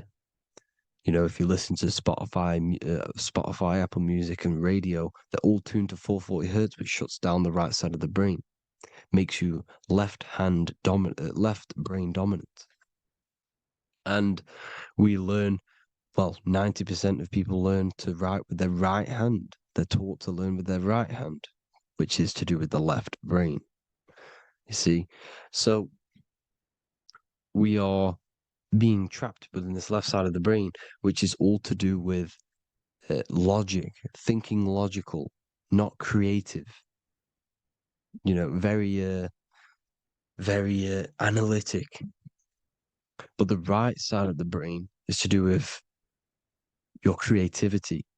So the right side of the brain is perceiving reality as a holistic perception. Now, what do I mean? If you're riding through a woods, for example, If you're riding through a woods, your right hemisphere is seeing the whole woods as one unified woods. The left hemisphere's job is to break down the perception given to it by the right hemisphere and break it down into individual trees. So what am I saying? The right hemisphere is seeing humans and everything in creation as one unified consciousness. The left hemisphere is seeing individual egos. This is why the left hemisphere is the place of the ego, the right hemisphere is to do with the higher self. They're both needed, though. I'm not saying one's better than the other. It's balance. Now, they don't want you to see the unified picture, perception of creation. They want you to think everything is individual, everything doesn't come from the one, because all things come from the one. And we experience the two in this reality, dualism. In order to understand the one, we have to experience the two to advance. So, anyways, let's get away from the two hemispheres. The right hemisphere, like I said, is to do with the higher self. And this is why in John 21:6, it says, cast the net onto the right-hand side of the boat and you will find fish. Meaning, cast your energy, cast your perception into the right hemisphere of the brain, and you will find God, unification, and higher self. You will see things from a unified perspective. How we are all one, because we are all the same consciousness. The same spark that is in me is in you. This is why I am you and you are me. We are all the all-seeing eyes of God, just split up into individual bodies. We are all made up of the same essence, consciousness. And that consciousness, that mind and soul, is in the center of the brain. You are just in different avatars. And until we see this, we'll forever be divided and conquered. Until we figure this out as a collective consciousness, we will forever be divided and conquered and ruled over. This is why the Bible says, ye are gods. You are the sons of the Most High, because we are. We are the Word made flesh. We are God made flesh. Mark 16:19. So then after the Lord had spoken unto them, he was received up into heaven, head is heaven, H-E-A, and sat on the right hand of God. God is the consciousness in the center of the brain. Heaven is the head, and the right hand of God is the right hemisphere of the brain, meaning he sees things in unification, creativity, intuition, the higher mind, the higher brain. When Moses crosses the Red Sea is the corpus callosum, moving from the left to the right hemisphere of the brain to see unified perception of reality. Head, H-E-A, heaven, same root word. This is why the ancients always depict God in the center of the brain. Here you see ancient Christian artwork showing God in the center of the brain, the light. Here you see it here. Here you see Ganesh, an Indian god, which is the brain. Here you see the Father, the Son, and the Holy Spirit in the dome, the brain. This is the brain, because you are God made flesh. That's what consciousness is. The upper room where Jesus meets the 12 disciples. It's the upper brain on the upper room. The upper room is the chamber, the empty chamber in the center of the brain. That's the room. And the 12 disciples are the 12 cranial nerves in the brain, which pretty much rule the body, all the cranial nerves. The tree of life, the cardiovascular system. This is why in Genesis it says the tree of life was in the midst of the garden. Midst meaning middle, because the middle of the body is the cardiovascular system, which is controlling all of the systems in the body. The tree of knowledge of good and evil is the nervous system. It's the spine and brain. This is what's detecting good and evil. The brain is the electrical computer with the left and the right hemisphere, decoding the dualistic world, decoding the light waves given to it by the external world. It is an electromagnetic computer. It is artificial intelligence. It is very intelligent, the brain and the nervous system, the human body as a whole. But the tree of knowledge of good and evil is the nervous system, because it is the tree that detects good and evil, makes you learn good and evil in this dualistic reality. Here you see Adam and Eve around the tree of knowledge of good and evil. Adam and Eve, male and female energies, with the serpent in the tree, and the tree of knowledge of good and evil. Well, this is the spine, the brain, and the serpent is the kundalini of the spine. The serpent is the S. That's why S, serpent, S, the letter S is the serpent. Sex and serpents make an S noise.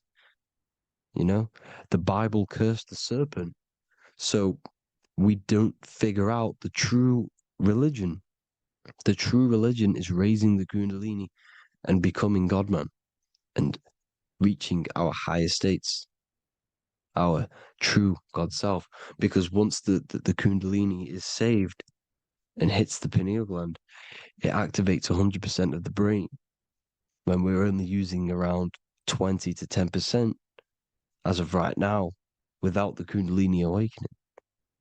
So when you use it, you're activating 100% of the brain. You're activating all the dormant brain cells. You're regenerating the body. And this is the serpent in the tree of knowledge of good and evil. This is the spine, brain. This is Adam, Eve, the male and female energies. The light of the body is the eye. Therefore, if thine eye be single, thy whole body should be full of light. Matthew 6:22. This is the single eye in the center of the brain. It is not the pineal gland. It is what's inside the pineal gland. You have to go beyond the physical world, and there are no words to describe things that are not physical, metaphysics. And the whole body should be full of light. Well, this light is the same pyramid that you see. You are the pyramid with the all-seeing eye on top.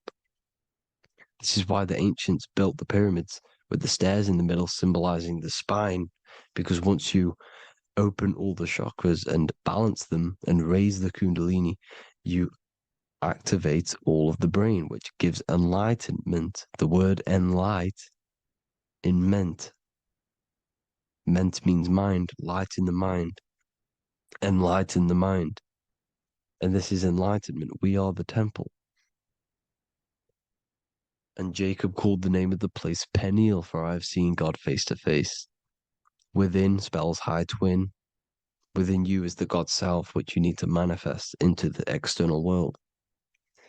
And he's seen God in Peniel, the consciousness. He's seen his true self, consciousness, in the pineal gland. Genesis 28:10, Jacob's ladder. Jacob, he took a rock there and laid his head on it to sleep.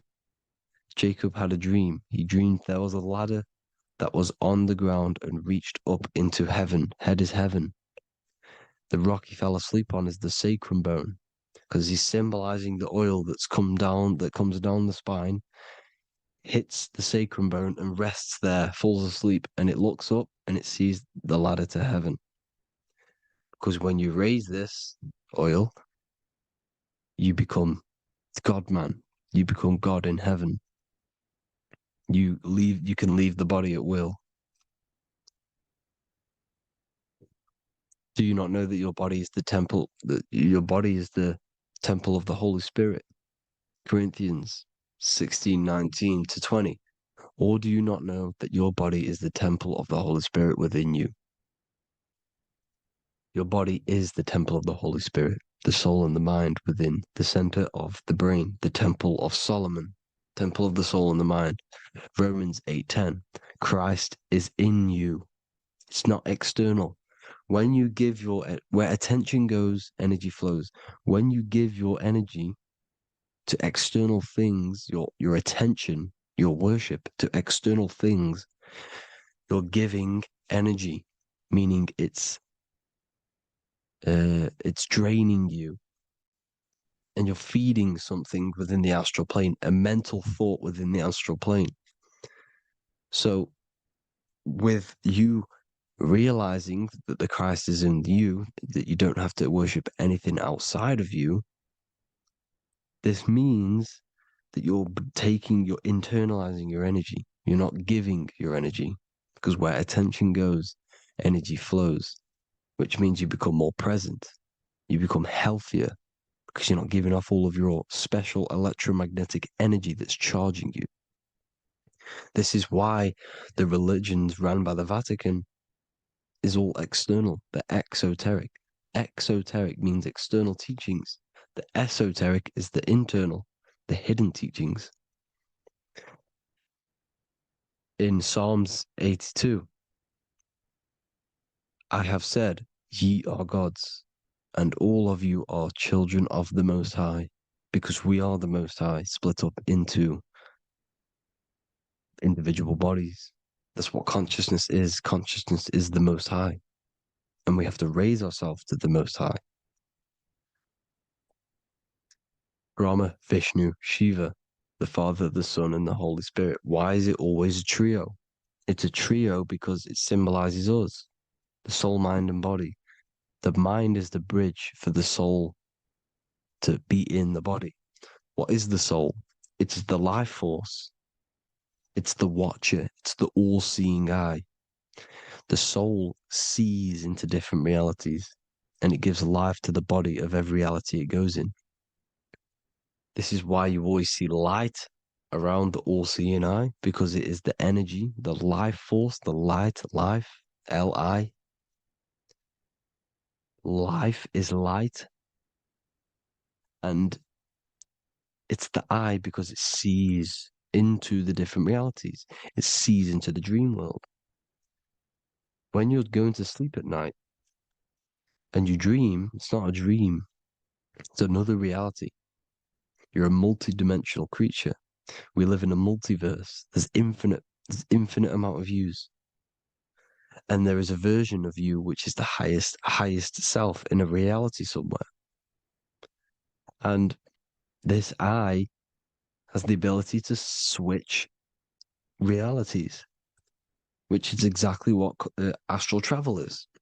Astral travel is the ability to switch reality beyond the 3D construct of this world. The Father, the Son, and the Holy Spirit, Brahma, Vishnu, Shiva. The Brahma, the soul, inhabits different bodies. This is why they have different heads. Vishnu, the mind, symbolizing gnosis, meaning knowledge. This is the serpent. The serpent symbolized knowledge. Shiva, the body. Father, the Son, and the Holy Spirit.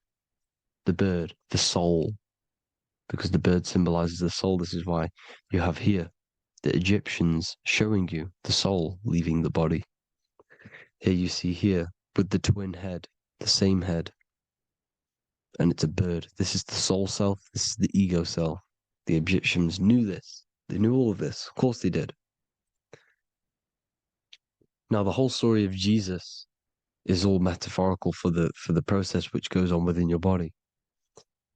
Your neck and head is the holy grail which the sun and the moon creates. Sorry, the sun and the moon creates the fluid within the holy grail, the brain, the skull. And the moon creates the milk. Sorry, the moon makes the milk. The sun makes the honey, the land flowing with milk and honey in the Bible. The land flowing with milk and honey is the center of the brain in the Holy Grail. Here you see the Masonic artwork showing you the sun and the moon creating the fluid in the spine. Here's the serpent. Serpent symbolizing the two Kundalini channels, the Ida Pingala up the spine. Here's the furnace raising the Kundalini, raising the oil, heating it up, and rising it to the crown. You see? So here you see more Masonic art, seeing the sun and the moon creating the holy fluid in the brain, in the cup, filling the cup. This is why it's a cup, because it's the Holy Grail. This is the holy oil in the center of the brain. that gets released down the spine, which is Jesus coming down from heaven. It comes down the spine, down the River Jordan in the Bible. This is when Jesus goes from Nazareth to Jerusalem. He comes down the River Jordan, and Joseph and Mary are in Nazareth waiting for Jesus' return. Joseph and Mary symbolize the pineal and pituitary gland, which produce the two oils created by the sun and the moon. And he returns. When he returns, he gets crucified at 33 because there's 33 vertebrae at the back of the spine, and it crosses the vagus nerve. The crucifixion of the oil past 33 vertebrae creates God-man, and it creates your higher self, and it activates 100% of the brain. And you turn into spirit, you turn to your spirit self. This is why Jesus dies. He didn't physically die, it metaphorically dies and becomes his higher self. The ego self is left behind. It's the same with the whole story of Jesus. Jesus comes down from heaven, which is the oil. He dies in a cave for 3 days, which is the oil hitting the cave. Here's the cave. And resurrects after 3 days. If you resurrect the oil, comes up and gets crucified at 33 in Golgotha. Golgotha translates to a place in the skull. The three wise men from the east. Well, if you look at the Masonic artwork, they'll always show you a ladder up to the east. Okay? Here you see north, south, west. This would be east. Here you see east here. East here. The ladder up to the east. The east is the top, up. Three wise men from the east. The thalamus, pituitary, and pineal gland in the center of the brain. The most important glands in the body. Here you see the Egyptians with the spine, the sun, and the two hemispheres of the brain. What did I say at the beginning? The sun is the soul. The sun is its own source of energy. It's the life force, which gives life to anything it inhabits. The soul is the same thing. That's why sun and soul mean the same thing. So, what I'm saying is consciousness is God. And this is why when it refers to as God in the Bible, it means your higher self, pretty much. And returning back to this higher self, because God is something that you need to manifest. Consciousness is God, and your body is a reflection of the creation by God. This is why everything in the body corresponds with the stars. The stars rule the body. We are an image of the stars. This body is an image of the whole of creation. Aries rules the head. This is the cerebrum, the ram in the brain. Here's the ram, Aries. And we have something called the cerebrum, Aries, the ram. This is the Lamb of God moving to the higher mind. Taurus, which is the lower brain and neck, the cerebellum, the bull Taurus, the lower mind, and the cerebrum and the cerebellum, the ram and the bull, is what makes you ramble on. Ramble meaning walking. The higher mind and the lower mind working together makes the body ramble. Ramble is what makes you walk along. Thank you to Santos Bonacci. Gemini, the two twins, rules the two arms, the hands, and the lungs. These are the two twins of the body. Sagittarius, the horse, which rules the hips. Hips means hippo. Hippo means horse. Hippopotamus means water horse. Hippo means horse, and this is why we call them hips, because horses have massive hips. Capricorn, the kneecaps. Pisces, the two fish, the 2 feet. Then they make us swim. We are an image of the stars, people. Well, the body is anyway. Consciousness is God, and the body is the image of the whole of creation. It's a reflection of the whole creation, as above, so below. 12 systems in the body, 12 cranial nerves for the 12 constellations, 12 cell salts. The body's made out of 12 cell salts. So, this is where it gets kind of deep. This is where we get deep. And he said Jesus was known as the fisher of man. And fisher of man, meaning man does not mean man as in the male. Man means mind. He's the fisher of minds. So the Bible is not patriarchal. It's not patriarchal. Man just means mind, pretty much.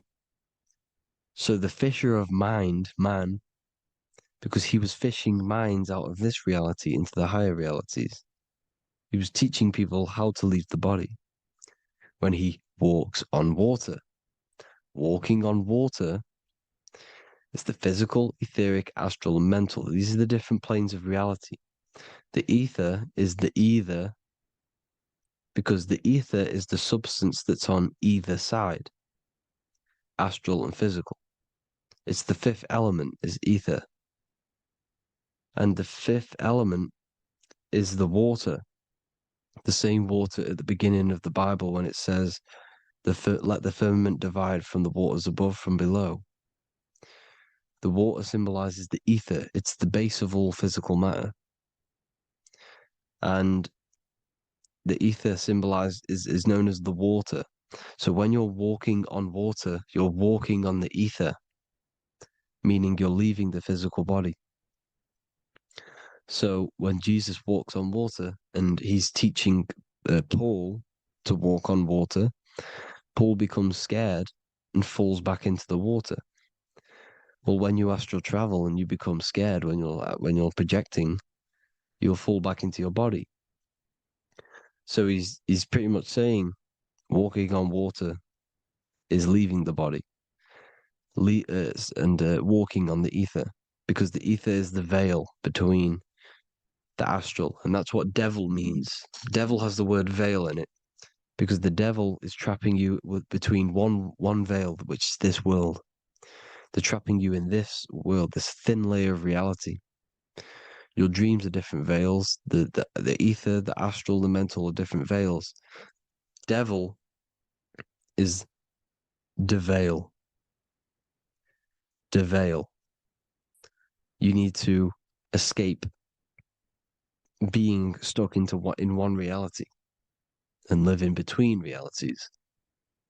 And this is when you truly become a multi-dimensional being, because your soul is just the eye. That's what you are. You're just an eye, and you see into different worlds.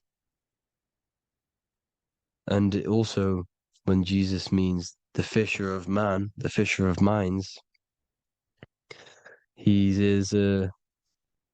I truly believe, because of my research, that there is other worlds. It's not just this one. There's higher worlds. There's an infinite amount of you, and you've been in them dreams. You call dreams. Them dreams are other realities that you are in. That's why when you're there, you don't feel like you're in a dream. You feel like it's 100% real, because it is real. So this is why the ancients always depicted the many different heads, because there's many different versions of you. And this I, the soul, the watcher, is switching itself into different bodies at all times. Well, when you sleep, when you astral project. And this is what the ancients were doing. They understood the multiverse, and they could switch bodies at will. And this is what the 7 seals are in the Bible, also known as the 7 chakras. These are literally portals within us to these different worlds. We're in the heart at the moment. Earth, rearranged spells heart, meaning middle. This is where good and evil exist. It's the middle point, the midpoint of realities. So I hope you all enjoyed the video. All of this knowledge that I've give you in this video is inside of my book, the Book of Wisdom. The Book of Wisdom gets updated every single month with new pages. It's a one-time payment for a lifetime worth of research and knowledge by me. So if you do want to get it, the link will be in the description.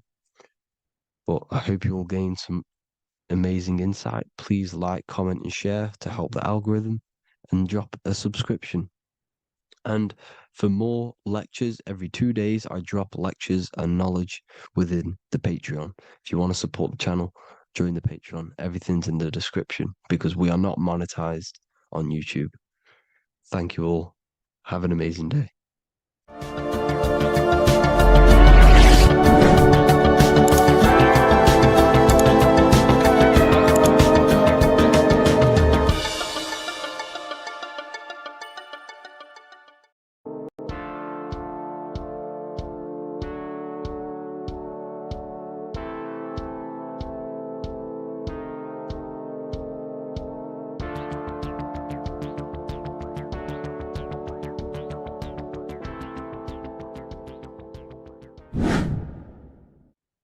How are we all doing, people? It's Revival of Wisdom from the Wisdom Academy.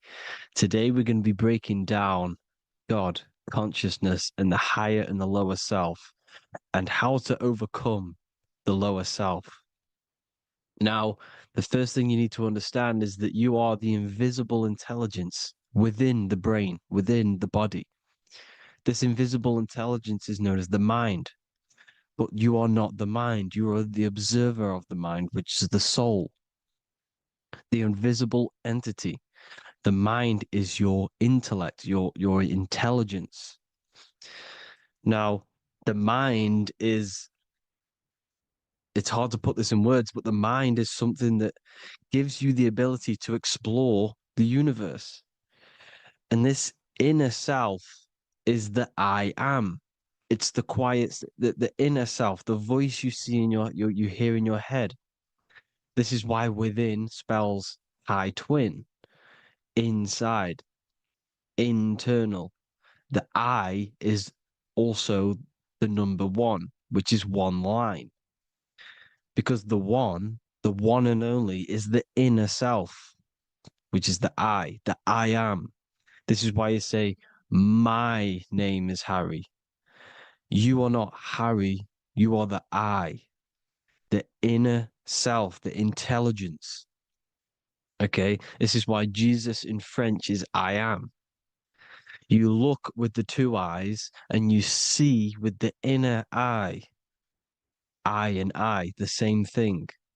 Okay, because the I inside is what gives you the perception of what you're looking at. So when someone's trying to explain something and then you catch on saying, I see now, it's because you're seeing with your inner eye, the one that gives you perception, gives you intelligence, gives you the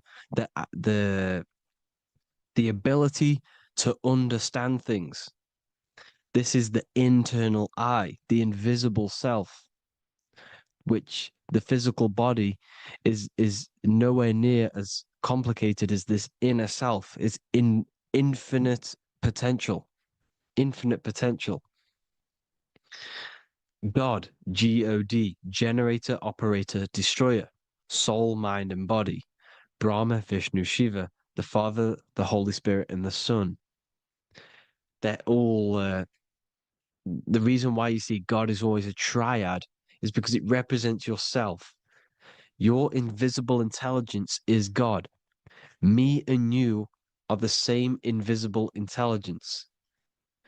We are the invisible intelligence experiencing the program being ran by the central nervous system and the brain. I always say this in my videos, but I have to, in order for you to understand the things that I'm going to say later on in the video, you need to understand this concept, is that you are the consciousness experiencing the nervous system, the tree of knowledge of good and evil, which is you here. You would be in this invisible intelligence right here in the center of the brain. Now, this is why the ancient Christians show God is in the brain. This is the brain stem. This is the brain. This is also the brain stem and the brain. The brain stem and the brain. It's all depictions of the brain because the brain's the computer, the electromagnetic computer, which decodes the the demands created by the invisible intelligence, the I, the inner self, you, your true self. The person moving, if you observe what someone moving, this is going to sound, but if you observe someone walking, it's not the body. The body is moving, but the thing telling it to move is the invisible intelligence. Before you kick a football, a decision is made within your invisible intelligence, your mind. And this consciousness, this invisible intelligence, is either stuck between the lower self and the higher self. Okay? When the invisible intelligence, meaning the true self, identifies itself with the physical body, it will trap its mind within physicality. This consciousness that we have is either operating in the lower self or the higher self. It's either feeding the material body or it's feeding the spirit. Okay? But because we are physical and spiritual, we need to be even. We don't want to be meditating all day long because we do have a physical body as well whilst we are here. We are playing a game in physical matter. Okay? Now, the reason that you incarnated here is to learn a lesson because the mind can manifest anything it wants within the astral planes, within the world of imagination. It can manifest anything it likes, but it incarnates into matter, into this game, so we can understand labor, because anything in matter, you have to labor to manifest. But in the astral, you can manifest at the click of a finger. You come here to learn the knowledge of good and evil. And your consciousness, I came out a bit off topic there, but your consciousness is experiencing the lower or higher self. The lower self is manifested in the lower parts of the body. Sex, food, and power, the lower three energy centers. These centers are like mini brains. You are literally thinking with these centers. And when your mind is stuck within these lower centers, you'll think, have you ever heard the term of thinking with your penis or thinking with your, you know what, as a man? Even females maybe, but mainly this is a boy saying, you're thinking with your penis. This is a truth. It's truth in plain sight. You think with these energy centers. When you're living off the lower three centers, all you care about is sex, food, and power. Eating, sleeping, and greed. Power's kind of like greed. Now, when we move up to the higher parts of the body, when we live our life within the higher parts of the body, this is considered heaven. Love, expression, intuition, and wisdom. This is what we need to be aiming to do, moving out of the lower half of the body and living our life within the higher self, the higher parts of the body, thinking with the higher energy centers, thinking with love, expression, intuition, and wisdom, spreading love, expression, intuition, and wisdom to others. Heaven is even. This is why Jesus is pointing at the heart chakra, always pointing at the heart. Earth rearranged his heart because in earth you're manifested as a physical being. You're in the heart, good and bad. You need to be balanced between the good and bad. Because love can be a demon too. That's a whole nother video, but love can be a demon. Now, the seven chakras are known as the seven seals in the Bible. When the Lamb opened the seventh seal, there was silence in the heaven for about half an hour. This is a verse from the Bible. The Lamb is Aries, which is the higher brain, the cerebrum, Ram, Aries. Because when the Ram opens the seven seals, you enter the kingdom of heaven. Because these chakras seal your invisible intelligence. They seal your true self. You are behind these seven seals, your true invisible self, your true consciousness. Because behind these seven seals, you do not think about anything materialistic. Your intelligence is not material. It's not physical. It's not from the physical world. It does not desire the physical world. The body is the beast. The body's the animal. the lower self, which can corrupt our intelligence. It can corrupt the intelligence. Okay? Now, we need to balance these chakras so that we gain a deeper connection between this intelligence and the brain. Because when there's a strong connection between the brain and the intelligence, your body and the intelligence, you have a strong connection. Therefore, you can manifest what the intelligence is saying at all times. Meaning, when, for example, your higher self, this is intelligence, the higher intelligence is always speaking to you. It's always guiding you. It's always telling you the right thing to do. You can feel it when you're doing something wrong. You can feel that you're doing something wrong because this higher self, this intelligence knows what it needs to do here. And when there's no connection between the body and this our intelligence, our true self, when we strip away, when you close your eyes for long periods of time, you will figure out you are this invisible, infinite, creative being.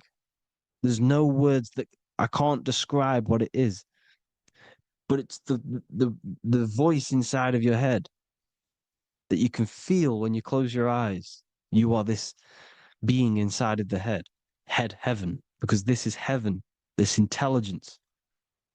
And when there's a strong connection between the body, you can manifest everything it's saying. When everything is balanced, when you're no longer thinking with the lower centers, when they're all balanced, you're not thinking in particular with every center, you balance them all, you can manifest everything it says. Your body will act out what the intelligence is always saying. This is God in the brain, the intelligence, trying to touch Adam, representing the lower self. This is why they're not touching. Notice how Adam is resting, but the intelligence is always reaching out, stretching, symbolizing metaphorically saying it's guiding. I'm always reaching out. The intelligence, your intelligence is always guiding you. It's always reaching out to you. But Adam is ignorant of it. The lower self is ignorant of it. And that's why he's so relaxed and God is so stretching out. Because at our highest self, that when you think of when you want to better your life, that highest true version of yourself is God. When you're manifesting this, your highest self, this is God. Your truest form, your most perfect form, that is God. Your highest version of yourself, that is God. Emotions are not what you've been taught. Emotions are not something that should be reactive, okay? You should not let the emotion be you, except that you should experience them instead of letting them become you. You need to understand there's a separation in our consciousness. You have the soul, which is the person who is observing your thoughts. When you think a thought, who's the one observing that thought? The soul, you, the I am, the I, the inner self, the one and only. And inside of every single body, inside of me, inside of you watching this video, there is this same intelligence that is inside of me, inside of you. And it's the exact same intelligence, experiencing a different body. And this is what we mean by the universe is mental. We are all sharing the same ball of consciousness in a different body. The animals, the fish, the cells, all expressing this one consciousness. Me and you are the same. This is why the golden rule is treat others like others should be treated, because I am you and you are me in a different body. Now, going back, you need to identify that there's different levels of consciousness: soul, mind, emotion, and body. Okay? Your emotions are on a separate layer than the body, the mind, and the soul.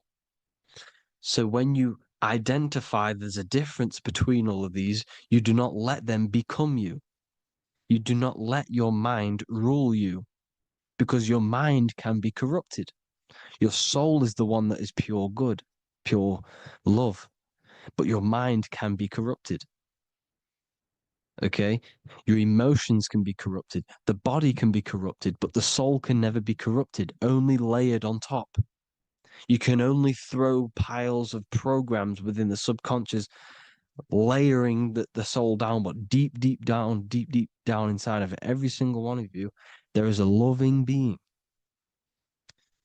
Because love comes from the heart. Love is the universal emotion, expression. Now, your thoughts can become bondage, your emotions can become bondage. Now, what do I mean by bondage? By conquering the lower self, we need to conquer our own mind, because the mind is what's manifesting the lower self. When you're thinking with the lower half of the body, when you're becoming your emotions, you need to experience the emotion, not become the emotion. Do not let the emotion become you. Do not let your thoughts become you, because your thoughts are tools that you can manifest. Your thoughts are the idea. Your emotion is the energy that you can use to manifest that thought. Your emotion is energy in motion, emotion. You use emotion to manifest, to feel as if you already have the thought. Therefore, you become that vibration. Therefore, your emotions are actually a creational force that is given to you to manifest things, because you're a human, a manifester. You're here to manifest things. You're a creator. You are a god. Your inner self, your intelligence, your I am, the one and only inside of you, the inner self, the quiet one, the one that's deep down, the invisible intelligence, is it's creating things all the time. All the time. Speak no evil, see no evil, hear no evil. This is the astronauts, they're Freemasons, but they understand this, because thinking, seeing, and hearing can corrupt your mind. And when you have a corrupted mind, you'll have a corrupted subconscious. The subconscious will manifest into the body, because 90% of your behavior comes from the subconscious mind. So you got to speak, see, and hear no evil. A sin, what is a sin? To overcome our lower self, to overcome our lower self, the 7 deadly sins are not something that goes against an external God. A sin is something that goes against your inner guide, your inner conscience, the inner self that is always speaking to you. It's always telling you the right thing to do. A sin is something that goes against this inner guide. And this is why you can feel something where you can feel you're doing something wrong, because the inner guide is speaking constantly.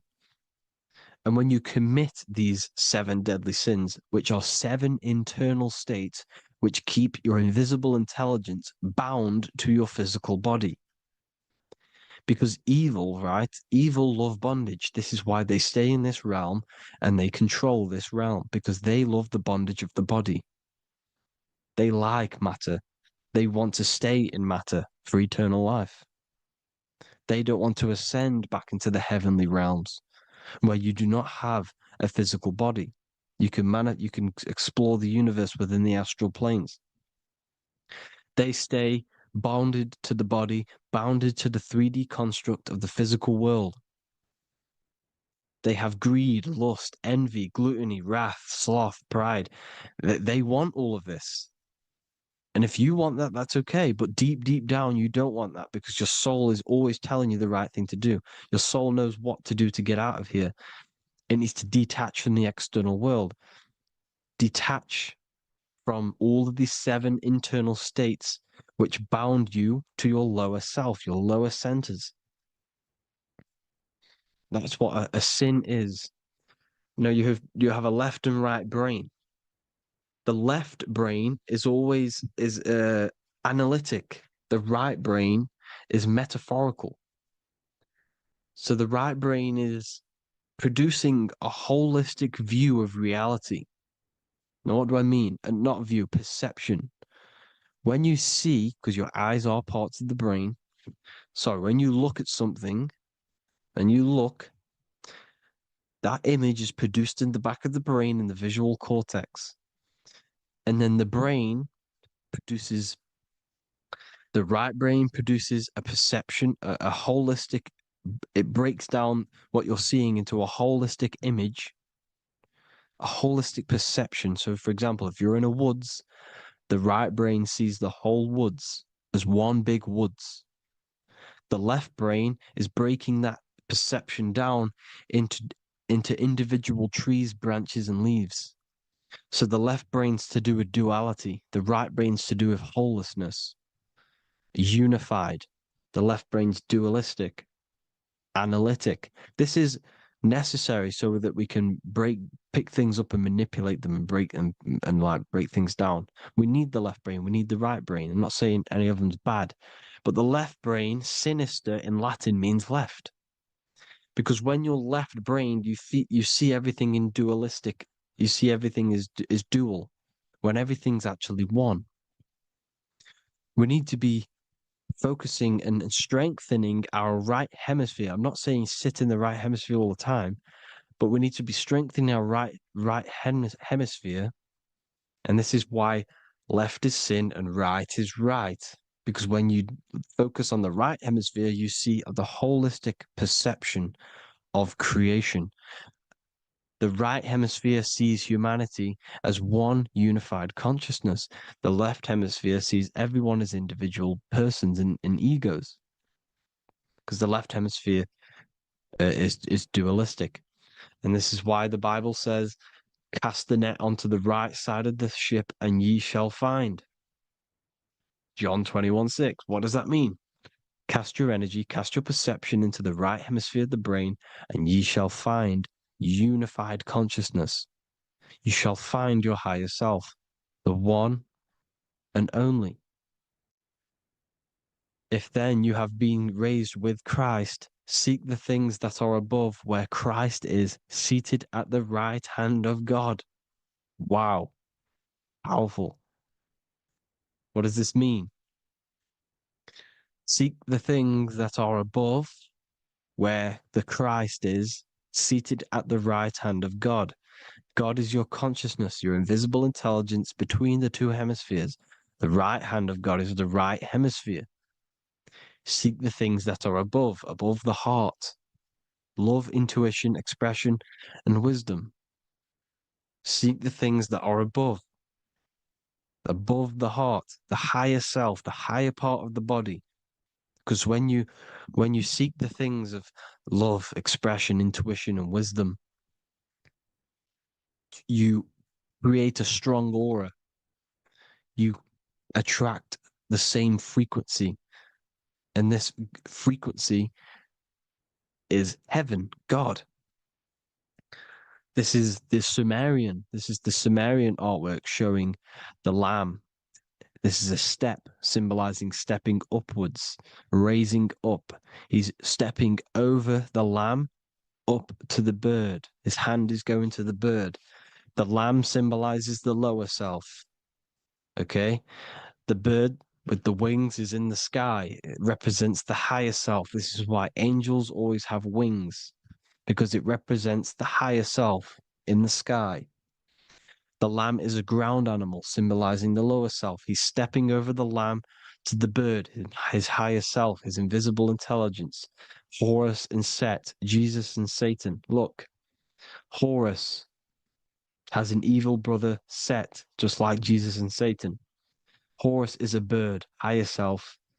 Set is a ground animal, lower self, which is the devil and the angel on your shoulder. You see? The right and the left hemisphere, the two wings. So the devil and angels always speaking to you. The higher and the lower self. It's the battle between the higher and the lower self, between the invisible intelligence and the physical body, because the body's the one that wants the sugar, it wants the pleasure, it wants the sex, it wants the porn, it wants all of the materialistic things, it wants the seven deadly things. Okay, it wants this. There's a battle between the higher and the lower self, your intelligence and the body. This is why you need to become balanced, so that there's a deep connection between the body and the invisible intelligence that I am. You need to master your mind with discipline, and you gain a connection between the brain, the body, and the intelligence. Resurrection, transmuting sexual energy. Okay, this is important. Res is resh, which is Hebrew. The early Hebrew resh symbol is the head. This is the head. Resh, erection. Erection is a sexual stimulation. Resurrection is rise erection. You got to raise your sexual energy up the base from the spine to the head. This is the Christ, the Christos. Because there's a psychophysical germ, psychophysical oil produced in the brain every month. Go and watch my other video on raising the chrism. Okay? And every month there's this fluid produced in the brain, which takes 2 trips, because one's produced by the pituitary, one's produced by the pineal, magnetic female, magnetic and electric charge. And it takes 2 trips down the spine to the solar plexus, the bread of life in the Bible, or Bethlehem in the Bible, because the River Jordan's your spine. Goes down to Bethlehem. It gets born in Bethlehem, just like Jesus. Because when this oil travels to the solar plexus, it creates the seed, the seed of life, and it feeds the body, all the central nervous system, all the cells. It regulates the blood, does all sorts of good things for the body, this oil. Now, when you save your sexual energy and you raise your resurrection, you awake the Christ, you raise it from the solar plexus or the sacrum bone up to the brain, you activate 100% of the brain, and this is the true resurrection of Christ. Instead of wasting the energy and giving away your sexual fluids, because behind the fluids is the energy. So when you release that fluid, the energy is out there. You've released the energy. Your sexual energy is the most potent emotional force a human could possibly feel. Same with any animal or anything. The sexual urge, the sexual emotion is the most powerful, potent emotion that you can feel. It takes over the whole body. When you feel sexually aroused, it takes over everything because it's so potent. And when you fight the serpent, when you fight the sexual energy, which is shown here in the Egyptians, the cat cutting off the head of the serpent, or Hercules fighting the serpent, or in the Greek mythology fighting the 7-headed dragon, the 7 chakras. The serpent is your sexual energy because it symbolizes your kundalini.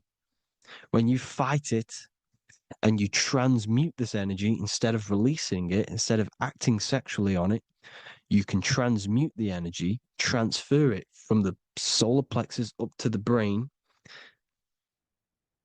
You can also do this with other tasks. Instead of releasing it, instead of raising it from the solar plexus to the brain, you can use it for other things. So, for example, you want to think critically. You can use it for critical thinking. You can use it for going to do exercise. You can transmute sexual energy into anything. But you can do this.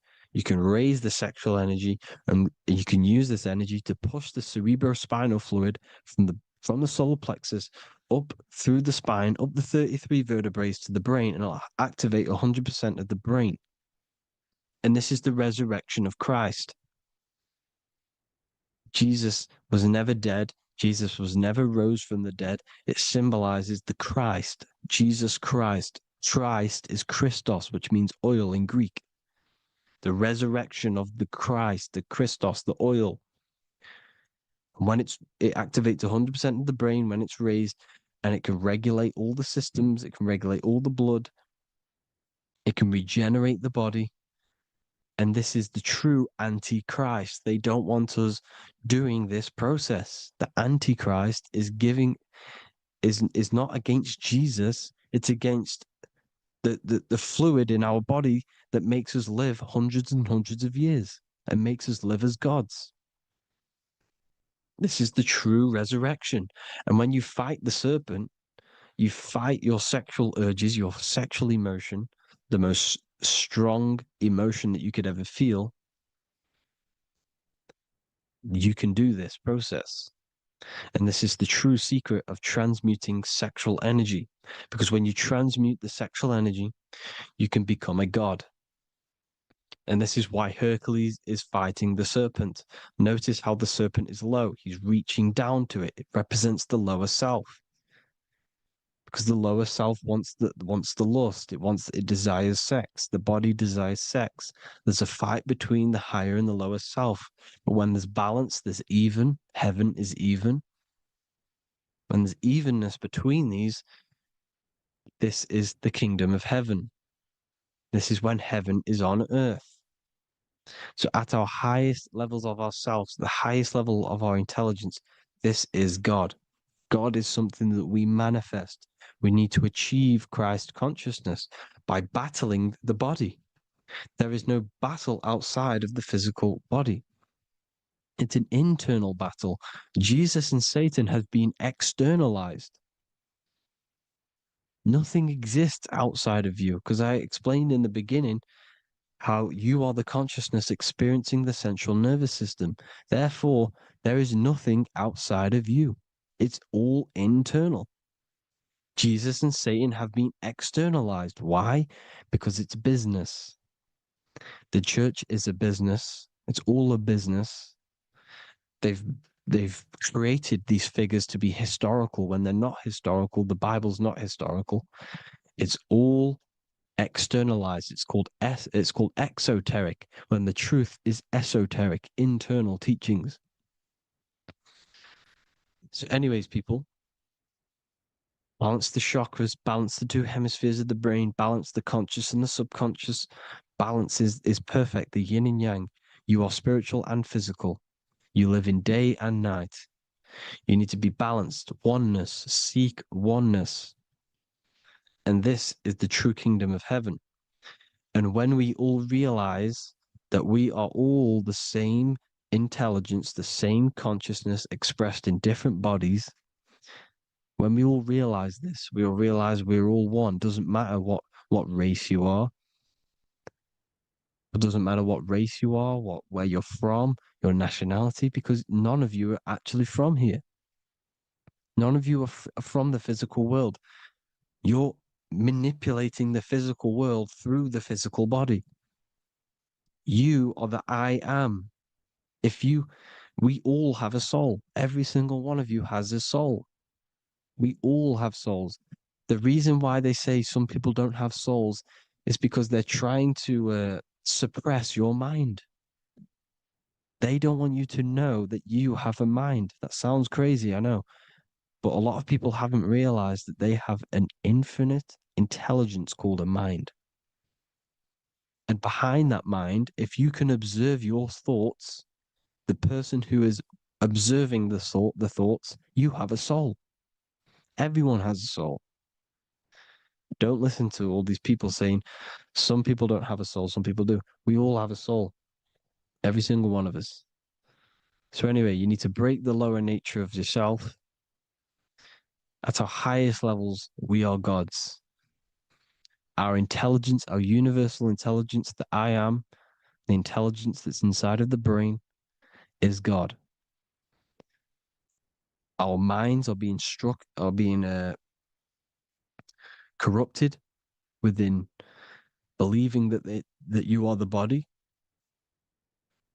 and the result of this is a society like today, because everyone thinks they're the body, and everyone's living in the lower nature of self, where everyone only cares about themselves. But when we realize we're all one big consciousness ball, we're all the same consciousness expressed in different bodies, there will be peace. So thank you all, people. If you do want to learn more, if you do want to read my book, it's called The Book of Wisdom. I'll put it in the description. It's an amazing book, people. It's going to give you the best understanding possible about creation, yourself, and the world. It's amazing. The Bible, everything.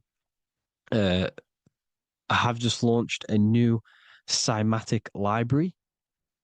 A friend of mine has just added this to the website. He creates beats, and he creates the purest beats. So they are actually the frequency that it tells you.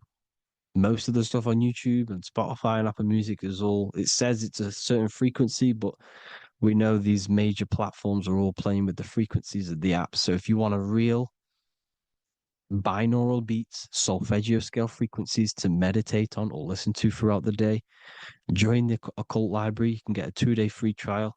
I'll put the link in the description. Thank you all, people. Hope you all enjoyed this video. God bless you all.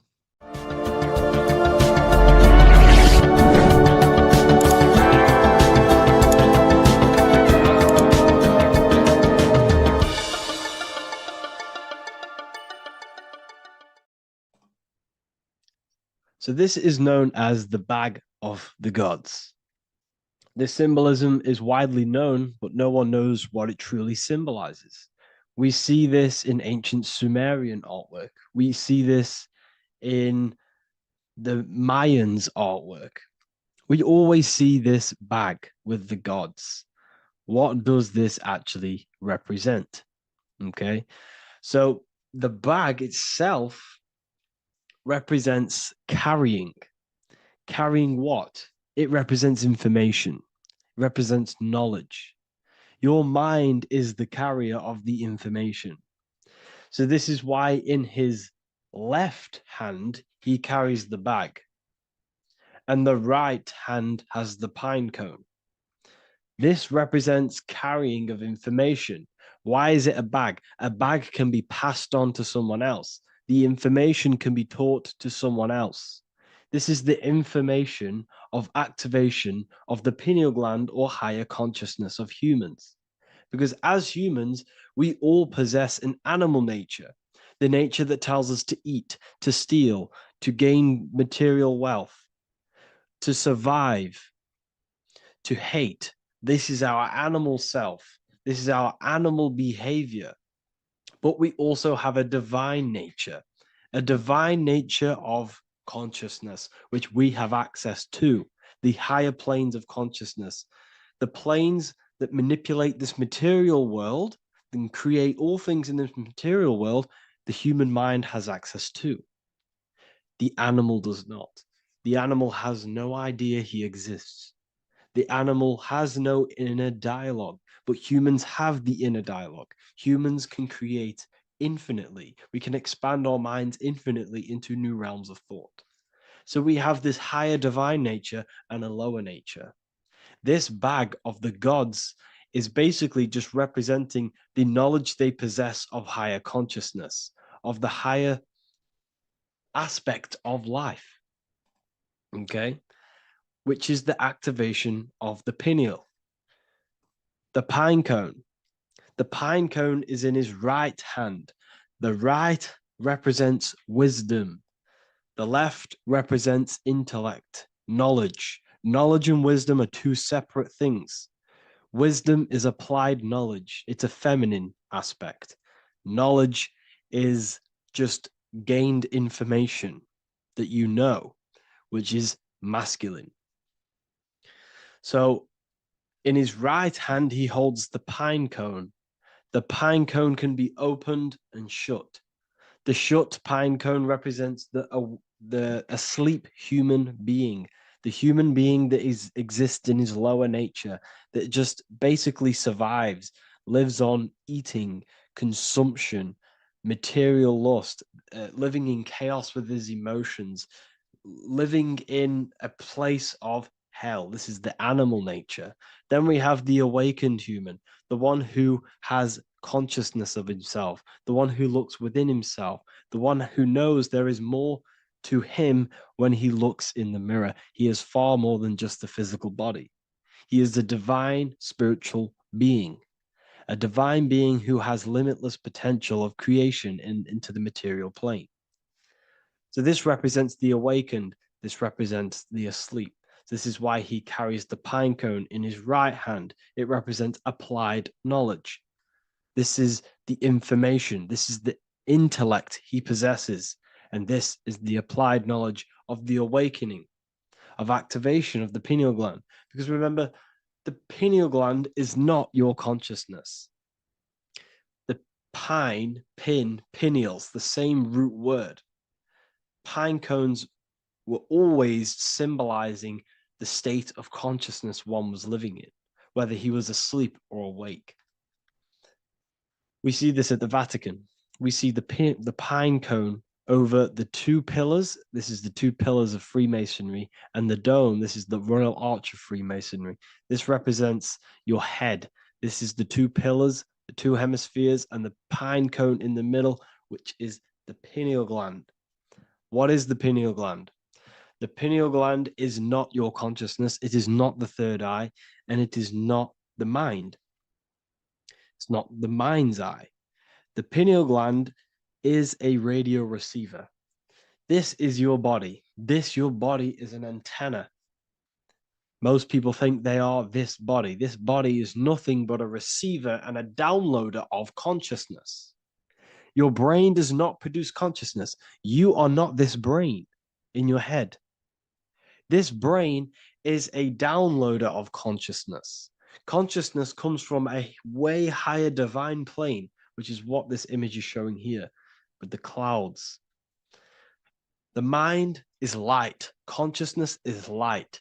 And this light is coming down into the material plane, and your body is basically a crystal antenna which is receiving and downloading this consciousness. So you can experience a three-dimensional reality. So God can experience himself in a divided, separate state. This is what this represents. Now, the pineal gland can be activated, okay, and stimulated, because the pineal gland has phytoluminescent crystalline jagged shaped cells on it. And obviously these are crystals. Crystals are on your pineal gland. And what do crystals do? Radios use crystals. Your phone uses crystals. They tell you that crystals are woo-woo and pseudoscience because they don't want you to know the power of crystals. Your body is basically a giant crystal. Your pineal gland is a radio receiver for your consciousness. So if they can ruin your pineal gland and damage it, this will damage your connection to the divine, to your true self, to consciousness, to God, whatever you want to call it, the source. There is all one source consciousness, and we're all collectively connected to it. And this is our connection. This is our antenna. So what a radio does, a radio has an antenna, and the frequencies are all around us because all the radios are playing in your ear right now. But what the antenna of a radio does is tune into a specific frequency to pick up that frequency and play that frequency. It's the same with your consciousness. You're all a fraction of God's consciousness. So that is essentially what we are looking at here. We're seeing knowledge, intellect in the left hand, and applied knowledge, activation of waking up to higher consciousness, to the higher human form. Because we can reach beyond our physical form. We can turn our animal self into a divine being, into one of these so-called gods. These gods are nothing but human beings. The Anunnaki were not gods. They didn't come from the sky. These are normal, regular human beings who activated their higher consciousness. This is what we have here. This represents spirit. Birds represent spirit. So, do we have any questions? I'll take some questions now. That was just a short lecture on what that symbol truly means.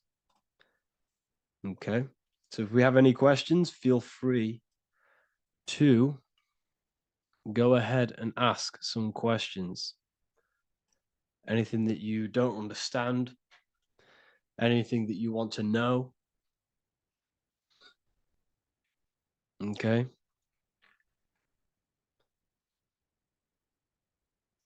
So base reality would be where source resides. Yes, the base reality is your consciousness. Are these lectures available in the university? There's a whole section, basically inside the university, there's a whole section with like over 30 long form lectures like this. So the base reality is where the source resides. Yes, the base reality is your inner world, your consciousness. That is the only thing that exists. Your outer world is just an effect of your consciousness. Your consciousness, everything that has gone on within the mind and emotion, is pushed outwards into your reality. You have thought and felt your way into your external circumstances. Your life is a direct correlation of every thought you thought in the past. Therefore, your inner world of consciousness is creating and molding your outer world.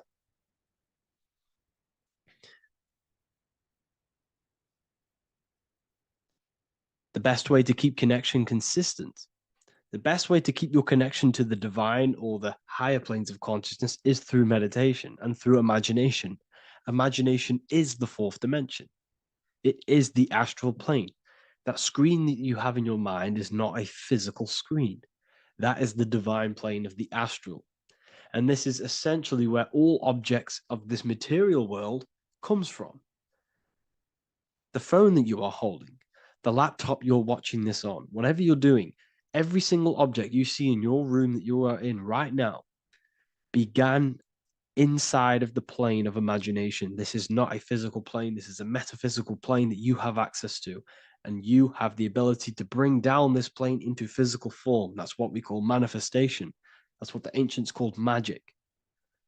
This is what we now call in science metaphysics. It's all the same thing. So yes, you all have access to the divine planes. Unlike animals, this is why humans are so advanced.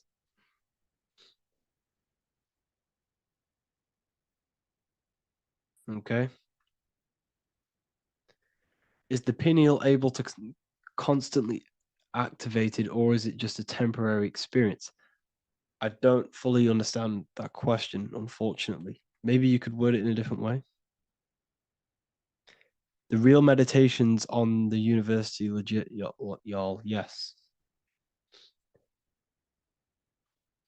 In order to connect to consciousness, you need to sit in meditation and turn off your feelings, and the feeling of unity will come. Do I understand correctly?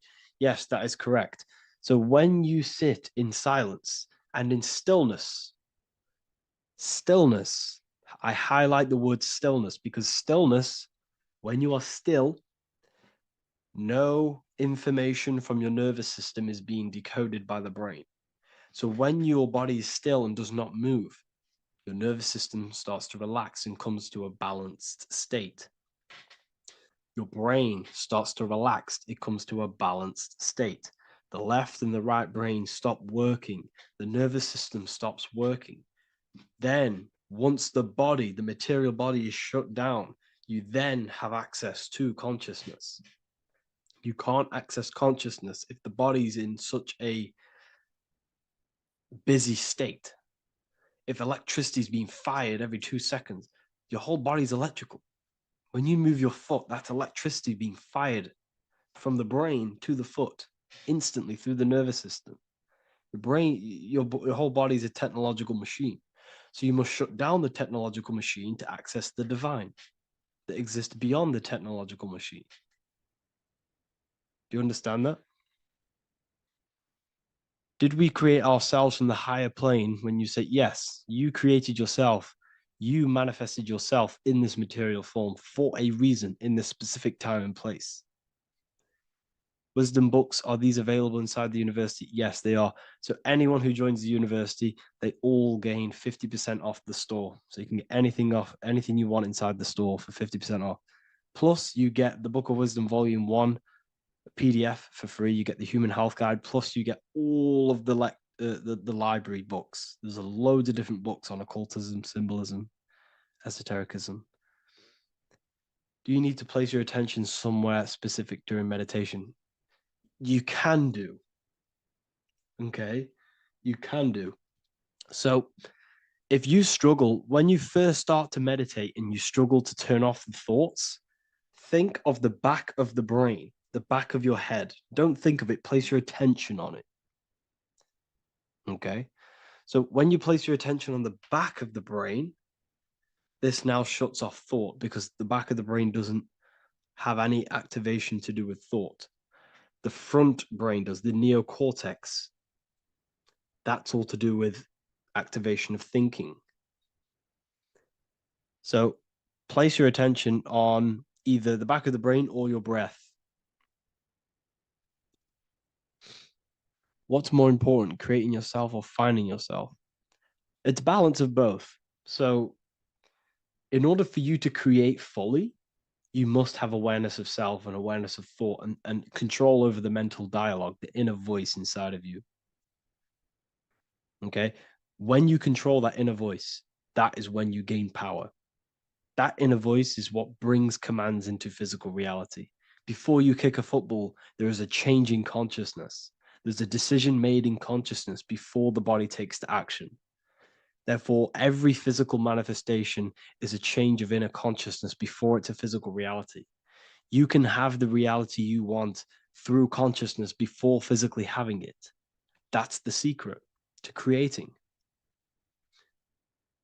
But you must believe it like you know the sun is going to rise in the morning. That's how much you should know that you have that reality in consciousness through feeling and thought and imagination. And that's how you can truly create in your reality. Shrooms help with consciousness or ego.